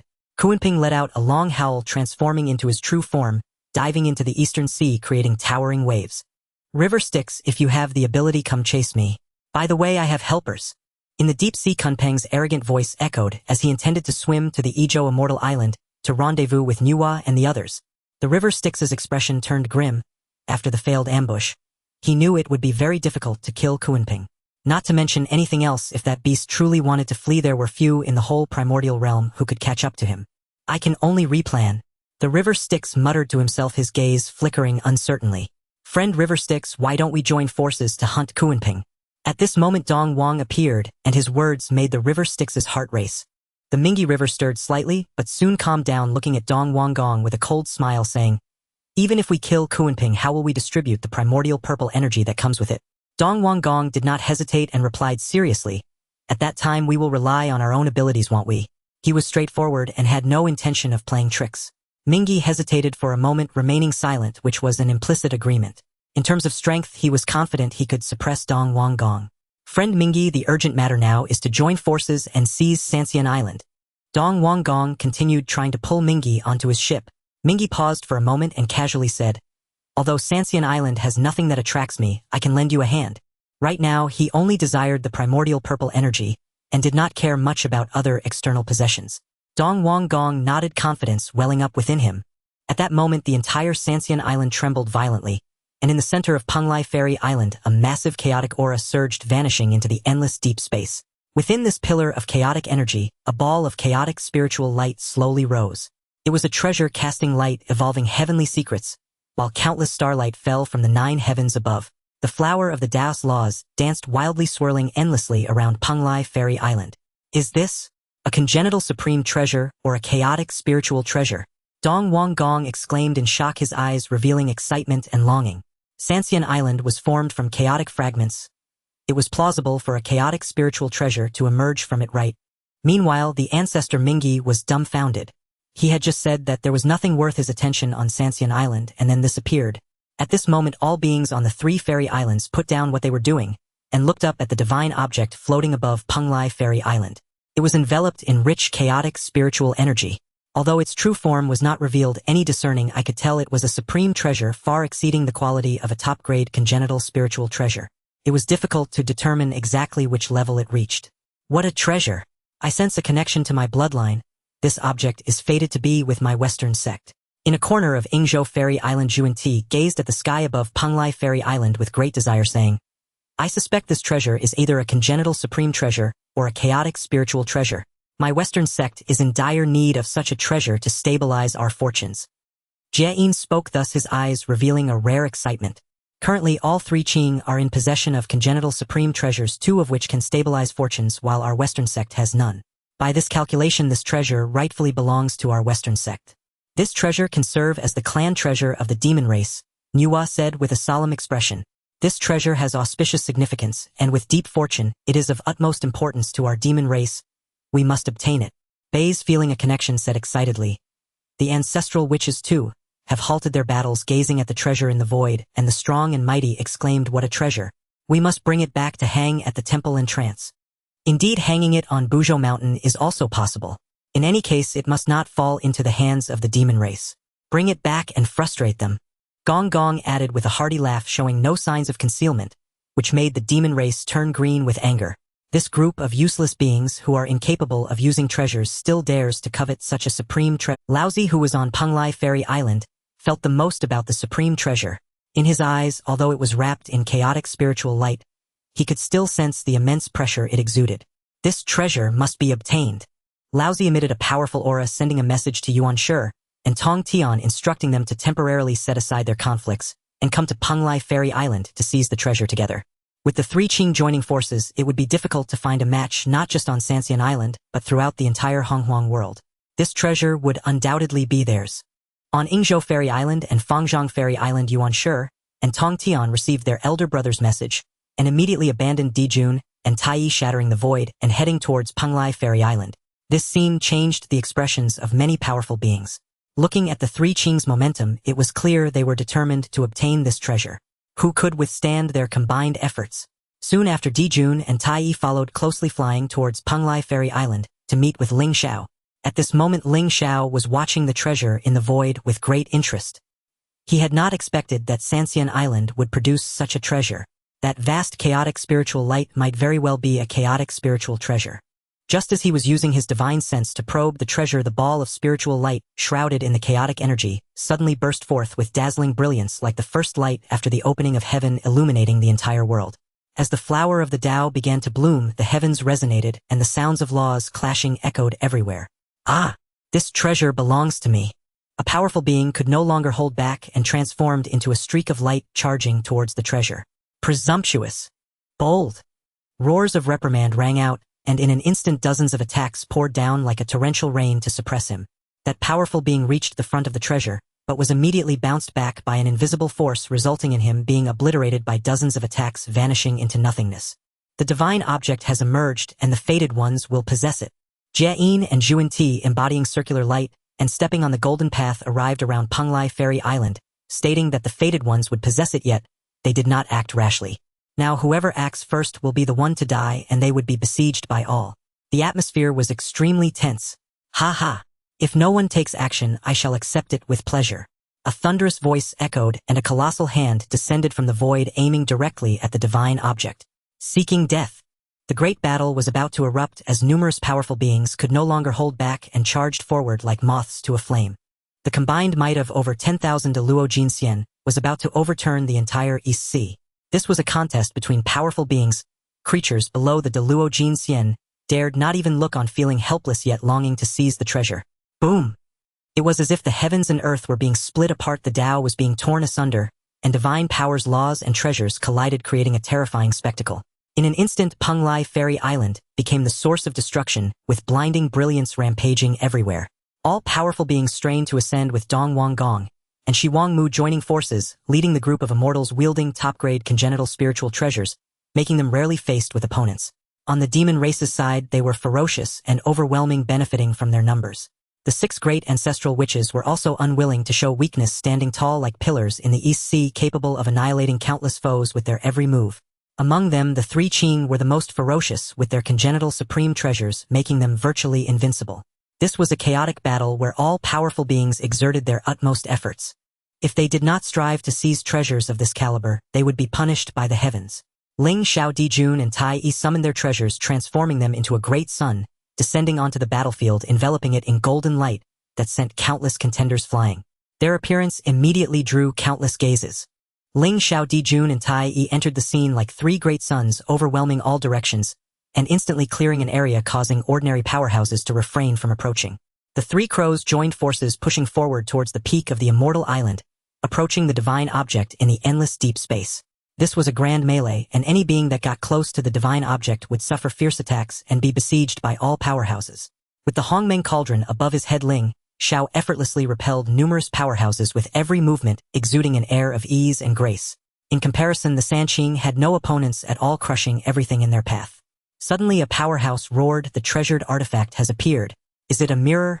Witnessing the chaotic spiritual light rising from the peak of the immortal island dissipate and shatter, a mirror entwined with chaotic energy shone brilliantly.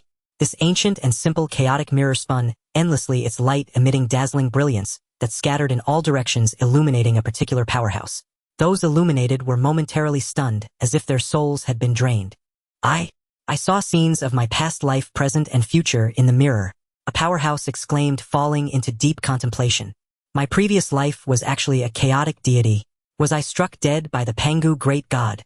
He was utterly shocked, his gaze flickering, unsure whether to laugh or cry.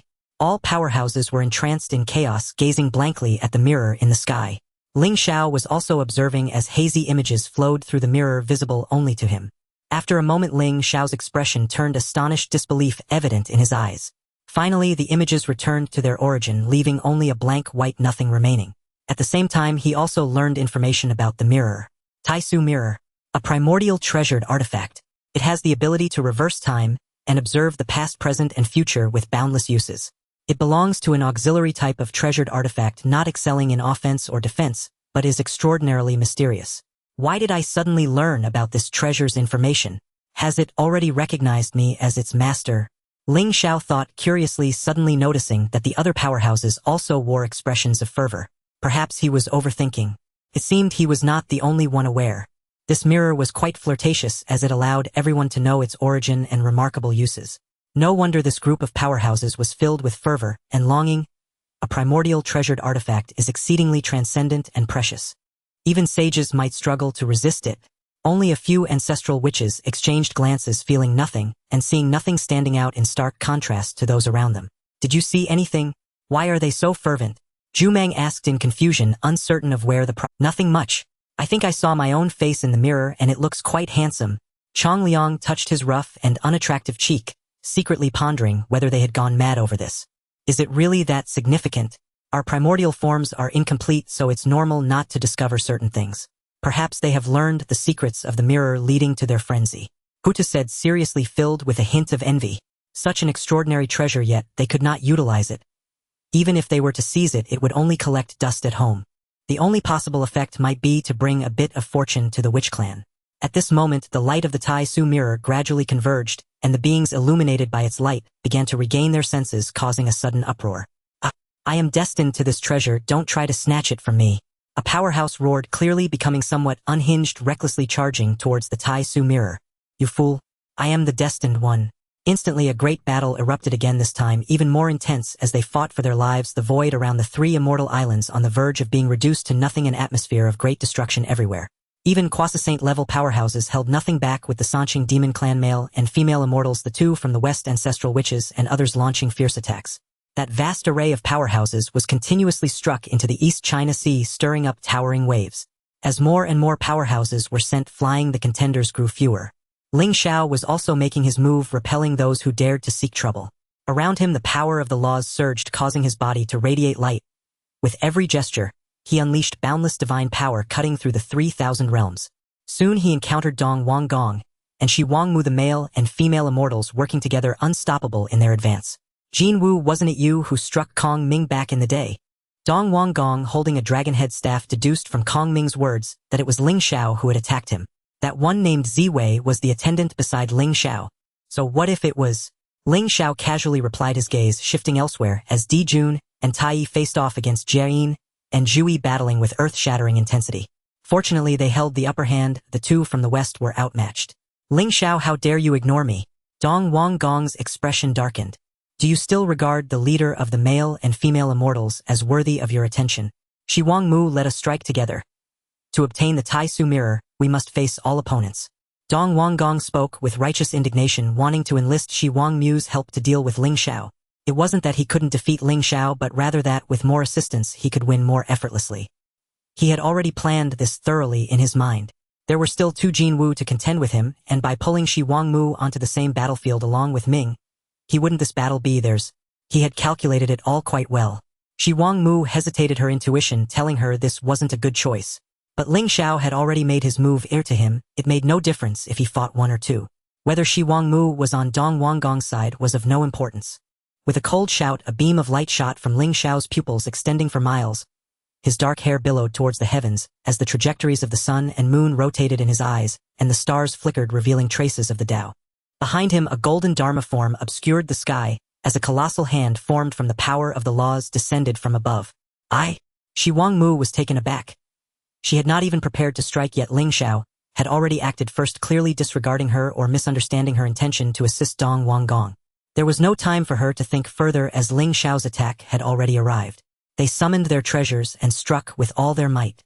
The vast magical power collided, emitting dazzling divine radiance between the two sides, followed by endless desolation, as if a star domain were collapsing.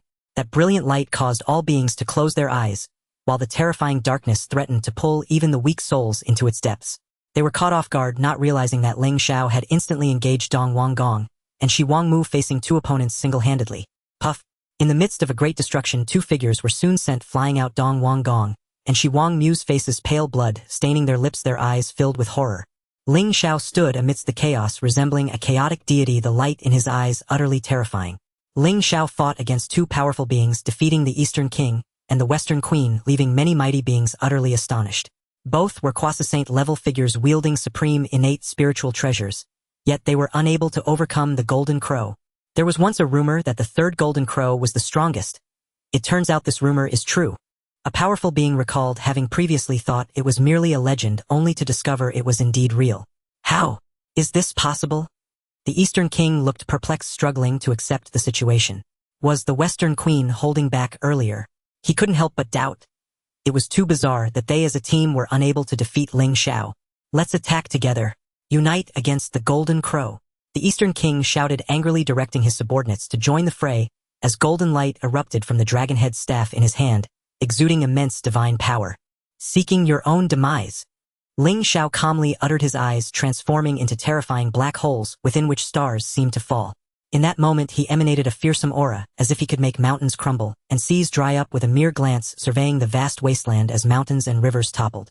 With the Hongmeng Ding above his head, he stepped forward, as if suppressing the Hongmeng great world with boundless and immeasurable magical power. The earth trembled violently, and the entire Eastern Sea surged as the force of his step caused the mighty beings behind the Eastern King to explode, plummeting into the vast ocean. Even the Eastern King and Western Queen appeared pale, their bodies trembling under this overwhelming pressure, their blood surging, as they nearly could not hold on. Ling Xiao, do you intend to humiliate us? Do not forget the leader of the male immortals was personally appointed by the Tao ancestor. The Eastern King bellowed with supreme yang immortal light bursting forth, shattering the shackles on his body. The leader of the male immortals. Who is that? How would I know?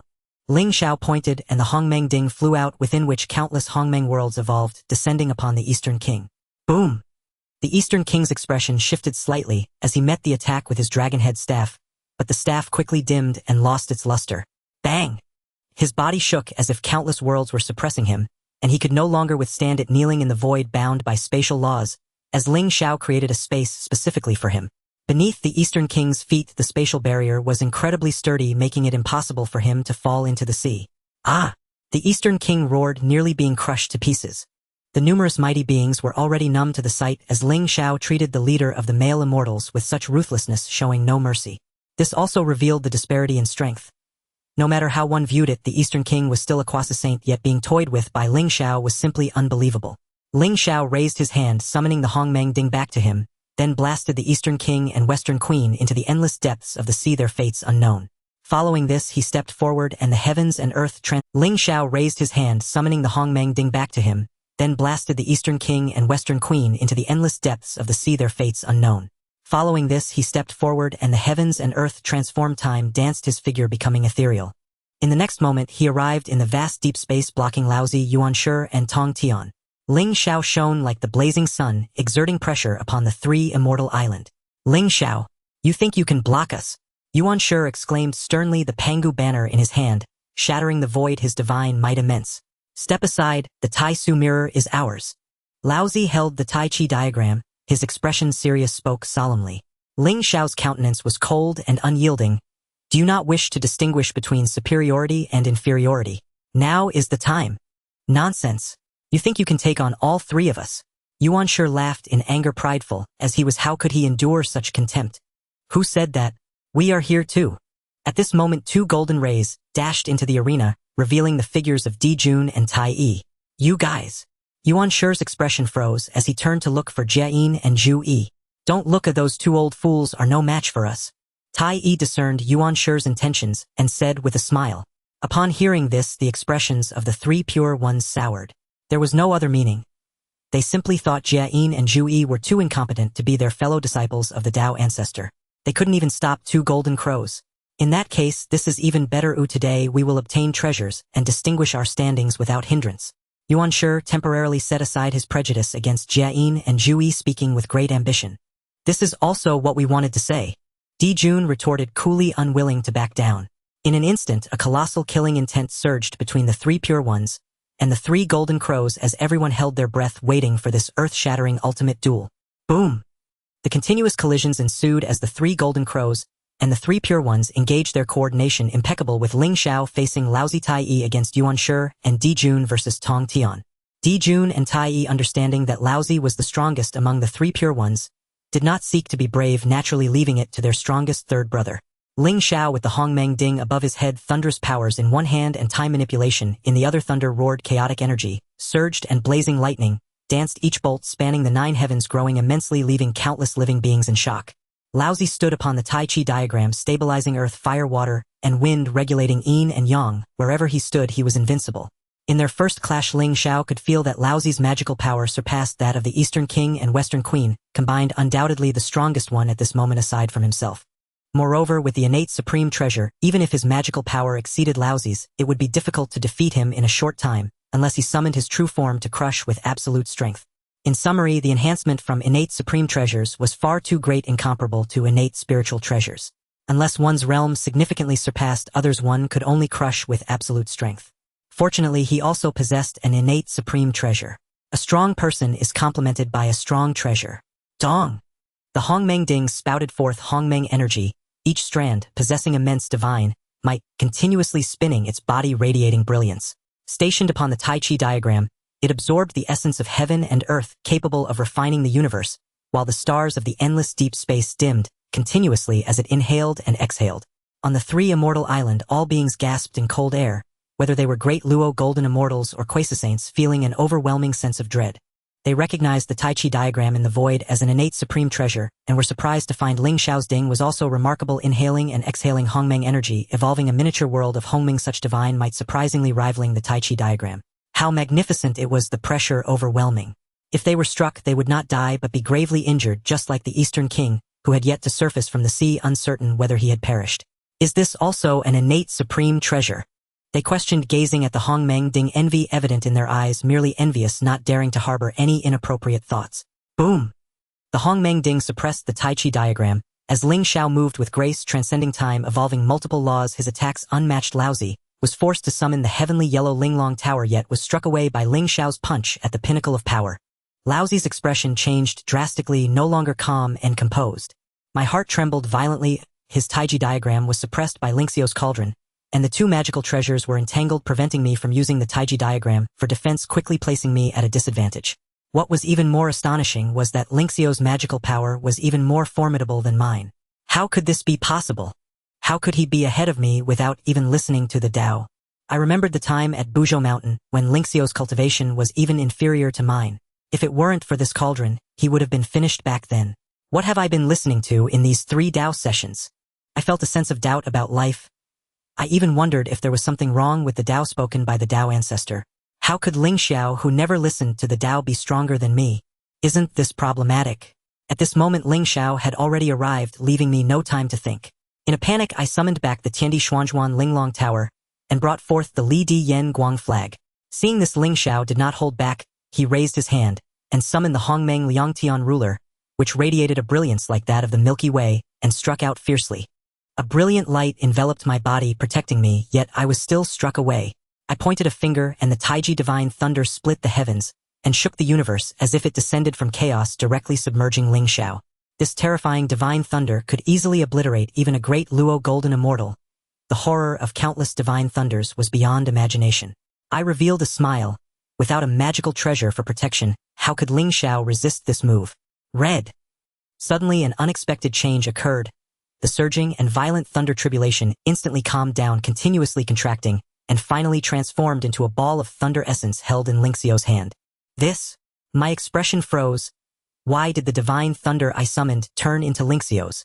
Here, take it back. Ling Xiao chuckled coldly, flicking his fingers, and the thunder essence flew towards me. Wherever it passed, the void turned into a black hole, a void of nothingness, its aura of destruction, making the beings of the 3 islands feel an immense chill. You! Don't come over! My pupils constricted, and in my anxiety I shouted. Boom! A thunderous roar erupted as the thunder essence exploded, consuming a portion of the void, and the rampant thunder devastated countless star rivers. Amidst this great destruction, the Tiandi Xuanzhuan Linglong Tower burst forth above my head. My Tao robe tattered, my body charred, and there were still fresh streaks of blood. Upon seeing this scene, both Yuanshi and Tong Tian became somewhat anxious. Their elder brother had been reduced to this state. Was it that their elder brother was incapable, or was Ling Xiao too strong? Shouldn't we switch opponents with our elder brother? Yuanshi, are you still able to focus while battling with me? Tai Yi shouted as the chaos bell smashed down, possessing the power to suppress the world. With a loud crash, Yuanshi was smashed into the eastern sea like a great star, falling, stirring up monstrous waves that seemed ready to overturn the eastern sea. Yuanshi, enraged, shook the Pangu banner dividing the waters of the eastern sea, and he charged back up. Tai Yi confronted him, heat in his body, radiating boundless divine light, as the golden crow divine fire ignited the void spanning billions of miles, possessing the might to annihilate the heavens and earth, aiming to incinerate Yuanshi. The powerful beings watching were dumbfounded. After Ling Xiao's overwhelming defeat of Laozi, it seemed Yuanshi could not hold his own against Tai Yi either. 2 of the Sanqing had already lost. For some reason, seeing the Sanqing being beaten brings me an unusual comfort. Ancestor Wu Gonggong said with a laugh, his voice loud and unrestrained, almost making Laozi and Yuanshi spit blood from anger. What a trio of crows, barely able to be considered our opponents, Shizha said solemnly, referring to the 12 ancestor Wus as we. Then he looked over at Changliang beside him, casually asking, Changliang, that golden crow named Ling Xiao also knows Thunder Law. How does he compare to you? Isn't that a rhetorical question? Juma laughed, saying, Changliang is the ancestor of the thunder. Who can understand the Thunder Law better than him? Right, isn't that so, Changliang? Should we fight to grab the mirror? Changliang stuttered, rambling nonsense before finally coming up with the phrase grab the mirror. The other ancestor Wus, who were less perceptive, did not understand what was happening, but Hutu seemed to know something, gazing at Ling Xiao lost in thought. The trio of crows is indeed quite formidable. Somewhere in the 3 immortals, Zenyuanzi and Hongyun were also watching the battle, unable to resist expressing their amazement. After the last time Jun and Tai Yi brutally defeated Jane and Juanti, this time it was even more excessive as the trio of crows attacked the Sanqing. Ling Xiao is truly too strong. Hongyun exclaimed, comparing it to the time at Buzhou Mountain. It was like night and day. Sai, forget it, this is not something we can participate in. Let's forget about the Tai Su mirror and find something to take back for the ginseng fruit instead. Zenyuanzi viewed it quite openly, no longer harboring any illusions about the Tai Su mirror. While they are fighting, let's gather more treasures. Yuanzi, when are you moving house? At the mention of ginseng fruit, Hong Yun couldn't help but ask this question. Zhen Yuanzi. Boom! The battle between the Sanqing and the trio of crows intensified, knowing it would be difficult to win alone. Laozi Yuanshi and Tong Tian fought side by side. They shared the same root and origin, having experienced the vicissitudes of life together, since their transformation naturally possessing an extraordinary tacit understanding. You can fight however you want. I will make you convinced later. Tai Yi shouted, looking down at the Sanqing with disdain, especially focusing on Yuanshi. Bastard! What kind of look is that? Do you think I am inferior to you?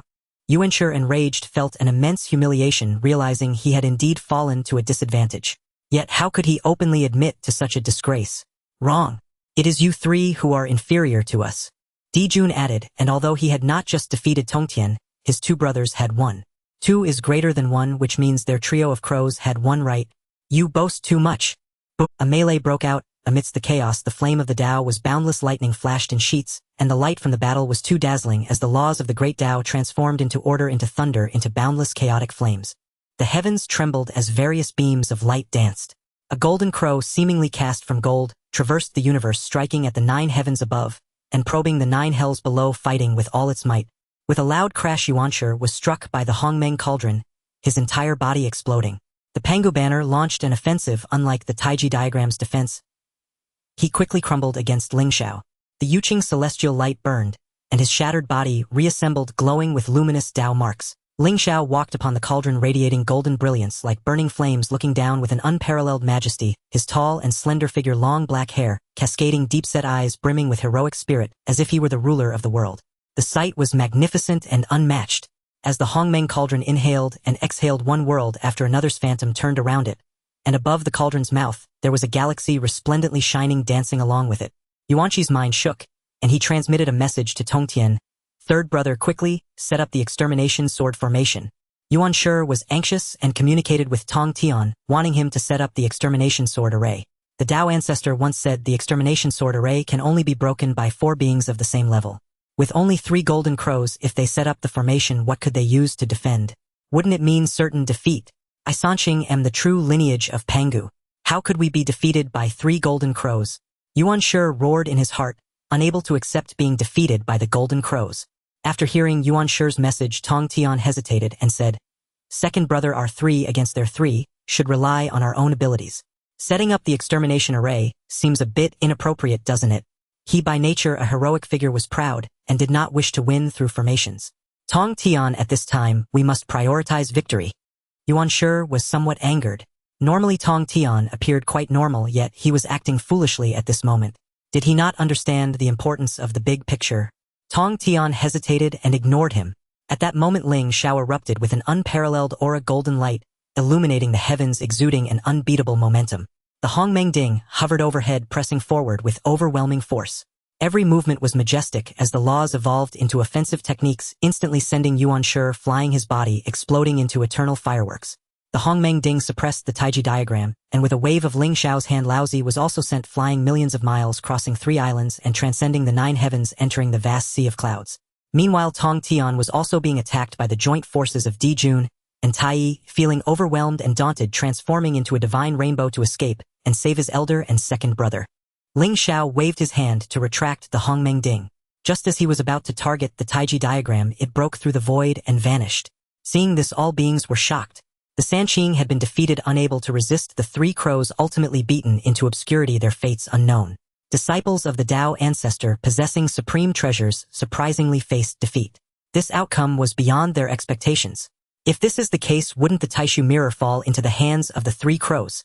The powerful beings thought this, feeling unwilling. After all, this was a congenital supreme treasure. If they could obtain it, they would soar directly. Juing and Juan looked grim, gazing at the Taishu mirror, hovering above Penglai Island. It was so close yet felt so far away. With the 3 crows, they did not dare to snatch. They had originally hoped that the Sanqing and the 3 crows would fight to the death, both suffering mutual destruction, allowing them to seize the opportunity to acquire the Taishu mirror. Unexpectedly, the Sanqing was defeated so miserably, not even managing to harm a feather of the 3 crows. Truly useless, how could such beings be worthy of being the Tao ancestors' direct disciples? Damn it, clearly we have a connection to the West, yet I cannot take you away, only watching helplessly as you fall into the clutches of evil. Jun and Tai Yi looked at the Taishu mirror heartbroken, still believing that the Taishu mirror had a connection to the west without a doubt. On the side of the demon clan Yuhua and other powerful beings also felt great regret. Given the current situation, their chances of snatching the Taishu mirror from the three crows were almost non-existent. Ling Xiao with thunderous methods defeated his opponents, his gaze sweeping across the beings of the three islands. None dared to meet his eyes. He retracted the Hongmengding intent on taking the Taishu mirror. Boom! Suddenly the entire Sanxian island trembled, the sea surged, and a vast aura spread, causing all beings on the island to feel a shiver. Everyone, is it not inappropriate to act so recklessly in my East Sea? A dragon's roar shook the heavens as the waters of the East Sea crashed against the shore, followed by a shocking scene for all beings. A true dragon surfaced, its massive dragon body slowly appearing among the three islands, resembling three islands of Kunlun in the water, making everything beneath it seem incredibly small. The sudden turn of events caused all powerful beings to change their expressions, slightly, especially the vast aura and pressure, which were terrifying and chilling. How big is that dragon? A being with low cultivation nearly fainted from fear, the immense dragon body undulating on the sea, seemingly boundless. The invisible pressure almost suffocated them. Is this the dragon clan's leader, Aozhan? A powerful being recognized the origin of this dragon. The current leader of the dragon clan, Aozhan, had already emerged during the Dragon Han catastrophe, and later the dragon clan faced great tribulations, suffering countless losses. Aozhan, whose talent was not outstanding, survived, and became the leader of the dragon clan, leading the dragons to hide in the East Sea, remaining in seclusion. The emergence of Sanxian Island ultimately alarmed the dragon clan. You all should leave quickly, and do not commit atrocities in my East Sea. Aozhan continued, his voice like thunder, casting an indifferent glance at the Taishu mirror. He had been lurking at the bottom of the sea until now, waiting for all the powerful beings to kill each other and be heavily injured before coming out to seize the supreme treasure. Now it seems, although he did not reach his expectations, he could no longer wait. The Taishu mirror is a congenital supreme treasure.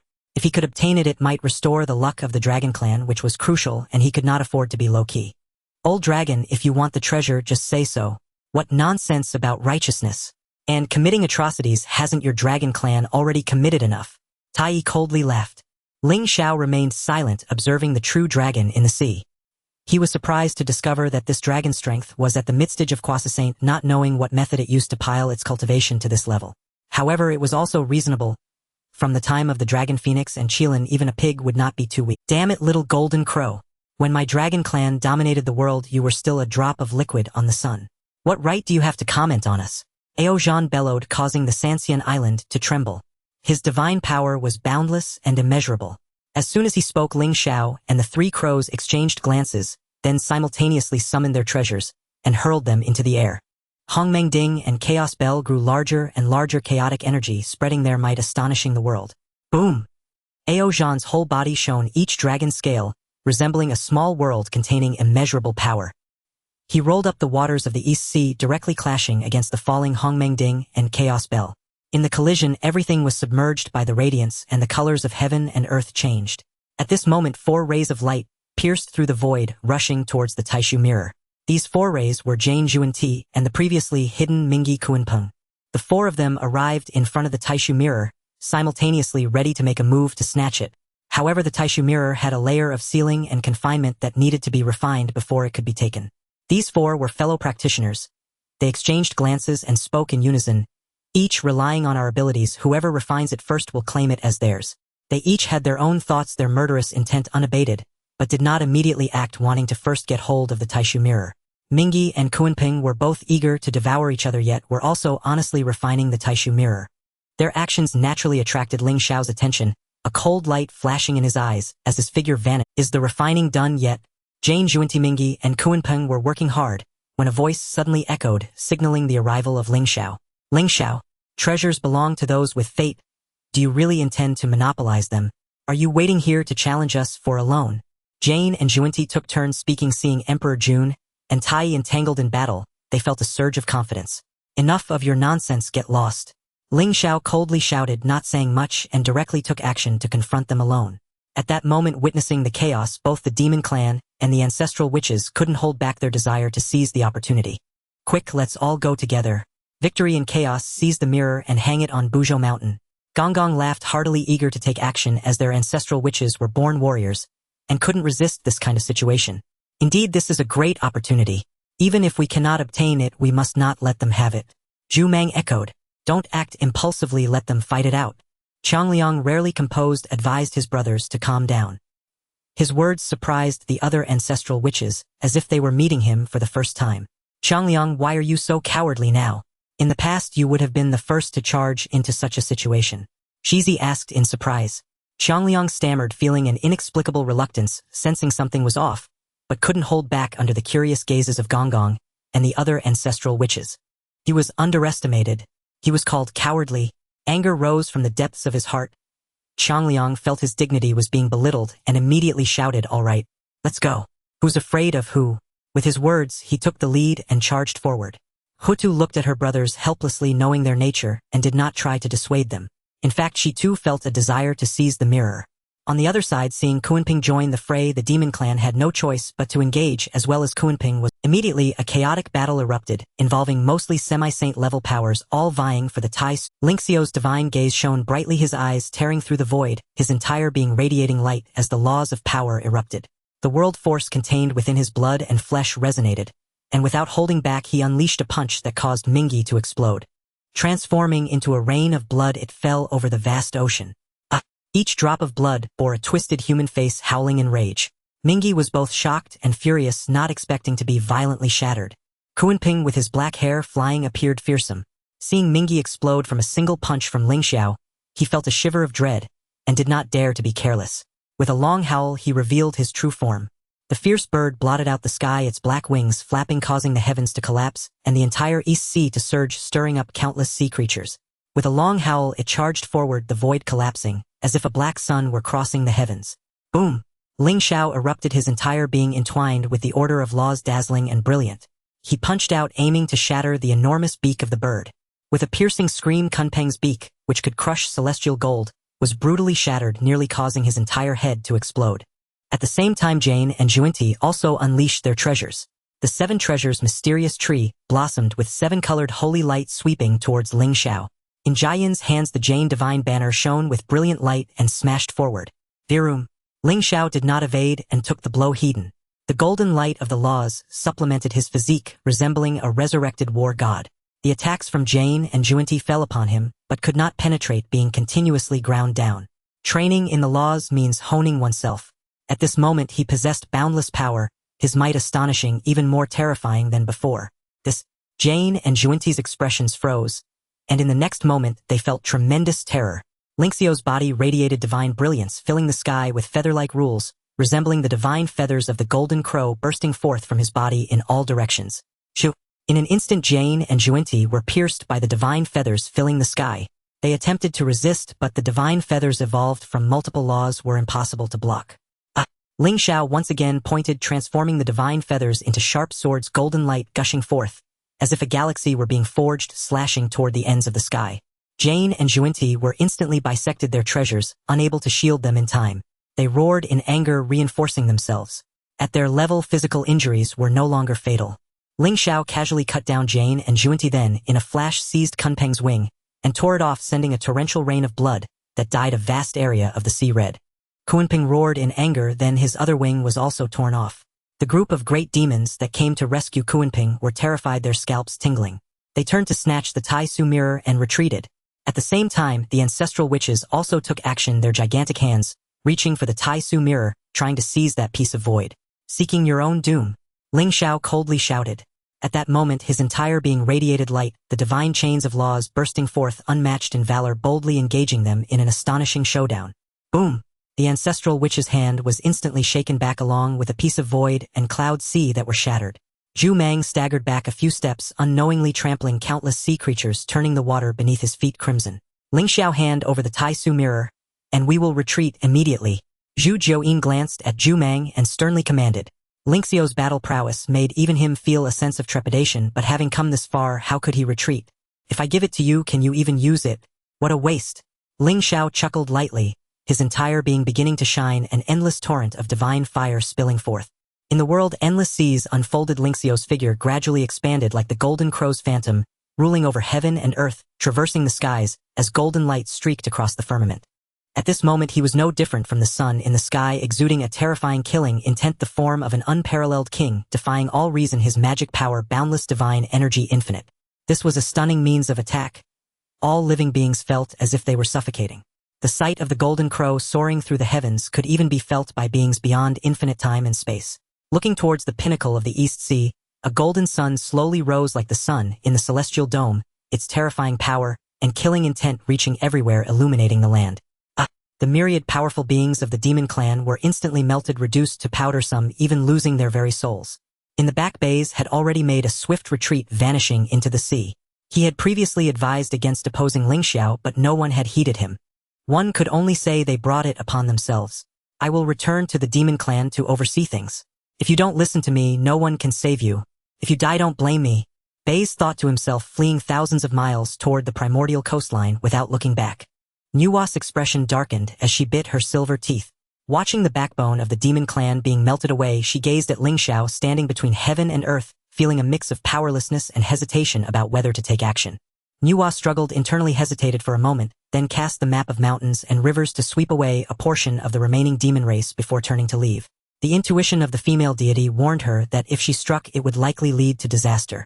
In contrast, the witch clan lacked this awareness, failing to comprehend the changes of fate and the need to seek fortune while avoiding calamity. The manifestation of Ling Xiao was astonishing, towering alongside the ancestral witches, engulfed in raging flames and radiating an overwhelming killing intent as he faced 6 foes alone. The battle was earth-shattering, with laws colliding and the world resonating in response. The 3 immortal islands trembled under the weight of the conflict, on the brink of collapse. The beings on the island, including some mighty figures, were left dumbfounded. The scene before them was unimaginable and utterly shocking. Ling Xiao repeatedly surpassed their expectations, breaking through what they believed to be the limits. How incredibly powerful is he? Is there no end to his strength?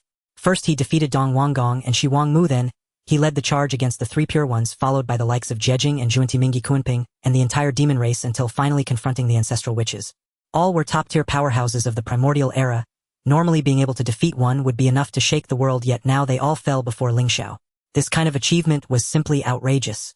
I declare that from now on the 3 Wus can no longer be compared with the 3 Pure Ones, for the 3 Pure Ones are no longer worthy. A being exclaimed with fervor, as if they had achieved this remarkable feat themselves. Above the 3 Wus, below the 3 Pure Ones, the name is well-deserved. Ling Xiao's actions have offended all 6 of the predetermined saints and disciples of the Tao ancestor. The consequences will be unimaginable once they achieve sainthood. Yet not all beings were optimistic, believing that Ling Xiao could only revel in temporary glory. Their enmity with the future 6 saints would surely lead to terrifying retribution once these 6 became saints. What does it mean to be a predetermined saint? It refers to those 6 who are destined to attain sainthood as decreed by the heavenly Tao. Although Ling Xiao is powerful, he is not one of the predetermined saints, and whether he can achieve sainthood in the future remains uncertain. Without becoming a saint, no matter how powerful one is, it is all in vain. Zenyuanzi and Hongyun were equally struck with awe, realizing that they had underestimated Ling Xiao. Yuanzi, when will you also become this strong?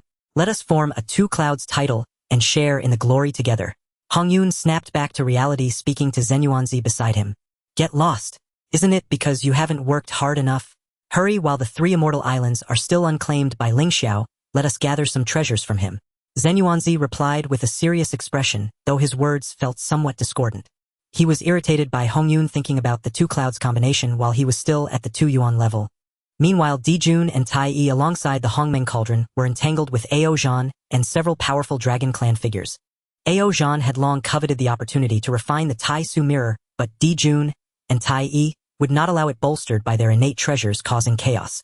Ao Zhan was furious, unable to do anything against Jun and Tai Yi. Seeing Ling Xiao's unstoppable momentum, he felt both anxious and panicked. Yet he did not wish to give up the Tai Su mirror. In his view, this item appeared on the 3 immortal islands which were birthed in the East Sea, and thus it should belong to their dragon clan, as no one else was more fated to possess it. At this moment, the battle between Ling Xiao and the ancestral witches had reached a boiling point. The ancestral witches of the same level were far stronger than ordinary quasi-saints. With a resonance of blood and qi, the laws trembled as he clashed against the ancestral witches with his physical strength. Ling Xiao resembled a chaotic deity, his black hair flying wildly, battle aura surging, and with every gesture he emanated immeasurable divine power, as if he could open the heavens. Boom! A peerless punch struck out, shattering Zhu Meng's body with his entire arm, exploding into a mist of blood, his physical form disintegrating. Ling Xiao concentrated 5 laws in his fingertips, holding nothing back as he pierced through the brilliance, passing through Zhu Meng's body, illuminating the distance of billions of miles before crashing down into the sea. This strike nearly obliterated Zhu Mang's entire physical form as the power of the 5 laws annihilated him from within. Zhu Mang. Seeing this scene, the other ancestral witches were filled with rage, howling in anger. You should have anticipated this scene when you made your move, Ling Xiao coldly declared, continuing to strike igniting Gong Gong with the law of fire. This was his highest level law, showcasing its tremendous power. Once Gong Gong was ignited, he immediately went mad as his water law could hardly extinguish the flames engulfing him. He plunged into the sea with a splash, causing the water to boil instantly. In an instant, the creatures within the sea were thrown into chaos, unable to endure the heat. Stop! Enough! Zhu Juin shouted, his eyes reflecting the flow of time and the dance of years as he sought to use this to heal Gong Gong and Zhu Mang. The law of time. You are not the only one who can wield it. Ling Xiao's gaze shifted, also invoking the law of time, causing the entire space-time to fall into disarray with time intertwining. Zhu Juyan's expression changed drastically, disbelief evident in his eyes, as Ling Xiao's law of time proved to be on par with his own. In that moment of astonishment, Ling Xiao unleashed his full power, launching continuous strikes that crushed the remaining ancestral witches. Run! Zhu Juin roared, urging his full strength into the law of time, as the remaining ancestral witches, including Strong Yang and Hutu, pulled the others along and fled frantically. Ling Xiao did not chase after them, instead flying to the side of the Tai Su mirror, using the law of space to refine the void, seizing the Tai Su mirror in his grasp this time. No one could stop him. After securing the Tai Su mirror, Ling Xiao flashed to Di Jun and Tai Yi's side, grasping the Hongmeng cauldron, intending to forcefully subdue Ao Zhan and the Dragon Clan's powerhouses. At this moment, Ao Zhan felt utterly despondent. He had not anticipated that the Jinwu would be so formidable. He had intended to take advantage of the situation, but now he himself was on the line. There was no warning, no preparation. Just as Ao Zhan felt despair, a massive dragon head suddenly emerged from the surface of the sea, embodying ancient time, a void spanning eons. The aura emanating from it was even more powerful than Ao Zhan's, bearing an ancient essence with traces of time evident in its gaze. Ao Zhan was instantly overjoyed, his heart racing with the thought of salvation. Jinwu Dao, friend, Ao Zhan has gone astray. Please spare him this once. The ancient dragon spoke, standing atop the dragon head, was the ethereal form of a primordial Dao body, an elder with white hair and a long beard. Ling Xiao regarded the old dragon with interest, asking, "Who are you, Zhu Long?" The ancestral dragon.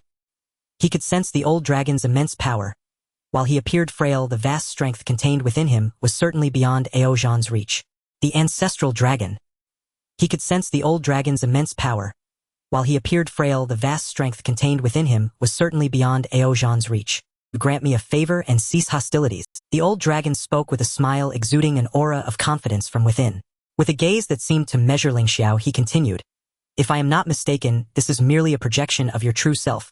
The old dragon chuckled unexpectedly, revealing a profound truth, instantly discerning that this form of Ling Xiao was not his true body. His words carried an air of ostentation aimed at proving his own strength. Upon hearing this, the beings present were momentarily stunned, their minds exploding in disbelief. It's already absurd enough, and he turns out to be just a clone. Then how powerful must the true body be? They were utterly shocked, suddenly recalling the mighty beings defeated by Ling Xiao who had already left. If they knew they were bested by merely a clone, would their mentality not shatter? Even Jun and Tai Yi were left dumbfounded, realizing that after all this time, their third brother had only sent a clone. This was typical. The third brother remained the same, still attached to home, unwilling to leave the Sun Star. However, this was just too powerful. They had thought the gap between them and Ling Xiao was gradually closing, that it wasn't so outrageous.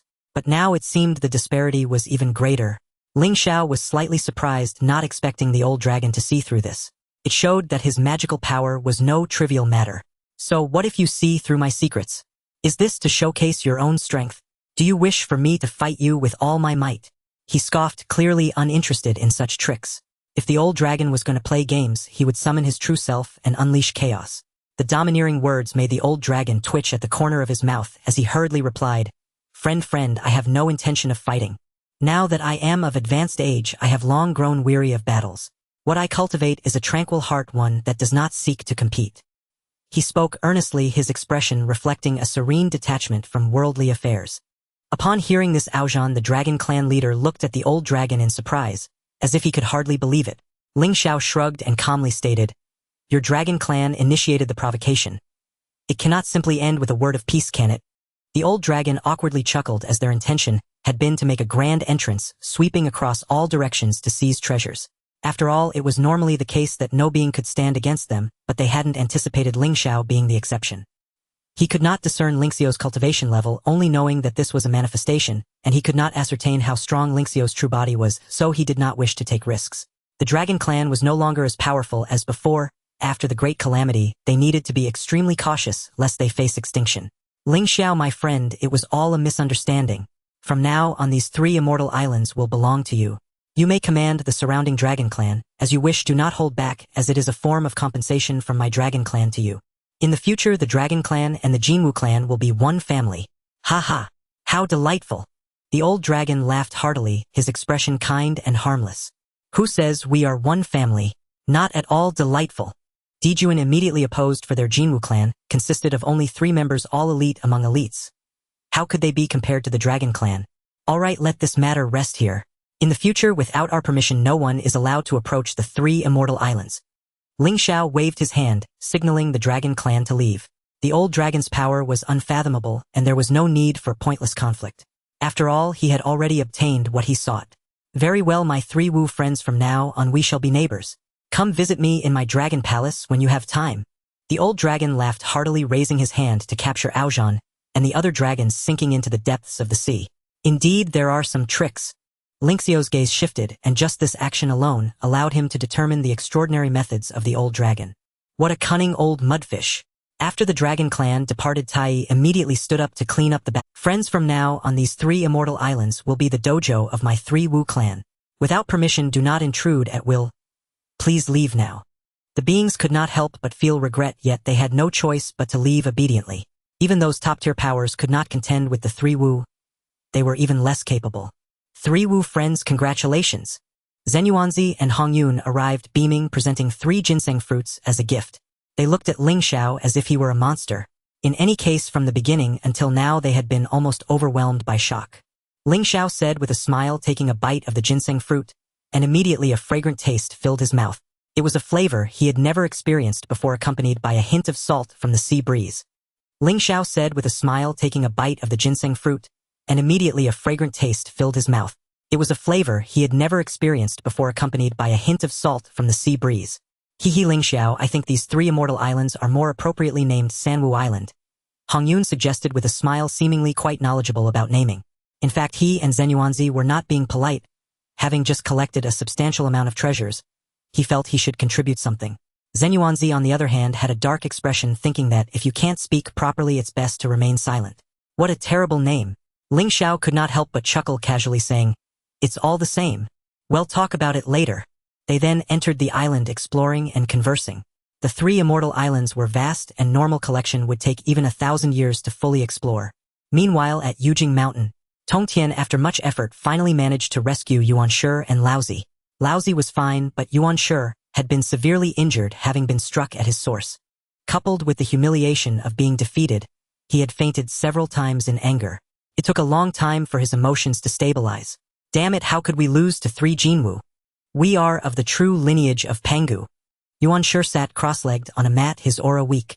Faint traces of Dao markings could be seen on his body, remnants of the injuries Ling Xiao had inflicted. If not healed promptly, it could potentially affect his foundation in the future. Physical injuries were minor, but psychological wounds were a major issue. He found it hard to come to terms with it. I underestimated the 3 Wu. If I'm not mistaken, they follow the path of the law to attain Dao. Laozi said with a serious expression. Cultivating the laws. No wonder their combat strength is so formidable. Tongtian remarked in surprise. Haha, they are indeed strong, but their path has also reached its limit. Laozi smiled faintly, which puzzled Tongtian. Elder brother, why do you say that? Though they have achieved the status of Hunyuan Jinxian, it will be exceedingly difficult for them to progress further in the future. I ask you, when you were trying to comprehend the laws, did you find it easy or difficult? Laozi looked at Tongtian and asked with a smile. Tongtian paused for a moment and replied, Difficult, it is naturally very difficult. That's... Laozi nodded and continued. This precisely proves that this path is blocked. Even if they can achieve Hunyuan Jinxian, it will be exceedingly difficult for them to advance further. We are transformed from the primordial spirit of Pangu. Regardless of our roots or comprehension, we are the strongest. If even you and I find it difficult, how much harder would it be for the Jinwu? He analyzed this with a sense of confidence, as if he held all the cards. He had long attempted to comprehend the laws but made slow progress. Even during the period of Deluo Jinxian, it was quite difficult, let alone Hunyuan Jinxian. As for achieving Dao to become Hunyuan Deluo Jinxian, that was even more impossible. My words have eased the mind of Yuan Shi, considerably, a flicker of a smile appearing on his face. They, the three pure ones, are the ordained saints appointed by the Dao ancestor destined to become saints in the future. No matter how strong the three crows are now, they will amount to nothing later. As Laozi said, the path of laws is fraught with difficulties. To attain the Dao of Primordial Chaos, one must cultivate until the end of time. However, they are different. They walk the path of sanctification laid out by Hong Jun, the ordained saints guaranteed to achieve sainthood, at which point everything will be under their control. After a round of analysis, Yuan Shi came to understand his anger dissipating significantly, leaving only a trace of dissatisfaction, as he turned to Tong Tian and questioned the past events. Third brother, why didn't you use the extermination sword formation during the battle with the three crows? The Dao ancestor once said that when this formation is deployed, it cannot be broken by four entities of the same level. If you had deployed the extermination sword formation, we would never have lost to the three crows. He questioned, somewhat dissatisfied. They should not have lost yet. Tong Tian made a foolish mistake. This has tarnished what should have been a glorious life. Even if he becomes a saint in the future and kills the three crows, this fact cannot be erased. All beings will remember that they once lost to the three crows. Tong Tian paused upon hearing Yuan Shi's inquiry, saying, second brother, the situation was urgent. There was simply no time to deploy the extermination sword formation. Moreover, our 3 against their 3 is a fair battle. Formations are external tools. Winning with them does not reflect my own ability. He said proudly, holding his unique perspective, his sword-like brows furrowed, displaying his unyielding spirit. Yuan Shi's words were too presumptuous. Even if he wanted to set up a formation, would the three crows just stand still and wait? Foolish. Yuan Shi shouted in anger. The first time he had ever exploded in such fury at Tong Tianyu. Part of it was due to his anger, and the other part was indeed provoked by Tong Tian's words. If you have the capability, why didn't you defeat the three crows? Second brother, you are going too far. I have my own reasons for doing this. What is wrong with that? Tong Tian raised an eyebrow, feeling a bit angry, as he disagreed with Yuan Shi's remarks. Especially being called foolish was even more uncomfortable. He was beaten, yet his anger was directed at him. Such behavior was indeed inappropriate. Yuan Shi glared angrily, just about to reprimand loudly, when Laozi, who had remained silent, could no longer stand by and intervened. Alright, stop the arguing. Tong Tian, your second brother's words are not without merit. In a life-and-death battle, one must use all means available. Even formations are part of your abilities. Combat is not a matter of impulsiveness. The larger picture is what matters. If formations are available, should we wait until we are dead before using them? By then it would all be too late. I hope you can remember this next time. Do not act on impulse. Laozi spoke in a measured tone, though his voice was soft. It carried a reprimanding tone. He naturally agreed with Yuan Shi's point, and was somewhat dissatisfied with Tong Tian's earlier actions. Both he and Yuan Shi were almost stunned, yet Tong Tian remained there, entangled in hesitation. To put it harshly, they would not know when they might die at Tong Tian's hands. This was too dangerous. It was imperative to overturn this perilous mindset. Eldest brother, I never said not to use formations, but rather that it requires time to set up. During battle, who has the time to deploy formations? Tong Tian explained, somewhat displeased, still being stubborn. Laozi chuckled softly, saying, your second brother, and I will naturally help buy you time. Tong Tian glanced at Laozi, and Yuan Shi ultimately nodding without rebuttal. With matters brought to this point, what else could he say? Meanwhile, on another side, Zhu Jiuyin, Gong Gong, Ho Tu Chang, Liang Jumang, and Shi Zi, the 6 ancestral witches, finally managed to escape back. Among them, only Zhu Jiuyin, Ho Tu, and Chang Liang were in normal condition. The other 3 ancestral witches were brought back lying down, dragged by 3 relatively uninjured ancestral witches. As soon as they returned to the Pangu Divine Hall, Di Jiang, Xian Ming, and others surrounded them, shocked by such a dismal state. What happened? Did you encounter the demon tribe? How could you be beaten so badly? Di Jiang said in shock, his face filled with disbelief. What had the demon tribe consumed to be so fierce? Can 6 ancestral witches not even defeat them? Hearing this back, how could such great progress have been made? A sense of pressure and overwhelming pressure. Ho Tu shook his head lightly, saying it was not the demon tribe. Was it the 3 pure ones? Di Jiang asked next, his expression shifting to one of realization. The current 3 pure ones are disciples of the Dao ancestor, and it is said they possess remarkable treasures, making it plausible to defeat the 6 ancestral witches. It was the 3 crows. Zhu Jiuyin interjected, his expression extremely grim. Leading this expedition, he ended up with 6 and 3 returned, lying down, nearly dying there. The 3 crows. Di Jiang for a moment could not react. This strange title was somewhat unfamiliar to him, not something he often encountered. After a pause, he finally realized it referred to the 3 golden crows of the Sun Star. Zhu Jiuyin, you must be joking. How could 3 golden crows defeat all 6 of you? And to be beaten like this? Di Jiang expressed his astonishment. Even if the golden crows are quasi-saints, they shouldn't be this ferocious. Not just us 6, even the 3 pure ones could not defeat them, being chased all over the place by the 3 crows. Zhu Jiuyin explained, which made them feel less useless. After all, even the 3 pure ones were not their opponents, so losing was not too embarrassing. The 3 pure ones, those 3 abominable creatures, cannot even defeat the golden crows. Di Jiang, Xianming, and Zhu Rong, and other ancestral witches were shocked, feeling it was too unreal. The 3 pure ones had fought more than once. These 3 old geezers were becoming more formidable each time, especially this time having acquired a supreme treasure. They were likely even more incredible. In such circumstances, they surprisingly could not defeat the 3 crows. This was simply absurd. It was utterly ridiculous. Not only that, but even Jiayin and Juan Tidong, Wanggong, Shiwang, Mu Minghe, and the beasts of the demon tribe have all failed to defeat the 3 crows. Chong Liang counted on his fingers, still feeling lingering fear. Thankfully, when fighting against Ling Xiao, he kept his wits about him and did not rush to the front. Otherwise he would be lying on the ground now. No, it was 1 crow, and none of them combined could defeat that golden crow named Ling Xiao. He added. Upon these words, silence fell. An overwhelming silence. The 6 ancestral witches in the Pangu Divine Hall exchanged glances, seeing the astonished looks in each other's eyes. They felt that Zhu Jiuyin, Hotu, and Chong Liang might have lost their minds. Even if all 12 ancestral witches combined, could they not defeat such powerful beings? The 3 crows using their heads to attack. Moreover, it seems that it was that Ling Xiao alone who handled so many opponents in unknown combat. Are you kidding me? Chong Liang, what the hell is going on? Explain it to me from the beginning. Di Jiang shouted, gradually realizing the severity of the situation. If what Zhu Jiuyin and the others said was not exaggerated, it would be somewhat terrifying.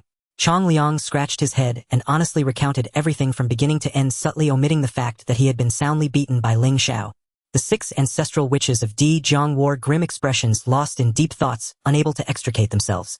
Immersed in shock for a long time. Right? What happened to Gong Gong and the others? One of the ancestral witches snapped back to reality and suddenly asked. Then they all turned to look at the unconscious Gong Gong, Zhu Mang, and Shi Zi lying on the ground. In their shock, they had completely forgotten about them. The 6 ancestral witches of Di Jiang surrounded them to examine their conditions, their faces gradually growing heavy as their injuries were far more severe than they had imagined. Zhu Mang's entire body had been shattered, the terrifying force fracturing his bones, and blood within vitality waning, leaving only a faint breath hanging on. The ancestral witches were renowned for their physical forms, their bodies being their most powerful treasures, but now this treasure had been broken and their vitality was gradually slipping away. As for the water ancestral, which Gong Gong, no one understood water better than him, yet his body was engulfed in an unquenchable flame, devouring his life force. Regarding the lightning ancestral, which Shi Zi, who excelled in electric elemental laws, he was now rendered dazed by thunder, his entire body charred, with not a single good part left, resembling a rotten log struck by lightning. Just by looking at their miserable conditions, Di Jiang and the other ancestral witches could sense how fierce the battle must have been. Quickly carry them into the temple for healing. Di Jiang immediately ordered. The situation was urgent, and if they delayed any longer they might return to the embrace of their father god. You all too in such a critical situation, why didn't you tell me earlier? Di Jiang reprimanded Zhu Jiuyin, Hotu, and Chong Liang, who were just chatting, as they would have been lost if they had waited any longer. Then a group of ancestral witches carefully lifted the 3 fallen comrades and carried them into the Pangu Temple. In the center of the Pangu Temple, there was a blood pond, vast and boundless, with the aura of blood swirling, transforming into wolf smoke, radiating an ancient and grand atmosphere. They carefully placed the 3 severely injured ancestral witches into the blood pond. Suddenly the calm blood aura stirred and roared, as if it had come to life, crazily spreading over Gong Gong, Zhu Mang, and Shi Zi, seeping into their bodies. In an instant, an inexplicable connection seemed to form between them and the blood pond, with powerful heartbeats, resonating like morning bells and evening drums, shaking the blood pond. The blood from the pond permeated into their injured bodies, forcefully drilling into their almost stopped hearts, igniting the sound of heartbeats. This blood contained immense vitality, spreading everywhere to awaken their dormant bodies. Di Jiang and the other ancestral witches looked on with solemn expressions. Even now they could not guarantee that the 3 of them would be fine. Optimistically speaking, even if they could be saved, it would take a long time to recover. This meant that their witch tribe would be lacking the combat power of 3 ancestral witches for a long time. A tremendous loss. Elder brother, we must avenge our brothers. The ancestral witch Tianwu said with a face full of grief and indignation, his words brimming with fury. It was the first time they had suffered such a setback since their debut. It was simply unacceptable. They who were used to acting with impunity had suffered a blow. All they thought about was revenge. After all, it had always been their 12 ancestral witches who dealt with everything. When had it ever reversed? Hearing this, Di Jiang spoke with self-reproach, saying, "It's all my fault, elder brother. I shouldn't have let us separate. If our 12 ancestral witches had gone together this time, such a thing would naturally not have happened." As he spoke, a bloody killing intent flashed in his eyes.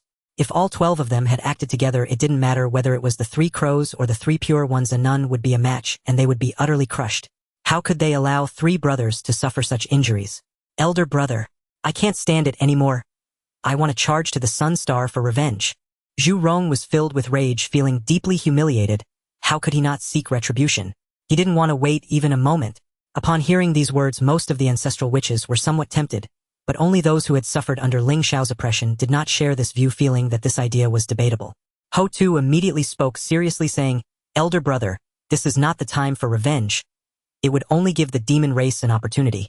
"What opportunity? Dare to cause trouble, they'll be killed along with them," Zhu Rong coldly shouted, not taking the demon race seriously at all. Ho Tu was infuriated and was about to retort when Changliang couldn't help but interject. Let me say something, actually. I think we 9 might not necessarily be able to defeat the 3 crows. Think about it, our 6 ancestral witches couldn't even defeat Ling Xiao, and now there are still 2 more golden crows. Also, the 3 crows are not on the sun right now, they are on the immortal island. As soon as this was said, a strange look crossed the faces of the ancestral witches, as they stared at Changliang, wondering if his mind had been damaged. How had he changed from always being at the forefront of fights to this? How could he say such a thing? Upon careful thought, Changliang's words did possess some reason, but admitting it was out of the question. Admitting that their ancestral witches were inferior to the golden crows. Admitting that they 9 could not defeat 3 of them. Or even 1. "Changliang, we are the true lineage of Pangu. With our father god in front, how can we not stand tall? Do not speak such demoralizing words in the future." Di Jiang reprimanded sternly, asserting the authority of the elder brother. In that brief moment, he had a fleeting thought, and he felt that Changliang was indeed right. Upon careful analysis, 6 ancestral witches had gone and 3 were knocked down. Could 9 ancestral witches guarantee a win? Moreover, if they sought revenge at this time, even if they performed exceptionally well and managed to defeat the 3 crows, they might still be ambushed by the demon race taking advantage of the situation. It could even endanger the golden crows, pushing them toward the demon race. Such a thing must never happen. With this in mind, Di Jiang lightly coughed and said, "Let's spare the golden crows for now. When our 3 brothers return, we can let them take revenge themselves. Wouldn't that be delightful?" He thought of a face-saving yet reasonable excuse that garnered applause from all, and the ancestral witches almost unanimously agreed. The urgent task now is still to quickly trample down the demon race. Changliang just mentioned that in the battle on the immortal island, the demon race also suffered heavy losses. "This is our opportunity," Di Jiang declared loudly, his eyes flickering with a fierce light. "Good.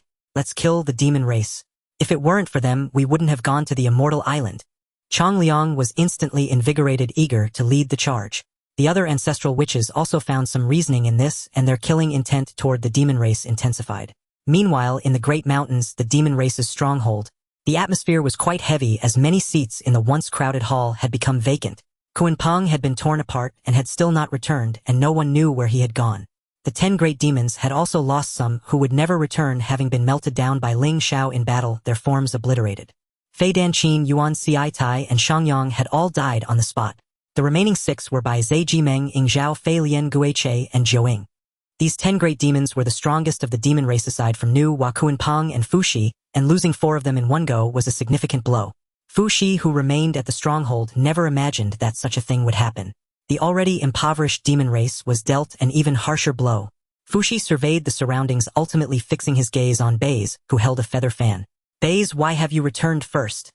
His eyes bore a hint of reproach, struggling to understand why Baze had rushed back ahead of the others. This time he remained stationed with the demon clan, and did not go to the 3 Immortals' island, leaving him unaware of certain matters. As soon as this was said, the other demons cast their glances over some filled with discontent.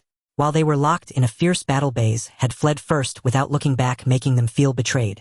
Baze waved his feather fan, maintaining a calm demeanor without any signs of guilt, instead appearing quite justified. "I have advised you all long ago not to oppose the Sanwu and to befriend them, but none of you listened to me. What kind of look is that? Do you think I have betrayed you?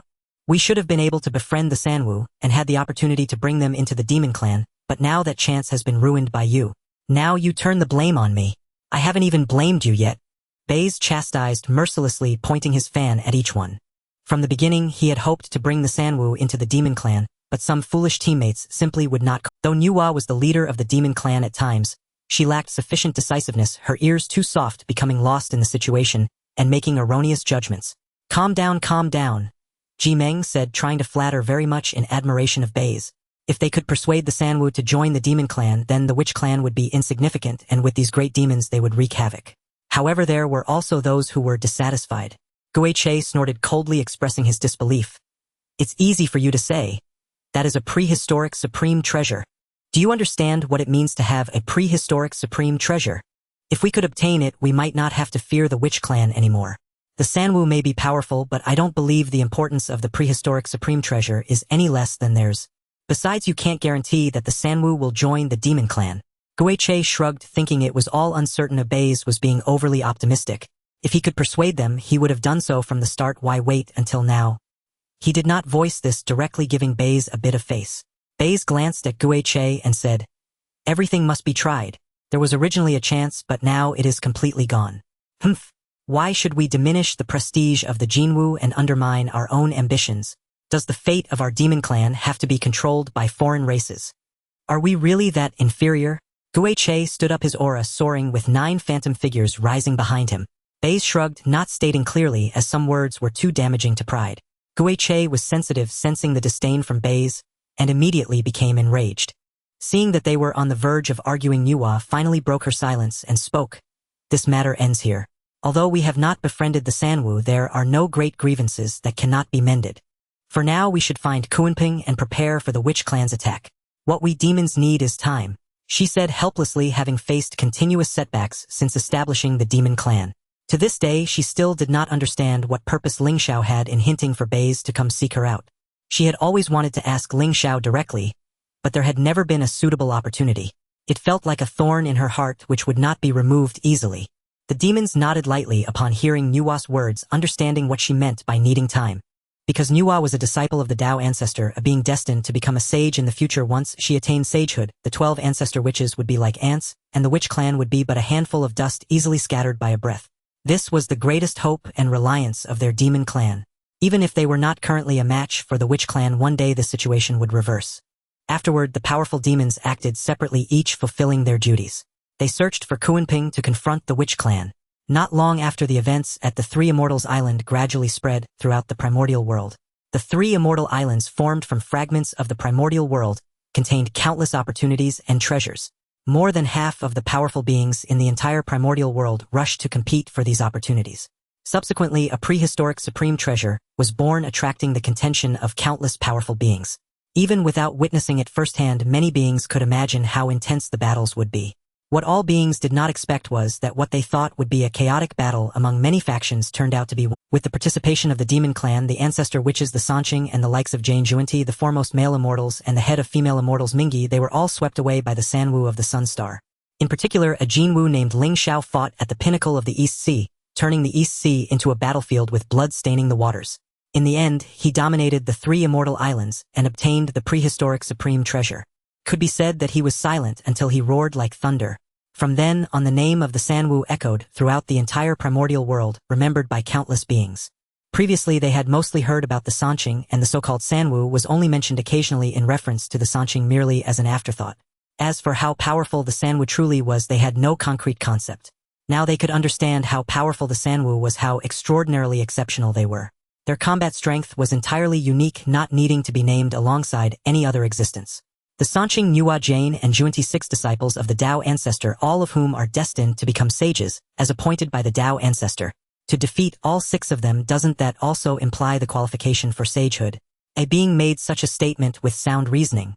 However, some powerful beings felt that attaining sagehood relied on great opportunities and luck, and sometimes strong combat power did not guarantee a longer path. For example, the once illustrious demon ancestor Luo Ho, who was undoubtedly stronger in combat than the Tao ancestor, ultimately met his demise. Some beings felt a sense of regret for the future of the Sanwu, having offended 6 disciples of the Tao ancestor and future sages at once. They did not know whether this was great courage or great foolishness. After all, if they had offended even one, they would likely lose sleep over it. In fact, they didn't even need to sleep, but their future days would be filled with fear and anxiety. Moreover, the Sanwu had offended all 6 at once. Such pressure could very well crush a person. Having witnessed the might of a sage, they understood deeply that there was a complete difference between a sage and those beneath them. Those who had visited the Purple Cloud's palace understood even better that a sage was invincible. Even if 3,000 listeners of the Tao from the Purple Cloud's palace attacked together, they would not be a match for even a glance from Hong Jun. As the Primordial World was thrown into turmoil at the Three Immortals Island, Ling Xiao and his companions had a philosophical discussion with Zenyuanzi and Hong Yun, touring the scenic beauty of the island, and finally it was time to part ways. Zenyuanzi and Hong Yun had gained a lot from this trip, certainly receiving more than Ling Xiao and the others. The others who came to the Three Immortals Island either died or fled, having no time to gather treasures. Sanwa friends, we bid farewell. Zenyuanzi and Hong Yun waved goodbye from the clouds as they departed, watching Zhen Yuanzi and Hong Yun leave. More than the 3 immortal islands, what pleases me the most is defeating the Sanqing. Let's see if that old man Yuan sure dares to flaunt his power in front of us again. Do you think he is shameless? Insisting on competing with us, being on par with the Sanwu, is a tremendous honor for Sanqing, isn't it? Tai Yi said with a beaming smile, recalling that day when they returned from Zhixiao Palace and were blocked by Sanqing acting all high and mighty. Now being publicly humiliated by them felt exceptionally comfortable. This was more gratifying than obtaining any treasure. Indeed, I fully agree, and the 2 old rascals Jane and Juanti were also suppressed by our 3rd brother. Dijun nodded in agreement, looking relaxed, but soon his expression grew serious. Speaking of Sanqing and Jane, Juanti both are destined to become saints in the future. What if they become saints? Wouldn't we be doomed then? He said, seriously thinking of this grave issue. Once Sanqing or Jane Juanti became saints, wouldn't they strip them of all power? As soon as these words were spoken, Tai Yi's expression froze for a moment. Then he turned to Ling Xiao and asked, "Third brother, do you think there's a possibility of that happening?" "Absolutely impossible. I will definitely achieve primordial unity before them." Ling Xiao replied with a quiet smile, his gaze deep and distant, yet his words were filled with unwavering confidence. Sanqing and Jane Juanti have endless years ahead to become saints, with the prerequisite being the creation of humanity by Nuwa. Only when Nuwa creates humans will they start to attain sainthood one by one. As long as he achieves the status of a primordial golden immortal, before that point everything will be under his control. By then he would truly stand tall. Even if he faced Hongjuan, merging with the Tao would not be able to do anything to him. If he couldn't win, he could always retreat into the chaos. Becoming a primordial golden immortal means that even if he killed Sanqing and Jane Juanti, it wouldn't be a big deal. Great. Since that's the case, we must strive harder now. Third brother, you have given me tremendous confidence. Dijun nodded, seriously, constantly motivating himself. In the battle against Sanqing, both Tai Yi and Ling Xiao had defeated opponents before, yet he found himself unable to deal with them. Once again, he had become the one lagging behind. The battle for reputation had not fully succeeded. Elder brother, are you going into seclusion again, not to emerge until you become a primordial golden immortal? Tai Yi brought up the past with a smile. Oh, what do you mean by that? I did not voluntarily come out of seclusion last time. It was because third brother called for me. You cannot blame me for that. Dijun said earnestly, without a hint of embarrassment, since it was indeed, as he said, this time he had been. Every time he prepared himself not to break through or emerge, yet he was always interrupted. Ling Xiao listened to their conversation and couldn't help but smile, saying, "First let's gather all 3 immortal islands, then return to the Sunstar for seclusion." "All right." Dijun and Tai Yi nodded. Then the 3 of them each took an island and got busy. Ling Xiao took Penglai, Tai Yi took Yingzhou, and Dijun took Fangzhong, distributing them reasonably. Meanwhile, in the Northern Sea, a great battle was unfolding. "Ming He, you truly are unrelenting. Do you think that just because I am injured you can defeat me and seize the Hongmeng purple chi?" In the skies above the Northern Sea, the winds surged and clouds billowed, the heavens darkened, and the earth dimmed with endless violent winds sweeping across the world, the aura of battle shaking the universe. The roar came from Kuanping, who faced a grinning and blood-soaked Ming He. "How can you know unless you try? But you're currently heavily injured. I fear you won't be able to defeat me. Just hand over the Hongmeng purple chi, and I can spare your life." Ming He said with a smile, greed glimmering in his eyes. Kunpeng's current state was also thanks to Ling Xiao. Although he had been severely injured, his true body remained in the blood sea, suffering minimal damage. But Kuanping was different, being flesh and blood. He couldn't compare to such a special existence. In terms of recovery and vitality in the entire Honghuang, he would claim second place, and no one would dare say they were first. How could a mere flat-feathered beast compare to him? Thus, after witnessing Kuanping being brutally defeated by Ling Xiaoming, he had stealthily followed, waiting for an opportunity. "Filthy waste, do you think you can obtain the Hongmeng purple chi? Don't think that just because I am injured I can't do anything to you." Kuanping roared, his momentum overwhelming, presenting himself as invincible. On the surface he appeared to be the strongest in the world, but in reality it was just a facade, as he was not that formidable inside. He had been injured by Ling Xiao and was initially resting and recuperating in his lair in the northern sea, but unexpectedly he had secretly followed him. He was ambushed from the shadows, and if not for his quick reflexes, he would have faced disaster. Enough of your nonsense. If you don't hand over the Hongmeng purple chi, then prepare to die. He shouted, coldly shattering the void, as the Yuan 2 Ubi dual swords struck out, transforming into a blood-red rainbow charging straight at Kuanping. He was already impatient and did not want to wait another moment. Only heaven knows how intense his craving for the Hongmeng purple chi is. The one who should be damned is you. Kuanping let out a long howl, exuding a fierce and terrifying aura with boundless malevolence rolling forth, even dragging down the stars from the heavens. In an instant they collided. The battle between Kuanping and he was ferocious. They did not waste time on probing each other, and immediately unleashed their most lethal attacks, giving each other no opportunity. Both of them were fierce and ruthless individuals with malicious thoughts, harming others for their own benefit, committing acts of annihilation. When they started fighting, naturally every attack sought to kill without mercy. Had either of them used probing moves at the start of the battle, they would have certainly suffered great losses, possibly falling into a disadvantage from which they could never recover. Kuanping's physical body was powerful with formidable divine abilities, his entire being akin to an innate spiritual treasure, indestructible. Meanwhile he's Yuan 2 Ubi was also extraordinary, not only killing without entanglement in karma, but also possessing immense destructive power. Zhang. As He and Kuanping clashed, beams of light illuminated the world, the radiance stretching for billions of miles, cutting down countless stars. In the moment they passed each other, Kuanping was struck from behind, a blood ray piercing through his body. Although Kuanping's back was torn open, he remained incredibly fierce. He had once been torn apart by Ling Xiao, yet he was not fatally harmed. Naturally this blood hole could withstand it. Haha, Kuanping, you are no match for me. Stop pretending to hold on.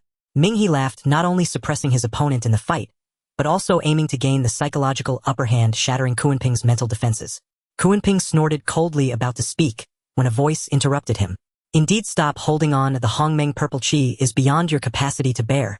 As the words fell, two figures adorned with radiant halos and auspicious signs appeared. Upon seeing the two Taoists, Kunpeng's expression changed drastically, becoming even more unpleasant. Jane Juanti, do you also desire my Hongmeng purple chi? Kuanping was infuriated. It was these two shameless individuals who deceived Hong Yun out of his position in the Zhixiao Palace and then snatched away his mat. Not only did they steal his position, but now they were also not sparing his Hongmeng purple chi. Jane and Juanti smiled, silently, their intentions unmistakable. Kuanping roared in anger. You have the Hongmeng purple chi bestowed by the Tao ancestor. Why must you steal mine? Juanti smiled and said, such a divine object as the Hongmeng purple chi cannot be deemed excessive. Jane nodded slightly beside him. They had traveled a long way from the west and naturally could not return empty-handed. Having missed the opportunity at the three immortal islands and failing to seize a primal treasure, they at least had to take something back. How could a divine object of the level of Hongmeng purple chi be considered excessive? Having an extra piece of Hongmeng purple chi might even expedite the path to becoming a sage. My two Tao friends, Kuanping was the one I had my eyes on first.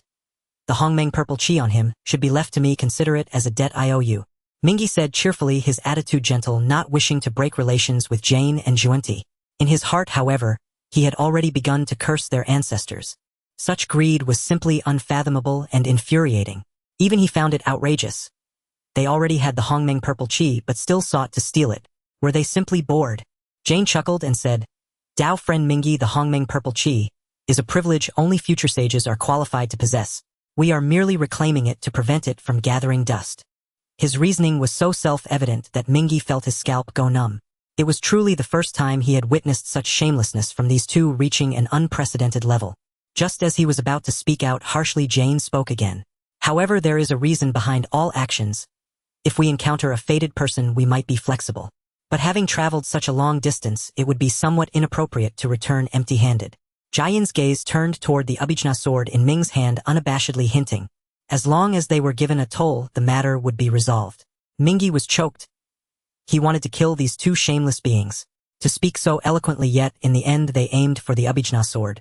Those two swords were practically his life. Now that the Hongmeng purple chi was not yet in hand, could he afford to sacrifice them? While Mingyi pondered, Kuanping wore a face of confusion and anger. He was still here, yet these three filthy beings had begun discussing their distribution. Did they consider him heir?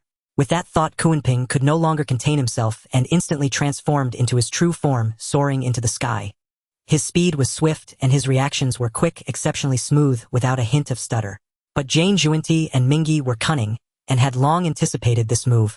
The moment Kunping transformed into his true form, the three of them struck out, unleashing a fierce barrage of attacks that descended from above. Boom! A deafening explosion echoed and Kunping let out a cry of agony as his massive body obscuring the sky was struck down into the North Sea, creating towering waves. Kunping was an amphibious creature. He could fly and swim, both being exceptional at them. Enduring the pain, he transformed into a flying fish in the water, moving at a speed that dazzled the eyes. Where do you think you're escaping to? Jane, Junti, and Mingi moved, simultaneously shattering the void as they pursued him. Wounded Kunping's speed in the sea was not as astonishing as in the skies. As he was about to be caught, Kunping felt a mix of despair and unwillingness. Having finally obtained the Hongmeng Purple Chi and aiming to become a sage, he was now facing such calamity. How could he accept this? A future sage dying halfway. Who could bear that? Kunping, you are a renowned existence. Why not give yourself some dignity? If you voluntarily hand over the Hongmeng Purple Chi, perhaps we can let you go. Mingi called out, yet the killing sword in his hand did not cease relentlessly attacking Kunping. Daydreaming. Kunping roared in anger. He understood the nature of his opponents. Even if he willingly handed over the Hongmeng Purple Chi, his fate would only lead to death. He knew them too well. He wouldn't spare his opponents either. As he finished speaking, Kunping fled desperately. Suddenly he was taken aback, and then a look of ecstasy emerged. There is hope. At the same time, Jane, Junti, and Ming's expressions also changed as they looked in the same. Their several powerful auras approached rapidly from afar. Fuxi had come with several great demons of the demon clan to provide support. Three Dao friends, what are you doing? Do you wish to clash with my demon clan? Fux's voice preceded his arrival, resonating through heaven and earth. Jane and Junti halted their movements, adopting a peaceful demeanor. Dao friend Fuxi, you misunderstand. We had a little misunderstanding with Dao friend Kunping, and have no intention of being enemies with the demon clan. All right, now that the misunderstanding is resolved, please let us greet Dao friend Nuwa. Farewell, Jane said cheerfully, without a hint of hesitation, turning to leave. Since they had been caught by Fuxi on the spot, they could no longer pursue Kunping. Nuwa was a direct disciple of the Dao ancestor, and it was not prudent to make enemies. Such matters could only be done in secret with no witnesses. Now that they had been discovered, they had to pull back. With Jane and Junti gone, only Mingi remained, and his expression was extremely grim, fluctuating between dark and light. At that moment, Kunping let out a long howl and returned. You scoundrels! Come and face me! With reinforcements arriving, Kunping was no longer afraid and aimed to kill Mingi. Without a word, Mingi turned to leave. After exhaling a breath of relief, Kunping stopped. He knew it would not be easy to kill Mingi and did not want to waste effort. Thank you, Dao friend Fuxi, for your assistance. Kunping transformed into human form and saluted Fuxi, genuinely grateful for the first time in his life. Without the help of Fuxi and the demons, the consequences would have been dire. This time he learned a lesson. He thought his old nest was safe, but it was actually the most dangerous, as everyone knew he lived there. In the future, he would stay in the demon clan's stronghold, cultivating in peace, ensuring that he would give no opportunity until he became a sage. No need for courtesy. I hadn't heard from you for a while, so I thought to come to the North Sea for a look, not expecting to encounter such matters. Fuxi casually explained. After that, Kunping and Fuxi, along with the great demons, left this place and returned to the 10,000 Great Mountains.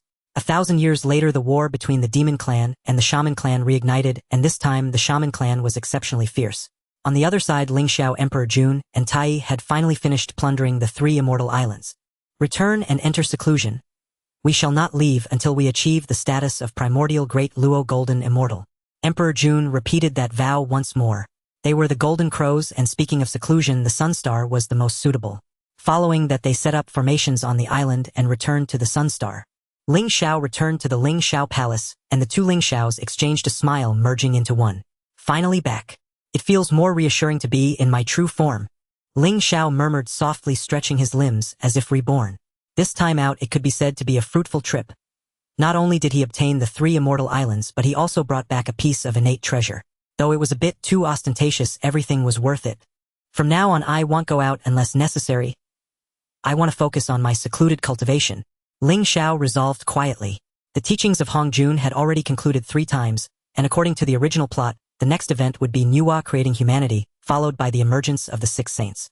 Of course this period might still be far off as Nuwa was currently in charge of the demon race, likely preoccupied with how to develop them, leaving little time to think about anything else. Now that he thought about it, his small action back then led by Zay to invite Nuwa to oversee the demon race, which had some effect.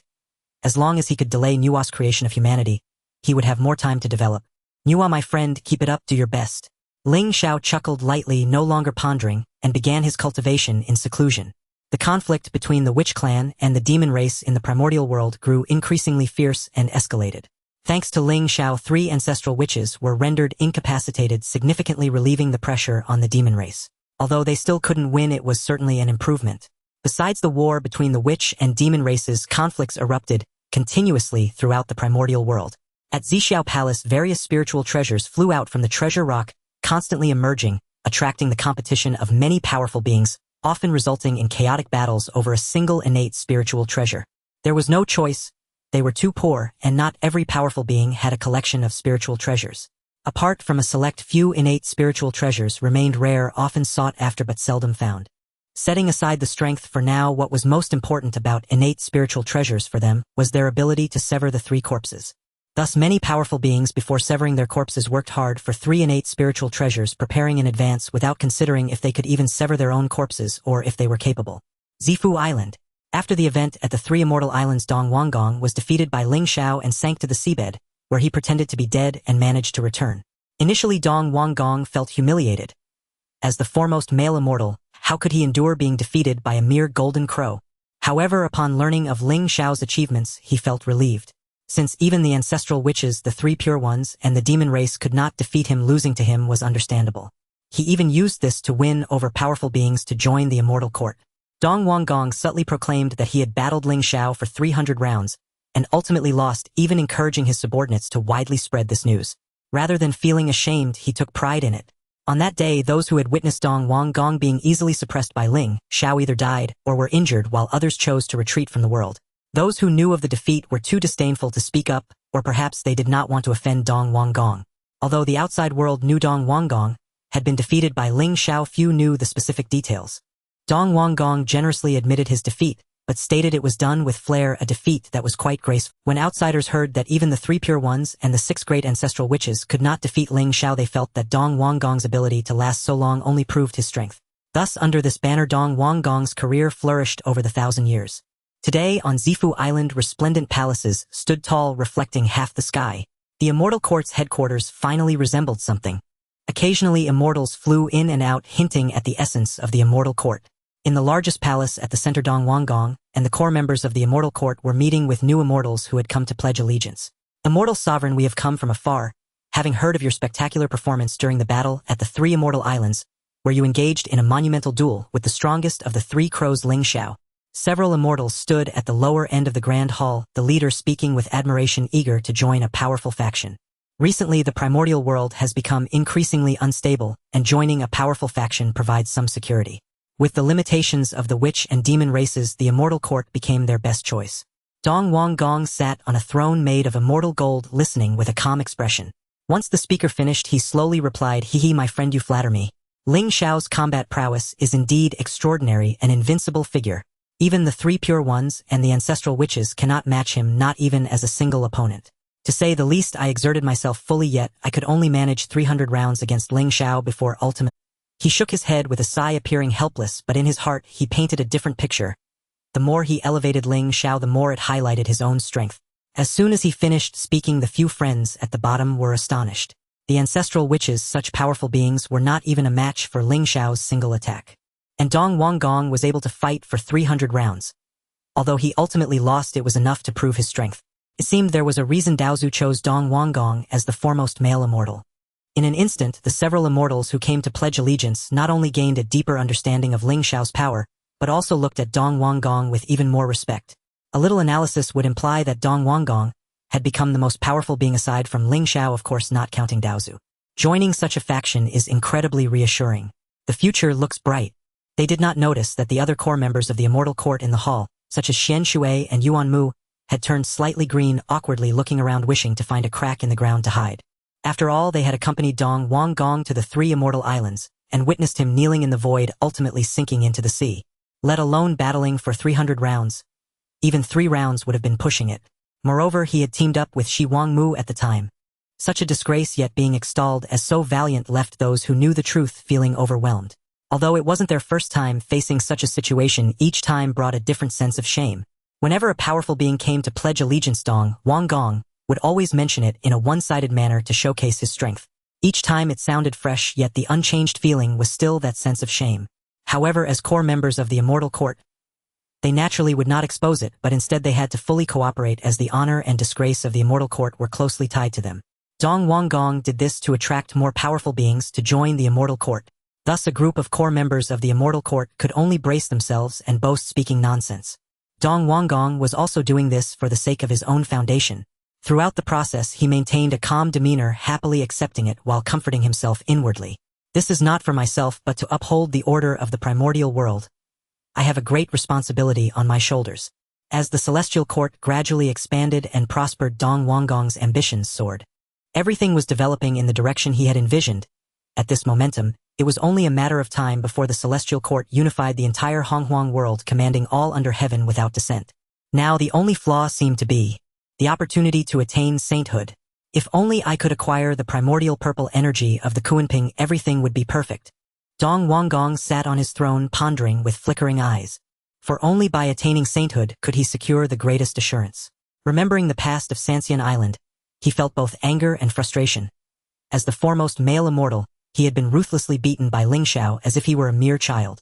This was an indelible humiliation.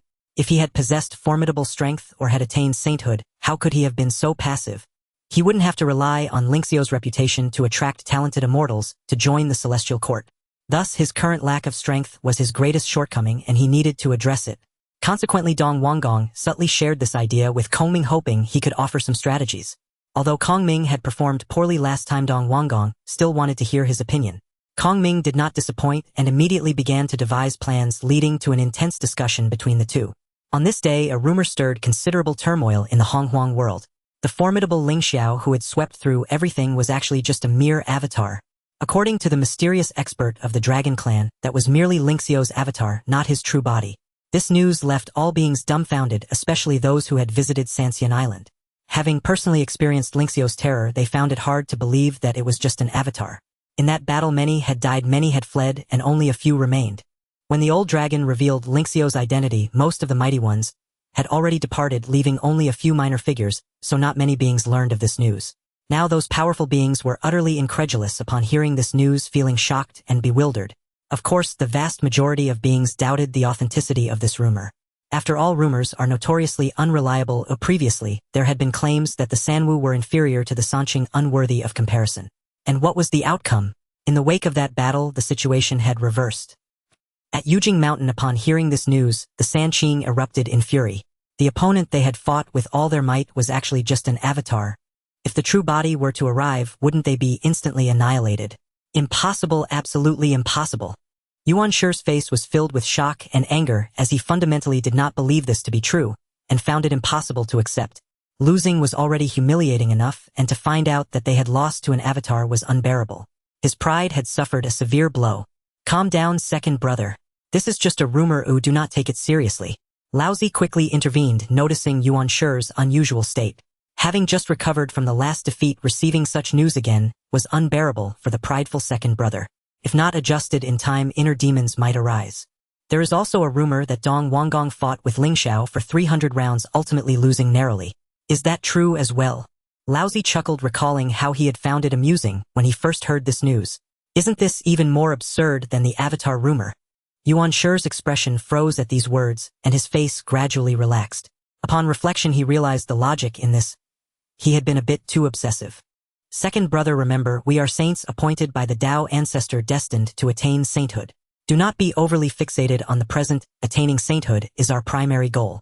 Once we achieve sainthood, everything else will be mere fleeting clouds. By then, would the Jinwu still matter? Laozi earnestly taught, not only addressing Yuan Shi, but also speaking to Tong Tian. As the elder brother, he always put in the utmost effort. With these words, Yuan Shi's heart began to clear, as if shackles had been removed, allowing him to rise anew and dispel the gloom. He once again ignited his fighting spirit. His elder brother was right. He had been too focused on the present. Unbeknownst to him, it is the one who laughs last who wins. Once he attains sainthood, it will be an entirely different world. Now we must train diligently and quickly eliminate the remaining 2 corpses. Laozi said solemnly, his demeanor serious. He never took cultivation lightly. Yuan Shi and Tong Tian both nodded heavily. Although they were future saints appointed by the Tao ancestor, they still needed to cultivate diligently. In the west at Mount Shumi, upon hearing this news, Jane and Juanti both stood up. Could it really be that the one we battled was merely an avatar of Ling Xiao? Juanti asked, full of uncertainty, recalling the scene at that time, unable to suppress a shiver. They had been slaughtered by Ling Xiao as if cutting through melons and vegetables, only to find that he was merely an avatar. Jane appeared contemplative, his gaze flickering. He was also confused and could not discern the truth from the falsehood. After a moment he could only speak slowly. This rumor might have been released by Jinwu himself. However, based on various signs, it seems Ling Xiao's cultivation surpasses ours by far, and he follows the path of laws. He reflected on this in his heart. The path of laws. Juanti was alarmed and hurriedly asked, did not the Tao ancestor say that the path of laws is impassable? Why is Ling Xiao's power so high? He was puzzled. Jane smiled and said, not necessarily impassable. I suspect that Jinwu possesses some treasure or opportunity that allows him to cultivate so rapidly. Though the path of laws is arduous, it is not entirely impassable. The Tao ancestor likely said this to promote the method of slaying the 3 corpses. He thought to himself, refraining from voicing it directly, fearing it might bring trouble. Treasure opportunity. Juanti murmured, more inclined to agree with Jiayin's assessment. If that's the case, are we then without hope for revenge? His expression darkened. Since the first confrontation with the Sanwu, he had hardly ever won. Every time he sought revenge, he was brutally beaten, and new grudges piled upon old ones, yet he remained powerless to retaliate. This feeling was excruciating. Attaining sainthood. Jane softly uttered. First we must eliminate the 2nd corpse. Once we attain sainthood, who could fear not avenging ourselves? Juanti nodded at these words, and immediately fell silent, beginning to meditate and cultivate. Beyond Mount Shumi in the west, the demon clan, Witch clan, and other mighty beings had their own opinions on this matter. Some believed, some did not, but all felt immense pressure. On the Sun Star, upon learning this news from the Ziwei boy, Ling Xiao was immediately caught between laugh. My avatar has been exposed. Ling Xiao found himself in a state of both amusement and exasperation upon learning that his avatar had been exposed. Although it wasn't a secret, the news had created a fervor throughout the vast wilderness, stirring up quite a commotion. Something he had not anticipated. Is it really necessary? Such a reaction seems contrary to the path of stability. It lacks With this thought in mind, Ling Xiao activated the chaotic azure lotus seed, previously rewarded by the system, placing it into the chaos pearl for cultivation. I wonder if it can give birth to another Pangu. Ling Xiao mused, considering that if one day this chaotic azure lotus were to yield a Pangu, it would surely open up the chaos pearl. Such an absurd idea made him chuckle. A divine object like the chaotic azure lotus would take an eternity to blossom and bear fruit far beyond the passage of time. After planting the seed in the chaos, Ling Xiao glanced at the black gourd, which had grown increasingly terrifying, brewing a surging aura with signs of forming. I wonder what this black gourd will give birth to. The chaotic azure lotus seed was difficult to anticipate, but this item could be looked forward to. Perhaps it wouldn't be long before it emerged. Aside from the black gourd, the Huang Zhongli he planted with the 9 heavens resting soil was also thriving, showing signs of blooming and bearing fruit. Everything was progressing in a favorable direction.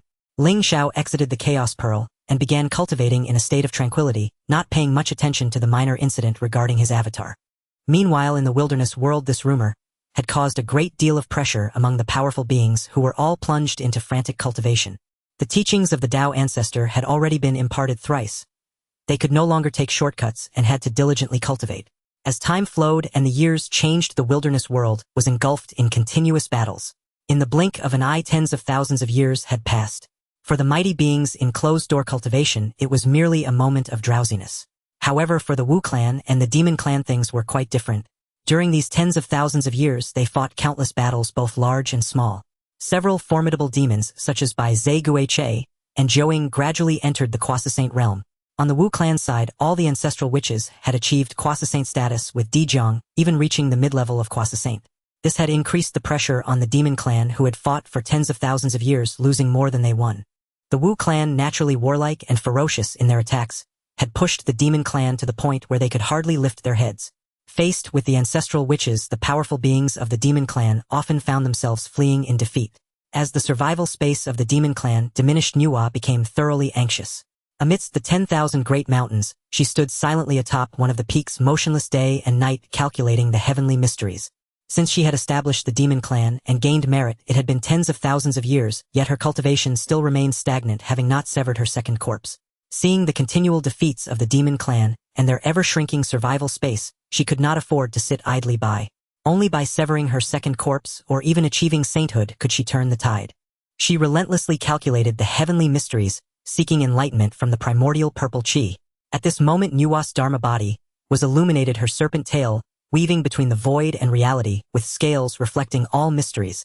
Like the clearest of mirrors, it refracted the subtleties of all things in the world, revealing the patterns of the Tao. This was a perfect physical form, an innate divine body nearly devoid of any weaknesses or flaws. Where is my opportunity? After a long while Nuwa opened her eyes and spoke softly to herself. She had gained some insight but could not grasp it fully. It always felt like it was just a bit out of reach. That's right. Merit. Nuwa's eyes lit up as she recalled the divine merit bestowed upon her when she established the demon clan. Perhaps this was her opportunity. But how can I obtain merit? Nuwa fell into deep thought, her brow slightly furrowed. The heavenly Tao was not a fool and merit was not given freely. In these tens of thousands of years, there had been very few who had gained merit from the heavenly Tao, or one must perform deeds contributing to the heavenly Tao to receive merit. Moreover, merit comes in different sizes. Greater contributions yield greater merit.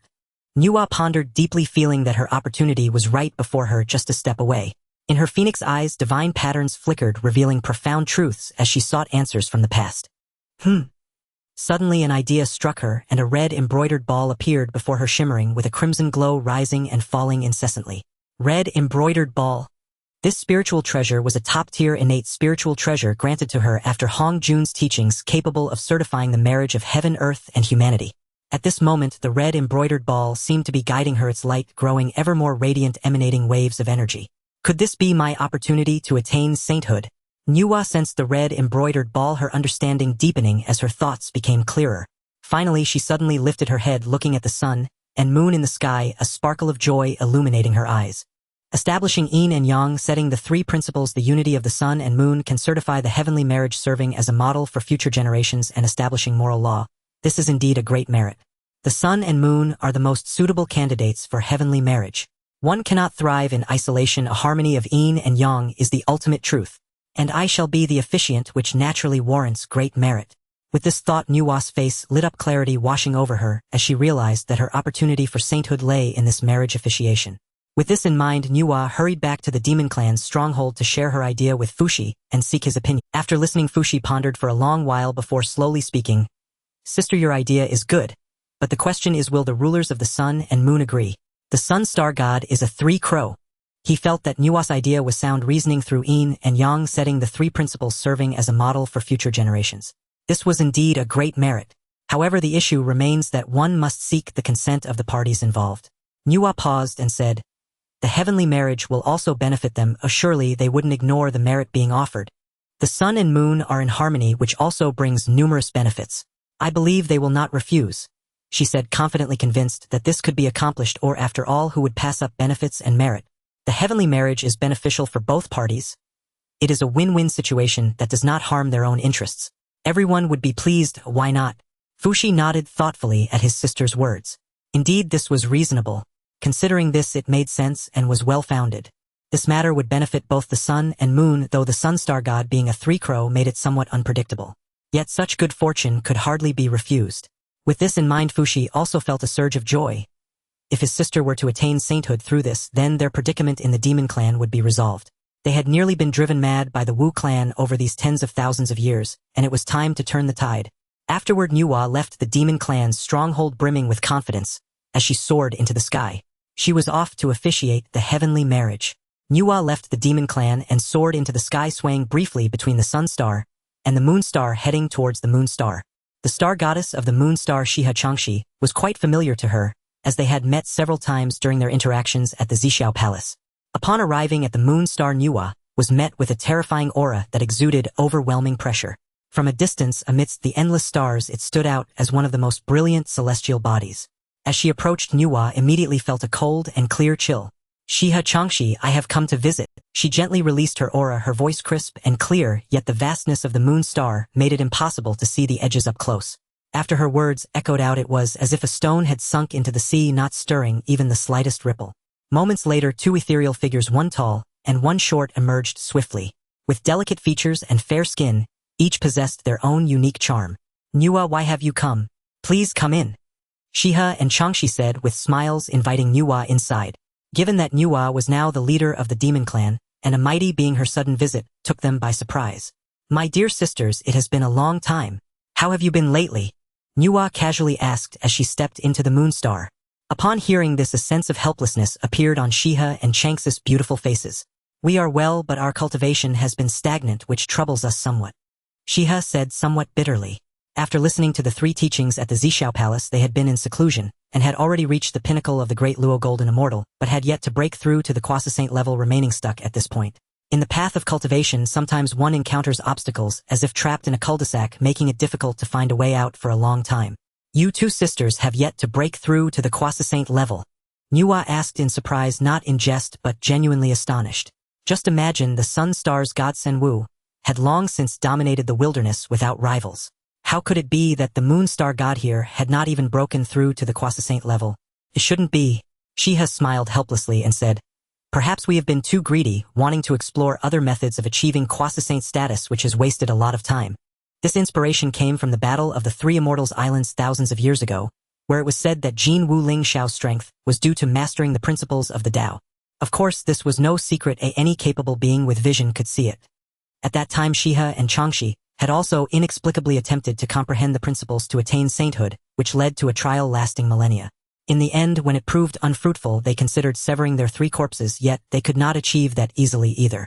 Both sisters understood a little but lacked depth, causing their breakthrough time to extend indefinitely, as if they were trapped in a quagmire, finding it hard to climb out. Upon hearing this, Nuwa smiled and said, from my experience in breaking through, what suits you best is what matters. Sometimes a bit of opportunity is needed. It seems I have come at just the right time today, as there is an opportunity that may assist you. She spoke directly, stating the benefits of the heavenly marriage, which might help Shiha and Changshi break through to Quasi-Saint. Sister, what opportunity are you referring to? Changshi asked with bright eyes and a cheerful expression. Over the years, her mindset had been nearly troubled due to her cultivation struggles. Seeing peers of the same level breaking through to Quasi-Saint one after another while they remained at the Great Luo Golden Immortal level, could they not feel anxious? Shiha shot her sister a glare and smiled at Nuwa, saying, Sister, let us discuss this inside. Nuwa nodded, and the three women entered the Guanghan Palace, setting up spiritual springs and celestial fruits. Only then did Shiha slowly speak.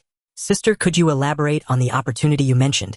Though she felt joy, she also had doubts, knowing Nuwa likely came for this opportunity. But what kind of opportunity required Nuwa to make a personal visit? Did she come to offer an opportunity for no reason? Shiha believed her friendship with Nuwa had not reached such a level. Naturally, she would not be as naive as Changshi, thinking that even if Nuwa brought an opportunity, it must come with some request, so she needed to clarify. Nuwa smiled lightly without any concealment, saying, Sisters, to be frank, I have come today for the matter of the heavenly marriage. Heavenly marriage? Shiha and Chang's expressions shifted slightly, unable to comprehend its meaning for a moment.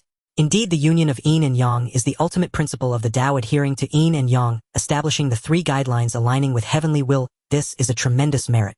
Nuwa's demeanor was calm as she continued. Sister means. Shiha paused, then realized, casting a glance towards the direction of the sun star. As someone with significant cultivation, she felt an instinctive resonance upon hearing this. Meanwhile, Changshi was somewhat confused, pondering to herself. Nuwa smiled and nodded, saying, Just as you imagined, the combination of the moon and the sun can validate the heavenly marriage and bring great merit. At that time, your breakthrough to Quasi-Saint will be far from difficult. Isn't that an opportunity? Ah, does sister mean for us to? With the sun star. At this moment, Changshi finally caught on, exclaiming in surprise, then nervously tugging at her clothes, lost in her. Shiha face-bombed, giving her foolish sister a light smack on the head. This stupid sister was embarrassing her in front of others. Then she turned to Nuwa, asking skeptically, Sister, isn't this matter a bit inappropriate? Seeing this, Nuwa secretly smiled as Shiha did not outright refuse, indicating that she was considering it. Sister, the saying goes, solitary yin does not give birth, solitary yang does not grow. The harmony of yin and yang is the ultimate truth of heaven and earth. At this point, Nuwa took out the red embroidery ball and continued, This item, I believe my sister is aware of, was bestowed by the Tao ancestor to validate the marriage of heaven, earth, and humanity. Not long ago, I felt an instinctive response that using it to validate the heavenly marriage will yield tremendous merit. The moon and the sun are the best choices, bringing great benefits to you as well. She was straightforward, presenting the red embroidery ball without any concealment. After all, this was a righteous good deed that benefited both parties with nothing shameful about it. Once the heavenly marriage is validated, I believe your breakthrough to Croissant will also be effortless. Nuwa put away the red embroidery ball and added. Shiha fell silent, wanting to refuse verbally, but her heart felt reluctant. Sister, have you been to the Sun Star? She suddenly asked, as if recalling something. Nuwa slightly shook her head and said, Not yet. However, as long as you agree, the San Wu Dao friend should not refuse. She spoke with confidence, her beautiful face radiant. Shiha nodded, her expression shifting, and asked with curiosity. There are 3 suns and 2 moons, how should they be paired? Shihi spoke with a peculiar expression, and upon hearing her words Nuwa was momentarily stunned. After a moment they exchanged glances, unsure of what to say. Although they remained silent, both had a common goal in their hearts. Seeing her sister's shy demeanor, Shihi smiled helplessly. She then turned her gaze back to Nuwa, a thought emerging in her mind that she couldn't help but voice. Sister, there are 3 suns but only 2 moons. Why don't you join us? Wouldn't that be perfect?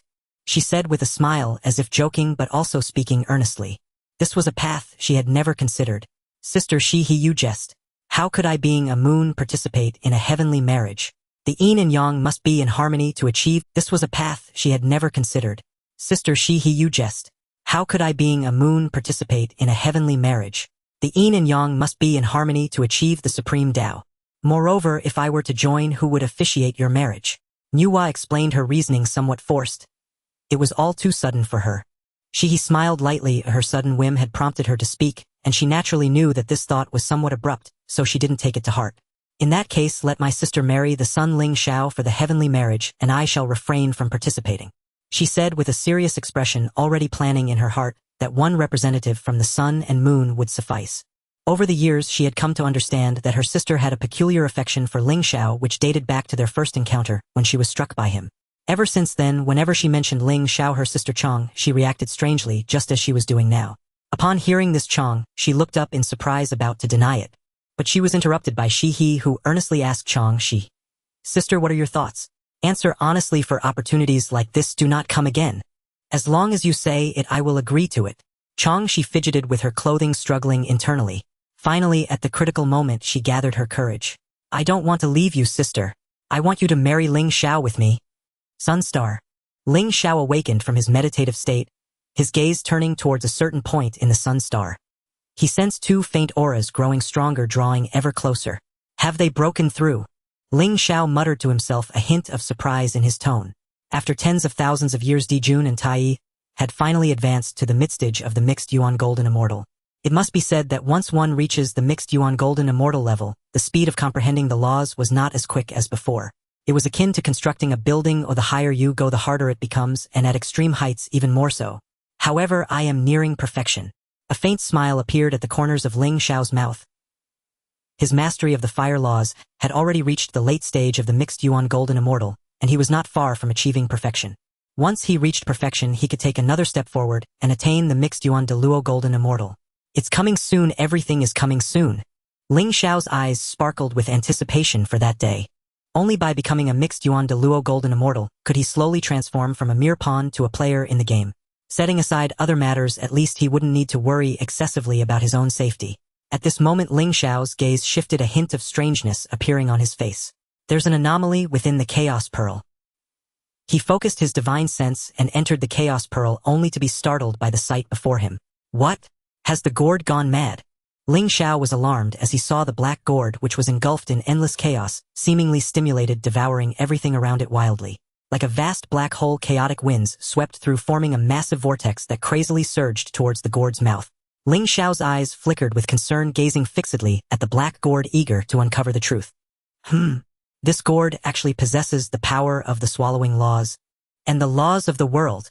Ling Xiao was deeply astonished as he sensed multiple laws emanating from the black gourd. Among these, the swallowing laws were predominant, which explained why it was frantically devouring everything around it. It was continuously growing stronger by absorbing the surrounding energy. Is it about to emerge into the world? Ling Xiao raised his hand and pointed, moving the Chaos Qinglian seed away from the black gourd. He couldn't let the precious seed be swallowed. Immediately, Ling Xiao began to refine the black gourd, feeding it all the heavenly materials and earthly treasures, he had gathered from the immortal island, including several ordinary innate spiritual treasures. As the black gourd devoured the surrounding energy, its aura grew increasingly powerful. During this process, if sufficient energy was provided, it would have enormous potential for growth. Ling Xiao's eyes sparkled, clearly sensing the state of the black gourd. Heavenly materials and earthly treasures were continuously being consumed, and he could sense that the various laws contained within were also being perfected and strengthened. Especially the swallowing laws, whose emanating aura left Ling Xiao deeply astonished. The swallowing laws were undoubtedly among the top tier of the 3,000 Dao laws. They were akin to the laws of destruction, both being powerful laws with immense destructive capabilities. After a long while, the heavenly materials and earthly treasures gathered from the immortal island were nearly consumed, and the black gourd's aura had grown even stronger. There is still room for more to swallow. Ling Xiao refined with focus, sensing the condition of the black gourd. He immediately sent a message to the secluded Jun and Tai Yi. In fact, they would have emerged from their seclusion anyway. Having broken through their realms, they naturally wanted to move about. Soon they arrived at Ling Xiao's palace. Elder brother, second brother, may I borrow the heavenly materials and earthly treasures you collected from the immortal island? Straight to the point, Ling Xiao stated. Jun and Tai Yi, upon hearing his words, showed no hesitation and immediately presented their gathered treasures. The treasures poured in endlessly, nearly filling the palace. With a thought, Ling Xiao stored everything into the Chaos Pearl, transforming into a long dragon flowing grandly into the black gourd. It was like a bottomless pit, welcoming everything, devouring crazily. Even the chaotic chi was not spared. Gourd, oh gourd, having given you so many good things to eat, you must not let me down. Ling Xiao thought to himself. Up till now, he still couldn't determine what level of treasure the black gourd would ultimately transform into. Soon after seeing that the heavenly materials and earthly treasures were almost consumed, Ling Xiao gritted his teeth, deciding to take a gamble. He took out a fragment of the creation jade plate and tossed it in. Since it had already devoured so much, he might as well take a chance and see how far the gourd could grow. After the fragment of the creation jade plate was consumed by the gourd, billions of undying divine lights burst forth. A trace of chaotic chi emanated out. The black gourd radiated with the innate, indestructible divine light infused with chaotic energy. After swallowing fragments of the creation jade disc, it underwent a significant transformation. Ling Xiao couldn't hide his excitement upon witnessing this scene. He was surprised to sense the aura of a chaotic spiritual treasure emanating from the black gourd. Not bad, all that feeding wasn't in vain. Ling Xiao was overjoyed and intended to take out more treasures to feed it, but he realized that the black gourd had already reached saturation and was about to take shape. Continuing to feed it might have the opposite effect. He raised his hand and pointed, continuing to refine and assist the black gourd in completing its final transformation. Generally speaking, if a chaotic spiritual treasure were to appear in the Primordial Chaos, it would likely attract divine retribution, but within the Chaos Pearl there was no such fear. Even the heavenly tribulation was absent. After a long while, everything settled down and the divine light and strange phenomena gradually faded. Ling Xiao summoned the black gourd into his hand. His divine sense penetrated deeply, carefully comprehending everything about the black gourd. A chaotic spiritual treasure. The sky-swallowing gourd. Also known as the Great Thousand Gourd, it can swallow 3,000 great thousand worlds. It swallows all without exception. Ling Xiao gazed at the gourd in his hand, somewhat shocked. This gourd was incredibly fierce, belonging to an extreme type of magic treasure, akin to the 4 swords of extermination, possessing immense killing power, yet it had too much ferocity to suppress destiny.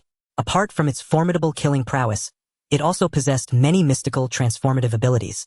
For example, the gourd could produce innate spiritual water, accelerating the growth of innate spiritual roots.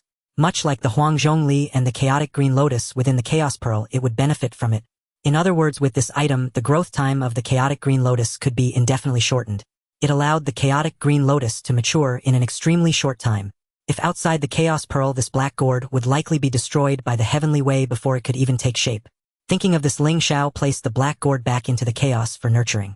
This item was indeed powerful, but it shouldn't be brought into the world lightly unless absolutely necessary. Afterward, Ling Xiao retracted his divine sense and left the Chaos Pearl. Third brother, what do you need so many heavenly materials and treasures for? In the hall, after Ling Xiao finished his tasks, Jun and Tai Yi couldn't help but ask. The mountain of heavenly materials and treasures had all been consumed by the third brother, leaving them curious about what he was up to.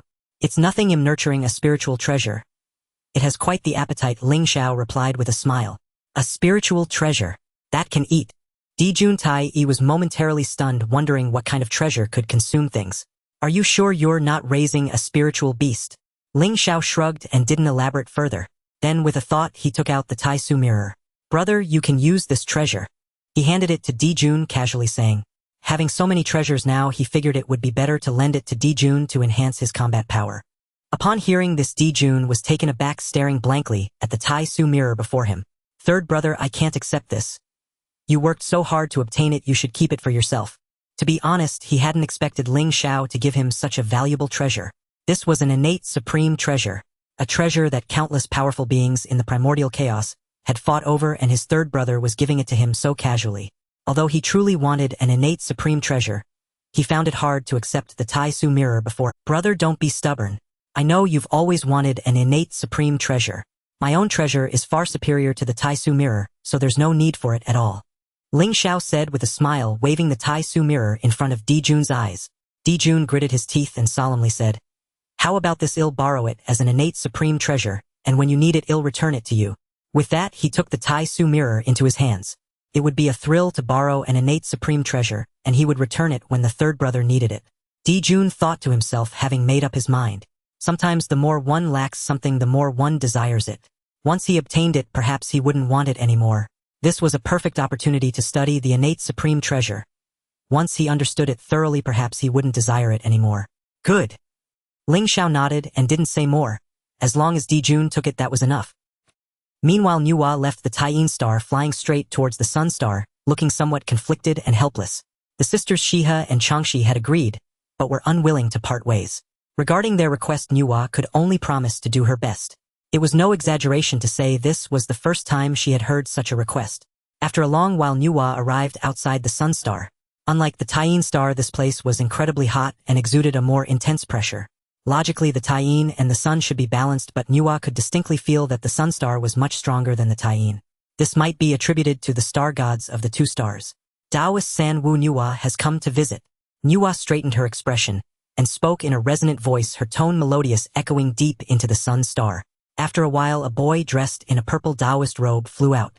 Upon seeing Nuwa, he clasped his hands and asked, "What business do you have with my master?" What a powerful Taoist boy! Nuwa was taken aback. This young boy was not inferior to the god of the Tai Yi star Shiha and Changshi. He had already reached the perfect level of the great Luo Golden Immortal. She suddenly felt that Shiha and Changshi seemed somewhat unworthy of Ling Xiao. The sun and Tai Yi were not balanced. The strength of the two women was comparable to that of the boy beside him. Please inform your master that Nuwa has important matters to discuss.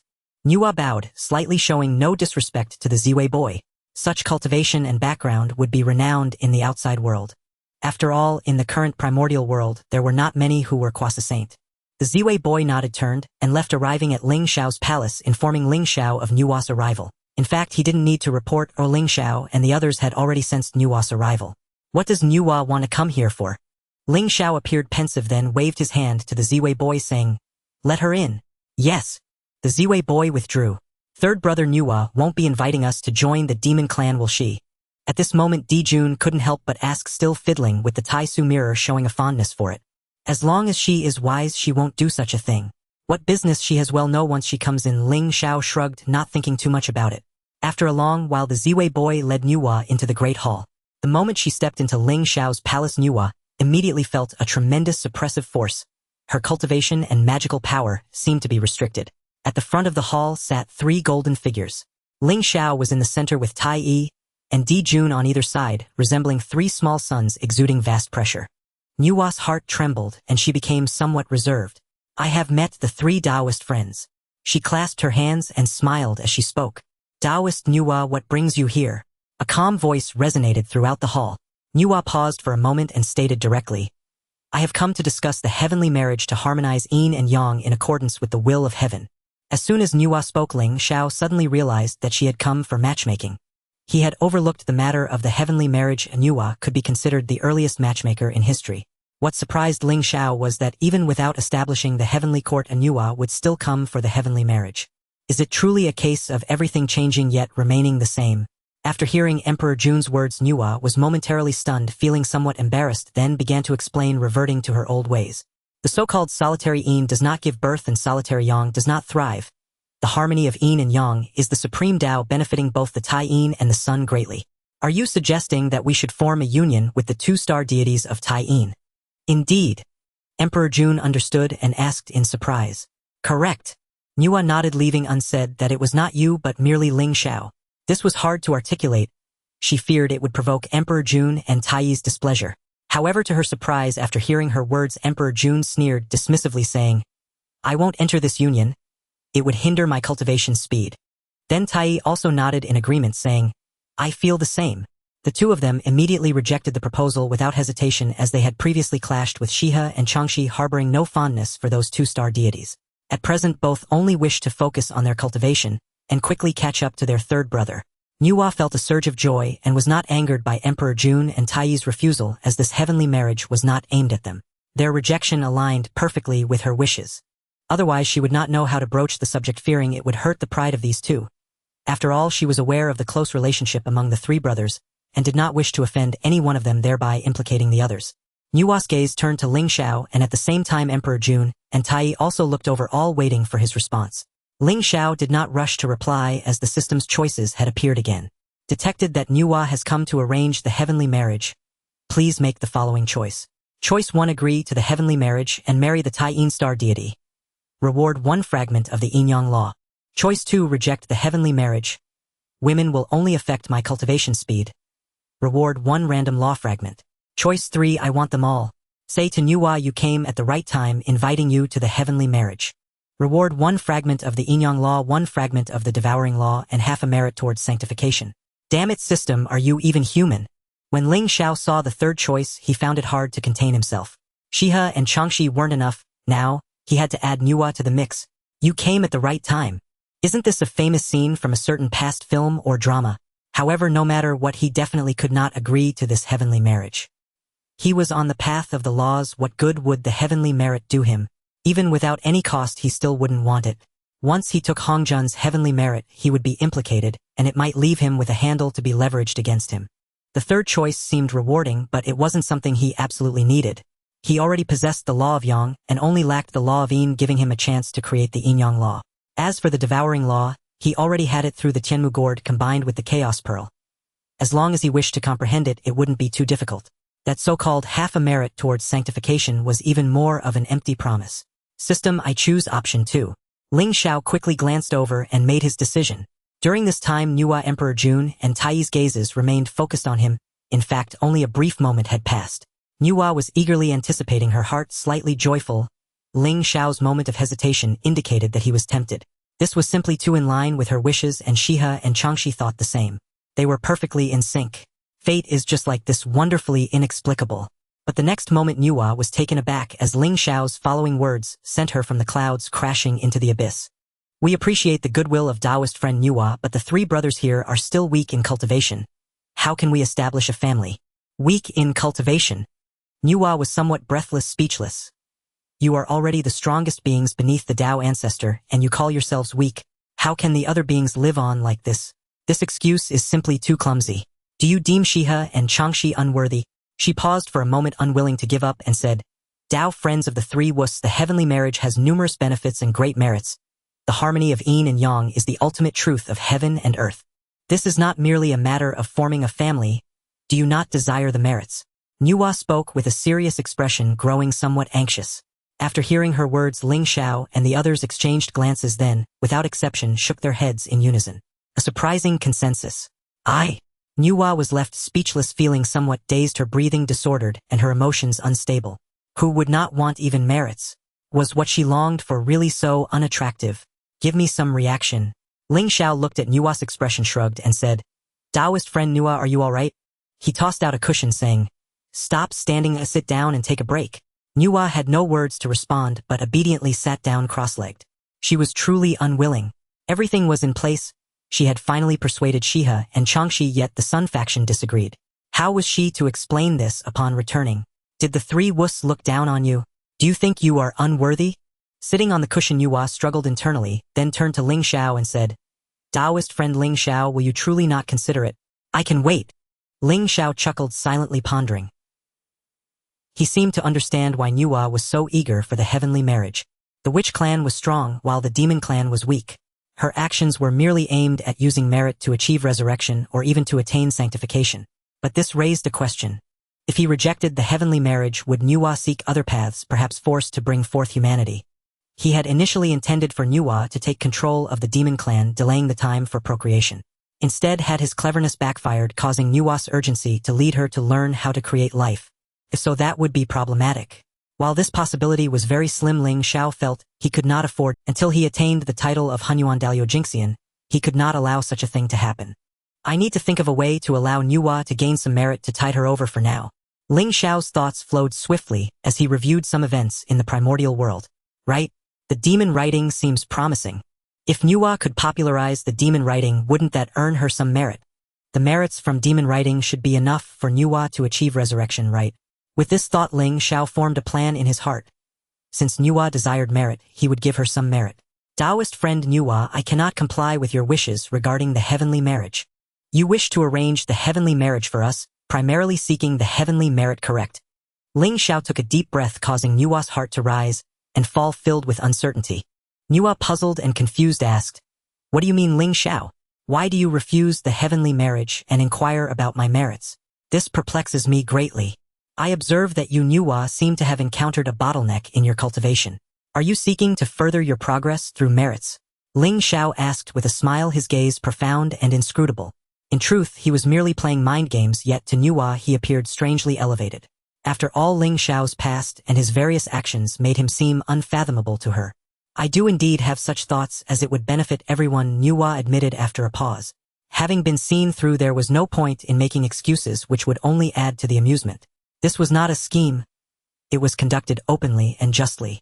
In truth, I believe that achieving merits does not necessarily require the heavenly marriage. Ling Xiao continued, and as soon as he spoke, Nuwa's expression changed, and she exclaimed, What do you mean by that, Ling Xiao? She sensed that Ling Xiao's words hinted at an opportunity. Had it been anyone else saying such things, Nuwa might not have thought much of it. Yet before her stood the recognized foremost existence beneath the saints in the current Honghuang world. His words were particularly convincing. As the ruler of the demon race commanding myriad demons, have you ever considered creating or popularizing a script that belongs to the demon race? Ling Xiao spoke slowly, observing Nuwa's reaction. A script belonging to the demon race. Demon script. Nuwa's gaze shifted, her brow slightly furrowed as she pondered and deduced. After a moment, her brows relaxed, her beautiful face blooming like 100 flowers, becoming radiant. Through her deductions and intuition, she felt that this might indeed be a significant opportunity. Ling Xiao, could you elaborate further? Nuwa gazed intently at Ling Xiao, her eyes sparkling with anticipation, as she had some ideas, but was unclear on how to proceed. You all continue your discussion. We shall retreat to cultivate. Just as Ling Xiao was about to speak, Jun and Tai Yi stood up, nudging each other as they quickly walked out, their backs appearing hurried and strange. There was a hint of something clandestine about it. What is this all about? Ling Xiao raised his hand to call out to them, but then let it fall, feeling that a serious topic was being turned strange due to their actions. Nuwa, however, did not dwell on it. Her gaze remained expectantly fixed on Ling Xiao, bright and radiant, as if a galaxy had fallen into her eyes. Her mind was solely focused on how to create the demon script, eagerly awaiting Ling Xiao's explanation, completely ignoring Jun and Tai Yi's odd behavior. Ling Xiao cleared his throat, composed himself, and slowly began to articulate his understanding. In truth, he did not fully grasp what demon script entailed, but he imagined it was similar to the pictographs of his past life. In essence, all writing began with only a very few primitive civilizations did not follow this pattern. As Ling Xiao elaborated, Nuwa diligently took notes, drawing inferences and engaging in self-reflection in her mind. At her level, she naturally possessed great wisdom, and comprehending these concepts was relatively easy for her. What she lacked was merely an opportunity. After a while, Ling Xiao finally finished explaining. To ensure that Nuwa's strength would not be crushed by the ancestral witches, he had indeed put in considerable effort. Nuwa, do you understand what I've said? Listening to your words, I feel as if I've gained a millennium of merit. Nuwa exclaimed joyfully, nearly causing Ling Xiao to spit out. If that's the case, if there are further questions, do not come to me. For matters regarding the demon script, consult your demon race's Kuanping. Ling Xiao continued, giving Nuwa a warning in advance. Kuanping was the expert on demon script. Thank you for your guidance, Dao friend. Nuwa said, somewhat dumbfounded. Ling Xiao's roundabout way of speaking was somewhat excessive. She had initially expected him to say, if you don't understand, come ask me. But instead he said, if you don't understand, don't come back. What she also couldn't comprehend was why he suggested she consult Kuanping. Alright, let's leave it at that. If you have no further matters, please take your leave. Ling Xiao said as he stood up, preparing to see her off. Having said this much, if Nuwa could not create the demon script, he could not be held responsible. Nuwa did not rush to rise. After a moment of silence, she asked, Ling Xiao, could you tell me why you had Bai Zhe approach me to lead the demon race? This question had troubled her for a long time, and she had lost count of how many millennia had passed. She never quite understood why Ling Xiao had done so. Ling Xiao, after listening, casually replied, Nuwa, I think you have misunderstood. I did not send Bai Zhe to find you. Initially, I intended for him to invite the 3 pure ones, but unexpectedly, he went to find you. All I can say is that it was fate, not my intention. He explained casually, his gaze revealing no sign of deception, very sincere. Really? Nuwa looked skeptical, not fully believing him, yet she couldn't find a reason to refute. Really? Ling Xiao nodded affirmatively. Given such a response, Nuwa did not continue to press the matter. Her mind was now entirely focused on creating the demon script, and she had no intention of lingering. After leaving the Sun Star, she hesitated for a moment but still went to the Moon Star. Although the heavenly marriage did not come to pass, she must inform Shihe and Changxi. Nuwa felt a bit overwhelmed, or in truth, she had not suffered any losses from this trip, merely trading the heavenly marriage for the creation of the demon script. However, it would be difficult to explain to Shihe and Changxi. Initially, she had confidently assured them that the heavenly marriage would succeed, only for it to fall through. Nuwa steeled herself as she arrived at the Moon Star. Upon seeing her, the sisters Shihe and Chang, she couldn't help but ask, their expressions revealing an indescribable shyness. Sister, how did it go? The 2 sisters were inexplicably cheerful, believing the matter to be settled. Seeing this, Nuwa sighed internally. You are too early in your joy. She pondered for a moment before speaking. Sisters, it is like this. I informed Ling Xiao about the heavenly marriage, and he was quite interested. However, Ling Xiao believes that cultivation should take precedence at present, and thus he does not wish to consider marriage for the time being. Nuwa explained very tactfully without being too blunt. Upon hearing this, Shihe and Chang's eyes expressions froze, and the entire Moon Star seemed to grow cold. They were not foolish and naturally understood what this meant. It simply meant they had been rejected, not chosen. Sisters, this was my oversight. Please accept these 2 innate spiritual treasures as my apology. Nuwa, feeling guilty, presented 2 innate spiritual treasures to Shihe and Chang. She, before leaving, Nuwa left behind 2 spiritual treasures, departed from the Tai Yi Star, and hurried back to delve into the demon scripts. Shihe and Chang's expressions were grim, fluctuating between anger, resentment, and embarrassment, resembling a fan-shaped statistical chart. Changxi, straightforward and candid, asked with a bitter look, Sister, does Ling Xiao think our cultivation is too weak and thus looks down upon us? He is far stronger than us, and the balance between the Tai Yi and the sun cannot be achieved. Although her voice was loud, she sought reasons within herself, believing Ling Xiao's unwillingness to marry her was, Sister, do not belittle yourself, your heart is in turmoil. Shihe calmed her agitated feelings and spoke rationally, maintaining the dignity of the elder sister. If he is unwilling, why must you find fault within yourself? If there is blame to be placed, it should be on Nuwa, who made promises to you that were unfulfilled, leaving you with nothing but false hopes. Although she was equally furious and indignant, a significant part of her anger was directed at Nuwa, who had promised them so sincerely only to leave them disappointed. Changxi was so enraged that she couldn't speak, having lost her rationality from the overwhelming, I will retreat to seclusion. Since you feel your cultivation is lacking, strive to prove yourself. Shihe spoke coldly, her expression icy, and with that she turned and walked towards the Guanghan Palace. Changxi watched her sister's silhouette, inexplicably feeling a chill. She knew that despite her sister's calm appearance, her heart was undoubtedly unsettled. In other words, her sister cared about this matter even more than she did. Meanwhile, on the Sun Star, Ling Xiao was opening the magic box, eager to see what random fragments of laws the system would reward him with. As his divine sense sank into the fragments, he immediately felt a tremendous life force lush. The green power of the laws spread across the land, bestowing vitality upon all things. The laws of wood. After sensing the power of the laws, Ling Xiao felt slightly disappointed. He had expected to unveil a top-tier law, but found it to be the unremarkable laws of wood. However, it was comforting to know that the laws of wood were one of the 5 elemental laws. Now he had already grasped the laws of earth, fire, and water. Once he comprehended the laws of metal, he would not be far from mastering the 5 elemental laws. With this thought, Ling Xiao began to absorb the fragments of the laws. Sister, has the matter of the heavenly marriage been settled? At that moment, the pressure in his heart seemed to lighten significantly. If the heavenly marriage were to succeed, Sister, has the matter of the heavenly marriage been settled? At that moment, the pressure in his heart seemed to lighten significantly. If the heavenly marriage were to succeed, his sister would enjoy boundless merit. Just as she said, perhaps she would even become a saint. In the astonished gaze of Fushi, Nuwa slowly shook her head. The heavenly marriage has fallen through. The Sun Star deity is unwilling to marry. She said this with a smile which bewildered Fushi. How could one be so happy after such a setback? Was she perhaps a bit mentally unsteady from the blow? Sister, do not be disheartened. If the heavenly marriage has fallen through, it has fallen through. We can consider other methods. Fushi comforted, although the pressure in his heart surged again. He felt that the path ahead for the demon race was bleak and devoid of hope. Brother, how do you know there are other methods? Nuwa replied with a smile. This left Fushi momentarily speechless. Sister, are you all right? Of course I'm fine. Although Ling Xiao has refused the heavenly marriage, he has provided me with other insights leading to great opportunities and merits. Nuwa spoke cheerfully, her gaze revealing a stirring confidence. Is this truly the case? Fushi stood up in surprise. Sister, quickly tell me more. Nuwa nodded without hiding anything and recounted the events in detail. After listening, Fushi fell silent for a moment, feeling a hint of envy.